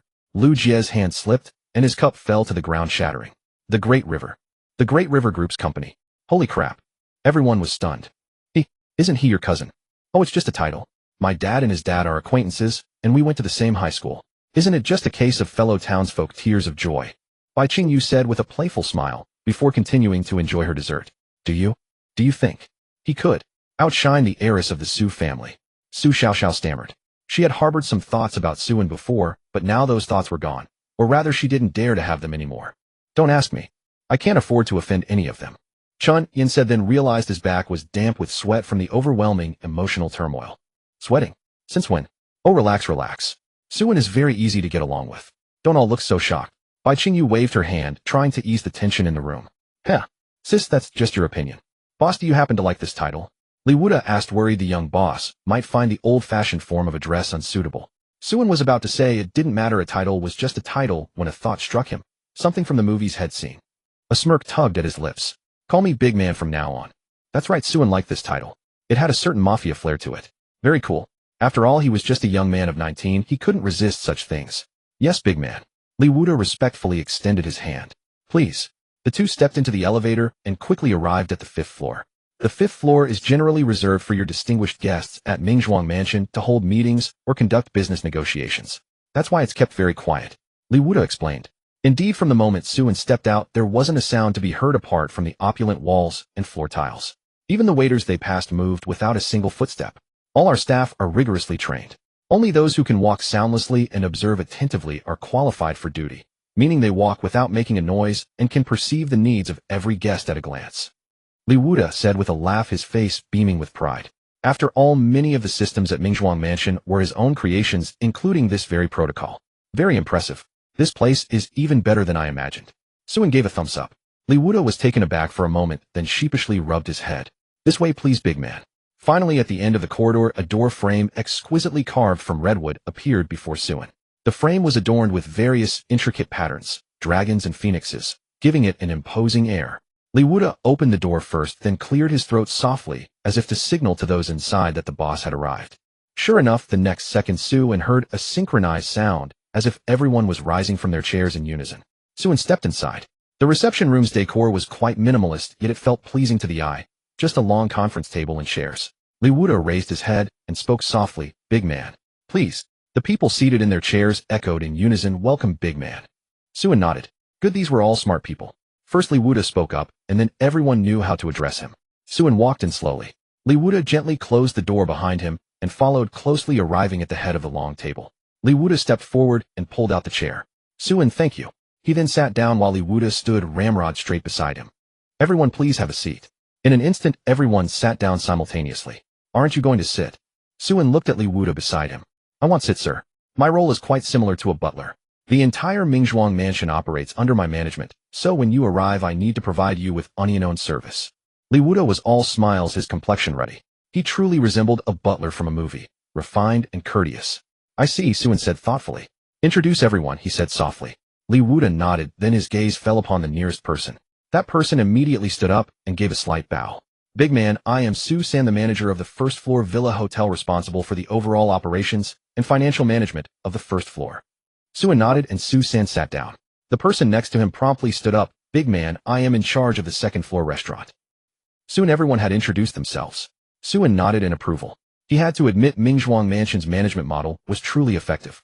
Each person was responsible for their own area, and if any issues arose, the department heads would report them directly to Li Wuda. Not bad. Now Su-in was ready to ask the crucial question. "Li Wuda, regarding the finances." Su-in said softly. Although it was a bit awkward, he figured it was his own property, so there was nothing to be embarrassed about. Li Wuda handed over a bank card. "Big man, all our profits are kept in this card separate from our daily operating expenses. Every month, I transfer the profits into this card." Su-in felt a surge of excitement, but managed to suppress his smile. "How much is in there right now?" Rounding to the nearest whole number, it's currently 10 million. Business hasn't been great these past few months. President Su, here is the contract. Please take a look. On the 5th floor of Mingzhuang Mansion, inside another meeting room, Su Changqing sat in the main seat, while a man beside him maintained a smile. You are quite young indeed. To have such courage at 26 is no small feat." Su Changqing praised the red-haired woman seated not far away. "President Su flatters me. I am merely making a living," the red-haired woman chuckled, gesturing for her assistant to present the contract. "This is no mere making a living, ha ha ha." Su Changqing laughed heartily. It turned out that Su Changqing and his secretary had come to Mingzhuang Mansion to discuss a partnership, and the red-haired woman was the collaborator. "If this cooperation proceeds smoothly according to the profit distribution in the contract, I guarantee President Su will only gain not lose," said the red-haired woman. "Ahem." Su-in coughed lightly, not expecting the account earnings to be so substantial. Li Wuda, having fetched a glass of water from somewhere, handed it to Su-in. "Thank you." Su-in took a sip of water first to calm his astonishment. He never expected to become a millionaire. 10 million. Su-in had no idea how to spend it, or rather he simply did not know how. "Are there any issues at Mingzhuang Mansion that need to be resolved?" Su-in asked, needing to understand the full situation first. "None, great master. You only need to collect the money." Li Wuda chuckled, his words brimming with confidence. Su-in was taken aback. Wasn't he just a figurehead? Still, it was fine. After all, he was only a freshman and couldn't necessarily come here every day. "This is my WeChat master. From now on I will compile weekly work issues and report them to you. Of course, I will only report after I have already resolved them, unless I encounter something beyond my ability, in which case I will notify you urgently," Li Wuda said with a smile, extending his phone to indicate that Su-in should scan the code to add him. Su-in's eyelids twitched. Now he truly was a figurehead. However, this also proved Li Wuda's exceptional competence. Who wouldn't want a versatile talent under their command? "Thank you for your hard work," Su-in said. "It is my duty, master," Li Wuda replied with a smile, bowing respectfully. "All right, since there's nothing else, I need to say something," Su-in said, lightly tapping the table. Then everyone stood up. Su-in was stunned. Was he that intimidating? "Ahem, sit down. It's nothing major, I'm not going to scold you," Su-in said. Everyone sat down again. "I am announcing that starting today for the next 2 months, there is no need to send me any profits." As Su-in finished speaking, everyone was startled, unsure what this newly arrived great master intended to do. During these 2 months, first, allocate a portion of all profits as employee benefits, especially for those with less favorable family conditions. Distribute the benefits to them first. Second, promote the name of Mingzhuang Mansion, I want the entire country to know about this place within 2 months. "Can that be done?" Su-in asked softly. His words left the entire room in silence. No one had expected the great master's two matters. The second was reasonable, but the first. Did he have money to burn? Li Wuda seemed to have already guessed what Suin intended to do. A sense of respect for the young great master grew within him. Very well, no problem, great master. Li Wuda bowed slightly. Suin stood up. If there's nothing else, dismiss the meeting. Oh, and the people at the Dragonfly Pond are my friends. They get free service, right? No problem at all. From now on they will receive a 20% discount. I will have a gold membership card sent to the young lady sitting beside you shortly, Li Wuda said. It must be said that Li Wuda's perceptiveness was extraordinary. He had noticed at first glance that the great master and Bai Qingyu shared a special relationship. Dismissed, Suin said, then strode out with Li Wuda following closely behind. The others rose to see them off. How exhilarating. This is what it feels like to be the boss. Suin's heart swelled with delight. Clack. As Suin stepped out, the door of another nearby room opened at the same time, and Su Changqing walked out with a beaming smile. Suin couldn't help but take a few more glances at the man. He looked so familiar. Su Changqing keenly sensed someone staring at him, then scanned the room. His eyes fell on Suin, and then he noticed Li Wuda standing behind Su and with a deferential expression. Who was that young man? Why was Li Wuda following him like a lackey? Su Changqing pondered for a moment. His secretary said, President Su, it's time to go. Then they headed out. Suin was also about to leave. At the elevator, the two parties came face to face. Suin couldn't help but sneak a few more glances at the man beside him. He was broad-shouldered, exuding an imposing aura that came naturally from holding a high position. Yet, Suin felt a strange sense of familiarity with this man, though he couldn't pinpoint where he had seen him before. Ahem, young man, Su Changqing said, noticing Suin's persistent glances. My apologies, sir, Suin said, realizing he had been somewhat presumptuous. Sir, have we met somewhere? Suin asked, puzzled. I don't think so. What is your name, young man? Suin, meaning peace for the nation, Suin introduced himself confidently. My surname is Su, given name Changqing. As Su Changqing finished his introduction, Suin's body stiffened. Su Changqing. Wait. Li Wuda stepped forward and said respectfully, Great Master, this is President Su of the Su Corporation. Great Master. President Su. Both of them were taken aback. Su Changqing hadn't expected that this young boy would be addressed with such reverence by Li Wuda. Could he be the young master of Mingzhuang Mansion? Suin thought so. This uncle is the president of the Su Corporation, the legend of Lucheng. Hello, President Su. I am the new owner here. A pleasure to meet you, Suin said with a smile, extending his hand. Su Changqing was momentarily startled. His secretary intended to shake hands on his behalf, but a single glance from Su Changqing stopped her. They clasped hands. Hello. I hope you don't mind me calling you younger brother. Ha ha ha, of course not. President Su is a senior, Suin smiled. The legendary head of the Su Corporation wasn't as intimidating as the rumors suggested. Su Changqing, on the other hand, was filled with curiosity about the boy. There was no Su family in Lucheng, so he must be a newcomer, a dragon crossing the river. As the local snake, he had to get to know him well. Brother Su, so young and so promising, Su Changqing praised. Not at all, this is all thanks to my elders, Suin replied modestly. Also, he has a background, Su Changqing thought with a smile. Suin gave Su Changqing a very peculiar feeling, like family. But it was strange. They had only just met, yet he felt this way. Ding dong. Great Master, after you. President Su, after you, Suin said with a smile, extending his hand. Ha ha, thank you, brother Su. Su Changqing laughed heartily. This Suin really appealed to him. Young, seemingly unassuming, and unflappable. Wouldn't it be wonderful to have him as a son-in-law? Inside the elevator, Su Changqing handed over his business card. Young man here. Come by my place for some tea sometime. Thank you, President Su. I'll just call me old brother. I really admire young men like you who are humble and composed. Ha ha. Su Changqing burst into laughter. All right, brother Su, Suin replied with a smile. Befriending the local big shot couldn't hurt. Li Wuda was beaming with delight, realizing that this Master Su could even win over the CEO of the Su Corporation. It seemed the future of Mingzhuang Mansion was boundless. Suin shot a subtle glance back at Li Wuda, who immediately understood. President Su, I will have the diamond membership card of Mingzhuang Mansion delivered to your company shortly. It is a small token from our master. Please accept it. It had to be said, Li Wuda was truly astute. A single look was all it took for him to grasp Suin's intention and promptly offer the mansion's highest-tier membership card. Su Changqing paused for a moment before laughing heartily. Huh, young man, this is no small gift. The diamond membership of Mingzhuang Mansion isn't something just anyone can obtain. I hear even the old shareholders were barely given any, and they rarely hand them out. Suin smiled. Brother Su, you jest. Since you call me your young brother, a mere membership card is nothing. I could give you several. The diamond membership card of Mingzhuang Mansion entitled its holder to nearly the lowest prices, barely covering the establishment's costs. Thus, very few had ever been issued. Of course, this was also Li Wuda's consideration for profit margins, so he never applied to upper management to distribute such cards. Ha ha, well then. Young man, how old are you this year? 19, I suppose, Suin said with a smile. What a coincidence. My daughter is 18, and she's a real beauty. Suin nodded. Indeed, everyone said that the young miss of the Lu City Su family was a heavenly fairy, but not as beautiful as Su Yu. The moment his daughter came up, Su Changqing grew animated. Let me tell you, my daughter isn't just any ordinary girl. She says good night to me every single day. Even during university, she still does. She's so clingy, haha. The secretary beside him furrowed his brow.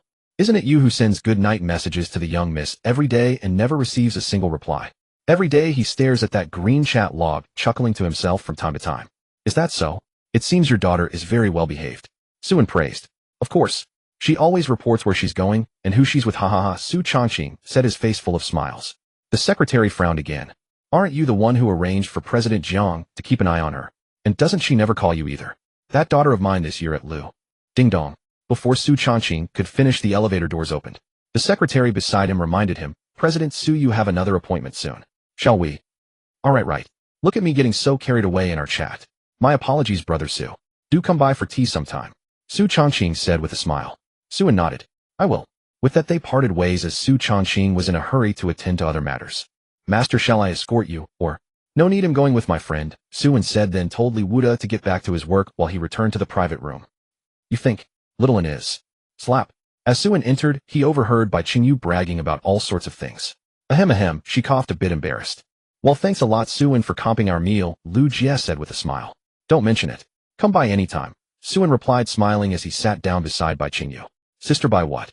Were you just saying? Ahem, nothing. I think it's about time we headed back to school. Bai Qingyu grabbed her bag and stood up. Suin smiled and shook his head helplessly. Bai Qingyu had always been the lively, goofy type. Suin didn't dislike her, in fact many people were fond of her. After all, who could dislike a girl with no ill intentions who could always make you laugh? Though Bai Qingyu could be a bit of a troll, the kind of troll who only pulls pranks on her friends. Everyone nodded. It was indeed about time to return to school. In the underground parking garage, Suin got into Bai Qingyu's Porsche. Sister, Bai, as usual, please. Oh, I know. I won't go blabbing about your background at school, haha. Bai Qingyu patted her chest as she spoke. Surging waves. That was the only way Suin could describe it. Soon the Porsche shot out like a white meteor. Suin pondered whether he should secretly retrieve his own night whisper. After all, that thing was seriously cool. After a moment's thought, Suin dismissed the idea. First, it would be too flashy. Second, it would be hard to explain to you. Better to take things slow. Soon Bai Qingyu and Suin returned to Lu University, and she expertly drove the car into the campus. They'll drop you off at the boys' dorm, Bai Qingyu said. Suin nodded. Indeed, it would save him a few steps. At the entrance of the boys' dormitory, a Porsche executed a stylish drift and came to a stop. The male students who noticed were all captivated by the sleek sports car. Bye. Suin stepped out of the car and then froze. It was now midday, and most of the male students had just woken up and were preparing to head out. There were a lot of people. Everyone was staring at Suin, and then they noticed the beautiful and charming Bai Qingyu in the car. For a moment the air fell silent. Suin realized something was wrong and immediately covered his face, dashing into the building. But he was still caught on camera by some quick-thinking onlookers. Soon a new post appeared on the forum, a sugar baby spotted at Lu University's boys' dorm. And Su An's photo happened to be captured in the split second before he covered his face. Reaching the dormitory door, Suin let out a long sigh of relief and pushed it open. Mama, send me a gun. Suin was taken aback. Hu Dahai was there wearing headphones facing the computer screen. This guy. Qin sure saw that it was Suin who had returned. He didn't ask where Suin had been, just pointed a thumb towards Hu Dahai. Ever since I fixed his computer, he's been calling out Mama all afternoon. No idea what he's playing. Heh. Suin gave an awkward smile. Hu Dahai was still lost in his game. Suin ignored him, tired from the whole morning. After a quick wash, Suin lay back down on his bed. Zhang Wei then patted him. I want to go buy a computer together. In a bit. Let me sleep for a while, I'm exhausted. Zhang Wei. Qin sure. Hu Dahai, Mama, what exactly did he do to be this tired? Suin quickly fell into a deep sleep. Meanwhile, the forum post that had just been published began to spread rapidly as no one had any classes and internet traffic was high.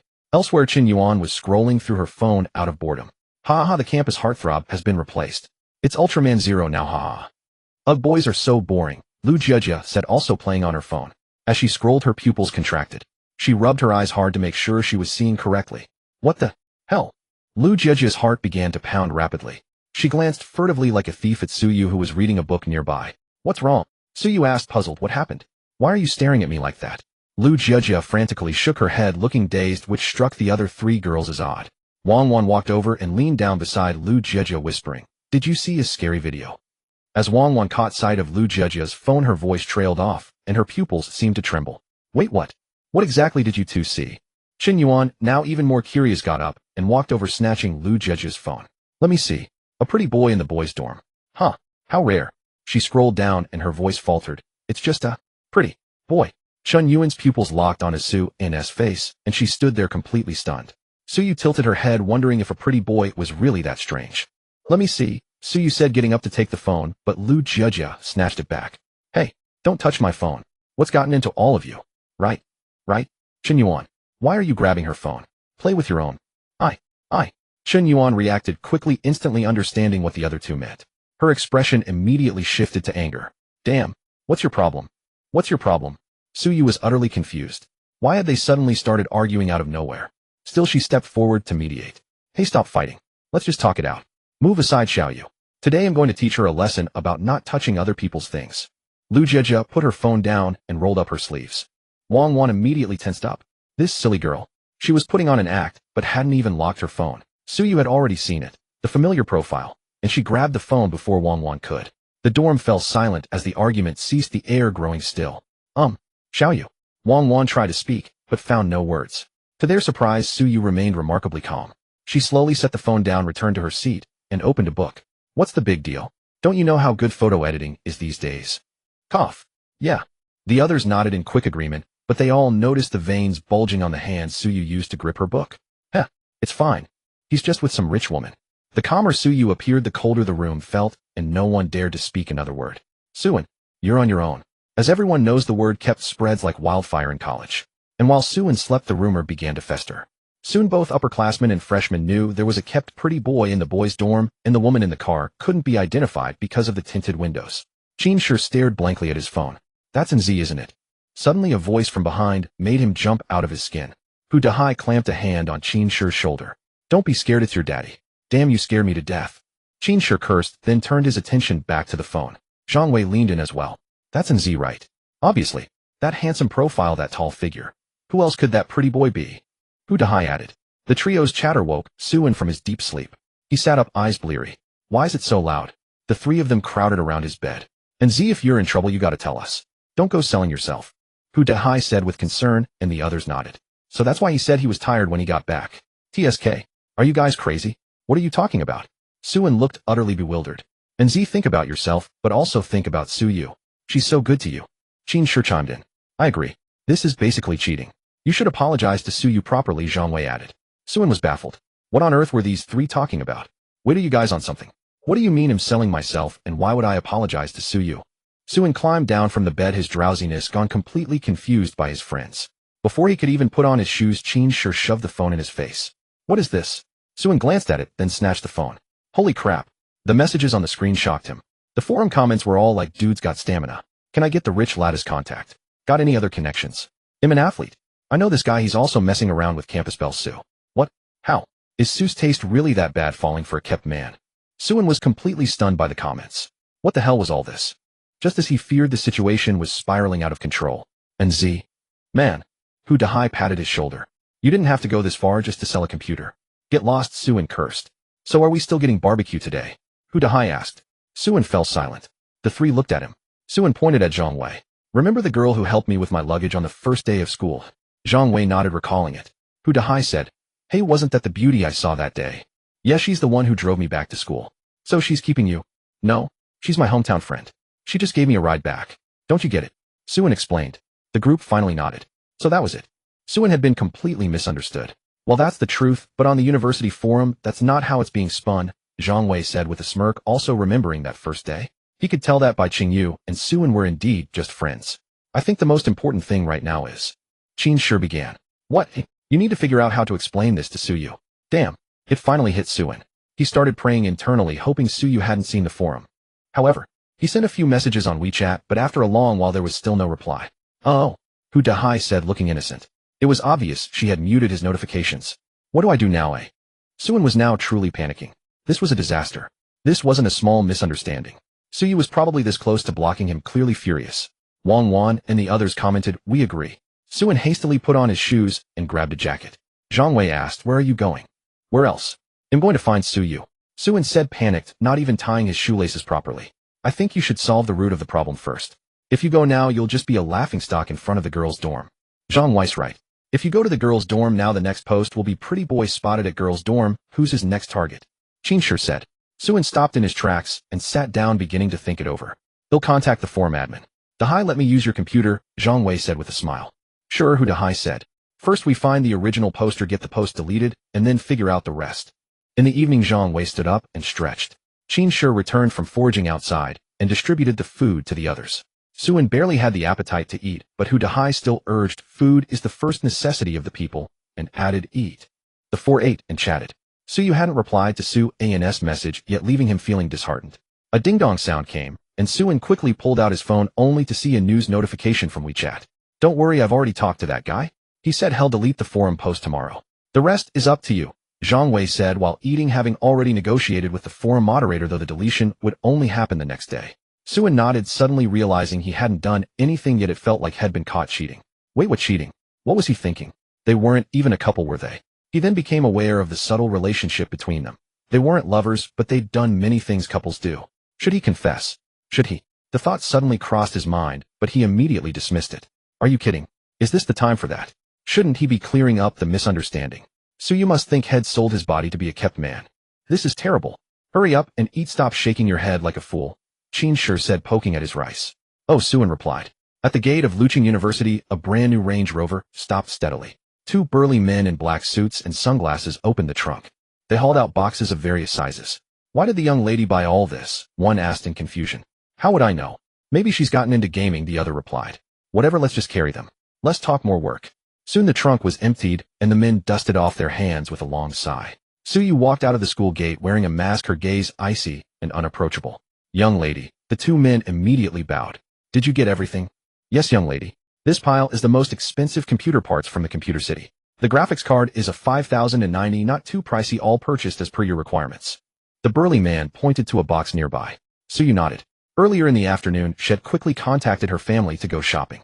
And this, one man handed over the car keys, arranged as you requested. Suyu took the keys, a fierce glint flashing in her eyes. A Porsche, huh? Let's see which is tougher, the Porsche or this Range Rover. Hiss. It's so cold. The two bodyguards felt a chill breeze pass by. And did you find out who owns that license plate? Suyu asked. Indeed, Shed sent the plate number to them to trace the owner. We found out, young lady, but what? Suyu said impatiently. Seeing those forum posts, she couldn't stand it for a second longer. Damn it, Suin. Why become a kept man? Looking for a sugar mommy, huh? There's a richer one right in front of you. Her jealousy was obvious. That Porsche belongs to Bai Qingyu of the Bai family in the capital. It was registered in Lucheng a few days ago, the man said. Suyu blinked. The Bai family in the capital. Could it be? Having watched many short dramas lately, Suyu's imagination ran wild, conjuring a scenario where Suin had a rich childhood friend who treated him like a toy. Yes, Suin needed her to save him. In her little head, Suyu quickly pieced together a story, believing Suin was suffering. Indeed, the thoughts of an 18-year-old girl are often incomprehensible, but that's normal. Many people don't even understand what their own girlfriends are thinking. Ask her what she wants to eat, and she says anything. Suggest hot pot, and she says you don't understand her. Haha, who it is I won't say. All right, take these things to my place for now, Suyu said. Yes, miss. Wait, she added. What is it, miss? Suyu handed the keys back. Park the car in the school parking lot for now. The burly man scratched his head, but complied. Suyu had a driver's license, but she didn't dare drive. Opening her phone and seeing the various explanatory messages, her heart tightened with bitterness. A glint flashed in her eyes. Damn it, Suin, you're mine. After a satisfying meal, the four sat on chairs. At that moment, the class schedule was posted in the group chat. Damn. For consecutive early morning classes. Is this for real? Hu Dahai exclaimed loudly after a glance. The others looked and frowned. 4 mornings of early classes, though fortunately afternoons were mostly free, with classes concentrated in the morning. Suin wasn't concerned about that yet. He stared at his phone, lost in thought. Ding dong. By Qingyu, hey, have you seen the forum? Huh. I've become your sugar mommy. Suin looked at the message, rubbing his forehead in exasperation, amazed at her nonchalance. By Qingyu, if my dad saw this, he'd probably beat me to death, haha. I can't stop laughing. I think I could write a novel, in keeping the son of a billionaire. Suin 6. He had no idea how to explain to Bai Qingyu, or ask her to clarify things with Suyu. Wouldn't that be too deliberate? And with Bai Qingyu's mouth, once she explained, his parents would probably call within days to ask who is that girl. Oh. Suin was writhing in bed, utterly at a loss. Bai Qingyu, which classroom are you in? Do you have an early class? Though puzzled by her question, Suin replied honestly. Bai Qingyu got it, little junior. Suin was speechless. Bai Qingyu was also in the School of Economics and Management, but he noticed that many wealthy kids from the capital seemed to prefer this major or joining the military. As for why, that's not for discussion. Relax, you'll feel better after a good night's sleep. Qin comforted, seeing Su-in's worried expression. That was the only option. The next day the four left the dorm with dark circles under their eyes. Qin had stayed up gaming. Hu Dahai had read novels all night, occasionally letting out silly laughs like hee senior sister. Zhang Wei was doing something, seemingly chatting. Suan, on the other hand, had been completely sleepless. Cheer up, don't forget we're in the same class as Su-yu, Zhang Wei said, patting Su-in's back. Suan immediately straightened up. Right? Damn, had almost forgotten. As they spoke, the four arrived at the classroom door. Entering, Suan glanced around. Su-yu and her group hadn't arrived yet. However, the classmates already seated looked down when they saw Su-in whispering among themselves. Suan couldn't care less. College classmates, probably less close than elementary school friends. They took seats in the last row, and soon Wang and her group walked in. Suan, like a thief, raised his head to search for that figure. The rest is omitted as per cleaning rules. They'll write it right away. Wang and the others appeared equally unrest, the heavy dark circles under their eyes speaking volumes. Suan looked up and saw Su-yu trailing at the back, her expression cold. He quickly averted his gaze. Su-yu glanced at Su in a flicker of disappointment in her heart, but she mustered her courage and walked toward the last row, with some classmates watching her with eager curiosity. Some wondered if school beauty, Su, would slap Suan. A person beside them immediately retorted a slap. I think at least two. Su-yu was well aware that Su-an's reputation was probably at rock bottom now. Being exposed as kept in their freshman year was no trivial matter. But so what? Su-yu ascended the steps and stood beside Suan. Sensing her arrival, Suan coughed lightly and said awkwardly, Morning.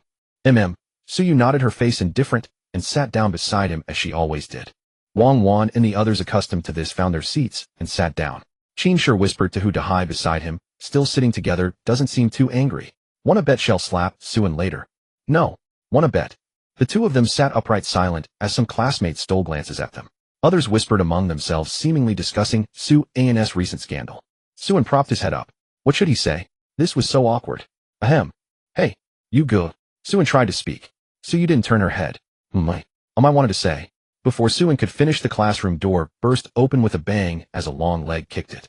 With flowing hair and light makeup, Bai Qingyu walked gracefully into the classroom, scanning the room. Shout! Spotting Suan, she shouted and waved. Su-an's expression twitched. What was this woman up to? Su-yu frowned. Who was this? Everyone was stunned. Who was this beauty? Here for Suan. He had quite a few romantic entanglements. Bai Qingyu strode up the steps to the last row. She looked at Su-yu, puzzled. Edge. Beautiful lady, you're so pretty. Su-yu nodded. Thank you. Suan, didn't you hear me calling you? Bai Qingyu said bluntly. What do you want? Suan just wanted her to leave quickly. Why, I'm here to help you, of course. Bai Qingyu smiled, then extended her hand. Hello, Bai Qingyu, Su-an's cousin. Strange. This beauty looked familiar. A flicker of recognition passed through Su-yu's eyes, but she didn't dwell on it. Su-yu was taken aback. Cousin. Bai Qingyu. She's the woman from the Porsche? Yes. Su-yu remembered now. This woman was Su-an's childhood friend. A chill immediately emanated from Su-yu, causing both Su-un and Bai Qingyu to shiver involuntarily. No handshake needed. Bai Qingyu didn't know who Su-yu was, but she had browsed the forum last night, seeing that Suan had been close to this girl recently. Her woman's intuition told her there was definitely a story between these two. She wasn't about to ruin things, so she had to come and clarify. Bai Qingyu thought for a moment, then walked off the stage. Young lady, are you? A middle-aged man outside the classroom looked confused, wondering if he had entered the wrong class. Oh, teacher, right. Hold on, Bai Qingyu said, then walked to the podium and slapped the desk. Everyone look at me. All eyes were on her, and the chatter ceased. Suan held his head. What was she doing? My name is Bai Qingyu. I believe you've all seen the forum post about Suan yesterday. Bai Qingyu spoke with authority, her expression stern, leaving no room for refusal. Everyone nodded. Good. Since you've seen it, I'll just say one thing. Her demeanor shifted and her anger flared as she slammed the desk. Su-an's cousin. Whoever dares to spread rumors about him again, they'll tear their mouth apart. The room fell into instant silence. Everyone wore stunned expressions. The teacher outside looked utterly bewildered. Indeed, Bai Qingyu believed in simple, clear explanations, not lengthy speeches. Seeing no response, she said, Did you hear me? Yes. They all answered in unison, for Bai Qingyu exuded a strange authority, like a future boss addressing the team. Good, that's settled then, Bai Qingyu said, stepping down from the podium. She waved at Suan and strode away, patting the teacher's shoulder on her way out. Thanks, teacher. Suan was dumbfounded. This woman. Incredible. A hint of confusion crossed Su-ye's delicate face. Finally, she spoke to Suan beside her. Really? What she just said? Su-ye's expression remained cold. Suan nodded. Yes, technically she counts as my cousin, though we're not related by blood. I see. Su-yu nodded gently. So, she had misunderstood Suan. Wait, this wasn't how the short dramas went. Shouldn't someone come to fight over Suin, and then she'd have a grand wedding and marry him herself? The forum post should be deleted by tomorrow. Actually, yesterday, I went out met Sister Bai, and we just happened to come back together, Suin said, scratching his head with a smile. Suyu pouted. Then why didn't you say so earlier? I did say it. They both fell silent. Suyu awkwardly turned away. While she had been too angry yesterday to even reply to his messages, Wang Wan and Chun Yuan exchanged puzzled glances. So, problem solved.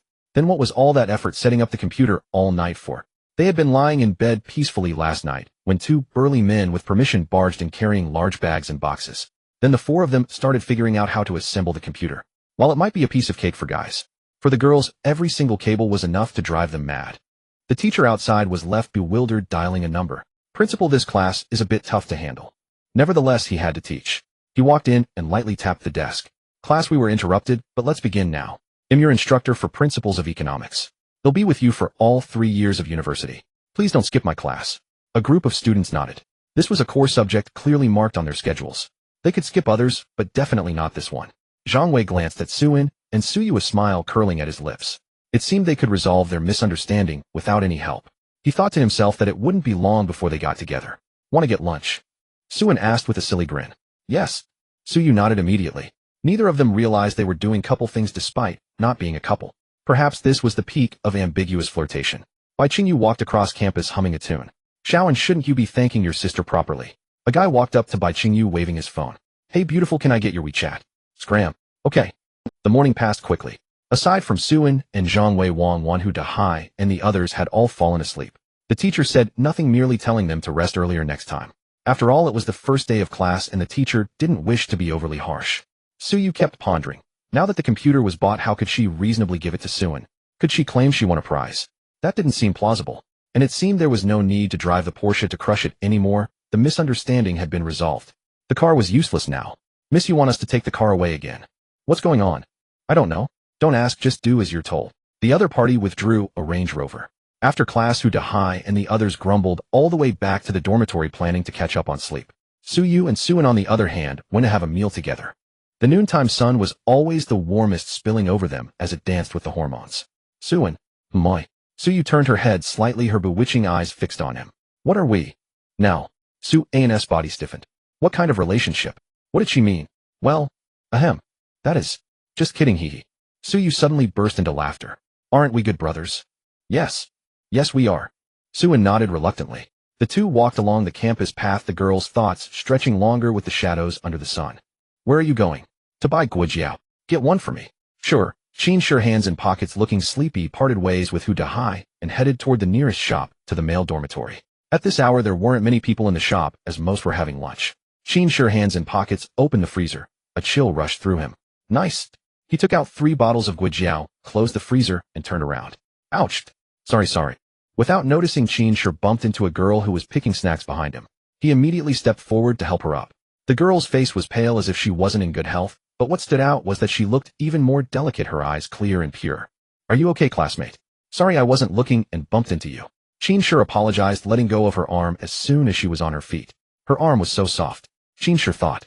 The girl stood up, smiled, and shook her head as if to say she was fine, then turned and walked away. Qin Shi felt awkward, but since she said it was fine, he didn't press further. After buying the iced black tea, he stepped out and saw the girl standing by the door as if waiting for someone. Qin Shi thought for a moment, then turned back into the shop. Moments later, he came out with an extra bottle of milk. He walked up to her. Sorry about earlier, classmate. Here, take this. Qin Shi handed her the milk. The girl was taken aback, then shook her head immediately. It's fine, just keep it. Qin Shi smiled, pressed the milk into her hand, turned, and waved. Bye. The girl looked at the milk in her hand, tilted her head, and watched Qin Shi's retreating figure. Xiaoro, what's wrong? A girl walked up beside her and asked. Xiaoro shook her head, put the milk into her bag, then gestured with her hands. I see. Are you okay? Xiaoro shook her head again and gestured once more. All right, good. Let's go then. Suin and Suyu arrived at the cafeteria, which was packed. It had to be said, freshmen were much quicker to grab food than the upperclassmen. Still, a few clever seniors had already gotten their hands on steaming rice. As Suyu entered the cafeteria, the upperclassmen, seeing the new campus belle for the first time, stared wide-eyed. They had seen many beauties over the years, but never one so stunning. Yet, being naive and kind-hearted college students, they merely looked without any intention of crossing the line. Thus, the two managed to get their food without much trouble. Suin ordered beef noodles, so Suyu ordered the same. As they ate, the girls behind them were gossiping. Did you hear? The one from the next dorm is already living with her boyfriend off campus. Really? Does the school allow it? Allow what? We're college students now. As long as we show up to class every day, they don't care where we go. Suyu caught every word. Suin, on the other hand, didn't dwell on it, just kept his head down and ate his noodles. As the saying goes, food is the first necessity of the people. But Suyu's thoughts began to drift, recalling the month she had lived with Su-in before the semester started. Some details came to mind, and her face flushed. Su-in asked, puzzled, "What's wrong, brother you?" "Nothing. The noodles are too hot." Suyu forced herself to stay calm. Su-in didn't think much of it, but Suyu was already considering buying a small apartment near the campus. And then, the more she thought, the more her face burned. Su-in, huh, what? Su-in answered hurriedly, still chewing his noodles. Suyu was silent for a few seconds, then spoke seriously. "What do you think about cohabitation?" "Cohabitation? It's normal. We did it before, didn't we?" Su-in replied. "And plenty of friends, roommates, they all get tired of dorms and move in together. It's perfectly normal," Su-in added after a moment. "I see." The little demon inside Suyu began to stir. In that case, after finishing their noodles with nothing else to do, they decided to take a walk. Suyu's hair was blown about by the wind. Su-in cleared his throat. "Your hair's a mess." "Oh, okay." Suyu seemed lost and thought, a bit dazed. Su-in smiled. Suyu asked, "What are you smiling at?" Su-in rubbed his chin and said seriously, "You're cute." A gust of wind rustled the leaves. "Huh, so you didn't catch it?" "Nothing." Su-in's face turned red as he looked away. Su-in, my. Suyu took a deep breath. "Do you want to cohabit?" Su-in was stunned. "Cohabit? Why would I? I have a dorm." "Wait." Su-in immediately realized. He looked at Suyu's flustered eyes, and his heart tightened. "Well, actually, it's not out of the question." Su-in stammered for a while, finally speaking awkwardly. He knew what Suyu meant, but he had to pretend to be proper. "Oh, then I'll ask Wang. Suyu smiled, hooking her fingers playfully as she walked ahead. "Hey, wait. I can do it." Panicked Su-in reached out to grab her. Suyu, with her back to him, curled her lips. "Do what?" "Cohabit." "I never said I was going to cohabit." Suyu laughed, and Su-in froze. "You used a basic attack to bait my ultimate. How am I supposed to play this?" "Ahem, no. I mean..." Su-in was so embarrassed he could dig a hole. Had he been too obvious? Suyu turned around, her face flushed, but she looked into Su-in's eyes. "Let me think about it, huh?" "Hey, you didn't even finish your sentence." Su-in grew even more anxious. Suyu curled her delicate fingers and raised an eyebrow, her alluring eyes tugging at every nerve in Su-in's body. "Are you free on Saturday?" "Yes." Su-in's expression instantly turned serious, his game face fully deployed. "All right, we'll talk about it then." Suyu seemed to realize she had found the perfect method to reel him in like a hooked fish. No, even more hooked than that. Su-in was over the moon, feeling as though the sunlight itself had grown brighter today. Before long, the two exchanged a quick farewell and went their separate ways. Back at the dormitory, Zhang Wei saw Su-in return and took a sip of his liquor. "That post is deleted." "Good to hear," Su-in said with a smile, humming a tune, his mood evidently lifted. "You? What's wrong with you?" Hu Dahai's sharp instincts immediately told him something was off about this guy. "Nothing at all." Su-in kicked off his shoes, heading for a shower. "Really? Yeah, it's just that I might be moving out soon." The other three exchanged glances. "What do you mean?" Qin sure swallowed hard. "Exactly what it sounds like." Su-in chuckled, seemingly oblivious to the hostility slowly radiating from his roommates. "With who?" Zhang Wei asked. "Take a guess." Hu Dahai jumped up. "Guess my ass, boys. Bring out the instruments." The three sprang into action, and with a fluid series of moves, Su-in was bound by Hu Dahai and Zhang Wei. Qin Shi then produced the feather that made Zhang Wei tremble just looking at it. "What are you doing?" Su-in's face twisted in panic. "Ha ha ha. Stop. Ha ha ha. Ha ha. Bro. Ha ha ha. Ha ha ha, damn. Ha ha ha, you." Under their combined restraint, Su-in could only endure their torment until he collapsed from laughter, and only then did they finally let him go. "Bro, this is our sincerest blessing for you," Qin Shi said with a pained expression. "Yeah, I second that. Be happy, alright." Zhang Wei grinned. "And wear protection." The moment Hu Dahai said that, the tone shifted entirely, leaving all three exchanging bewildered looks. "Heh, just kidding," Hu Dahai said, looking awkward. Guys, after all, meant no harm. They all knew how Su-in felt about Suyu, and it was equally clear how Suyu felt about him. The only thing standing between them was a thin layer of paper waiting to be pierced for a deeper bond. Of course, it wasn't just Hu Dahai and the others elsewhere. "Really? When Wang asked, shocked but understanding. Suyu lowered her head, thought for a moment, and said, "Next week." Lu Jieje was all ears. "So you two are like something out of a novel. The daily blissful life of living together." Indeed, Lu Jieje had recently fallen deep into web novels, especially romance ones, but none of them hit quite like Suyu's real-life story. "No, it's not like that. We're just living together normally. As a relationship." Suyu's face flushed crimson as she struggled to explain. Oh, Chun Yuan said with an exaggerated look. What a normal cohabitation arrangement indeed. Come on, everyone, stop teasing Xiaoyu. Wang Wan laughed, pulling Suyu aside and asking, so don't you plan to confess your true feelings to Suan? I am scared. Suyu lowered her head. Wang Wan and the others fell silent. In everyone's youth there's always that one I'm scared, or what if I fail? But if you can't even say those words then you're bound to miss out. So no matter what, always be brave. Lu Jejia clenched her little fist, puffing out her cheeks. Chun Yuan was stunned. Where did you learn that? From web novels, he. Lu Jejia grinned, rubbing her head. Suyu froze for a moment, lost in thought, perhaps weighed down by the musings of a young girl's heart. Think it over, Xiaoyu. But in my opinion, if you want to move forward you have to be honest with Suan. You know what I mean. Wang Wan shuddered, recalling those burly bodyguards. Suyu nodded. But what if Suan doesn't like the underworld? What then? Suyu was deeply worried that if she revealed her background it might intimidate him. Or drive him away. Just think about it. Honestly, I'm totally rooting for you too. Wang Wan gave a thumbs up with a smile. Yeah. Xiaoyu, with your looks, there's hardly anyone like you in all of Lu University, let alone the whole world. Suan would be utterly enchanted. Lu Jejia added, genuinely admiring her. Then, alright. Suyu thought it over as if she had made up her mind. She would reveal just a little bit to Suan for now. That's right, Suyu planned to tell him a fragment, omitting the details, letting him ease into it gradually. She had to take it slow, find the right moment to test the waters. Tuesday. Get up, Dahai, aren't you going to class? Zhang Wei shook Hu Dahai. Hu Dahai sat up, rubbing his eyes. Never mind. Zhang Wei sighed, giving up on him, and glancing at Qin Shi, still lost in sleep. Coming or not? Zhang Wei called out. Qin Shi, not going. Mark me present, thanks bro. Same here. Hu Dahai and Qin Shi had already reverted to their true selves, lying around in the dorm like corpses. Zhang Wei shook his head helplessly and turned to Suan, still dawdling in bed. If you don't hurry up, Su, you might end up sitting with some other guy. Whoosh, shirt, pants, shoes ready. Let's go. Zhang Wei, when did you, huh? They're not coming. Suan just noticed Hu Dahai and Qin Shi hadn't left. Forget them, we'll go on our own. Zhang Wei smiled helplessly. It was Tuesday.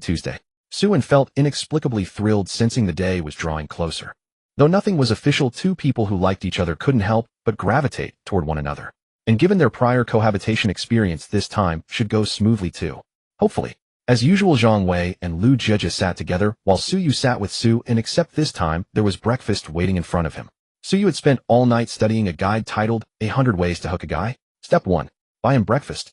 Suan stared at the steamed buns, soy milk, and fried dough sticks before him. Quite the spread. What's all this for? Suan was pleasantly surprised, but seeing Su Yes smile, he felt a strange, inexplicable rush, a thrill beyond words. I got it for you. I was worried you wouldn't wake up in time to eat, and skipping breakfast regularly can cause stomach issues, so I bought some for you. Huh. Suan hadn't expected Suyu to think of him like that, and his heart warmed. Eat up, hee. Okay. Meanwhile, Wang Wan and the other two who had skipped breakfast because they couldn't get up twitched their eyelids as they watched the scene, at a loss for words. Sigh. Damn. So hungry. While Suan savored his delicious breakfast, the other college students who had skipped their morning meal swallowed nervously. It was fine when no one was eating, but the moment someone did, their own stomachs would inevitably voice their discontent. Aren't you eating? Suan stuffed a deep-fried dough stick into his mouth and took a sip of soy milk.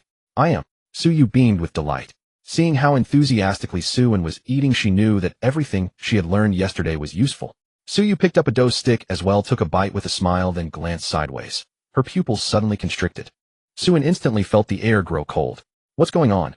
At the classroom door stood Li Qianqian, who hadn't been seen for days. What the hell? How could I forget about this? Suan's eyelids twitched. Li Qianqian, holding a bag of small steamed buns, scanned the room. For a moment the crowd lowered their heads and murmured. What was the art school's campus bell doing at the Economics and Management building? But whatever the reason, it was quite a pleasant sight this early morning. Suan lowered his head guiltily. Suyu whispered, lift your head. I want to see what she's going to do. Oh. Suan raised his head, and Li Qianqian, like a wolf spotting a lamb, immediately waved. Suan. What? Why is she looking for him again? Bro, are you some kind of succubus? One campus bell, Suyu, wasn't enough, now another one. Everyone had almost gotten used to Suyu and Suan, but now Li Qianqian appeared, leaving them all bewildered. Yesterday, it was that fiery beauty. Today, it's the art school's bell. Who's next tomorrow? The principal. Li Qianqian walked straight towards Suan, completely ignoring Suyu beside him. Suan, I went home a few days ago. Here, Hangzhou, steamed buns for you. Suan felt his back begin to dampen with sweat.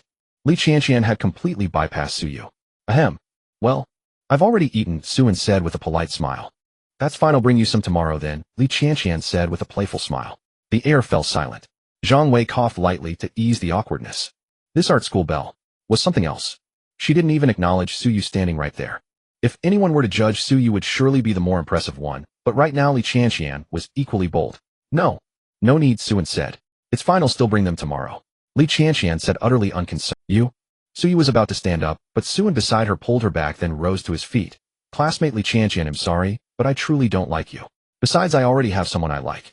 Please stop bothering me. Suan figured it was best to cut through this quickly, lest more trouble brew. As soon as he said this, the classroom fell into silence once more. Li Qianqian's lips trembled. Fine. She clutched the bag tightly. She had no classes today, yet she had woken up early anyway. Forget it.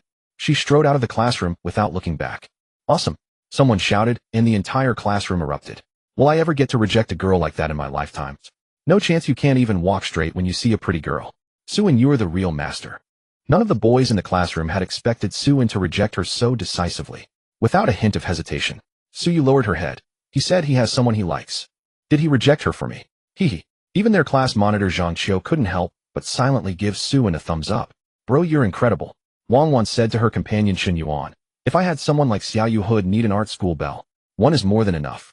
This little episode added a bit of gossip to everyone's early morning class. You're amazing. Suyu whispered softly. Suan rubbed his head sheepishly.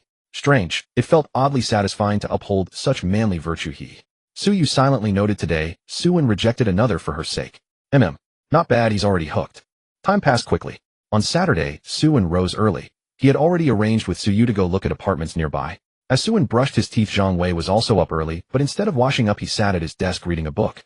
After finishing brushing his teeth, Suan remarked, You really love reading. A book holds a golden house. And a beauty of jade. Alright then, keep searching. I'm off to find that beauty of jade myself, Suan said, waving as he left the dormitory. Leaving Zhang Wei alone in the dormitory stunned. After a moment Zhang Wei cursed, Damn you. On his way Suan bought 2 cartons of milk. As he paid, a thought suddenly struck him. Wasn't Yu Guess family struggling? For such an important matter, Suan's mind suddenly sharpened. How strange. What was the deal with that apartment earlier? He had never seen Yu go working a part-time job, had he? No. A flood of questions began to surface in Suan's mind, and he headed toward the gate of Lu University, full of doubt. He had to ask Yuga first. At the gate of Lu University, Suyu stood there, a beautiful sight in herself. Any guy who passed by and didn't turn back for a second look had be a fool. This girl with her cold yet breathtakingly beautiful expression had everyone wondering who was she waiting for. Finally, Suyu broke into a smile, because Suan had appeared in her line of sight. The moment Suan saw Suyu, white casual shirt and jeans outlining perfect curves, she was stunning. Wait, he had to ask her first. Suan walked up to Suyu, his expression serious. You go. My. Suyu looked puzzled. If we rent a place outside, will you have enough living expenses? Off. Suyu was caught off guard. Enough. Let me think. I think there's still a few tens of millions in my bank account. That should be enough. After all, she had never been one to spend much over the years. The money Su Changqing gave her had mostly been saved up. Enough. Suyu nodded. Then what about your previous place? Suan raised the question he had been dying to ask. Suyu thought for a moment. Rented it out. Wait, so that was your place? Suan's eyes widened. That couldn't be right. For Yu Guess situation, that apartment was far from cheap. Suyu realized she might have misspoken. Should she have said? The lease ended. Well, that place was left to me by my mother. Suyu said, her expression turning slightly somber.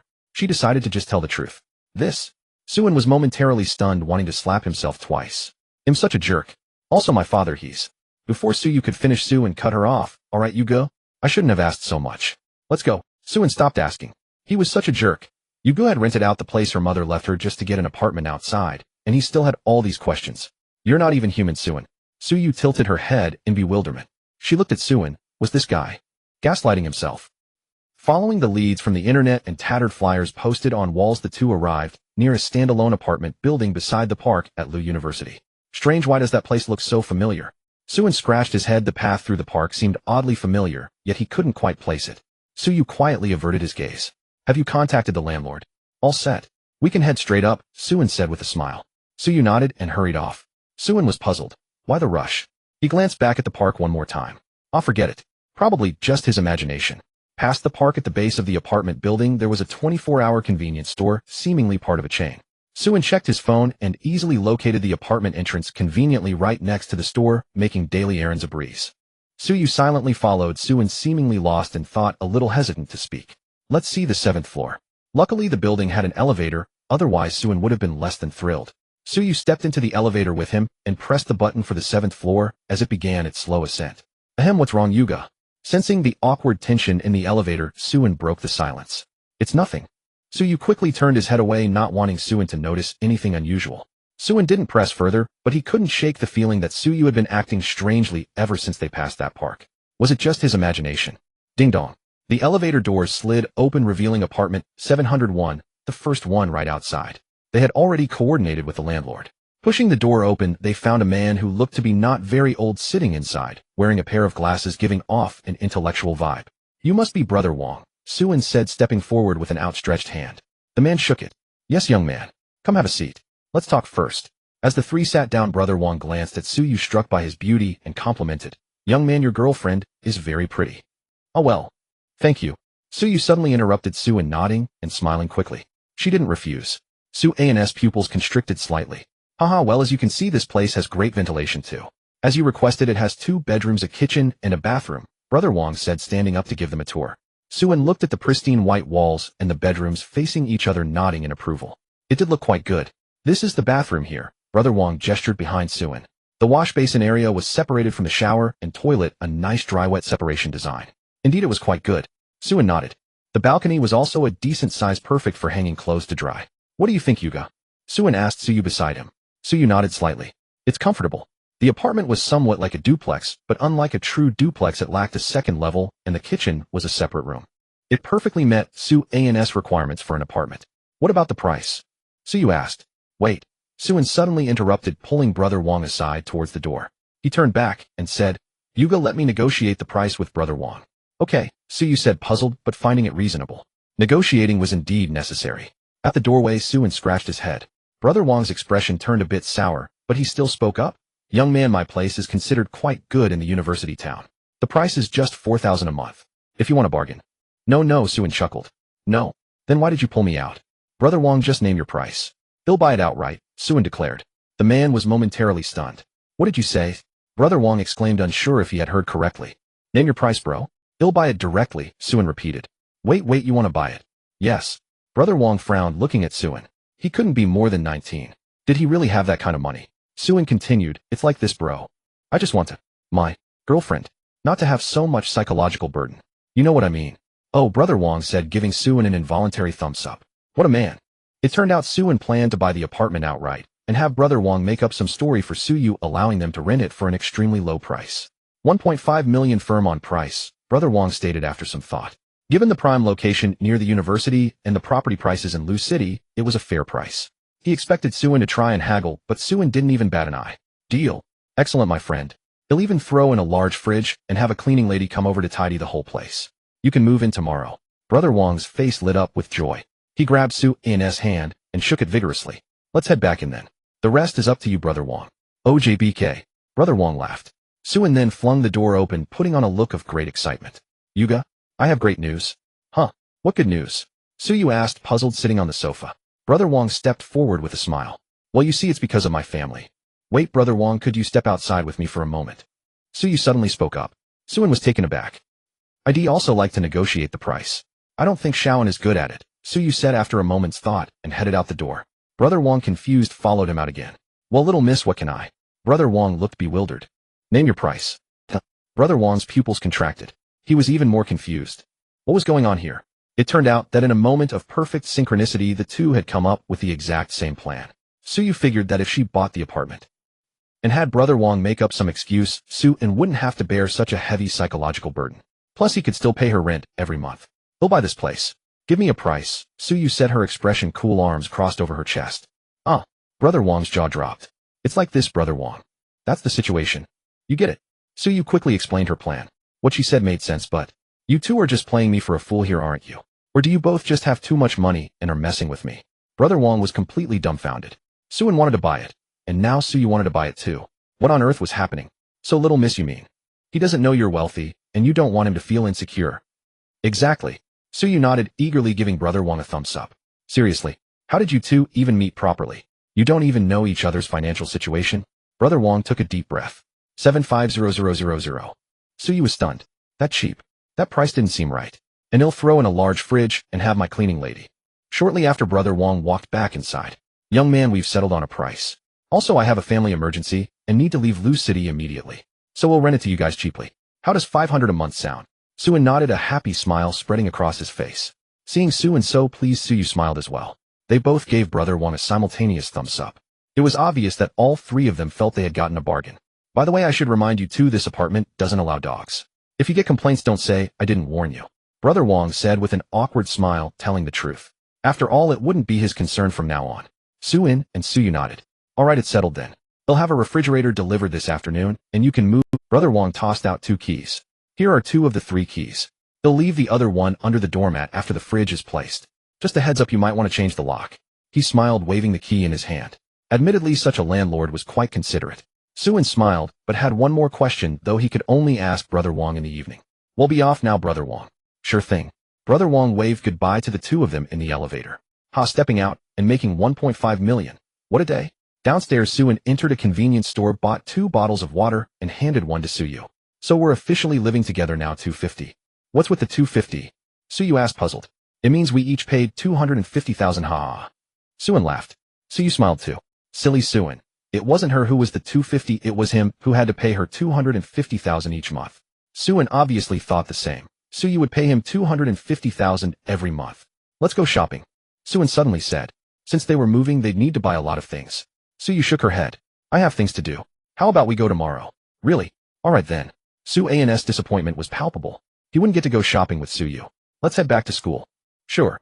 They quickly settled on a place to live and were about to rush back to campus. A message came from the 4 Great Warriors dorm group. Qin Shi, who's outside. Hu Dahai, am on the bed next to you. Zhang Wei, am beside you under the bed. Suin rolled his eyes and replied 1. Qin Shi, bring me food, Godfather. Hu Dahai 1. Zhang Wei 1. Suin shook his head with a helpless smile. Suyu wondered what's wrong. Suin waved his phone. I have to bring food back to feed the sons, or they'll starve. Suyu covered her mouth, unable to suppress a laugh. If they're your sons, what does that make me? Suin lowered his head, pondering. That was a question worth considering. Hu Dahai, Mom. The topic strayed, but Suin and Suyu headed to the cafeteria together. After a quick meal, Suin walked Suyu back to the girls' dormitory, carrying the food like a predator returning to its lair with its prey. No way. You're really moving out. Wang Wan and the others watched Suyu pack some clothes. But he'll probably only stay there occasionally. I might still be in the dorm sometimes. Suyu smiled. The others said nothing, feeling a pang of bitterness. While they were still in the dorm, idly scrolling through short videos and giggling, their wealthy roommate was about to move in with her beloved. Suyu stood before her suitcase, lost in thought. Was there anything she had forgotten? She opened her cabinet and swallowed hard. Before her was a colorful array of stockings. Suyu, what are you doing? Oh, nothing. Suyu quickly stuffed something into her suitcase, her face flushed. Okay. Wang Wan didn't pay much attention and returned to her chair. Suyu's cheeks were still rosy. Suin would probably like this. One of the 100 ways to lure a boy into a fool was to wear stockings. And they had to be black. Ahem. Let's not think about that now. First, she needed to pay the landlord. Both Suyu and Suin had the landlord's WeChat. Suyu contacted Brother Wang for his bank card number, tapped a few times, and 750,000 was smoothly transferred. Brother Wang, still in the apartment, chuckled. Time to enjoy. Hey, be careful with that fridge. Don't scratch it. Still smiling, he directed the workers carrying the refrigerator to place it in the spacious living room. He pondered how to handle the property deed for the 2 of them. Brother Wang handed 2 packs of cigarettes to the workers, then sat down to think. How about this? Soon Suyu received a message from Brother Wang. I've made 2 copies of the property deed, one for you and one for backup. Should I add the young man's name to it? Suyu didn't hesitate. She replied, sure. Now she and Suin would be on the same document.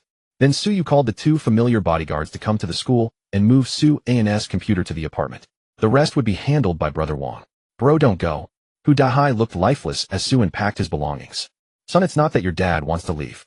It's not. Suin sighed, but an irrepressible smile spread across his face. Come home often. Qin Shi sang from his bed, wrapped in a blanket. Do you want this or not? If not, I'll throw it all away. Suin looked exasperated. Well, eat. Hu Dahai and Qin Shi immediately scrambled down to grab the lunchboxes. Zhang Wei was already wiping his mouth, fast as always. A WeChat notification sounded. It was from Brother Wang. Suin opened the message. Brother Wang. Young man, you only need to pay 750,000. It's a bit complicated to explain, but that's how absurd it is, you know. Suin was stunned. What was going on? Even with a discount, it shouldn't be this cheap. A house for 750,000. Suan's head was full of question marks. Brother Wang. To be honest, I love seeing love like yours where you support each other through thick and thin. There's only one condition for this discount: add the girl's name to the property deed. Also, I have a set of electronic devices for you. You'll find out tomorrow. Suin was bewildered. What kind of fairy tale reason was that? Love that supports each other through thick and thin. Was that the right phrase? Though puzzled, Suen had to admit Brother Wang's offer was quite persuasive. Suen, okay. Thank you, Brother Wang. Send me your bank card number. Soon Brother Wang, lounging in apartment 701 with his legs crossed, received another 750,000. I'm such a good person, doing good deeds and making money. Where else can you find this? He tapped his phone and sent another message. Brother Wang, there are 2 copies of the property deed. They'll keep one as a backup and the other is yours. I need to remind you. Don't let the girl find out about this copy. Brother Wang said the same thing to Suyu. Suen OJBK. Finally, Brother Wang pocketed his phone with satisfaction and took one last look at apartment 701. Goodbye. Hope you enjoy your next owners. He closed the door and left. In the end, Suen and Suyu both thought they had gotten a great deal, until a few months later when they discovered the truth. It turned out they had each paid half the price. Hey Xiaolang, what has Xiaoyu been up to lately? At the Su Corporation in Lucheng, Su Chongqing sat in his lofty top-floor office asking the bespectacled man beside him. Zhang Lang paused for a moment before speaking. It seems the young miss has been in a good mood lately. She bought some electronic devices, probably computers or something similar. Is that so? I hope Xiaoyu isn't getting hooked on video games, is she? Big brother, modern games aren't called video games anymore. Gaming has even become a national sport now, Zhang Lang said with a helpless chuckle. Is that so? Then what about that Land Rover at home? When did I ever buy such a car? Su Changqing's face was full of confusion. Yesterday when he returned home and entered the garage, a massive Land Rover had appeared out of nowhere, parked right next to Xiaoyu's Koenigsegg. Along and Ahu said the young miss bought it, Zhang Lang said, adjusting his glasses. Is that so? So does Xiaoyu like that kind of car? I wouldn't know. Zhang Lang hesitated for a moment. He couldn't very well say. It seemed to be a gift for some guy, could he? Big brother, if the young miss ever fell in love, how would you handle it? Zhang Lang asked tentatively. Let me think. Su Chongqing pondered. It was indeed a concern, as Xiaoyu wasn't getting any younger and had reached the age of romance, but he truly couldn't bear to let her go. He'd have to marry into the family, Su Chongqing concluded after a long while. Zhang Lang was taken aback. Well, that was one way to look at it. By the way, has that person been dealt with? Su Changqing's expression suddenly turned cold. Yes, according to your instructions, that person has been sent abroad and their family has been given a sum of money. Su Chongqing nodded, his demeanor growing even frostier. Investigate. I want to see just how many more of these parasites are gnawing away at my company. Understood.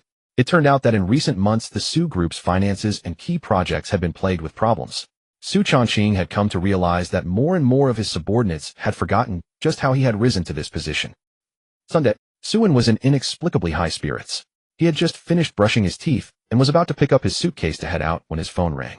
Seeing it was his mother and Jixin calling, how could he possibly not answer? Suen swiped to answer, and soon that gentle, familiar voice came through. Xiao and I heard from your father that you already know about the situation with Mingzhuang Mansion. Suen chuckled. Yeah. Is he regretting it now? Tell him it's too late. You little brat. Looking for a beating, are you? Su Jiang's voice immediately boomed through the phone. It seemed Jixin had the speakerphone on again. Not that it was unusual, his father rarely ever called him directly. Oh, you go away. Don't interrupt my call with our son. And Jixin scolded, then her tone softened. Xiaoan, since you already know, I won't say much more. From now on, try running that hotel yourself. If you run into any trouble, be sure to tell your father. And if your father won't help you, I will. Suen felt a warmth in his heart. He quietly pushed open the dorm room door with his suitcase, careful not to wake Zhang Wei and the others. Don't worry, Mom. Your son isn't stupid. Even if I did nothing, Li Wuda would help me manage it well. And Jixin nodded on the other end. I've heard your father mention that Li Wuda is quite talented. You should make good use of him, okay? Got it. Thud. The suitcase hit the steps with a dull sound. And Jixin asked curiously, what was that noise? Oh, nothing, Mom. It's just the suitcase. Suitcase? And Jixin was puzzled. Why would her son need a suitcase this early in the morning? Where are you going, son? Moving out. I rented a place with a friend. And Jixin thought for a moment. Is that so? Well, I won't lecture you then. Do you want me to have the voice of the night sent over to you? Since things have come to this, you might as well embrace being a rich kid openly. No, ha. Let's talk about that another time. I've got things to do, Mom. Love you. Suen then hung up because in the midst of their conversation he had already dragged his suitcase to the gates of Lucheng University. Who were you just talking to? Suyu asked playfully. My mom. Suen replied. I see.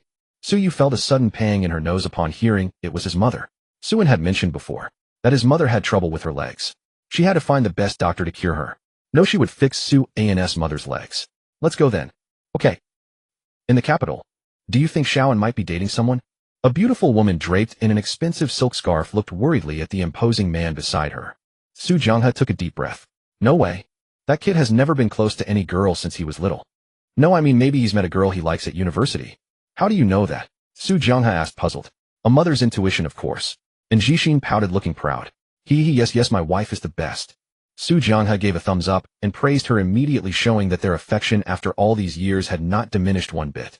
And Jixin thought for a moment, then asked, "Honey, was this whole rough upbringing thing just some kind of strange fetish of yours?" Cough. Of course not. Su Jianghe retorted. Although he himself had been raised that way by his own father, it had indeed honed many good qualities in him. Over the years, despite his wealth, Su Jianghe had maintained the good habit of frugality. Not the kind that skimps on meals, but rather the kind that doesn't waste food. Think about it. Remember old Bei's family? His younger brother's son. I remember. I heard he's into drugs and fooling around with actresses. And Jixin felt disgusted just thinking about it. Exactly. Never had to worry about food or clothes, with millions in pocket money handed over casually. And look what happened. When all your desires are met, your baser instincts take over. Now he's turned into that mess. Su Jianghe said with a helpless shake of his head. Many children of the wealthy end up that way. The scandals of the rich are far juicier than those of the common folk. It's just that ordinary people never get to see them.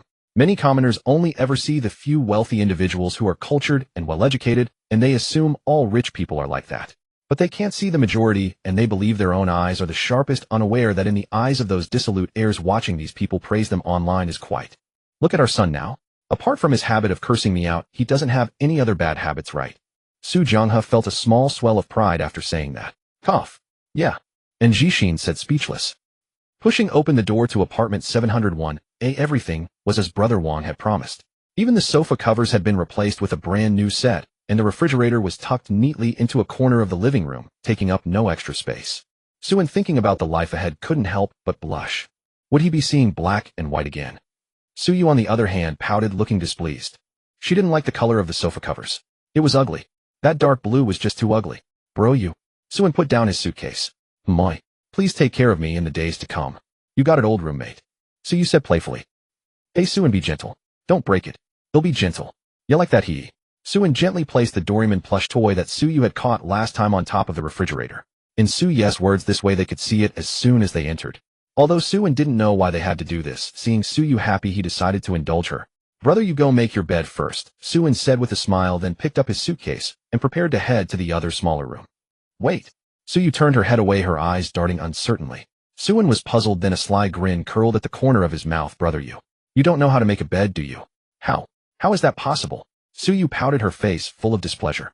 Ha, it's okay, brother, you will help you, Suan said with a smile, putting down his suitcase and turning back to pick up Suyu's bag.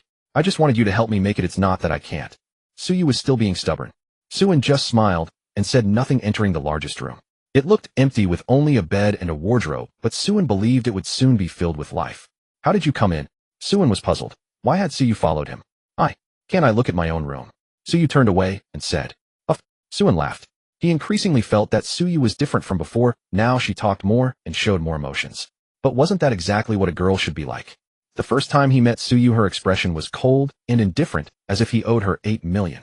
Suan smiled and opened Suyu's suitcase on his own, and Suyu's pupils instantly contracted. Oh no. She quickly rushed forward and pressed down on the suitcase that was about to open, but due to inertia she lost her balance and was about to fall. What the a? Suan reacted, quickly grabbing Suyu's hand and pulling her back, but in his haste he fell onto the unmade mattress. And Suyu was pulled along by Suan's hand. Thump. Thump. Thump. Suyu was pressed against Suan's chest and could clearly hear it. The two embraced in an extremely awkward position. Suan felt a softness against his abdomen, a warmth like summer sunshine, a refreshing coolness like spring breeze, an indescribable sensation. Perhaps because he was afraid Suyu would fall, Suan's hand had somehow ended up below Suyu's waist. Suan swallowed hard, his body growing hot. Shawan, I know you're anxious, but you need to calm down now. What is that? Suyu was suspicious. Why did Suan like to have his phone in his pocket? No. Your hand. Suyu immediately sat up, her body emitting heat hormones surging wildly. An accident. Suan quickly waved his hand, stood up, and slightly bowed. Truly a teenage boy of 18 or 19. His reflexes in FPS games were swift. If not for his quick bow, something would have happened. I have something to do. He'll go out first. Okay. Suyu turned away. Just now Suan's hand had touched her.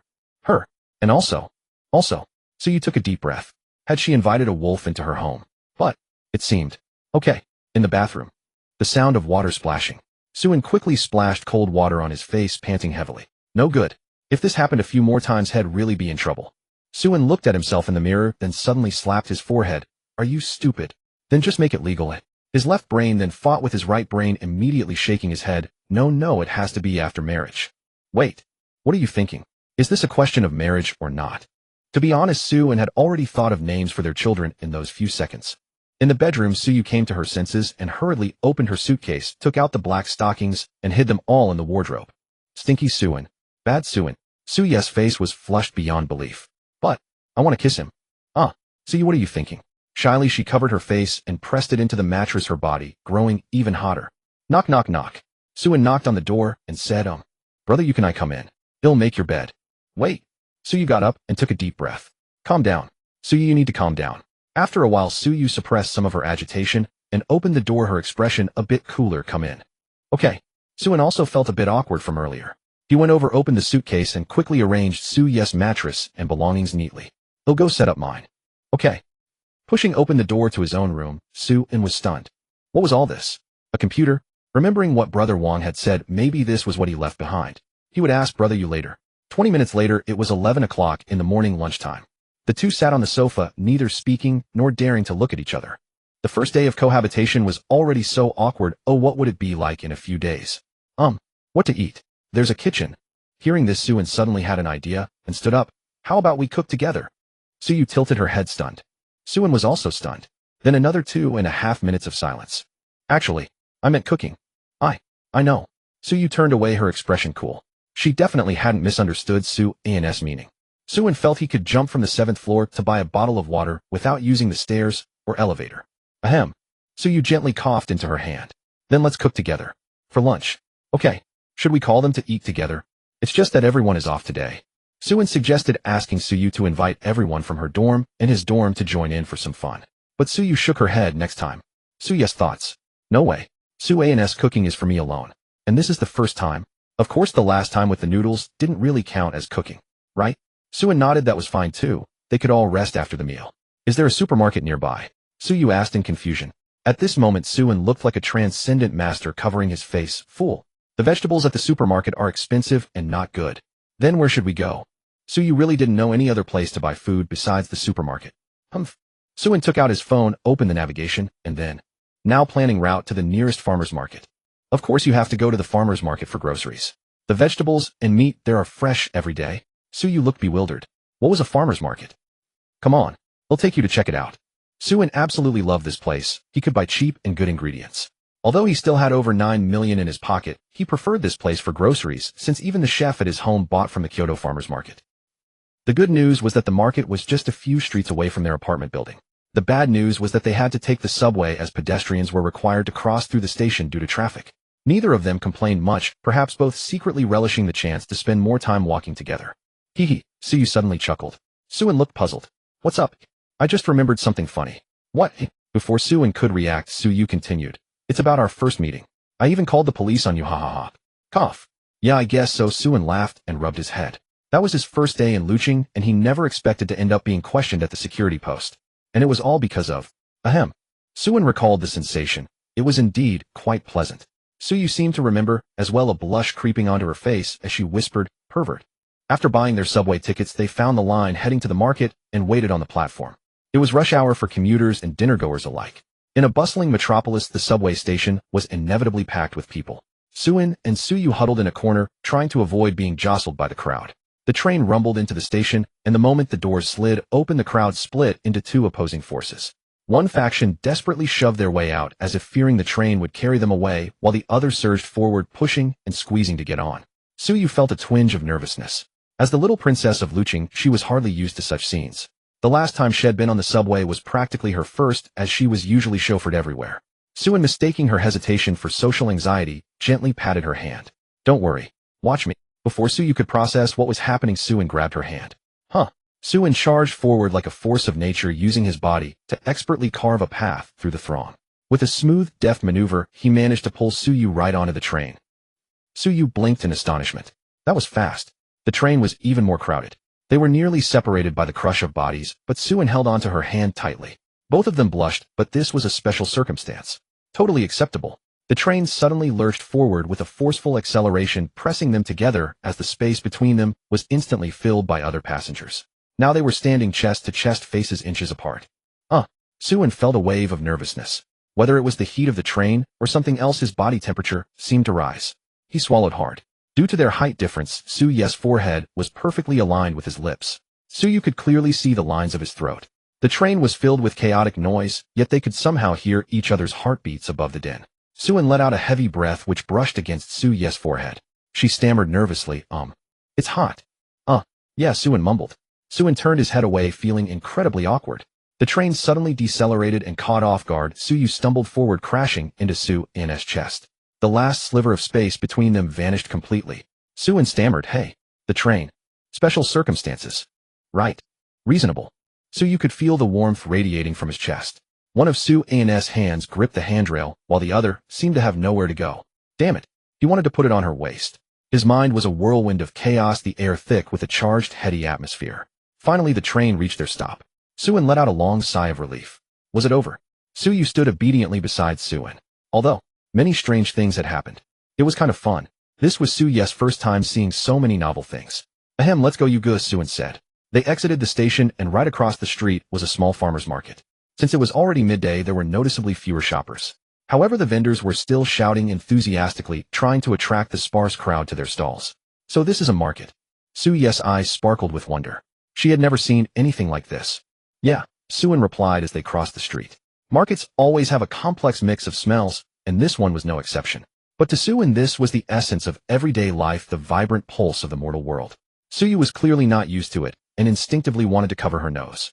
But seeing Suin beside her without a hint of discomfort, she forced herself to endure the unfamiliar scent. Fortunately, after a while she began to get used to it. It wasn't that bad after all. What do you want to eat? Su An's voice was gentle and magnetic, making Su Yu feel like her husband was asking her what she wanted for dinner. Her heart pounded wildly. I am fine with anything. Su Yu was suddenly shy. How about tomato scrambled eggs? Suin suggested. It was a dish that everyone in the country loved. Okay. And then some green pepper stir-fried pork and mint soup. Suin asked. Su Yu nodded. Sounds good. These were all dishes Su Yu was familiar with. Suin planned to slowly discover Yu's guest preferences, and then, he had learned a thing or two. The first rule to win a girl's heart: first conquer her stomach. These homestyle dishes were a piece of cake for him. Back in the capital, had occasionally cooked with his father. It was rather odd, really. A billionaire who still enjoyed cooking. It was quite surprising. But his father would say, no matter how rich you become, you must never forget how the country got to where it is today. That's why every year he donated 100 million yuan to impoverished areas. Perhaps that's why Suin had never truly resented him all these years, because the real pillar of their family was that old man. Is this fresh meat? Su Yu asked, full of curiosity. She had seen so many amazing things today. Fresh vegetables, and even freshly butchered pork. All of this was a new world to Su Yu. Suin with a warm smile accompanied her as she wandered around, not in a hurry to buy anything. They looked like a real couple. At the pork stall, Suin pointed to the meat on the cutting board and asked, Boss, how much is this meat? For you, handsome, it's 23 yuan a catty. The pork vendor said with a big grin. Oh, young lady, you're quite pretty, ha ha ha. Reminds me of my own daughter, just as lovely. The vendor added, his words filled with affection for his own child. Oh, it's a pity. Anyway, never mind me, I talk too much. Want some? The vendor said with a chuckle, pointing to a piece of meat. Oh, thank you. Su Yu replied a little belatedly. Boss, we'll take some of that pork. Suin chuckled. Yugo was definitely a bit of an airhead. Okay, come again next time. The vendor wrapped up the pork. Seeming to worry the bag might be too greasy, he placed it on a fresh, clean bag on the counter for Suin to pick up. Thanks, boss. Thanks, boss. Su Yu echoed, imitating Suin. The vendor laughed heartily, his face beaming with joy. No problem. They bought all the ingredients they needed. Since the kitchen was still lacking some seasonings, Suin also picked up a large bag of spices. Su Yu, beaming with joy, carried an electric rice cooker and a wok. Aren't these already in the kitchen? Suin asked, puzzled. It's more reassuring to use ones we bought ourselves. Su Yu declared with a hint of pride, though sweat was already beading on his forehead. Ha ha ha, all right. After a brief discussion, they realized carrying all these items on the subway would be inconvenient, so they hailed a taxi. Fortunately, the distance was short, and within 10 minutes, they were back at the entrance of their apartment building. Suin suddenly remembered there was no drinking water in the apartment, so he set down his things and headed to the convenience store to buy some bottles. Su Yu also put down his load and followed him in. Suin grabbed 4 bottles of mineral water and headed to the counter, while Su Yu stuck to him like a shadow. It seems Su Yu always felt Suin could introduce him to all sorts of novel things. As he was paying, Suin's gaze lingered on the gum display below, deep in thought. Should he buy some or not? Su Yu followed Suin's gaze, and his pupils constricted. Why was Suin staring at the ultra-thin ones? What could it be? Their minds were clearly on completely different tracks. Suin thought for a moment and decided to reach for it. As he extended his hand, Suyu instantly grabbed his arm. His expression panicked. No way. Absolutely not. Suyu's face flushed crimson. At least not right now. Suin was utterly bewildered. What was not now? Couldn't he have gum? Following Suyu's anxious gaze, realization dawned on him. Wait, I was just buying gum. No, not that. Huh. Suyu was mortified. He wanted to curl up and disappear on the spot, awkwardly shuffling his feet before bolting out of the store in a fluster. But Suan's mind was reeling. Did you just say? At least not right now. Which meant, after buying the gum and water, the two returned to the apartment in heavy silence. Suin put on the apron head bought at the market and cleared his throat awkwardly. Ahem, we'll go make dinner. Okay. A tiny muffled reply came from Suyu's room. In the kitchen, Suin closed the door and let out a long breath. This is terrifying. Is this what living together is like? I have to keep myself in check every second, or I might really cross the line one day. Let's get to work. Suin pushed aside those inappropriate thoughts and started cooking. Meanwhile, in the bedroom, Suyu was as red as a beet, as if had downed several shots of liquor. He buried his face in his hands, practically steaming with embarrassment. What are you even saying? Oh my God, does Suin think him? Easy. Suyu tossed and turned on the bed in a panic, wrapping himself up like a caterpillar. Yuga, how much chili do you want? At that exact moment, Suin opened the door to find Suyu completely tangled in the blanket with only his head poking out. Their eyes met. Suyu froze for a second, then in his flustered state, completely forgetting he was wrapped up, tried to wiggle free. Huffy. Suin couldn't hold back a laugh. Get out. Get out. Suyu felt even more like he couldn't show his face again. All right. Haha. Suin stifled his laughter and started to close the door, but Suyu quickly called out, wait. Suyu then put on a serious face and said, add extra spice. Sure. Suin smiled, always quick to respond. Suin closed the door, leaving Suyu alone in the room, a total mess. 30 minutes later, it was 1 o'clock in the afternoon. Suin brought out the dishes one by one, and Suyu sat at the table with a look of feigned aloofness. But the aroma was so irresistible that he couldn't help but nearly drool. Ahem. Dinner's ready. Okay. Suyu tried to keep a cool expression, but Suin just smiled, knowing it was all an act. Suin scooped out the rice, handed a bowl to Suyu, and piled a generous portion onto his own plate. Suyu picked up a piece of tomato and scrambled egg with his chopsticks and took a bite. His eyes widened in surprise. Suin asked, puzzled, is it that bad? That shouldn't be possible, Suin thought, confused. With my skills, it can't be that awful. Suyu put down his chopsticks, his eyes sparkling as if they held little stars, and gave a thumbs up. Delicious. Suyu had never tasted such amazing tomato and scrambled eggs. It's sweet. Perfect for mixing with rice. Phew, so that's what you meant, Suin chuckled. Suyu pushed all the earlier awkwardness aside. Eat first, talk later. Though it was just 3 simple dishes, they really whetted Suyu's appetite. Whether it was because Suin had made them or not, he managed to finish his entire bowl of rice. Want some more? Suin asked. But what if I get fat? Suyu paused, suddenly thinking of it. Don't worry, you'd still be beautiful even if you gained weight, Suin teased. And with that, Suyu stopped worrying and happily dug in for seconds. After wolfing down every last bite, both of them leaned back in their chairs, completely stuffed. Only a bit of the mint soup was left. Suin suddenly remembered something and asked, you good, didn't Brother Wang leave a computer for me? Suyu was taken aback, a flicker of nervousness in his eyes. Oh, is that so? Yeah, and it looks pretty high and all set up and ready to go. Suan's eyes lit up, thinking of it as a bonus for buying the apartment. Do you like it? Like it? Now I don't have to buy one myself, ha ha ha, Suin beamed. That's good, hee hee. Suyu smiled happily. As long as Suin accepted it. Suin stood up and started clearing the dishes. Watching this cheerful young man, Suyu lowered his head and spoke softly, Suin. When's your birthday? Suin paused, putting down the bowl he was holding. Let me think. October 1st. Suyu was stunned. That's less than a month away. Why do you ask? Suin asked, puzzled. Honestly, had almost forgotten about it himself. The only memorable gift was the Black Knight guitar his mother had given him when he turned 18. All the other gifts sent by people trying to curry favor with his father were angrily thrown out by the old man. My son's 18th birthday. If you want to give a sincere gift, I accept it, but what's this contract for? And yours? Suin asked in return. Suyu smiled and replied, November 11th. Suyu was actually a month younger than Suin. Suin wouldn't turn 19 until October, though he could technically be considered 19 now. Is that so? Suin nodded. So, what gift should he get you? Go. Give him myself. Haha, I'm definitely overthinking this. Suyu watched, puzzled, as Suin alternated between smiling and shaking his head while clearing the table and heading into the kitchen. He'll do it. Suyu suddenly jumped up. Since Suin cooked, he had to wash the dishes. That's what they always say in those videos. I've got it, you go. Go rest for a bit, Suin said, turning on the tap. Suyu insisted firmly, no. You cook, I wash. That's only fair. Is it? Yes, it is. Fine. In the end, Suin couldn't out-argue Suyu, and so the task of washing the dishes fell to her. He had just settled onto the sofa in the living room when a series of clattering sounds came from the kitchen. Suin froze. No way. A sense of dread creeping in, he walked to the kitchen and pushed the door open. Sure enough, the floor was littered with shards of glass. Suye's flustered expression said it all. I'm sorry. She apologized nervously, wondering how she could fail, even at washing dishes. What do you think, she was clumsy? Suyin smiled softly, crouched down, and gently took her hand amidst her panicked gaze.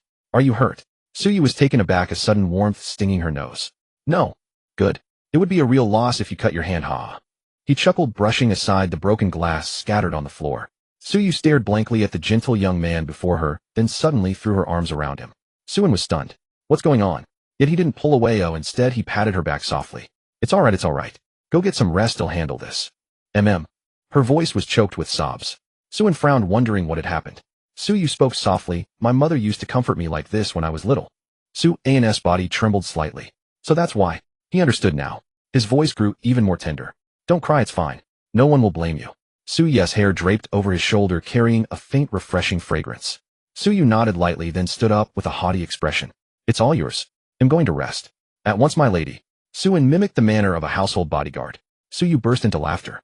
Not bad. Little and do well, and you shall be richly rewarded. As you command, ha. Suyu laughed heartily, while Suyin looked at her with gentle affection. A moment later, after tidying up the kitchen, Suyin returned to the sofa, where Suyu had already kicked off her shoes, and was sitting there. Suyin raised an eyebrow. Suyu gestured for him to come sit. He did, and she beamed at him, her eyes fixed on him intently. As everyone knows, boys are like sweet, soft little kids. Being stared at by a girl like this naturally makes them blush. Suyin was no exception. His face flushed as he turned away. What is it? Suyin, come with me to see my mother. Suyu declared. She had already decided. She was going to take him to meet her mom. Suyin was taken aback. He never expected Suyu to invite him to see her mother. Isn't that something only couples do? Suyu pouted, looking adorably defiant. What? You don't want to? No. It's not that. Suyin thought it over. Between brothers. Visiting a brother's mother together. That's perfectly reasonable, right? Okay, he nodded. Next week then? Sure, let's go next week together. Suyin smiled, feeling an impulse to pat her head, but he suppressed it. After all, Suyu looked utterly adorable right now, with her tousled hair and bare feet swinging on the sofa. They sat in silence for a while, until Suyu stood up. I'm going to take a shower. All right, Suyin replied. Soon the sound of splashing water echoed from the bathroom. Suyin's gaze wandered uncontrollably. Damn it. Not this scenario again. Form is emptiness, emptiness is form. Originally, this cohabitation started as a mere coincidence, and Suyin hadn't had any strange thoughts. But now, it was impossible. This was completely living together with ulterior motives, wasn't it? As a teenager in the prime of youth, it was hard not to let his mind wander. After a full 30 minutes, Suyu finally finished and emerged. She peeked out sneakily. You? Turn around. Huh. I was afraid of getting my clothes wet, so I didn't bring them in. I only have a towel. Her face was as red as an apple, whether from the hot water or something else. Suyin swallowed hard. A little angel suddenly popped up in his mind. Go on, worst case is the death penalty. What? Suyin quickly turned his head away. Are you kidding? I'm a gentleman of honor. He heard a patter of quick footsteps behind him. Suyin took a deep breath. Don't turn around. Don't turn around. If I turn around, I'm doomed. But in the end, curiosity got the better of him. A quick peek wouldn't hurt, right? He whistled casually and stole a glance. Their eyes met. Suyu, dressed in a pink Hello Kitty pajama set, grinned playfully at him. You pervert. Suyin was dumbfounded. What the hell? I've been tricked. Suyu was fully dressed all along. She was just messing with him. No? Then why did you turn around? Don't tell me you weren't trying to peek. Suyu sat on the sofa, drying her hair with the towel, a sly smirk on her face. Suyin couldn't explain himself. He stood up. I'm going to shower too. Go ahead, you pervert. Suyin's nickname count increased by 1. Grabbing his clothes, he stormed into the bathroom with a face full of exasperation. Had been played. This is practically fraud. After stripping off his clothes, a thought struck him. Did he grab his underwear? He glanced sideways. Whoa, his body instantly heated up. There it was. Outside, Suyu froze, then suddenly hopped over to the bathroom door. Suyin. I'm undressed now. Suyin was determined to get his revenge. Go to hell, you pervert. But Yuga, you were the one who forgot them. Suyin felt a surge of satisfaction, though his gaze couldn't help lingering on the underwear. Ahem. He coughed to clear his thoughts.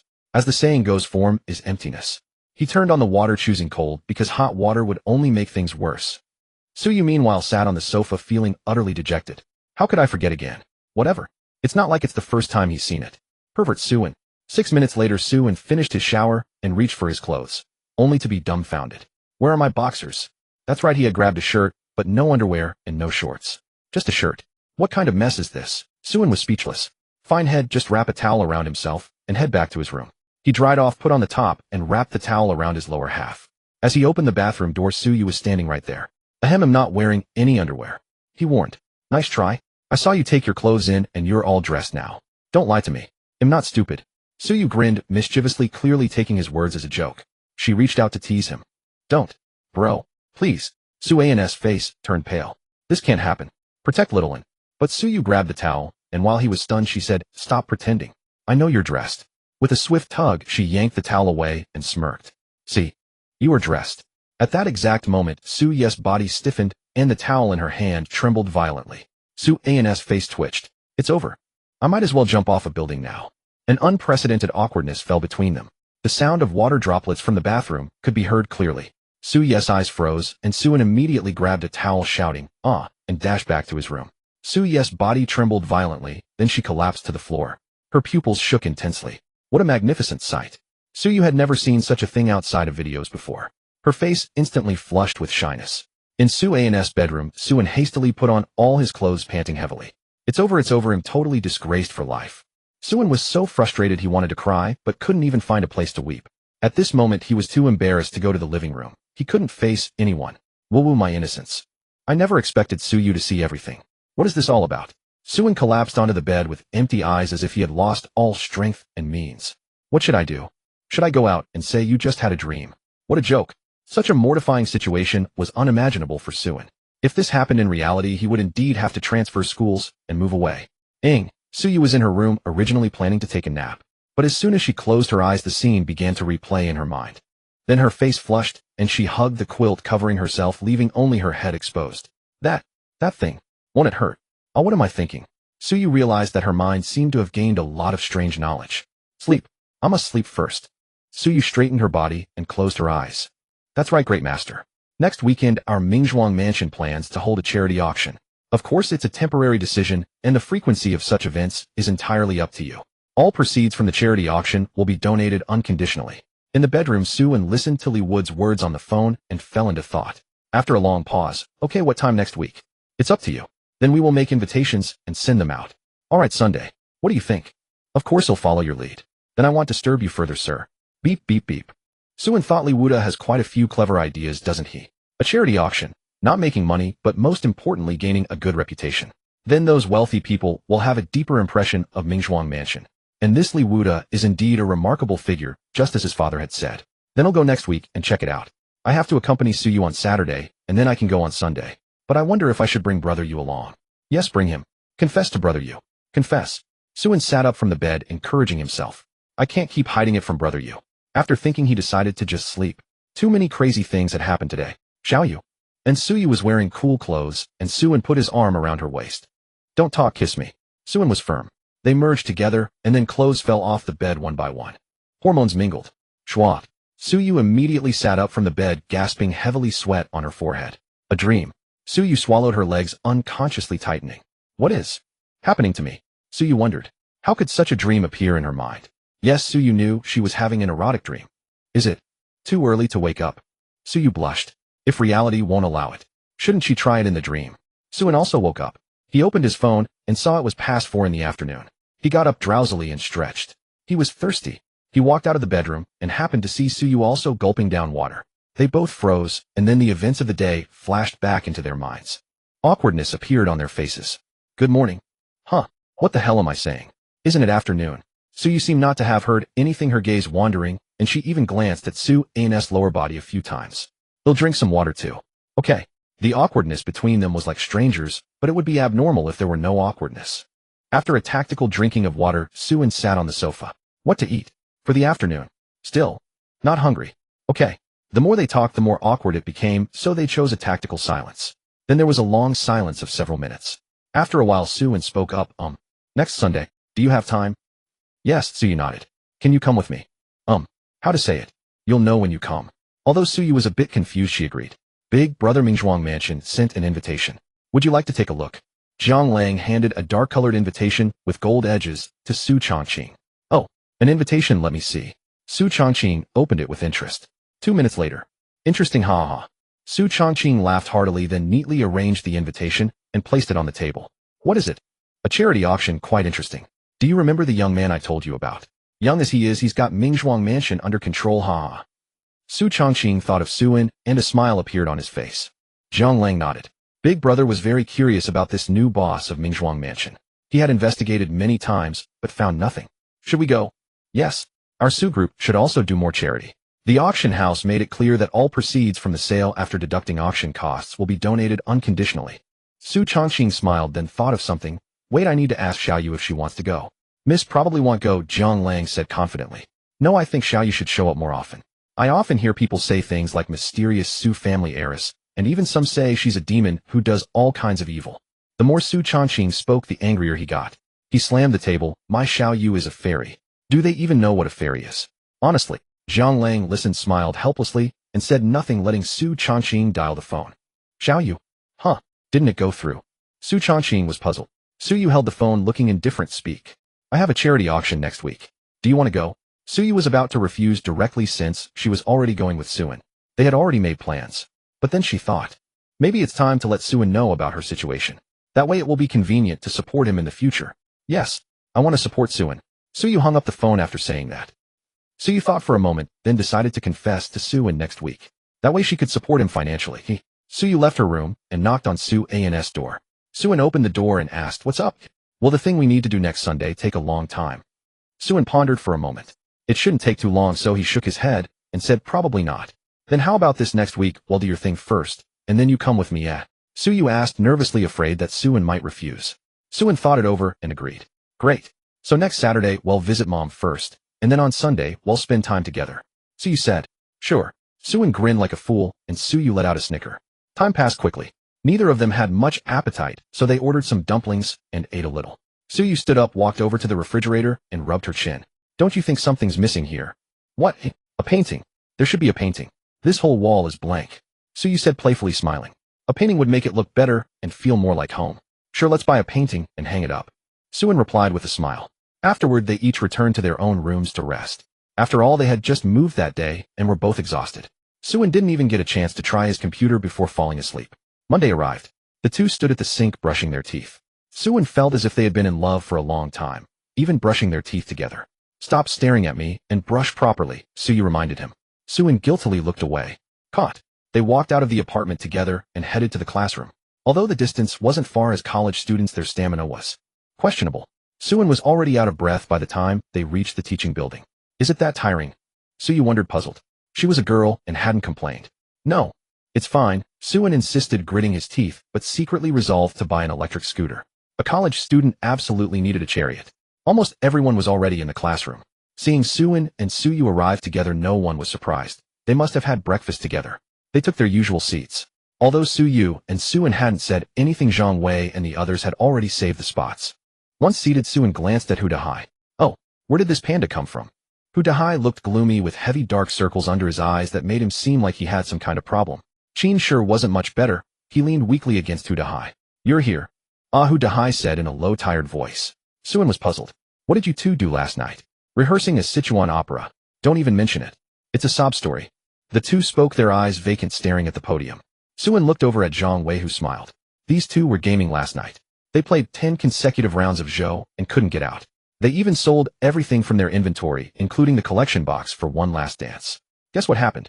Suin was stunned, then turned back to Hu Dahai. You guys are crazy. Playing that hard on a weekend. As everyone knew, the difficulty of weekend matches in this game was completely different from weekdays. It was full of prodigies and club escorts. Heh. Qin sure chuckled without saying a word. Hu Dahai pulled out his phone, fiddled with it, then opened an AI assistant. Dobao, where can I buy cheats for Zhou? Suin was taken aback. What a genius, asking an AI where to buy cheats. The next second, the AI assistant's voice rang out. Buying cheats is bad behavior. If you can't beat your enemies, try practicing more to improve your skills and become a gaming pro. Suin laughed. This was basically saying get good if you're bad. After a while, the teacher arrived. His name was Guo Zijin, a renowned instructor in the economics and management department, virtually the department's star teacher. Guo Zijin stepped onto the podium with a smile. Class, a new week begins. How was everyone's weekend? Guo was not very old, in his 40s, and spoke with an easygoing manner that put everyone at ease. After class, Hu Dahai threw an arm around Suin. Anzi, you free next week? What's up? Suin asked, puzzled. Qin sure leaned in from the side. Hu Dahai's dad is going to some sort of charity event, and Hu Dahai plans to take us to freeload. Hey, it's not freeloading, it's legitimate participation. Hu Dahai protested. Zhang Wei smiled. Qinshi and I are both planning to go and broaden our horizons. The only one missing is Yuanzi. How about it? Suin was stunned. How was he supposed to say this? That the charity auction was his idea? Forget it. They wouldn't believe him anyway. They'd find out when they saw him there. I'm busy, hee. You guys go ahead. Suin refused with a smile. Hu Dahai and the others looked disappointed, but it was fleeting. All right, we'll bring you some good food. That works too, haha, Suin said with a helpless laugh. Suyu had also chatted with Wang Wan and the others planning to go eat something delicious, so she came to invite Suin. Suin thought for a moment. Maybe not, you go. You go with them. They'll hang out with my adopted sons for a bit. Okay. So they split up. Back in the dorm, Hu Dahai excitedly turned on his computer. He and back. Qinshi also booted up. Who's the kid crying every day? Who's the kid losing every day? The two were full of fighting spirit, but then Zhang Wei poured cold water on them. You've only got a few dozen bucks left in your inventory. What can you do? Both fell silent. 10 minutes later. Bro, I'm going to horn out. I'm out. Bro, I'm going to cement out. Self-destructing. At the top of Su's group, Su Changqing smiled broadly. What did I say? I knew Xiao Yu would go. Really? Zhang Lang was surprised. He hadn't expected Su Yu to agree. But wait. Given her personality, she definitely wouldn't like such an occasion. Unless. Zhang Lang vaguely guessed something, but it was hard to say. Forget it, he wouldn't bother his brain. Over the past day, Li Wuda had sent out dozens of invitations and started aggressively collecting meaningful collectibles. All for the auction. At the Mingzhuan mansion. This is a good piece. So big. Li Wuda nodded. Before him lay an exquisite box containing a diamond as large as a thumb. I didn't expect the great master's father to be so supportive of this auction. The Southern Love. It made its debut at the capital auction but didn't sell. Su Jianghe bought it privately for over 10 million. Li Wuda said, wiping the sweat from his forehead. He needed to stay calm. Though diamonds weren't gold, a diamond of this size was worth 10 million indeed. Li Wuda planned to make this the final lot. Or maybe keep it for an exhibition. After all, the great master had said Suin could decide its fate. Suin was somewhat shocked upon receiving this news. After a moment of thought, he spoke into the phone, set it aside for now. They'll go take a look on Sunday. Very well, sir. After hanging up, Zhang Wei asked curiously, what are you going to see on Sunday? A huge diamond. Suin said. Tiskim looking for a diamond too, but mine is an African one. Hu Dahai said through gritted teeth, still scavenging for scraps in the dam. You wouldn't believe me even if I told you. Suin chuckled, lying down on his bed. It seems Suyu wasn't planning to go back to the apartment today, so Suin decided to stay in the dormitory as well. After all, the beds were still there. You sent that diamond to Shaoan? Su Jianghe asked, utterly bewildered. And Jixin twirled her fingers and glanced at him. So what? If you gave it to me, why can't I give it to Shaoan? It turned out. This diamond was originally bought by Su Jianghe for their wedding anniversary, a gift for Jixin. Now she had sent it to Mingzhuang Mansion in her own name. This? Fine. They'll buy you an even bigger one. Su Jianghe laughed. And Jixin shook her head. No. Go prepare a villa near our home, and have someone take care of it daily. Huh? Why? Su Jianghe was taken aback. What was she planning? And Jixin raised an eyebrow. I have a feeling our daughter-in-law is coming soon. You believe in premonitions? Su Jianghe was dumbfounded. Just go do it. Even if it's not now, it will be in the future. Just get it done. A hint of displeasure flickered across Zixin's face. Seeing his beloved wife like this, Su Jianghe didn't dare to refuse. He immediately nodded and bowed eagerly. Days passed one by one. On Friday, Suin had only gone back on Wednesday night, and Suyu did the same. It seemed they were both a bit awkward about something. Just after class, Suin looked dejected. Hu Dahai had fallen asleep in class and drooled onto his shoe. Hu Dahai grinned apologetically. Hey Anzi, don't be mad. They'll treat you to a meal. That's more like it. The four roommates headed to the cafeteria, as usual. Suin planned to return to his apartment tonight, and Suyu did too, as they had something important to do tomorrow. At the first cafeteria, Qinshi began choosing today's meal, scanning the options one by one. What are you getting? Beef noodles, Suin replied, sticking to his usual choice. Hey, there's a new grilled meat rice bowl place over there. Let me check it out, Qinshi said, looking towards the corner. He placed their water bottles on the table to save seats. I want to try that too. Zhang Wei chimed in, suddenly craving it. Suin and Hu Dahai exchanged a glance. Let's go. The four of them marched over to the newly opened shop. The menu was extensive, with 5 or 6 different types of grilled meat alone. They'll have the pork chop, Suin and Hu Dahai said in unison. Hu Dahai gave an okay sign, and they joined the queue. College students always have a certain obsession with new places, they just have to try it. The wait was long, and they watched the crowd gathering ahead, wondering what was happening. Qinshi frowned, feeling like he was starving. So he squeezed his way through the crowd. Inside, a girl was gesturing frantically with her hands while the server looked confused. With students behind her urging her on, the girl grew anxious, her body trembling slightly with fear. What's going on here? Qinshi pushed his way in and looked, then exclaimed in surprise. Hey, it's you. The girl turned around, startled. She quickly turned back, continuing to stammer without speaking as the server grew impatient. Hurry up, miss. There are many people waiting behind you. The girl's eyes reddened at the words. She nodded slightly and started to turn away. Seeing this, Qin Shi stepped forward. Wait, why won't you let her order? She's been stammering and pointing at this and that for ages. I have no idea what she wants. The server said with displeasure. Yeah, man, we all need to eat. The students behind voiced their complaints. The girl had been standing there for minutes without getting anywhere. Hu Dahai and the others pushed through the commotion. What's all the noise about? Qin Shi looked confused, then walked over to the girl. Hey classmate, what would you like? Tell me. The girl's eyes were red. She nodded and made a few gestures, pointing at the pork chop, then at the black pepper beef fillet, and finally at the chili flakes, waving her hand dismissively. Qin Shi was stunned. Why wasn't this girl speaking? Observant Suen quickly realized and whispered, could she be mute? Though quiet, his words carried, and in an instant everyone fell silent. Even the server was silent. Wait. I was just being rude to a disabled person? Everyone swallowed hard, some already feeling a pang of guilt they might remember at 3 a.m. The girl had a gentle, innocent look, which was why they tolerated the wait. But patience has its limits. Huh. Qin Shi was taken aback, glancing at the girl before turning back. And he shall have the double combo of pork chop and black pepper, but no chili. The girl's eyes lit up and she nodded vigorously. Finally someone understood her. Suddenly no one urged her on anymore. They awkwardly looked away, filled with shame. The server too seemed remorseful and quickly prepared the meal. Miss, it's on the house. Go ahead and eat. The girl shook her head and pointed at her phone. Qin Shi spoke up. She's asking how much. For the double combo. He was just guessing as there was no price listed for it. The girl nodded frantically, her gaze towards Qin Shi softening. 16. The girl quickly scanned the QR code, paid, got her meal, and hurried to a table. She set it down, then ran back amidst the puzzled looks. She pulled out her phone, showing him the screen. Thank you. Qin Shi rubbed his head. Why didn't you just show this to the server earlier? The girl blinked, as if thinking. Yeah, why didn't I just type it out? The pressure of everyone urging her on had caused her mind to go blank for a moment. It's all right, no problem. Go eat your lunch. Qin Shi said with a smile. The girl nodded and trotted off. All right, Spill. How did you understand her? Hu Dahai said, holding his chopsticks to Qin Shi's neck like a knife. Qin Shi, eating his rice, replied, I didn't understand her. I was just guessing from her gestures. Suen silently gave a thumbs up. Impressive, you guessed that right. It was indeed impressive. Qin Shi had a knack for it. I never would have guessed it, you sly dog with a lecherous heart, sniffing roses. Hu Dahai exclaimed, utterly astonished. Qin Shi was taken aback. What the hell kind of metaphor is that? When did I ever become a lecher? Zhang Wei silently pulled out his phone and started playing a short video. 3. He said, then swiped down to the next video. 2. Qin Shi looked on, confused. What was he doing? 1. The third video showed a beautiful woman in black stockings dancing provocatively, and in the bottom left corner there was a recommendation tag displaying Qin Shi's name. Zhang Wei put down the phone. Out of 100 videos I scroll through each day, 40 of them are recommended because of you. Do you realize how absurd that ratio is? Suen was stunned. He never expected Qin Shi could pull off something so incredible, hijacking someone else's short video feed. Slander. This is pure slander. Qin Shi immediately denied it, claiming it must have been his second personality acting up. A girl's voice came from behind them. The four turned around to see the girl from earlier along with another person. Hello. Thank you all so much.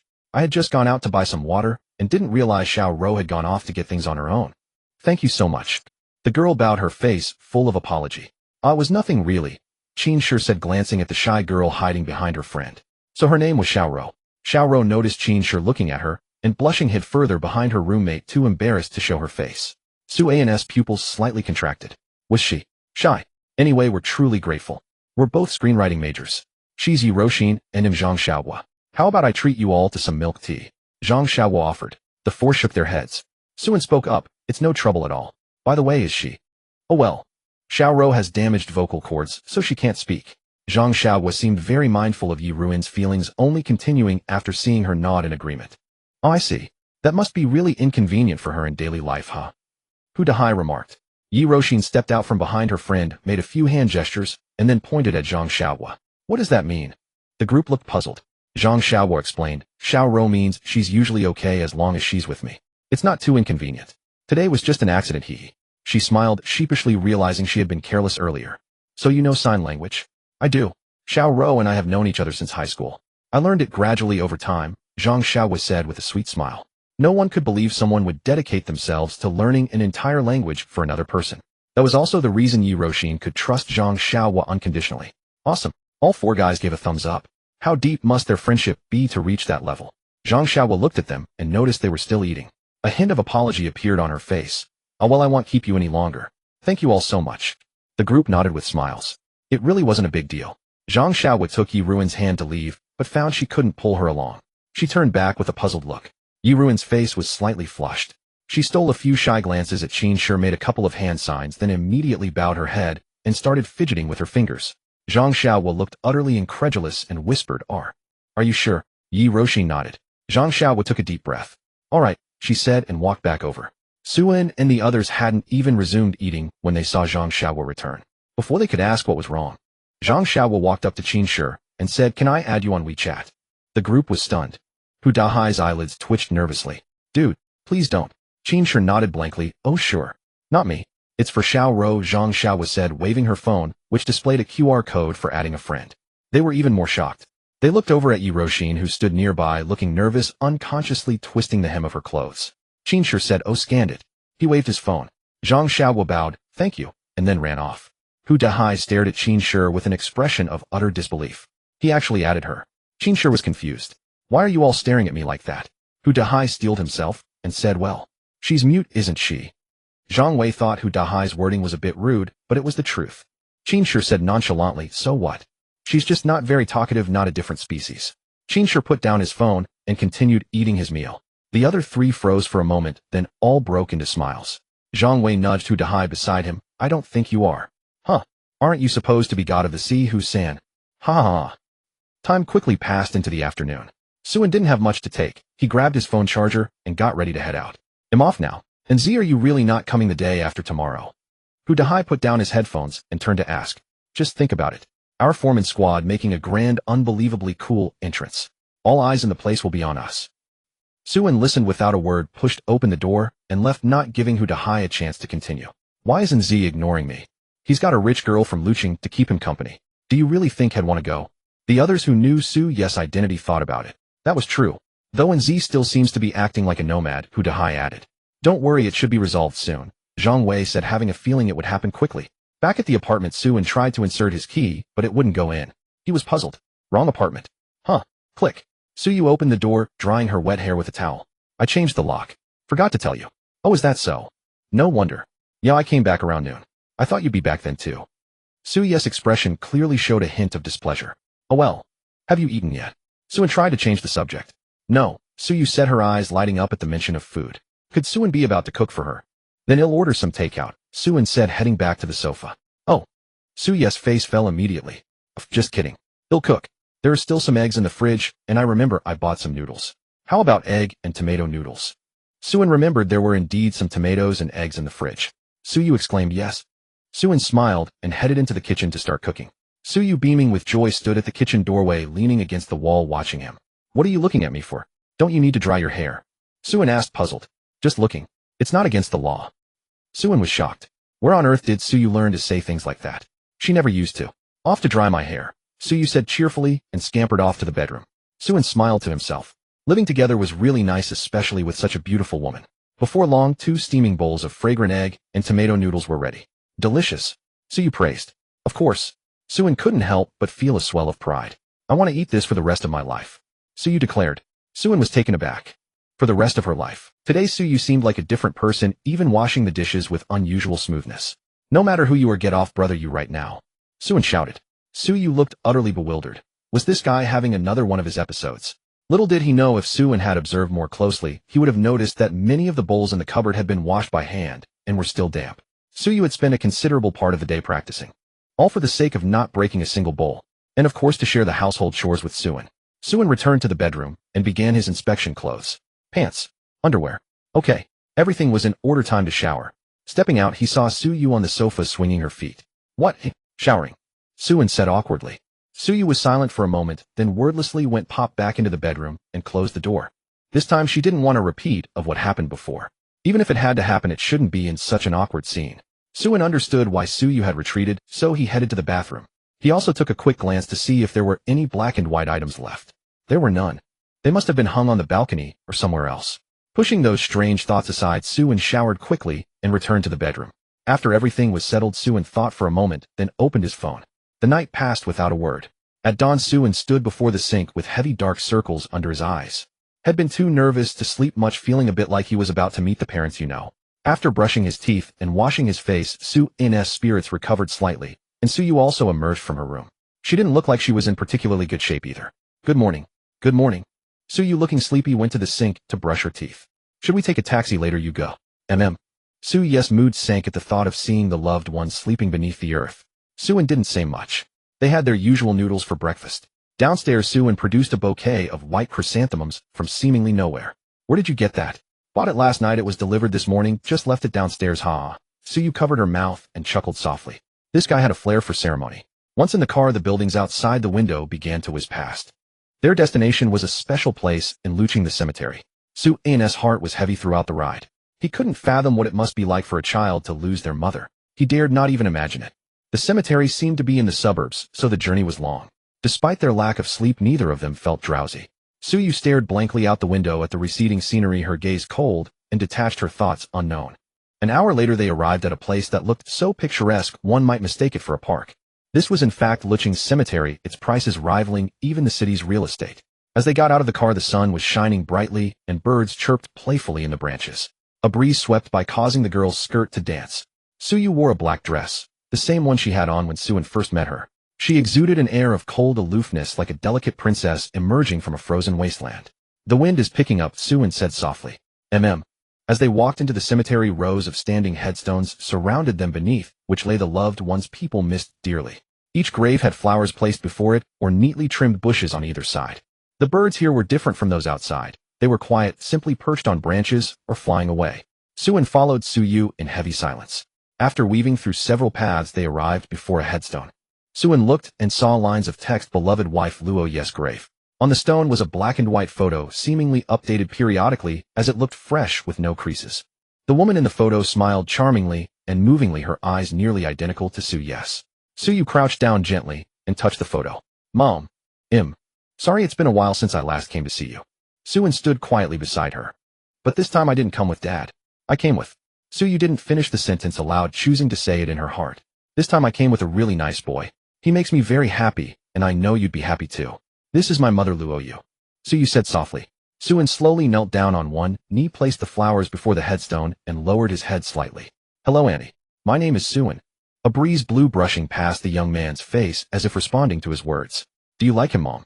Suyu was surprised. The woman in the photo seemed to be smiling even more brightly. Suyu smiled. It was the first time she had smiled so happily in front of Luoyu. She understood her mother's meaning. Suin replied softly, afraid to speak loudly, showing great respect for everyone resting here. Would you say a few more words to my mom? Suin found the request a bit odd, but he nodded nonetheless. I'm from the capital. Funnily enough, guess what? I was at the subway that day, and I ran into you. Go. Hey, a real beauty. Suin got more and more animated as he spoke, eventually sitting down cross-legged on the ground. Suyu leaned gently against the headstone as if leaning into her mother's embrace, her eyes full of tenderness as she watched Suin. Time passed, and Suin eventually talked himself out, recounting nearly his entire story with Suyu to Luoyu as if it were a novel. All done. Suyu seemed not quite satisfied. My mom hasn't heard enough yet. And Suin, you're quite the talker. You'd be great at crosstalk. Hey, I think I'd be even better at writing novels, haha. Suin chuckled, though he kept his laughter low.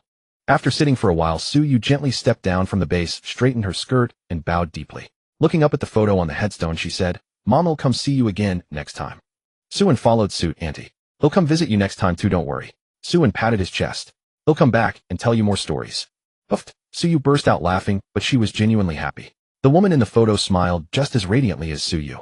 Let's go. Suyu lifted her skirt slightly, her smile sweet. Suin nodded. They hadn't walked far when a breeze swept across Suyu's forehead, gently lifting her hair. A leaf drifted down lightly, touching her forehead before falling onto the headstone. Suyu froze. Her eyes slowly reddened. I'm heading back now, Mom. Since you like Suin so much, don't worry. I like him too. Next time I'll have him kowtow and call you Mom. Suyu tucked away that wave of emotion, and a smile once again graced her delicate face. The two of them settled for a quick meal at a nearby noodle shop. Back at the apartment, Suyu's phone rang. She glanced at Suin before retreating to the bedroom. Though curious, Suin didn't dwell on it, understanding that some calls warranted privacy. I heard from your father that you plan to bring someone tomorrow. Jiang Lang's voice came through the phone. Suyu replied, Is there a problem? It's Suin, isn't it? Jiang Lang guessed without a second thought. Yes. I'd advise against taking him, miss. It's for his sake, and for yours. Jiang Lang spoke softly. What do you mean? It's simple. You know the caliber of the gatherings my elder brother attends. If you bring Suin, imagine what he might feel and how others would perceive him. This decision was carefully considered by Jiang Lang, weighing both Su An's and Su Yes interests. Su Yu erupted in anger. Who would dare? Her fury was formidable. If compared to an animal, she was like a fierce tiger at that moment. Yet before Su and she was a gentle kitten. Jiang Lang sighed upon hearing her reaction. Think it over, miss. Su probably doesn't know your background, and you've likely never told him. He hung up before Su Yu could respond. It seemed he was giving her time to think. Su Yu set down her phone, a strange look in her eyes. Indeed. What about Su? Those powerful people are all obsessed with wealth. Su Yu was frozen, staring blankly at a corner, lost in thought. Su had already returned to his room, exhausted from the previous sleepless night and the long ride. He fell into a deep sleep. Evening arrived. Su Yu sat listlessly on the sofa, wearing shorts that revealed her fair, slender legs. Su pushed open the door, rubbing his eyes. Waking up to this view isn't bad. Awake. Su Yu said softly, her tone carrying a hint of something unusual. Yeah. Su glanced out the window. Even the sun was clocking out. He hadn't expected to sleep for so long. Let me wash my face, Su said. Su Yu nodded. After washing up, Su felt more alert and came to sit on the sofa. Su Yes' head was bowed, seeming dejected. What's wrong? Su asked, puzzled. Was she still shaken from the day? Su Yu lifted her head, her alluring eyes fixed on him. She seemed to want to speak, but held back. Su opened a bottle of water and took a sip. Got something on your mind? Su Yu nodded, surprised had noticed so quickly. What is it? Su asked, looking at her. Su Yu took a deep breath, then met his gaze seriously. She's being this serious. Don't tell me she's going to confess. Su swallowed hard, deciding to keep his feet on the ground. Had just woken up after all. Su, if I've been deceiving you for a long time, would you blame me? Su Yu finished, burying her head in her arms. Su was taken aback. Deceive? About what? Feelings?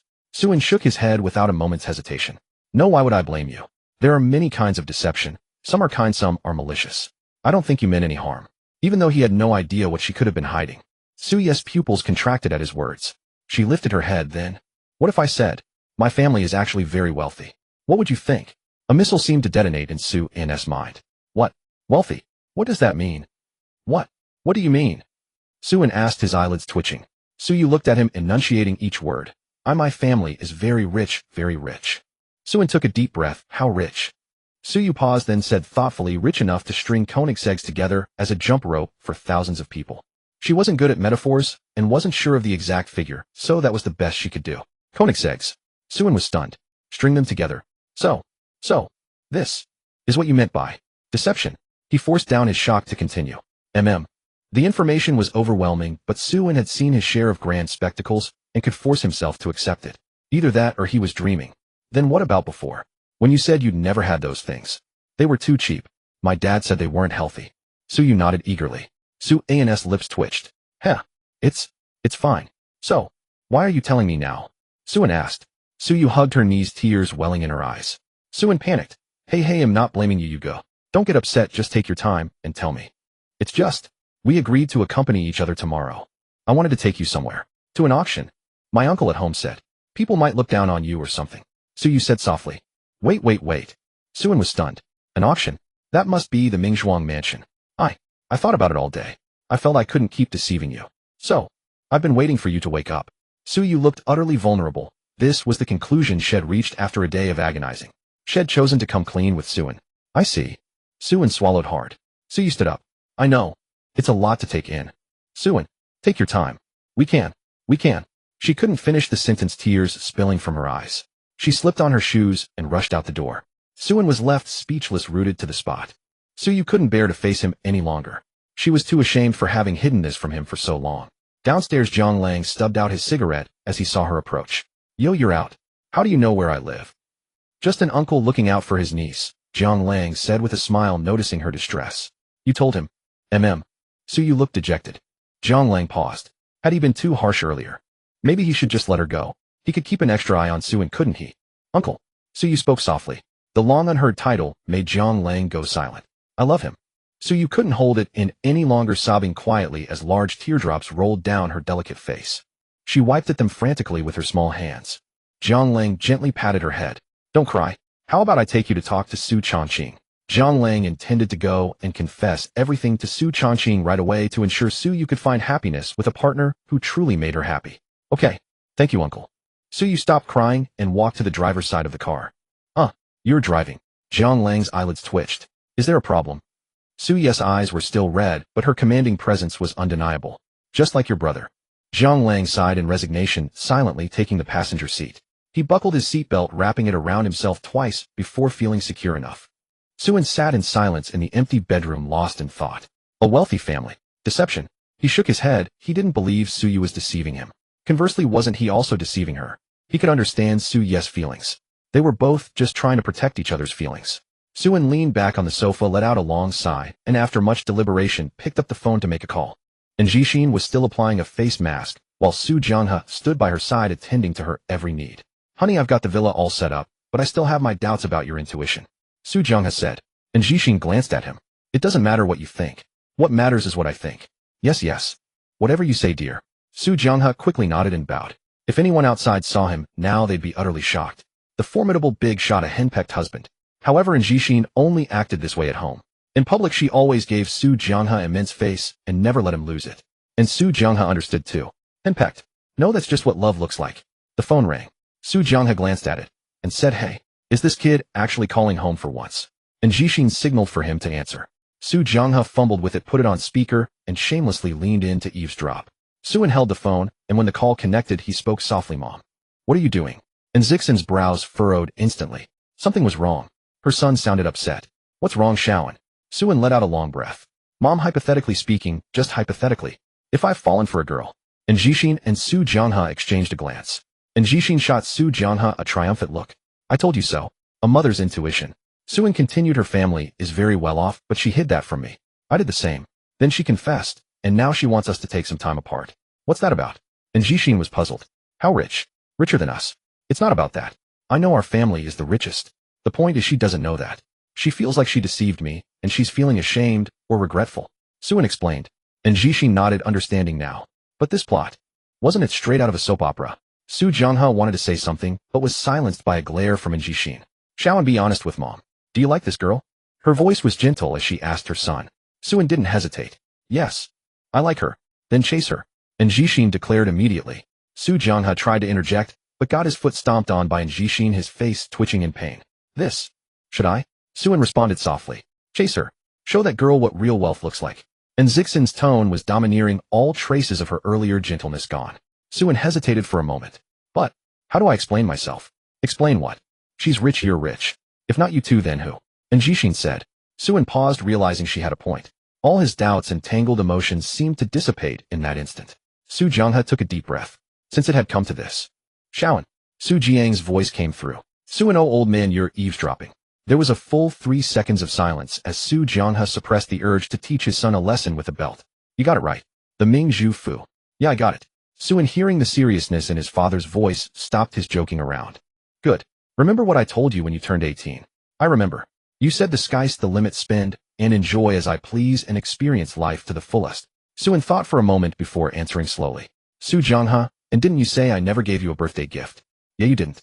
Open the secret compartment inside the secret compartment of your backpack. Your birthday gift is in there." Su Jiang's tone was stern, brooking no argument. Suin was puzzled, but he went back to his room and found his backpack. A secret compartment within a secret compartment. Suin rummaged through it, and sure enough found a hidden compartment. Had never noticed it before. He opened it, and it seemed empty. Just as he was about to say something, he spotted a small zipper. He pulled it open. A brown paper envelope lay inside, as if it had been waiting all this time for someone to open it. "This is," Suin said. "It's yours now. I won't say more, go see for yourself." Su Jiang's voice faded out, and Zixin's gentle voice came through. "Go for it, my child. Mom and Dad have your back." "Oh, I'm still doing my face mask, gotta go." The call ended. Suin looked at the exquisite brown envelope before him. Hesitantly, he tore it open, revealing a letter inside. "Son, don't blame your father all these years. I never wished for you to grow up this way, but you know your grandfather's temper. I went through the same thing. Your grandfather crawled out of a pile of corpses during the war and knows how hard one today's life is. So every man in the Su family has been raised this way. Anyway, I'll stop here. You're probably cursing me out in your head right now." Suin glanced at the letter. He had just been thinking the old man talked too much. He continued reading. "Keep this card safe. The pin is 6 zeros. I hope you use it wisely. It is strictly forbidden for gambling, debauchery, or drugs. If you violate this, the card will be revoked immediately, and you will be banished from this family for life. Lastly, happy birthday, son." The letter was filled with a stern tone, and Suin swallowed hard, as if he could see Su Jiang's serious face. Beneath the letter lay a black card trimmed with gold. Suin picked it up, his pupils contracting in shock. "Whoa, a gold-trimmed black card. How much is on this thing?" "1 billion. 10 billion. Suin couldn't fathom it, but it had to be at least 100 million. He gently held the card, a symbol of immense wealth, and thought of his mother's words, a smile curling at the corner of his mouth. Suyu, I'm sorry. I lied to you too. But you can't run away now. Meanwhile, in another room, a meeting had taken a sharp turn. What do you mean? Su Changqing slammed his hand on the table in a fit of rage. Zhang Lang's heart trembled. He had served Su Changqing since he was young and held him in deep reverence. This was by far the boldest he had ever been. Brother, I'm serious. Serious about what? Keeping this from me for so long. Zhang Lang, you're getting bolder and bolder. Su Changqing was furious most of all because Zhang Lang, who had been by his side for years, had also kept this from him for so long. His daughter was about to run off with someone else. It's my fault. I told Uncle Jiang to keep it from you. Su said, her expression cold. You. Su Changqing took a deep breath to calm himself. Xiaoyu, it's not that I don't support you liking whoever you want, but you can't keep this from me. And you're even living together. The more he thought about it, the angrier he got. When he first heard the news, he wondered if he was still dreaming. Brother. Zhang Lang whispered. Shut up. Let's go tomorrow. We'll talk about the rest later. Su Changqing spoke to Su Yu in such a stern tone for the first time in many years. Su Yu turned her head away. No. Su Changqing was taken aback. Truly his own daughter, as stubborn as himself. Go. You go with me and tell me all about that boy. If it's possible. Su Changqing paused. Then go ahead and date. The words seemed to be squeezed out through gritted teeth. Upon hearing this, Su Yu nodded. Okay. As long as she could make Su Changqing understand how good Su-un was, he would never reject him. Su Yu pushed open the door. I'm going to my room to rest. We'll talk tomorrow. Su Changqing nodded. Only Su Changqing and Zhang Lang remained in the room. Su Changqing coughed lightly. Did I scare you? No, you acted quite well, big brother. Really? I think my acting is pretty good too, haha. Su Changqing laughed loudly, then, as if afraid Su Yu hadn't gone far, immediately retracted his smile. It turned out, earlier that afternoon, Zhang Lang had fully disclosed the matter between Su Yu and Suin. What surprised Zhang Lang was that Su Changqing was unexpectedly pleased. He was overjoyed when he learned about Su Yu's emotional changes. He even clamored to meet the talented boy who had made his iceberg daughter so emotional. However, Zhang Lang firmly refused. He planned to force Su Yu to confess, otherwise hidden matters would only become the source of future arguments between the two. But Zhang Lang hadn't expected Su Yu's emotions to be so obvious. She actually cried over a boy. Sai, my daughter is grown up, can't keep her anymore. Su Changqing lit a cigar in the shadows. Big brother sister-in-law doesn't like you smoking, Zhang Lang said with a smile. Just one. I only smoke a few a month. Ha ha ha, I want one too. Zhang Lang laughed, stepped forward, and took out Su Changqing's cigar case. They exchanged glances, then burst into laughter like two sly foxes. Sunday, 10 o'clock. Suin stood quietly at the intersection. Soon a black extended Audi A8L slowly drove into the intersection. Li Wuda got out of the driver's seat, opened the door. Apologies, great master, for keeping you waiting. Suin smiled. It's fine. By the way, this is the only one currently available at Mingzhuang Mansion.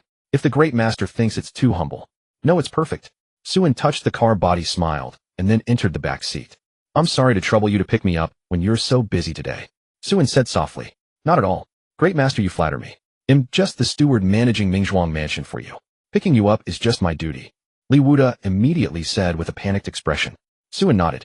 Truly a capable man, quick to react. At the entrance of Mingzhuang Mansion, two stone lions stood majestically like beasts guarding the place. Luxury cars drove in one after another. In the underground garage, 5 or 6 staff members were directing each car where to park to avoid congestion. It's so lively today. Yeah, another car is coming over there. The staff member hurried forward to direct before finishing his words. The approaching car was a white giant beast, a Range Rover LWB Created Edition. According to many, this car is rarely owned in the country. Under the staff's direction, the car parked steadily. The driver, a pot-bellied middle-aged man with thinning hair and a kind face, got out. At the back, the doors opened one by one, and Hu Dahai jumped out. Zhang Wei and Qin Shi also got out of the car looking curious. You brat, can't you save me some face? Hey, Dad, I'm just being lively. Hu Dahai immediately put on a serious face. The middle-aged man was Hu Dahai's father, Hu Baiwan, known as the Construction King. Hu Dahai put his arms around Qin Shi and Zhang Wei brothers. Too bad Anzi can't see this scene. The three were wearing black suits, which Hu Dahai had hastily bought for them simply because the auction required formal attire. Otherwise, Hu Dahai would have worn shorts. You two young brothers sharing a dorm with Dahai. You've really suffered. Hu Baiwan knew what his son was like. No, Uncle Dahai is actually okay. The two waved their hands, embarrassed. Let's go. The auction won't start for a while. He'll take you guys to eat first. Hu Baiwan walked ahead, followed by 3 curious boys like a big tiger leading cubs out to hunt. At that moment, the Audi A8L slowly drove into the parking lot. Li Wuda rolled down the window. Instead of parking with the other cars, he drove into the second level. There's a second level. Yes, sir. The second level is only accessible to gold members and above. The car drove into the second level all the way to the deepest part. A black fan-shaped door slowly opened. White light immediately shone out. This is your exclusive parking spot, Great Master. Li Wuda smiled. Not bad. Though the garage was a bit empty, that was a good thing. This way, Great Master. Li Wuda quickly got out of the car, afraid Suin would open the door himself. After Suin got out, Li Wuda extended his hand. This way, sir. There's a private elevator here for your use. Nice. Suin began to get a comprehensive understanding of Mingzhuang Mansion. The last time he hadn't explored it deeply. The two walked one after the other, and the elevator arrived at the 5th floor. They entered a luxurious office. Li Wuda clapped his hands, and then staff members came out one by one holding splendid suits. What's this? Suin asked in confusion. Sir, you need to wear formal attire for this occasion, Li Wuda said with a smile. Take them away. I don't like it. Suin's expression was cold as he waved his hand. The staff were stunned. Take them away.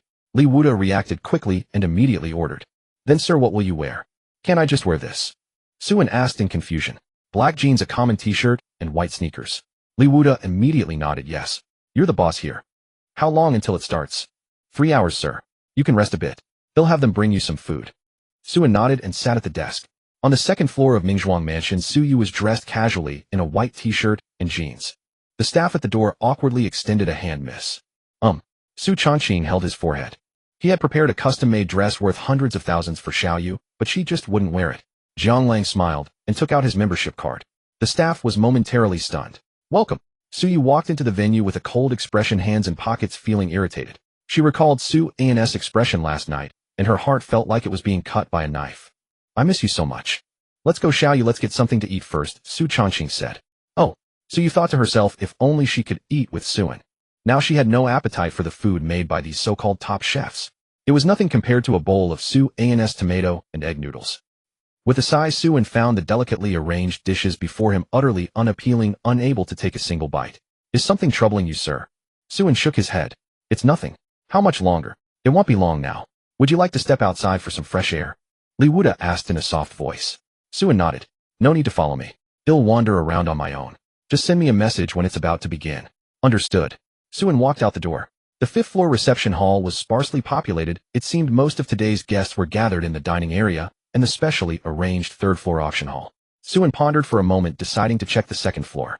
Perhaps he might run into her there. He pressed the elevator button. In the 2nd floor dining hall, a group of people. Delicious. Qin Shi raised a pastry and stuffed it into his mouth. Hu Baiwan chuckled. Ha ha, take it easy, kid.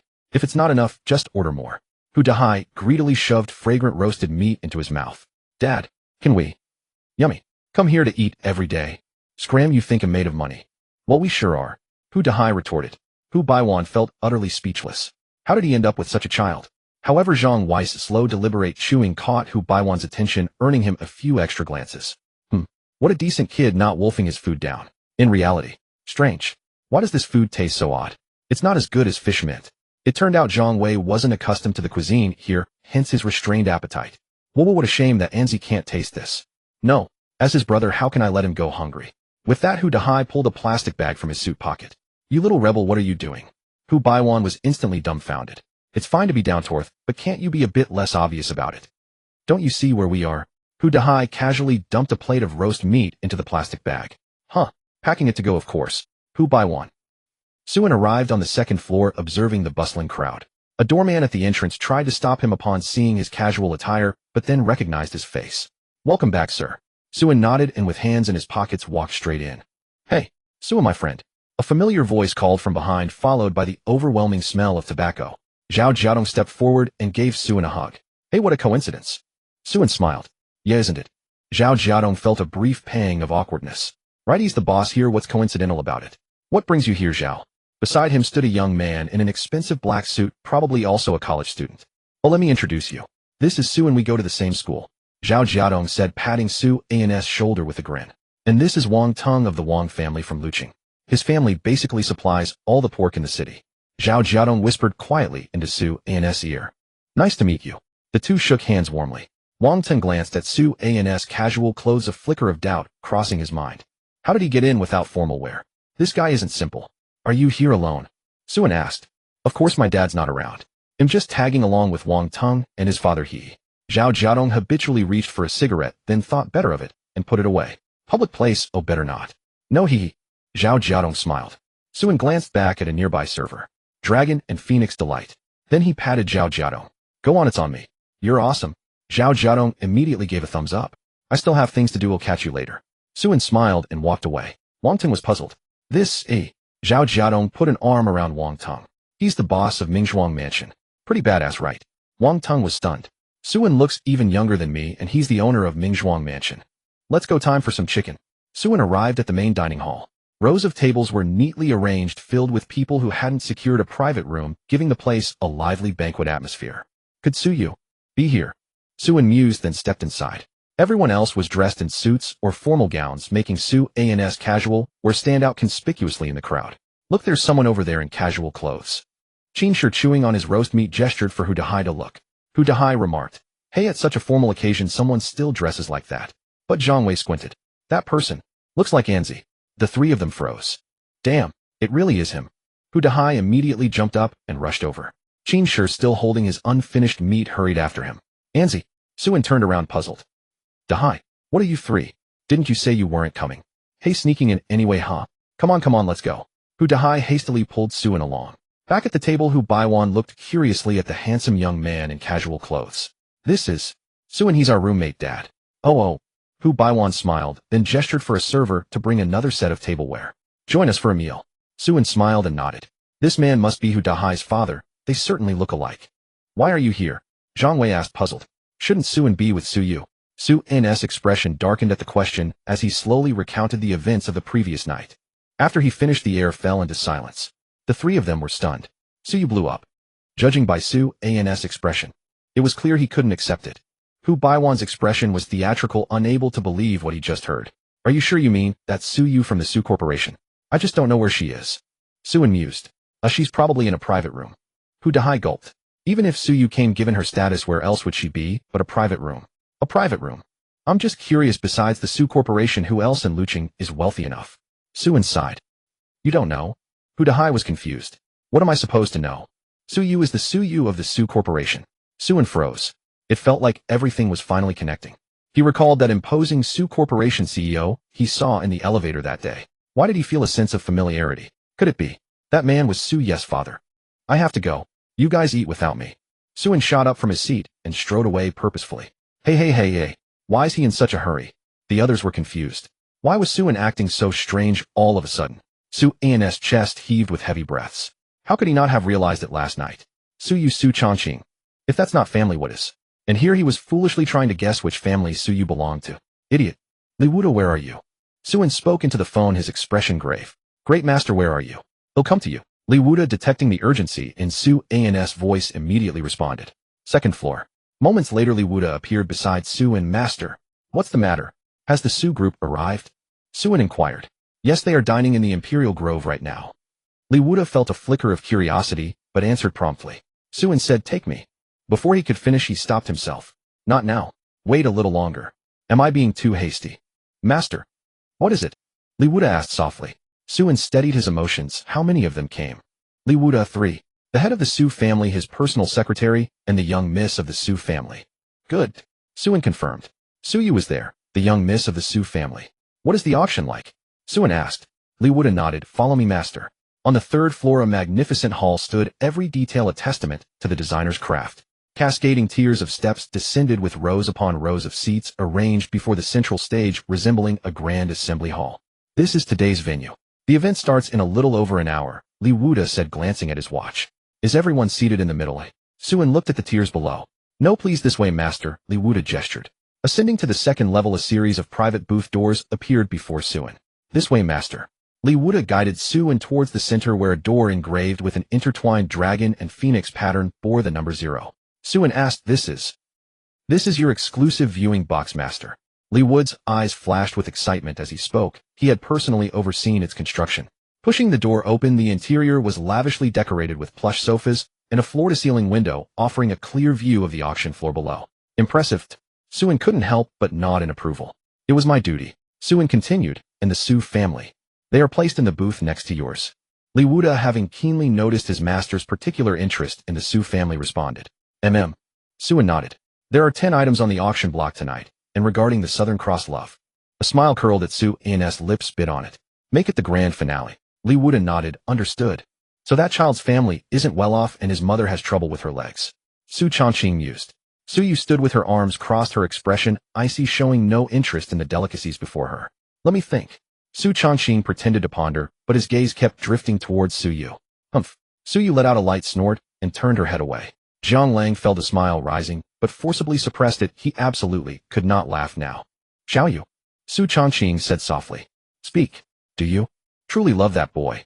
Su Changqing asked, his face serious. Su Yu was taken aback, then nodded. I do. Love comes in many forms, like the love for a friend, for instance. Are you sure you haven't mistaken your feelings? Su Changqing probed cautiously.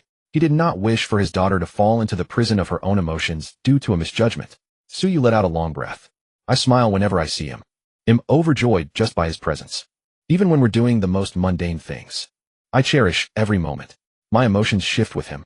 I get angry when other girls get close and ecstatic when he turns them down. He cooks wonderfully too.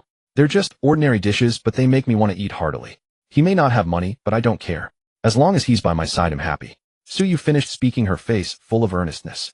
Crack. Zhang Lang wondered, whose heart just broke. Su Changqing slowly closed his eyes, deep in thought. His little cotton-padded jacket, never quite warm, was truly about to be taken away by someone else. Oh, I also took him to meet Mother. A flicker of loneliness passed through Su Yu's eyes, but then, as if remembering something, her gaze hardened with resolve. Mother liked him too. Su Changqing froze the corners of his eyes, trembling uncontrollably.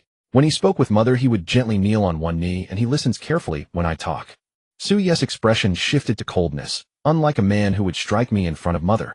Su Changqing's chopsticks slipped from his hand and clattered to the floor. His expression darkened as he reached for his cigar case, pulling one out with the intent to light it. Sigh. He let out a heavy sigh and put the cigar down. Bring him over for a meal at home. Su Changqing no longer wished to restrain Su Yu. As a father, he only wanted to protect her from being hurt, not to deny her the happiness she deserved. Really? Su Yu looked up, her eyes suspicious. You're not secretly planning to have him killed, are you? Uffed. Zhang Lang couldn't hold it in and spat out his champagne, quickly waving his hand and coughing ahem. This champagne is really strong. What kind of person do you take me for? Su Changqing couldn't hold back either. In his daughter's eyes, was he really that kind of person? Fine, but... Su Yu's face flushed red and Su Changqing's eye twitched again. His daughter was truly lost now. I haven't gotten together with him yet. It's all right, take your time, Xiao Yu. Dad supports you. Su Changqing, as if having made a firm resolution, gently patted Su Yu's head. This time Su Yu didn't shy away. She looked up earnestly at Su Changqing. Really? Really? And I know what you're thinking of doing. He'll arrange for a doctor to treat his mother's legs. All right. Su Changqing's eyes were full of doting, and they seemed to have reddened slightly. Su Yu stared at Su Changqing. His temples were gradually graying. Time had not spared this once dominant figure of Lucheng. Su Yu lowered her head. Thank you, Dad. Upon hearing this, the wrinkles on Su Changqing's face seemed to smooth away. Ha ha ha, after all these years, I never thought it would take a man to get you to call me Dad. If you don't like it, I won't call you that then. Su Yu immediately retorted, her cheeks flushing. No, don't say that. Su Changqing quickly panicked. Zhang Lang watched this pair of feuding father and daughter with a smile, a sense of melancholy washing over him. Sister-in-law, did you see that? The rift between the boss and the young miss seems to be gone. Truly, I must thank young Master Su. 10 minutes remained until the auction officially began. Staff members began filing in to conduct their final checks. Hu Dahai and his companions followed Hu Baiwan up to the 3rd floor. Wow, so this is the legendary auction. Qin Shi exclaimed. Yunan had never seen anything like this. This is my first time too. It's truly magnificent. Hu Dahai swallowed hard. Come on, let's head over there. Hu Baiwan pointed to some nearby seats, about to walk over. A staff member immediately approached. Sir, are you Hu Baiwan? Yes, I am. This way, please. Our master has arranged a private booth for you. Hu Baiwan was stunned. Master? Private booth? Who on earth? Inside the luxurious private room on the 3rd floor, Su-in sat in silence, gazing down at the ceaseless stream of people entering below. Sir, it's about to begin, Li Wuda said softly. I need to go down now. I'm the auction host. My apologies. It's fine, you go ahead, Su-in replied with a smile, gesturing for Li Wuda to leave. In the quiet room, Su-in remained silent for a long while. Is the soundproofing this good? Why can't I hear the door of the next room opening? Indeed, Su-in had been intently listening for sounds from the adjacent room, but the establishment only used top-tier materials, rendering him completely deaf to any noise. Well, the room design isn't bad. Su Changqing entered the room, curious about its contents, though as the head of the Su Corporation, he certainly knew quality. Su Yu quietly sat on the sofa, her mind seemingly occupied with a certain person. Little you go find him after the auction, Su Changqing said softly, noticing his daughter's mood. Okay, Suyu recalled the words spoken last night, and it felt like blades cutting through her heart. Had she been too harsh? Jiang Lang, from the moment he entered, had a strange feeling as if someone was watching. Forget it. Probably just a misconception. Suin pressed himself against the wall of the adjacent room, straining to hear any sound, but still heard nothing. Arg. Did she go in or not? He scratched his head in frustration, yearning to burst through the door to see the figure he longed for.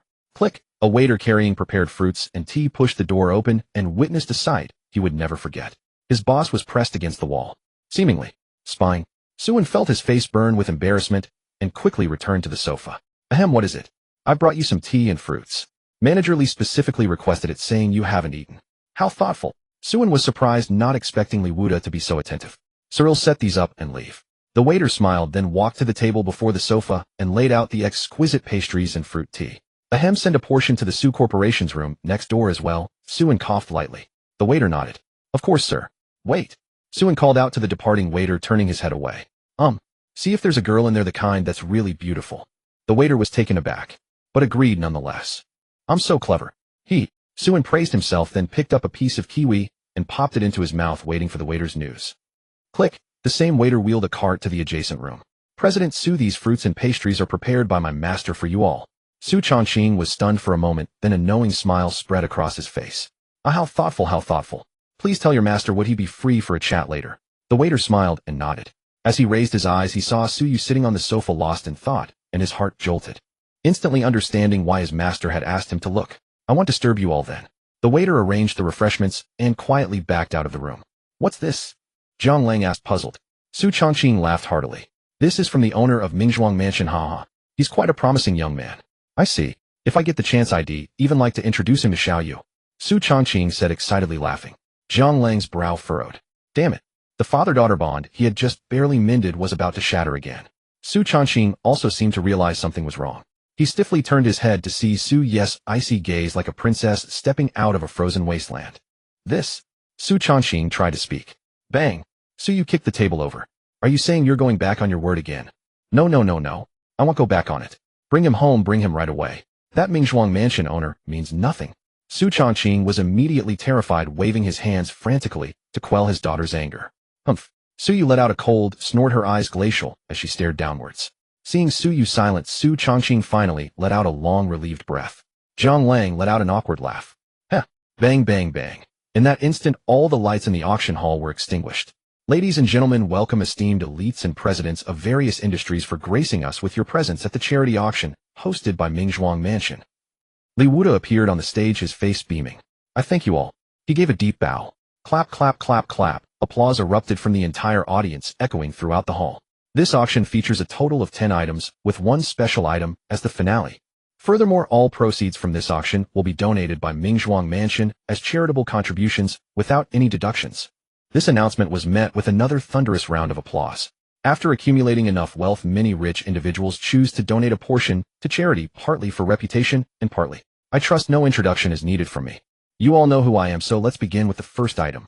Clap, clap, clap, clap. The staff had already placed an item in the center of the hall covered with a red cloth, concealing its contents from view. Even Suin couldn't help but be drawn in. He had to admit Li Wuda certainly had a knack for orchestrating such a whoosh. The red cloth was whipped away, revealing an oil painting to the assembled crowd. The painting depicted a simple scene, a girl with flowing black hair seen from behind, gazing at a rice paddy under a dark somber sky. This painting, titled Wild, is the final masterpiece of the renowned foreign artist Mr. Brown. The starting bid is 3 million. The announcement stunned everyone. Mr. Brown was hailed as the modern king of painting. Regardless of the simplicity of the imagery, the name Brown alone made this painting worth every penny. Suin looked at the painting, feeling a pang of solitude. Under the black sky, the rice field shimmered, yet the girl in the painting could only stare blankly, as if she were the only one left in the world. 3,200,000. A voice from the audience shouted, immediately raising the bid by 200,000 in one go, igniting the hall. 3,500,000. Some art enthusiasts added 400,000 in a single bid. 3,600,000. 3,800,000. 4,200,000.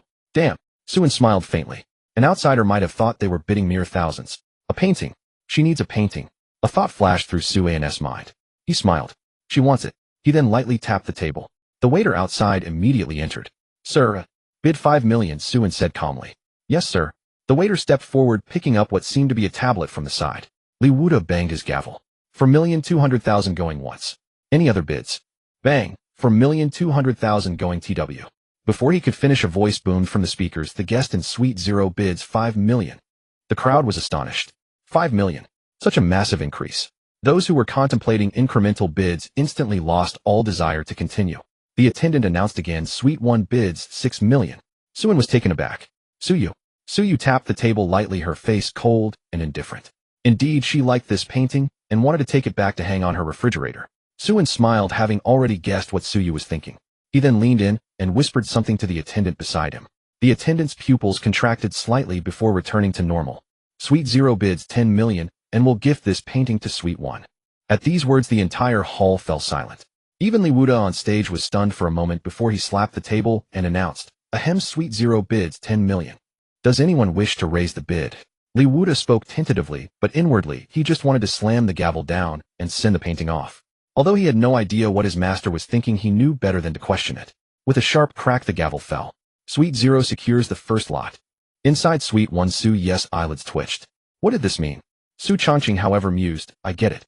The boss here must have thought I wanted this painting and bought it for me. Ha, what a good brother to know. Su's expression gradually turned cold. Zhang Lang pondered thoughtfully, feeling that something was off, but he couldn't quite put his finger on it. A knock came at the door. A white-gloved attendant entered carrying a painting wrapped in red silk. Miss Suyu, this is a gift from my master. The moment these words were spoken, Su Changqing's eye twitched. Oh no. Before Zhang Lang could even process it, an apple flew past his face, hurtling straight for Su Changqing. Su's expression was furious. Su Changqing, what do you think you're doing? Su Changqing dodged the apple, confused. What was that young man up to? Wasn't this supposed to be for him? Ahem, the attendant coughed. I've delivered the item to the young lady. He'll take my leave now. He set the item down gently and quickly retreated, afraid that lingering a second longer would get him trapped in this situation. Suyu was now even more convinced that Su Changqing was planning to sell her off, or perhaps introduce her to someone. I can explain. Su Changqing started, but was cut off. A 10 million painting gifted so freely. What could you possibly explain? Suyu fumed. Zhang Lang pushed his glasses up and said, you two sort it out. He then exited the room. Seeing Zhang Lang walk out and head towards Suite 0, the attendant at the door asked, Sir, are you going to? Nothing much. This suite belongs to your master, right? Zhang Lang smiled. Yes. Could you go in and tell your master that I'd like to meet him? Zhang Lang said. Very well. The attendant gave a slight bow, then gently knocked and entered the room. Sir, Mr. Zhang Lang from the Su Corporation outside wishes to see you. Uffed. Suan spat out a large mouthful of juice. Who? Mr. Zhang Lang. The attendant said softly. Zhang Lang. Suyu. Su Corporation. Suan seemed to piece another part of the puzzle together. That guy who suddenly appeared at the cafe and chatted with me showed up at the barbecue place, oh, and even gave me a free meal. He's with Suyu. All right. Suan thought for a moment, but it was still auction time. Wouldn't meeting Yu Gu so suddenly be a bit abrupt? He wasn't ready yet. Suan felt that such a meeting would just be them staring at each other, which would be immediately awkward. He then called the attendant back. Later. They'll go find him later. The attendant nodded and exited the room. Mr. Zhang, I apologize, but my master is feeling a bit unwell. He will come to see you in a moment, so. It's fine, Zhang Lang said with a smile, producing 5 red banknotes and pressing them into the attendant's hand. Thank you for your trouble. It's my duty. The attendant didn't refuse accepting them and giving a slight bow of gratitude. Zhang Lang returned to the suite and found Suyu had calmed down, though Su Changqing didn't look so good. How strange. The master of Mingzhuang Mansion. Zhang Lang's suspicions grew. In Suite 3, Hu Dahai took a bite of his apple. What kind of godly person spends 10 million on a painting? Hu Baimai immediately smacked Hu Dahai on the head. You brat, watch your mouth. After all, they were only in this suite because of the master of Mingzhuang Mansion. Hu Dahai clutched his head. Ouch, Dad, I was just saying. Qin Shi sat nearby, occasionally taking photos and then looking back down at his phone. Zhang Wei asked, puzzled, what are you doing? I'm sending these to Xiao Rou. She said she's never seen so many new and interesting things. Hu Dahai immediately stood up. Xiao Rou. Yeah, that. Zhang Wei thought for a moment, then continued. Kind of cute girl, right? Qin Shi nodded. Yeah. Bro, seriously. You're already chatting her up. Hu Dahai looked utterly incredulous. It's normal, isn't it? Friends just chat, right? Qin Shi was confused by Hu Dahai's huge reaction. Friends? It's only been a few days, how are you already friends? Hu Dahai's pupils trembled violently. No way. Zhang Wei, Qin Shi. Are they all going to abandon me one by one and level up into a more exclusive circle? Our next item, I believe the collectors among you gentlemen will want to take a closer look, Li Wuda said softly. An attendant below gently carried an object wrapped in black cloth onto the stage. He then pulled the cloth away with a flourish. An antique from the mid-18th century. A spear over half a meter long, pitch black in color, and bearing the marks of time, was revealed to the audience. That's a cool piece, Hu Dahai noted with interest. Who buy my nodded. Yeah, you like it? Buy it for me. Get lost, I can't afford it. Li Wuda then announced the starting bid, 1 million. 1.1 million. A bid came immediately. Such antiques, while not one-of-a-kind, were extremely rare, mostly held abroad, and seldom seen domestically. Even Su Chongqing in Suite 1 couldn't resist the urge to bid. He had a peculiar obsession with such items, an inexplicable fondness. 2 million. A bid came from Suite 1, immediately followed by Suite 0 bids 5 million, and will gift this item to Suite 1. Once again there were several long seconds of silence. What's the meaning of this? Li Wuda was now full of questions.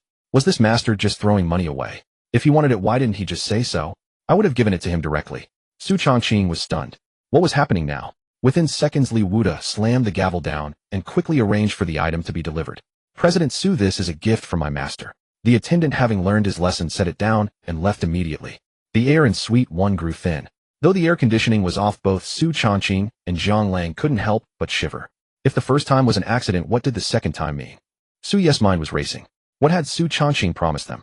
And these things? They were like a bride price. Shall you? Would you? Listen to my explanation. I'm leaving. Su stood up. She didn't want to stay a moment longer.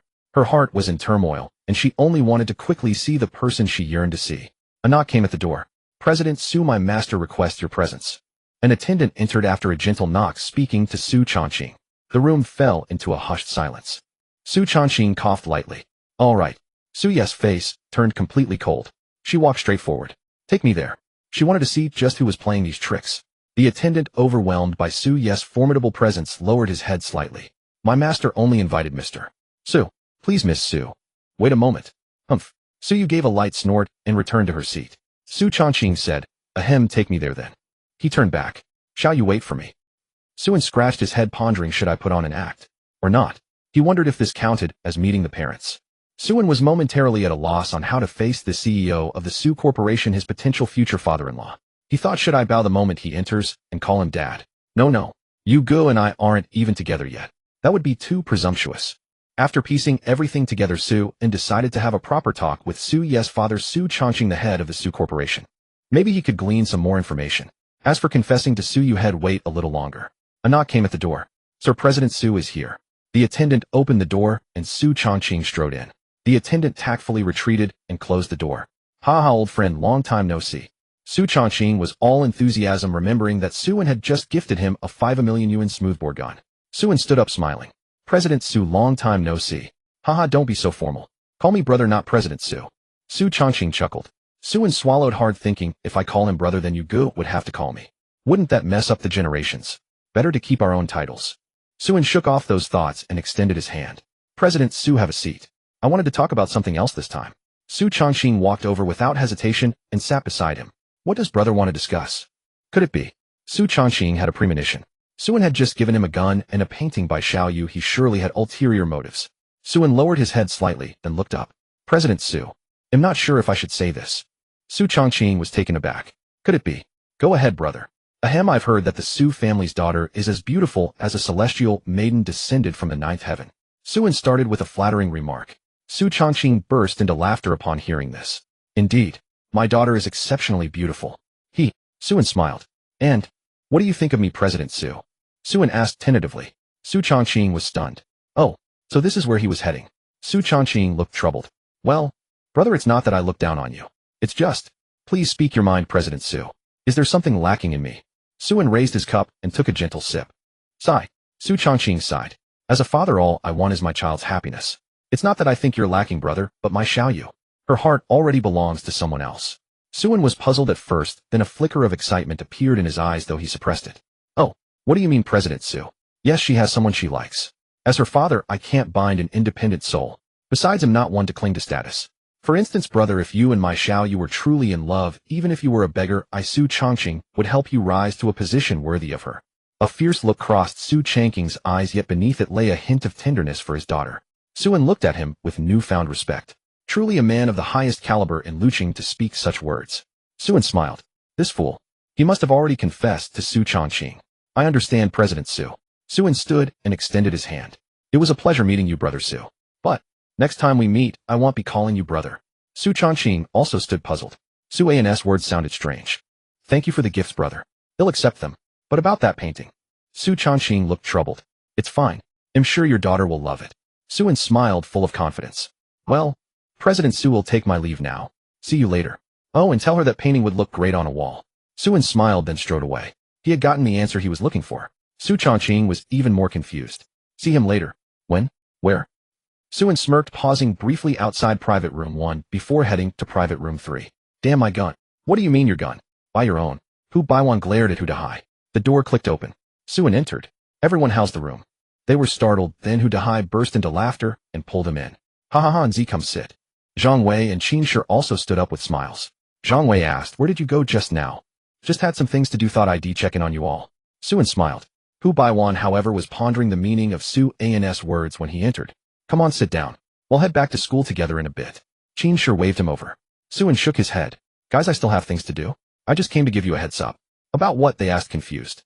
Don't be too shocked later. Suan grinned mischievously and slowly backed out of the room. Hu Dahai shuddered. And Z is acting so weird. Yeah, I was just thinking. A bewildered Su Changqing returned to the private room. Zhang Lang spoke first. Big brother, what did that person talk to you about? Su Changqing scratched his head. It was strange. He said some odd things, and then he glanced towards Su Yu, who was sitting on the sofa. Su Yu turned her head. Speak. Ahem, he said. He's taken a liking to our Su family's daughter. Su Changqing paused. Su Yu's expression flickered, then she muttered, troublemaker. Throw that painting away. Su Yu commanded. Su Changqing continued. He also said, you would like this painting. Get lost. I don't need such things. Su Yu yelled, her face cold, as if she was about to explode. Su Changqing quickly waved his hand. Wait, he also said that this painting would look great on the wall. Yes, that's what he said. Su Changqing recalled Su An's parting words, feeling utterly bewildered. Su Yu was stunned. On the wall. It would look great. Zhang Lang adjusted his glasses, glanced at Su Yu, and a bold idea formed in his mind. Though it needed verification. Su Yu slowly sat down. All right, keep it for now. The tense atmosphere eased. She stared intently out the window as if wanting to speak, but then closed her mouth. Su Changqing was full of questions. What on earth is happening? Why am I so in the dark about everything? Su Yu looked out the window, her eyes gradually becoming red-rimmed. She had a feeling. Suan, you're here, aren't you? Suan reached the second floor and entered the main hall where the auction was still in full swing. Soon the 8th lot arrived. Li Wuda raised an object in his hand, tightly sealed within a glass bottle, obscuring its contents from view. Everyone was curious as to why Li Wuda was being so mysterious. A smirk curled at the corner of Li Wuda's mouth. Ladies and gentlemen, I believe everyone will be interested in this lot. So I won't keep you in suspense. With a swift pull of the curtain, a ginseng perfectly preserved in a glass jar appeared before the crowd. Suan couldn't help but take a few more glances. A ginseng, huh? Isn't it just a ginseng? A young man from the audience chuckled. Li Wuda smiled. Young master, this is no ordinary ginseng. Ha ha, I've seen everything, young master. This is just an ordinary ginseng, the young man laughed. Suan smiled at that moment. Truly, this man had no eye for value. Then stepping forward before the crowd, he said, 100-year-old Changbai mountain ginseng hailed as the king of ginseng. All eyes turned to look back, seeing Suan in casual attire, a hint of amusement on his face. Everyone wondered how this man in casual clothes had even gotten in. In an instant, Su Yu spotted that figure and immediately rose to her feet, rushing to the floor-to-ceiling window. Her pupils trembled violently. Suan, you really came. At that moment, Su Yu had no other thought but to go to his side, no matter how he had entered. Holy crap. Anza's gone down. Hu Dahai couldn't believe his eyes. Qin Shi and Zhang Wei also pressed against the window in disbelief. With so many people present, Su An had simply walked right up, seemingly even embarrassing a wealthy young master. Hu Baiwan furrowed his brow, sensing that this roommate of Dahai's was no ordinary fellow. On stage, Li Wuda smiled. That's right. This is the 100-year-old Changbai mountain king of ginseng. Its value goes without saying. Starting bid 5 million. The young man, apparently annoyed at being exposed, immediately stood up. How does Ming's Wangfu run its events? This man in casual clothes gets in too. The crowd began murmuring, but Zhao Jiadong rose to his feet. To hell with you, why do you care so much? Wang Ting paused for a moment, then stood up as well. To hell with it, if a fight was starting, he was in. The two pointed at the young man, whom Wang Tung recognized as Zhang Fuguei, the young master of the Zhang family in Lucheng. Wang Tung let out a snort. And who do we have here? If it isn't Fuguei. Everyone turned to look at Wang Fuguei and couldn't help but feel like laughing. The name really sounded like a dog's name. Wang Tung. This has nothing to do with you. They'll say just one thing, Ming's Wangfu, do you let anyone in? Li Wuda was taken aback. This guy was an idiot, ruining a perfectly good auction. He was about to say something, but Suan waved his hand. What I wear is my freedom. Wearing formal attire is just your rule. Suin thought to himself indeed, he had only pointed out the truth. Besides, he was actually quite interested in that ginseng. He could buy it for his grandfather. He then found an empty seat and sat down, seemingly unwilling to bother with someone like Zhang Fugui. You. Zhang Fugui trembled with rage. Li Wuda immediately spoke sternly. Young Master Fugui, if you're here to cause trouble, I'll have to ask you to leave. Knowing his family couldn't afford to offend Ming's Wang, Zhang Fugui had no choice but to sit down obediently. All right, let's continue. Starting bid. Li Wuda announced. Seeking to salvage his pride, Zhang Fugui immediately raised his paddle. 510. He then shot a smug glance behind him. Suin yawned, bored out of his mind. When will this be over? He casually raised his paddle. 520. Zhang Fugui was stunned. What did this mean? Everyone burst into laughter. It was clear that the young man in casual clothes was going head-to-head with Zhang Fugui. 530. Zhang Fugui gritted his teeth. Suin raised his paddle again, his expression radiating a sense of utter boredom. 540. What do you mean? Zhang Fugui couldn't take it anymore and stood up again, pointing at Suin. Huh? What do you mean by what? Every time I raise the bid, you raise it. Suin couldn't help but laugh. Brother Fugui, do you have something? He pointed to his head. Wrong with your brain. I'm bidding fairly. Is there a problem? At these words, almost everyone burst out laughing. Indeed, Zhang Fugui was being petty, just because the man wore casual clothes and had called him out. You, Brother Fugui, if you don't have the money, don't shout. Let me have it. Suin smiled, thinking to himself, is this how the rich show off daily? Fine. Let's see who has more money. 6 million. Zhang Fugui clenched his teeth. His father hadn't come along this time, but he had saved up some money over the years, or else he wouldn't have dared to come. 610. 650. 660. Suin picked at his ear, feeling a thrill. Was this the joy of being rich? 700. I don't believe you can raise it again. Zhang Fugui's face was red, his neck thick. Everyone could see he was losing his cool. A smirk tugged at Suan's lips. 800. Oh! Exclamations erupted from the crowd. Was this kid also losing his mind? Zhang Fugui panted heavily, then pointed at Suin. I want to verify your assets. Everyone was taken aback. Verify assets. Suin was also startled. Verify assets. Li Wuda almost laughed out loud. Verify assets with their own boss. Was this a joke? You're not scared, are you? Zhang Fugui shouted. Oh, go ahead and verify. Damn it. Anzus gotten himself into a fight. Hu Dahai's heart was racing. He turned around. Daddy. Hu Baiwan was puzzled. What kind of madness was this kid about to pull? Give me 7 million. Anzus in trouble now. Hu Dahai's words made Hu Baiwan's heart skip a beat. Seriously, you're that loyal. 7 million, just like that. Hu Dahai didn't care about anything else. Dad. Qin sure really wanted to respond with at that moment, but given the situation he couldn't. Hu Baiwan frowned. Really? Of course. Hu Dahai was practically jumping up and down. You're asking for 7 million, but you're still short by 1 million. Hu Baiwan said. I still have 1 million in my private stash. Hu Dahai gritted his teeth. He hadn't spent much since coming to school. I have 50,000, Qin sure chimed in. Zhang Wei was about to say something, but he went to the floor-to-ceiling window and smiled. Dahai, it seems they don't need us anymore. Hu Dahai and the others were puzzled. Even Hu Baiwan was stunned. They all went to the window. That's right. Verify assets. Manager Li, I demand you verify this kid's assets right now. Zhang Fugui was furious, barking like a mad dog. Li Wood's eyes darkened instantly. What did he mean by this kid? Before he could speak, a cold, angry female voice rang out from the entrance of the hall. Verify assets. Go ahead, verify. He'll bid 20 million now. If you raise it, he'll raise it to 30 million. If you raise it again, he'll raise it to 50 million until you can't open your mouth to bid anymore. These words sent shockwaves through the crowd. Who was this? Who was it that could raise the bid by so much in one go? Suin curled his lips, his heart racing with excitement. She had arrived. At the entrance of the grand hall, a cool young woman with her hair tied up high wore a trace of anger on her delicate features. Behind her, a man with glasses followed closely. Who said that? Some who didn't recognize Suyu wondered who could be speaking with such arrogance. Wang Tong was momentarily stunned. The Su family's young lady. Zhao Jiadong's eyes widened as well. Damn, she's gorgeous. Zhang Fugui was about to curse, demanding who had such nerve. But the moment he saw her exquisite face, he fell silent. The heiress of the Su group. Suyu. Her monthly allowance was probably more than had earned in 5 years. Some who didn't know Suyu certainly recognized Jiang Lang behind her. He was Su Changqing's right-hand man, a core member of the Su Corporation. Suyu dressed in casual wear with her hands in her pockets, just like Su, and strode in. Who was it that said casual wear was a problem? She pointed a finger. You. A middle-aged man immediately shook his head frantically. No, it wasn't me. Or, you. Suyu's expression was cold, her eyes filled with menace. Casual wear is great. Casual wear is the way to go. To hell with those cheap suits. The man she pointed at instantly stripped off his jacket, threw it on the floor, and stomped on it a few times. Under Su Ye's delicate finger, everyone trembled involuntarily. It was like a general reviewing his troops.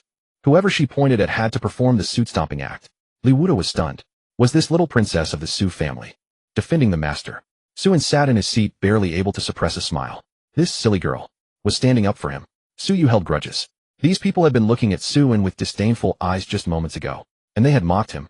Miss Su, I was just angry with that guy, not with you. If you want the ginseng, I'll give it to you. Who told you to speak? Do you want your Zhang family company to disappear from Lucheng? Su Yu tilted her head slightly, her eyes blazing with fury. Zhang Fuguei was the root of all this. Everyone's heart raced, but no one dared question her. She truly had that power. And that kid you mentioned, is he? Zhang Fugui's back was drenched in sweat. He quickly interrupted. It's him. It's all his fault. Miss Su, it's all his fault.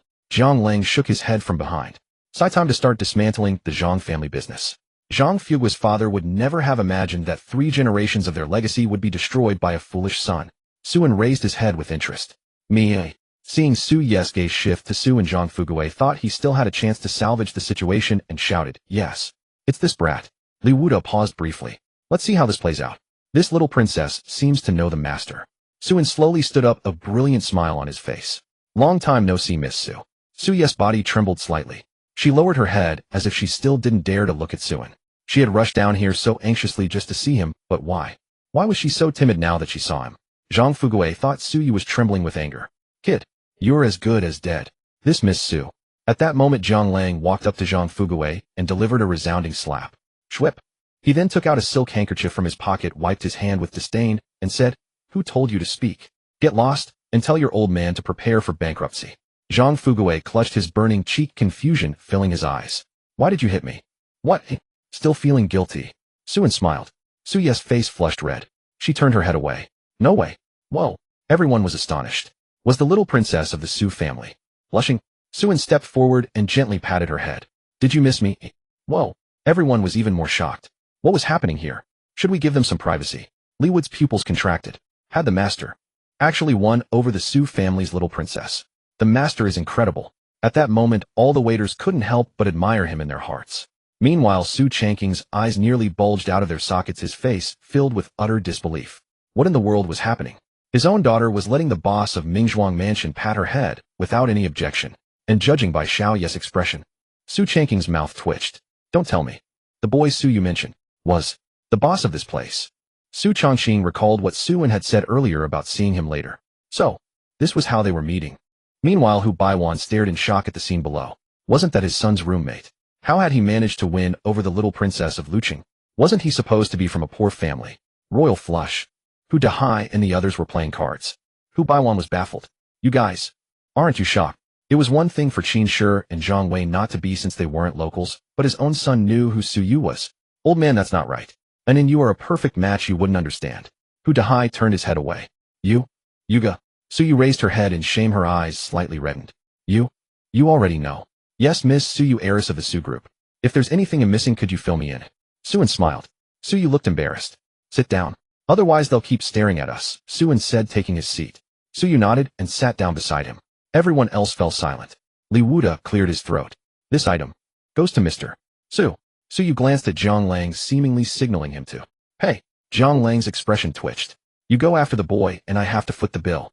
Suen gently patted Su Ye's hand. He'll take care of it. You will, Oi. Su Ye's eyes widened. That's 8 million, not 800. Suen smiled. Sorry, Yuga. Huh. Actually, I'm also.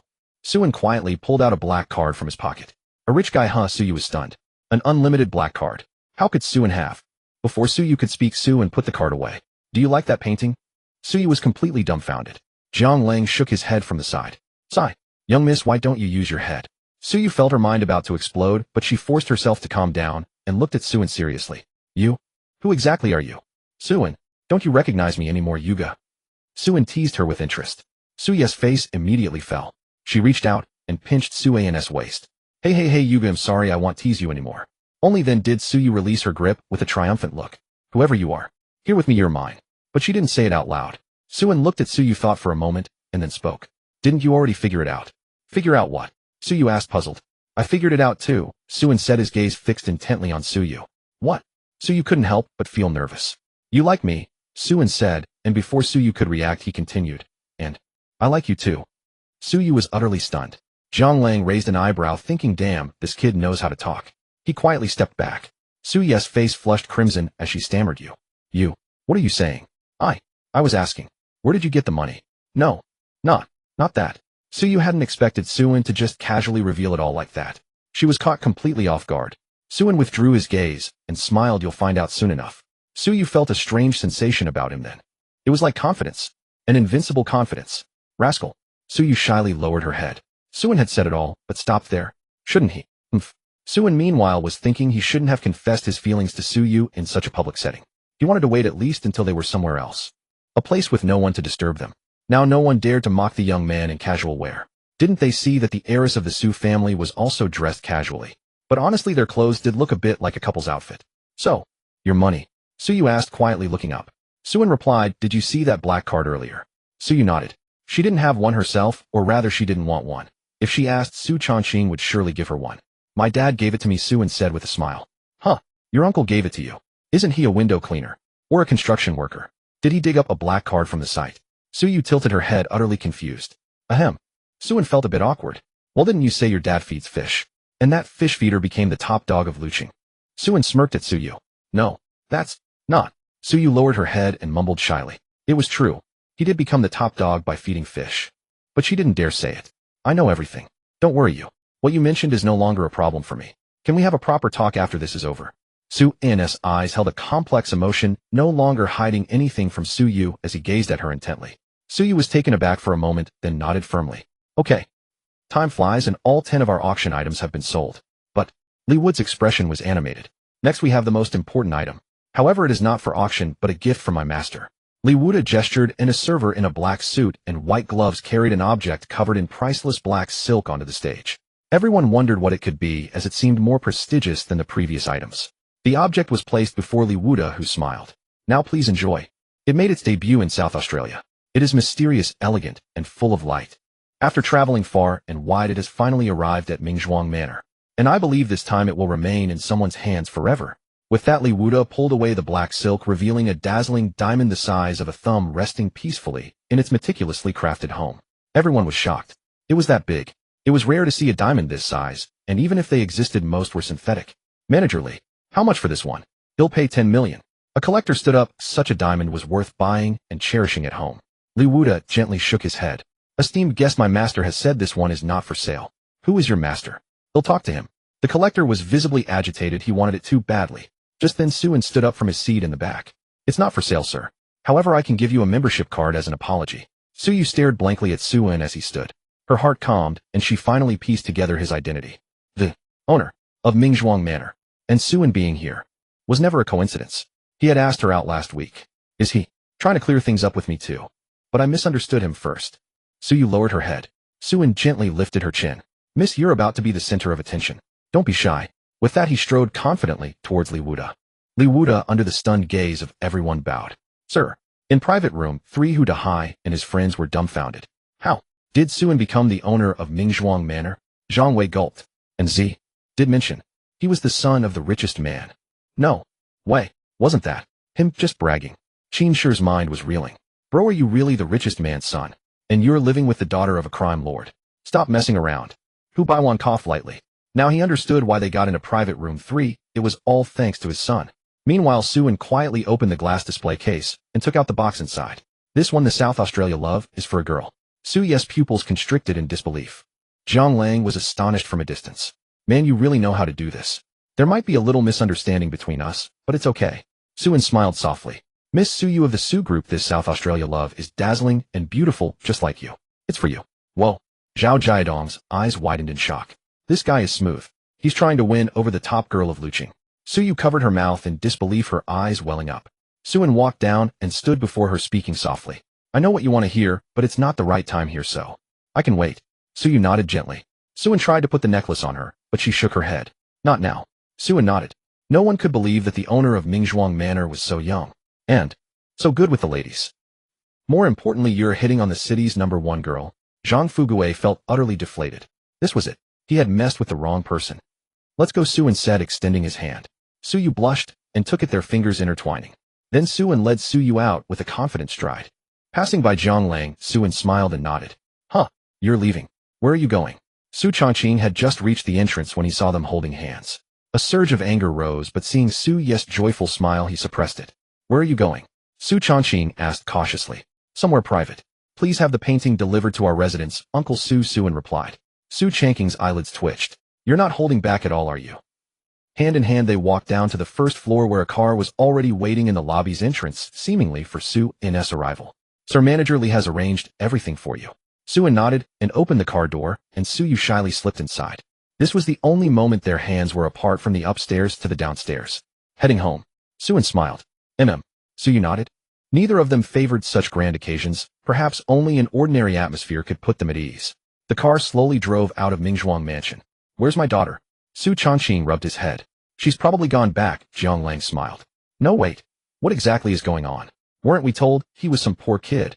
That man is anything but poor. Su Changqing's lips trembled.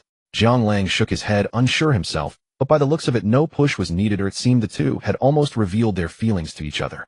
After the auction ended, Li Wuda approached Su Changqing and extended his hand. President Su, hello. From now on you don't need to pay anything when you come here. Su Changqing was taken aback. What? Do you mean? Jiang Lang helplessly shook his head. This Li Wuda certainly knew how to read the room. Meanwhile Li Wuda was overjoyed inside. The master is truly amazing. He's even won over the daughter of the Su family. Hu Baiwan and the others happened to walk down at that moment. Hu Dahai scratched his head in bewilderment. Zhang Wei and the others were stunned, their eyes wide. What on earth had just happened? Today's information was certainly hard to digest. The car slowly returned to the apartment building, and Suin let the driver go.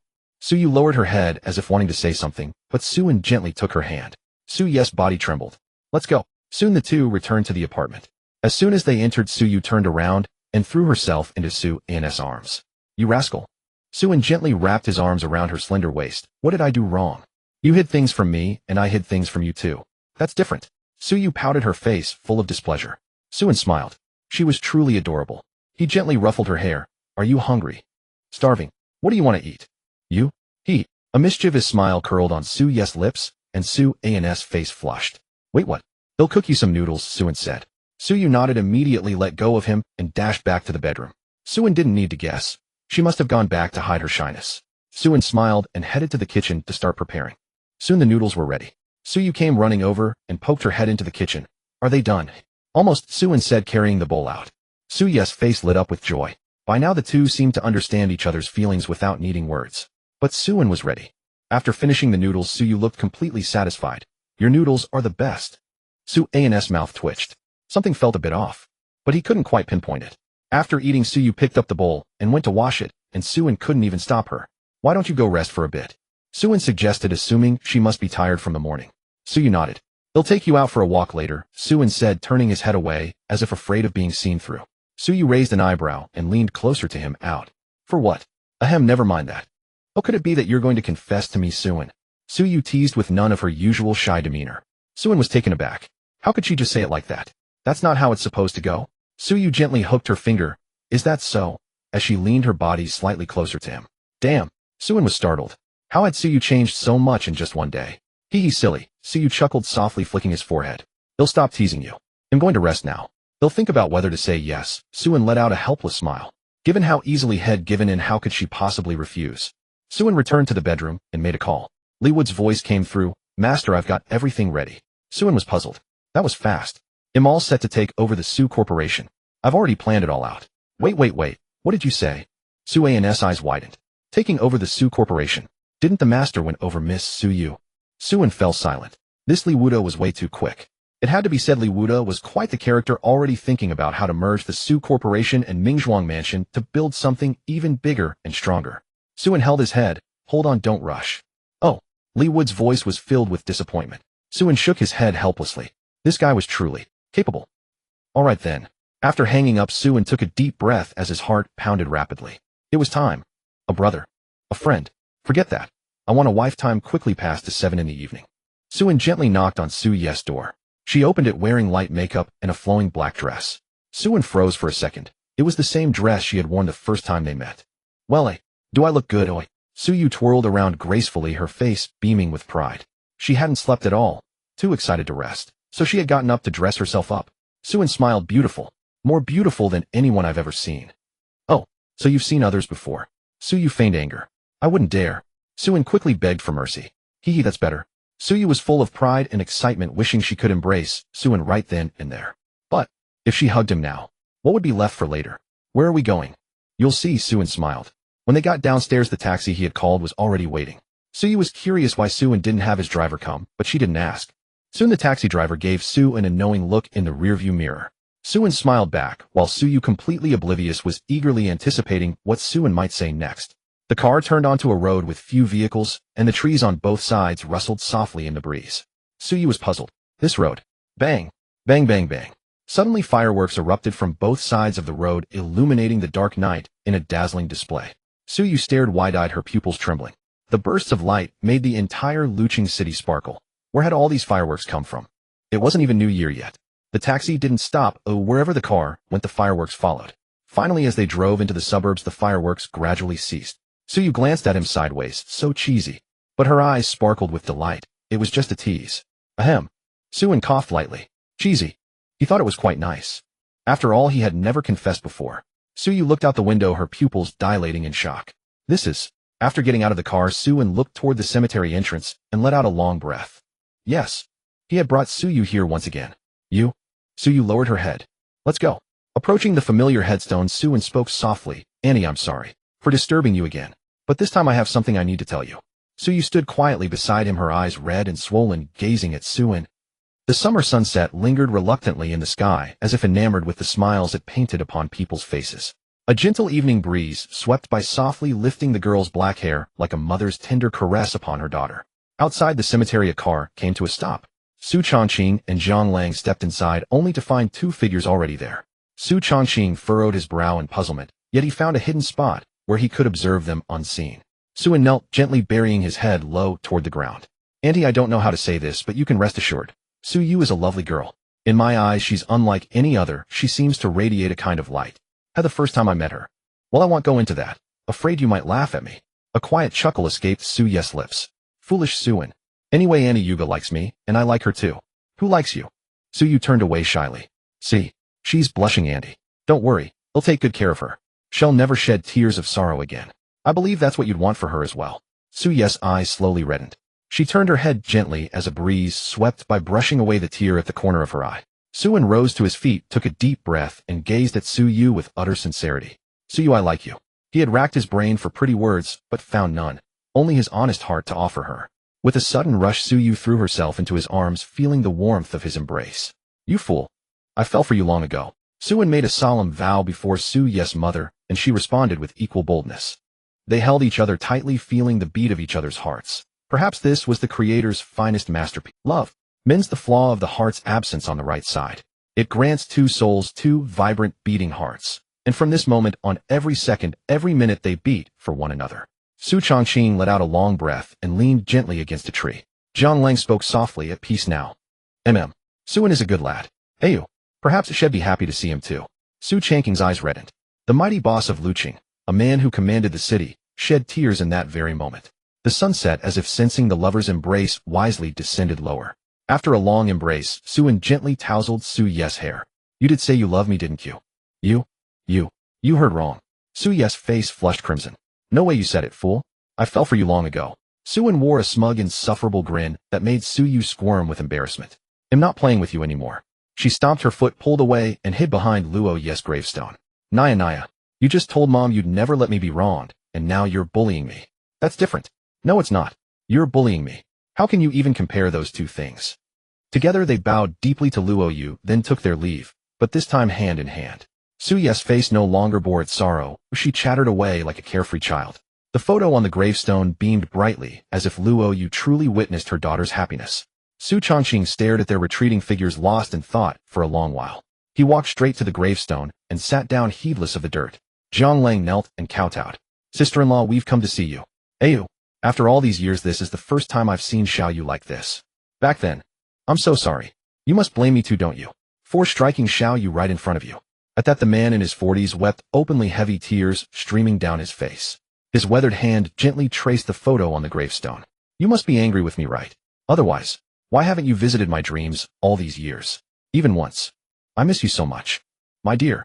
Zhang Lang turned away. The wind was fierce and dust had gotten into his eyes, and wiped his tears as well. Suyu glanced at the car by the gate, then looked back toward the cemetery. What's wrong? Suin asked softly. Nothing. Just taking one last look at the one I love, Suyu replied. Suin nodded, assuming she meant Luoyu. How are we getting back? Suyu asked, noting it was already dusk. Taxis would be scarce, and ride-hailing apps would likely take ages. Suin grinned. Hey, don't worry.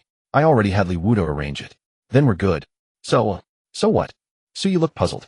Suin leaned and closed his face inches from hers. Aren't I amazing? Suyu immediately turned away, blushing. Amazing. Why dodge? Shouldn't you give me a kiss for that? Or are you shy? Suin looked up with a smirk. As if. Suyu turned back, her face flushed. It's just blush. Then, how about I give you my first kiss? Suin grinned wickedly, his gaze fixed on Su-Ye's rosy lips, his heart racing.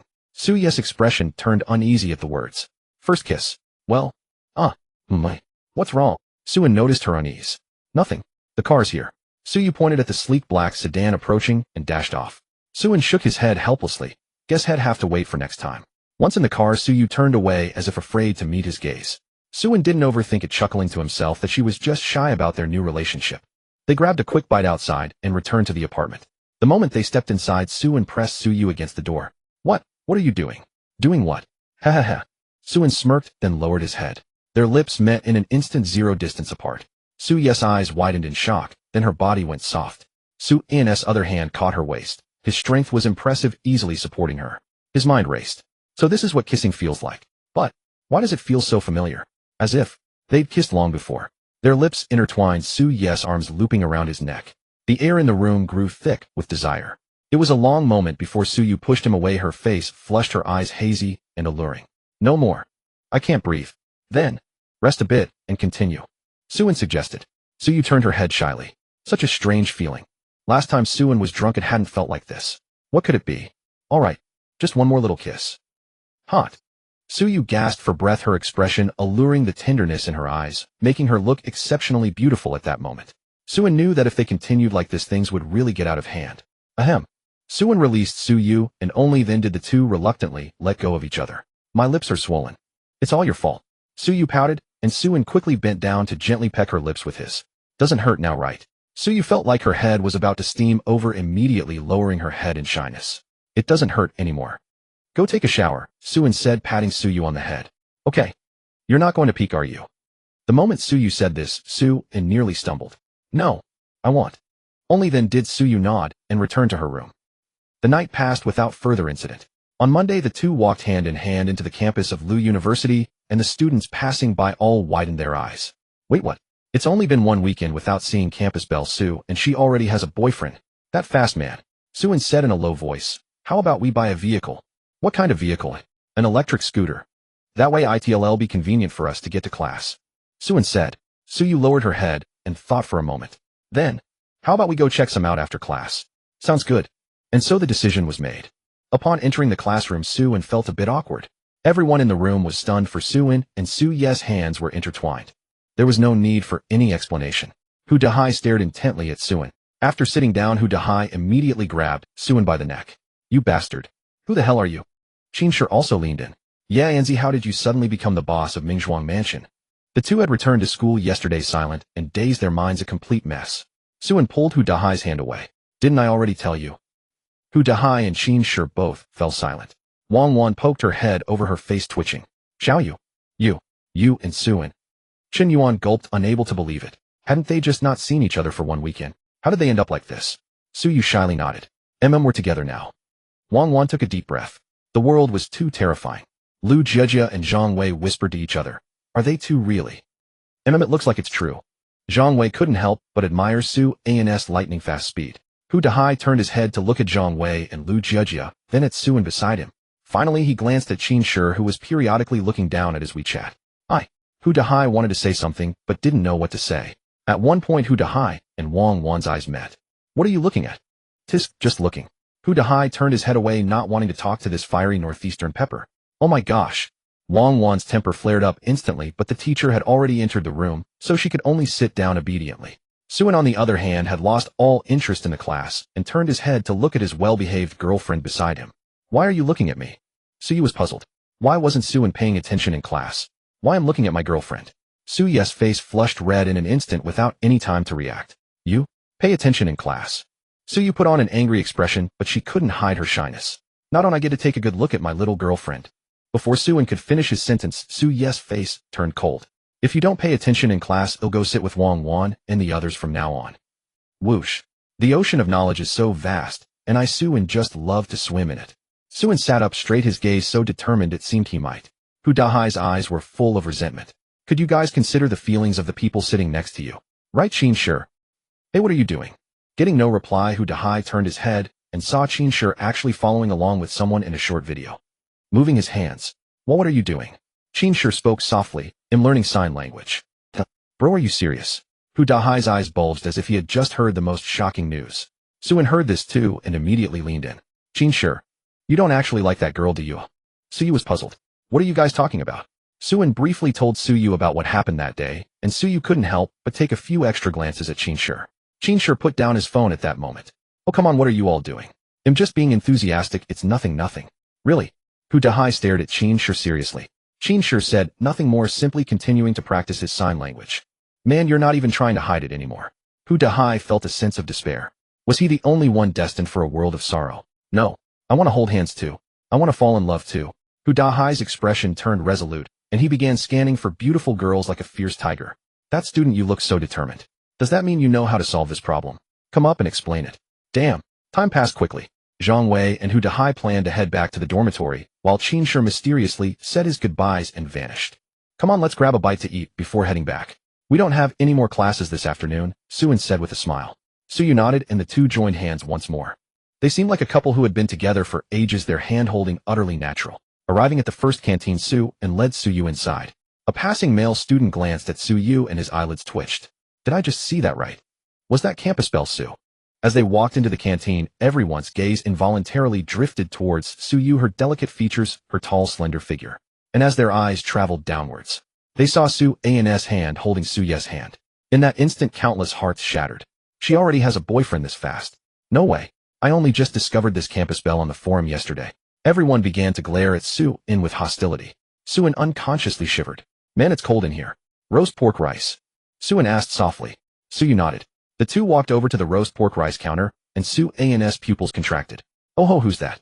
There stood Qin Shi at the front, and beside him was a small petite figure. She had an adorable face, and her eyes kept darting towards Qin Shi before quickly looking away. Qin Shi bought 2 portions of food from the canteen ante. Yi Roshin obediently followed behind Qin Shi, and then she spotted Suin. Suin waved enthusiastically. Hey there, fancy seeing you again. Suyu also smiled politely before her face returned to its usual cool expression. Yi Roshin tilted her head and tugged at Qin Shi, who was still grabbing chopsticks. Qin Shi turned around. Hey Anzi, what a coincidence. Yes, someone ran off without a word, so it's quite a coincidence, isn't it? Suin teased. Hee, it's just that Xiao Rou invited me to lunch. Anyway, he'll go grab us a seat. He'll save you a spot too.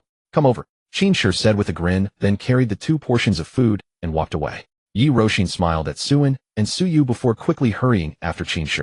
Those two. Yep, there's definitely something there. After Suin and Suyu got their meals, they found Qin Shi's seat. Beside Qin Shi, Yi Roshin kept her head down, seemingly quite shy. Suin and Suyu exchanged a glance.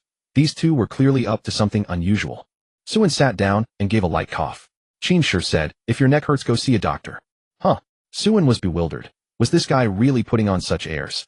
Suyu, however, let out a soft laugh, evidently amused by Qin Shi. Qin Shi chuckled. Just kidding. Xiao, let me introduce you. Yi Roshin lifted her eyes clear and bright and nodded. This is Suin, a really good buddy of mine.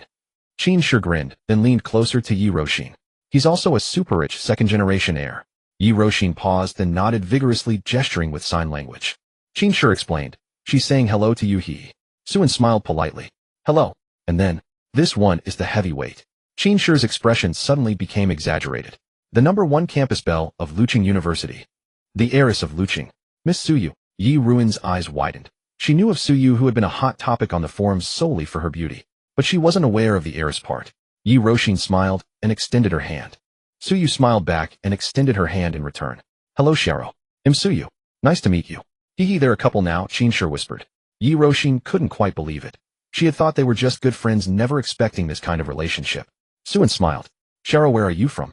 You don't seem to be a local. Suyu nodded in agreement. Yi Ruin's features were delicate, yet strikingly sculpted. Yi Roshin paused, then smiled, and gestured with her hands. Qin Shi hesitated, looking embarrassed. Xiao, could you go a bit slower? I didn't catch that. Indeed, Qin had only studied sign language for a while and could understand only the basics. Most of it was still beyond him. Yi Roshi nodded obediently, then took out her phone and typed in her notes. I'm from Jiang province, so my appearance is a bit different from everyone else's. Suin and Su Yu suddenly understood. So that's why Yi Ruin's features always carried a touch of exotic beauty. Qin grinned foolishly. Her father is from Jiang province and her mother is from Lucheng. Yi Roshi put away her phone and nodded. Suin asked, so does that make things inconvenient for you often? Yi Roshi thought for a moment. She wanted to use sign language, but realized Qin probably couldn't translate, so she took out her phone again.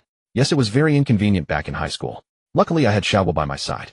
Then when I got to university, nothing really changed much. As long as I don't wander around, it's generally not a big problem.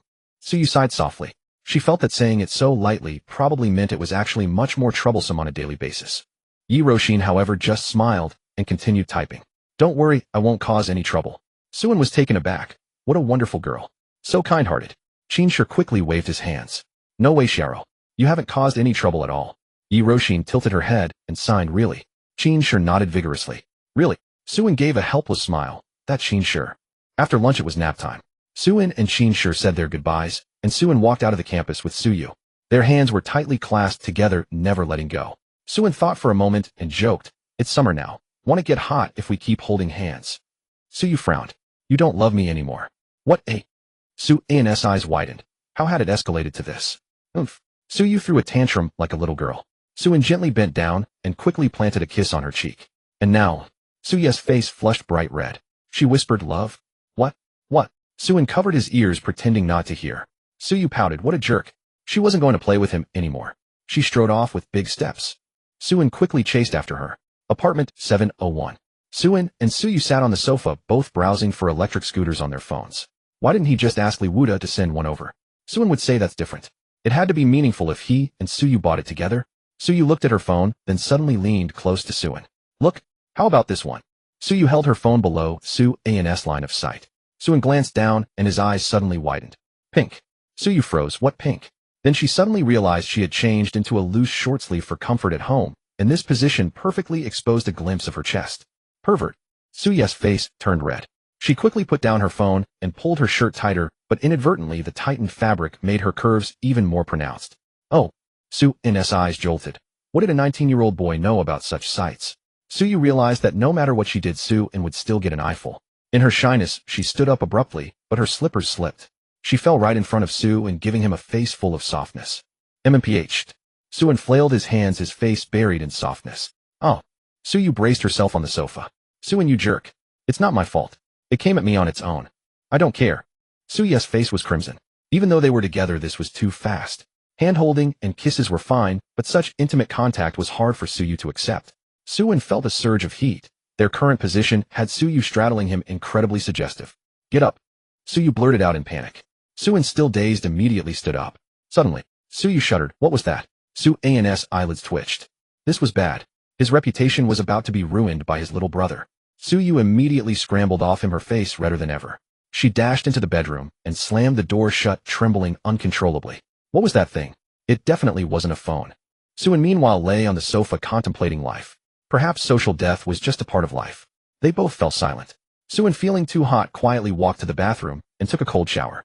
Su Yu wrapped herself in the duvet in the bedroom, almost sweating, still baffled by what had just happened. After much thought, she finally came to a conclusion, since that wasn't a phone. Then it must be Suin's phone. They awkwardly spent the entire afternoon. Little did Suin know that the days ahead would make him reluctant to drive, even years later. Monday afternoon. Suin knocked on Su Yu's door. You got time to go out. Coming. Coming. Su Yu opened the door in a hurry, her hair disheveled, which added to her charm.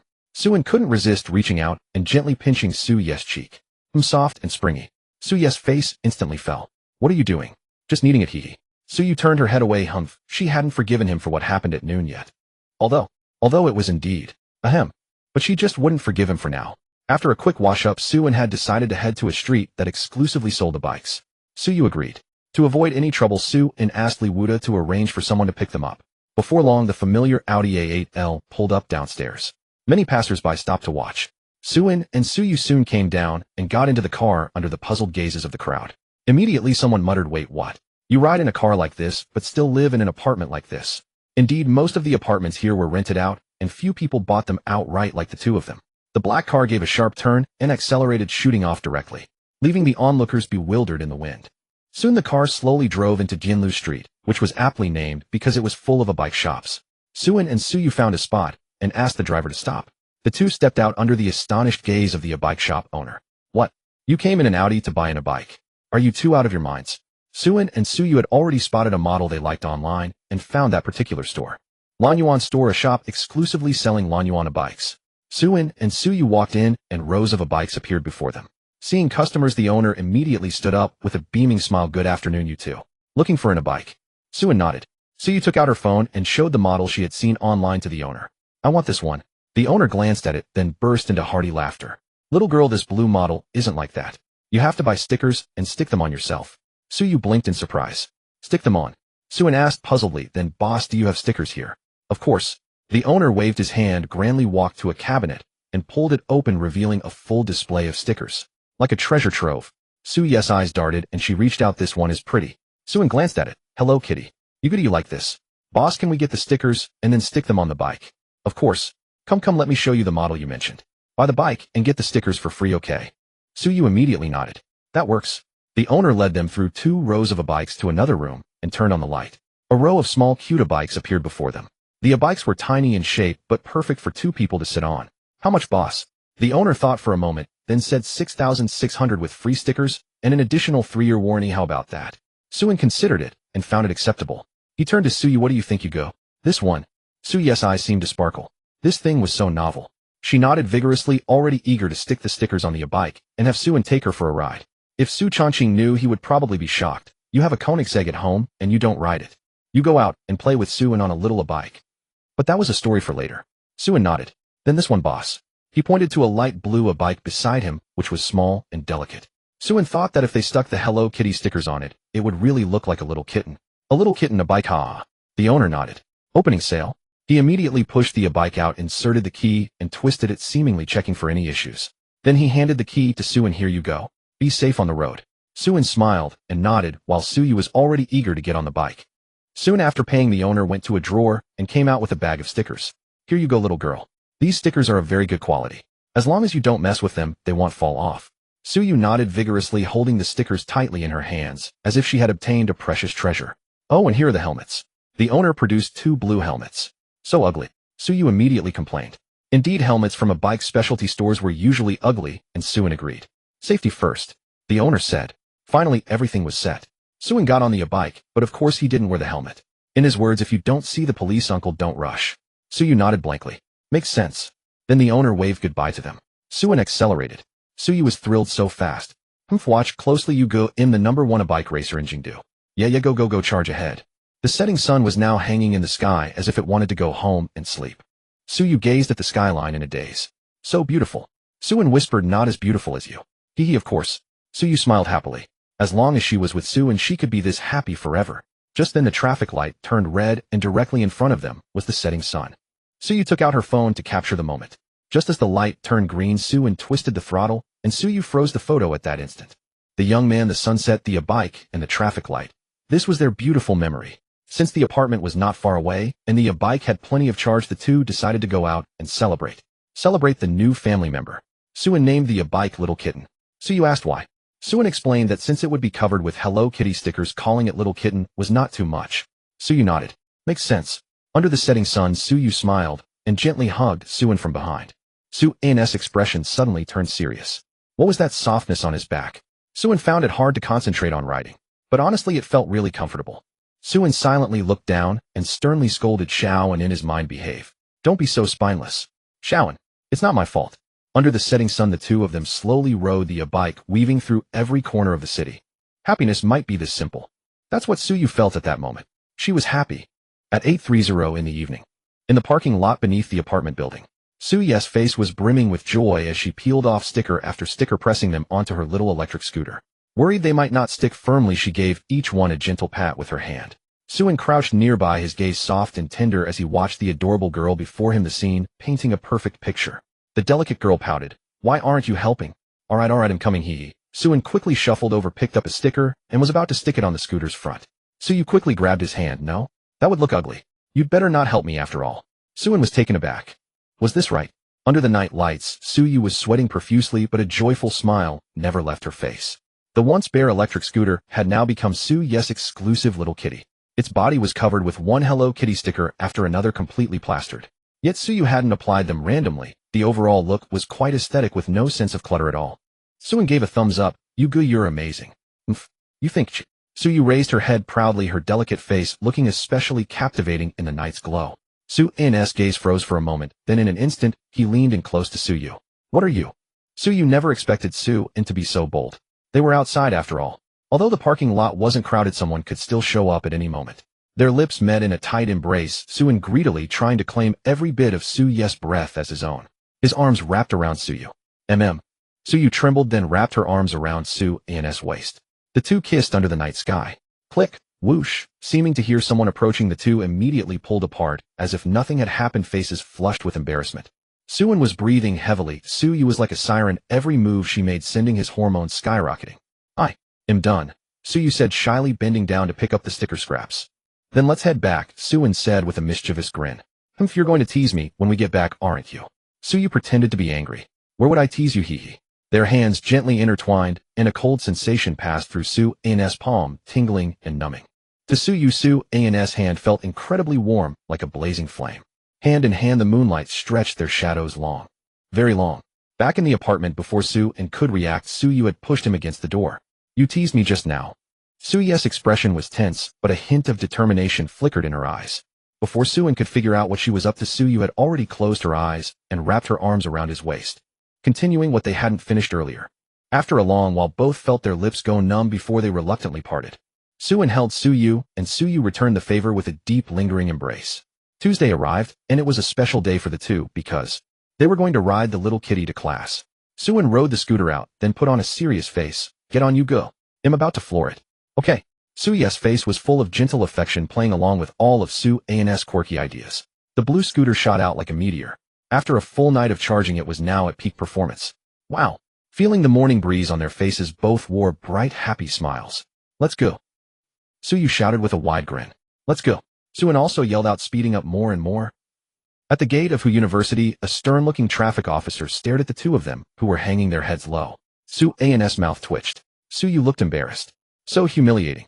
It turned out that just moments ago they had been speeding, and as they rounded the corner about to dash into the campus, they were stopped by the traffic officer at the gate. Where are your helmets? The officer asked. Suin scratched his head at home. Don't you know you need to slow down in the school zone? Haven't you gotten your driver's license? I have. And you still drive like that. Acting all. The officer mimicked Su's earlier shout. Let's go. What's with all the go? Safety first, don't you know? Not only were you speeding, but you also weren't wearing a helmet. The officer's eyes flashed with anger. Suin quickly pleaded, they'll definitely wear it next time.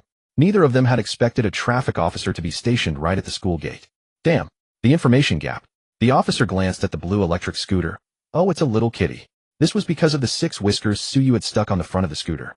Suyu felt even more embarrassed, wishing she could find a hole to crawl into. I'll forget it, the officer sighed. Your students here. Suin seized the opportunity, nodding eagerly. Yes. We're about to be late for class. Please let us go. Suyu also spoke up nervously. Yes. Please let us go. The officer's mouth twitched. Good grief. Sure enough, they were college students. The officer held his head. Fine. Let them pass. They were the future of the nation after all. Remember, next time you have to wear. Suin immediately interjected. Wear a helmet and don't speed. Strive to be a model youth of the new era. The officer was stunned. So that's it. They were just waiting to say that line. Taking a deep breath, the officer looked at the 2 bright-eyed flowers of the nation in front of him. Be careful next time. You're the coolest traffic officer ever. In an instant, Suin and Suyu hopped onto the little kitty, gave a thumbs up, and sped off. The officer's lips twitched. In the end, they managed to arrive at the classroom just 1 minute before class started, parking the scooter at the bottom of the teaching building. The two rushed to their seats, breathless, having just barely made it. You two. What were you up to? Out of breath like that? Hu Dahai raised an eyebrow. Out of breath so early in the morning? Who knew what they'd been doing? Don't even mention it. We ran into the authorities this morning. Had a little chat with them, and they let us come to class first. Hu Dahai was confused. What on earth was he talking about? Speak plainly. We got pulled over by a traffic cop for riding the scooter. You're something else.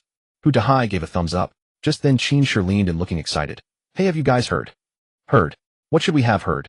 Hu Dahai asked, puzzled. Qin pulled out his phone. The clubs have started recruiting new members. Are you guys going? Suin was taken aback. Clubs. Sure showed them a picture filled with various club advertisements. They'll be setting up booths on the sports field at noon. Want to go check it out? Even if we don't join, we can still take a look. Hu Dahai nodded, finding it reasonable. Suin turned to Suyu. You go, are you going? If you go, I'll go with you. Hu Dahai and Sure instantly felt a massive blow to their hearts. The image of the little kitty scooter is in the comments section.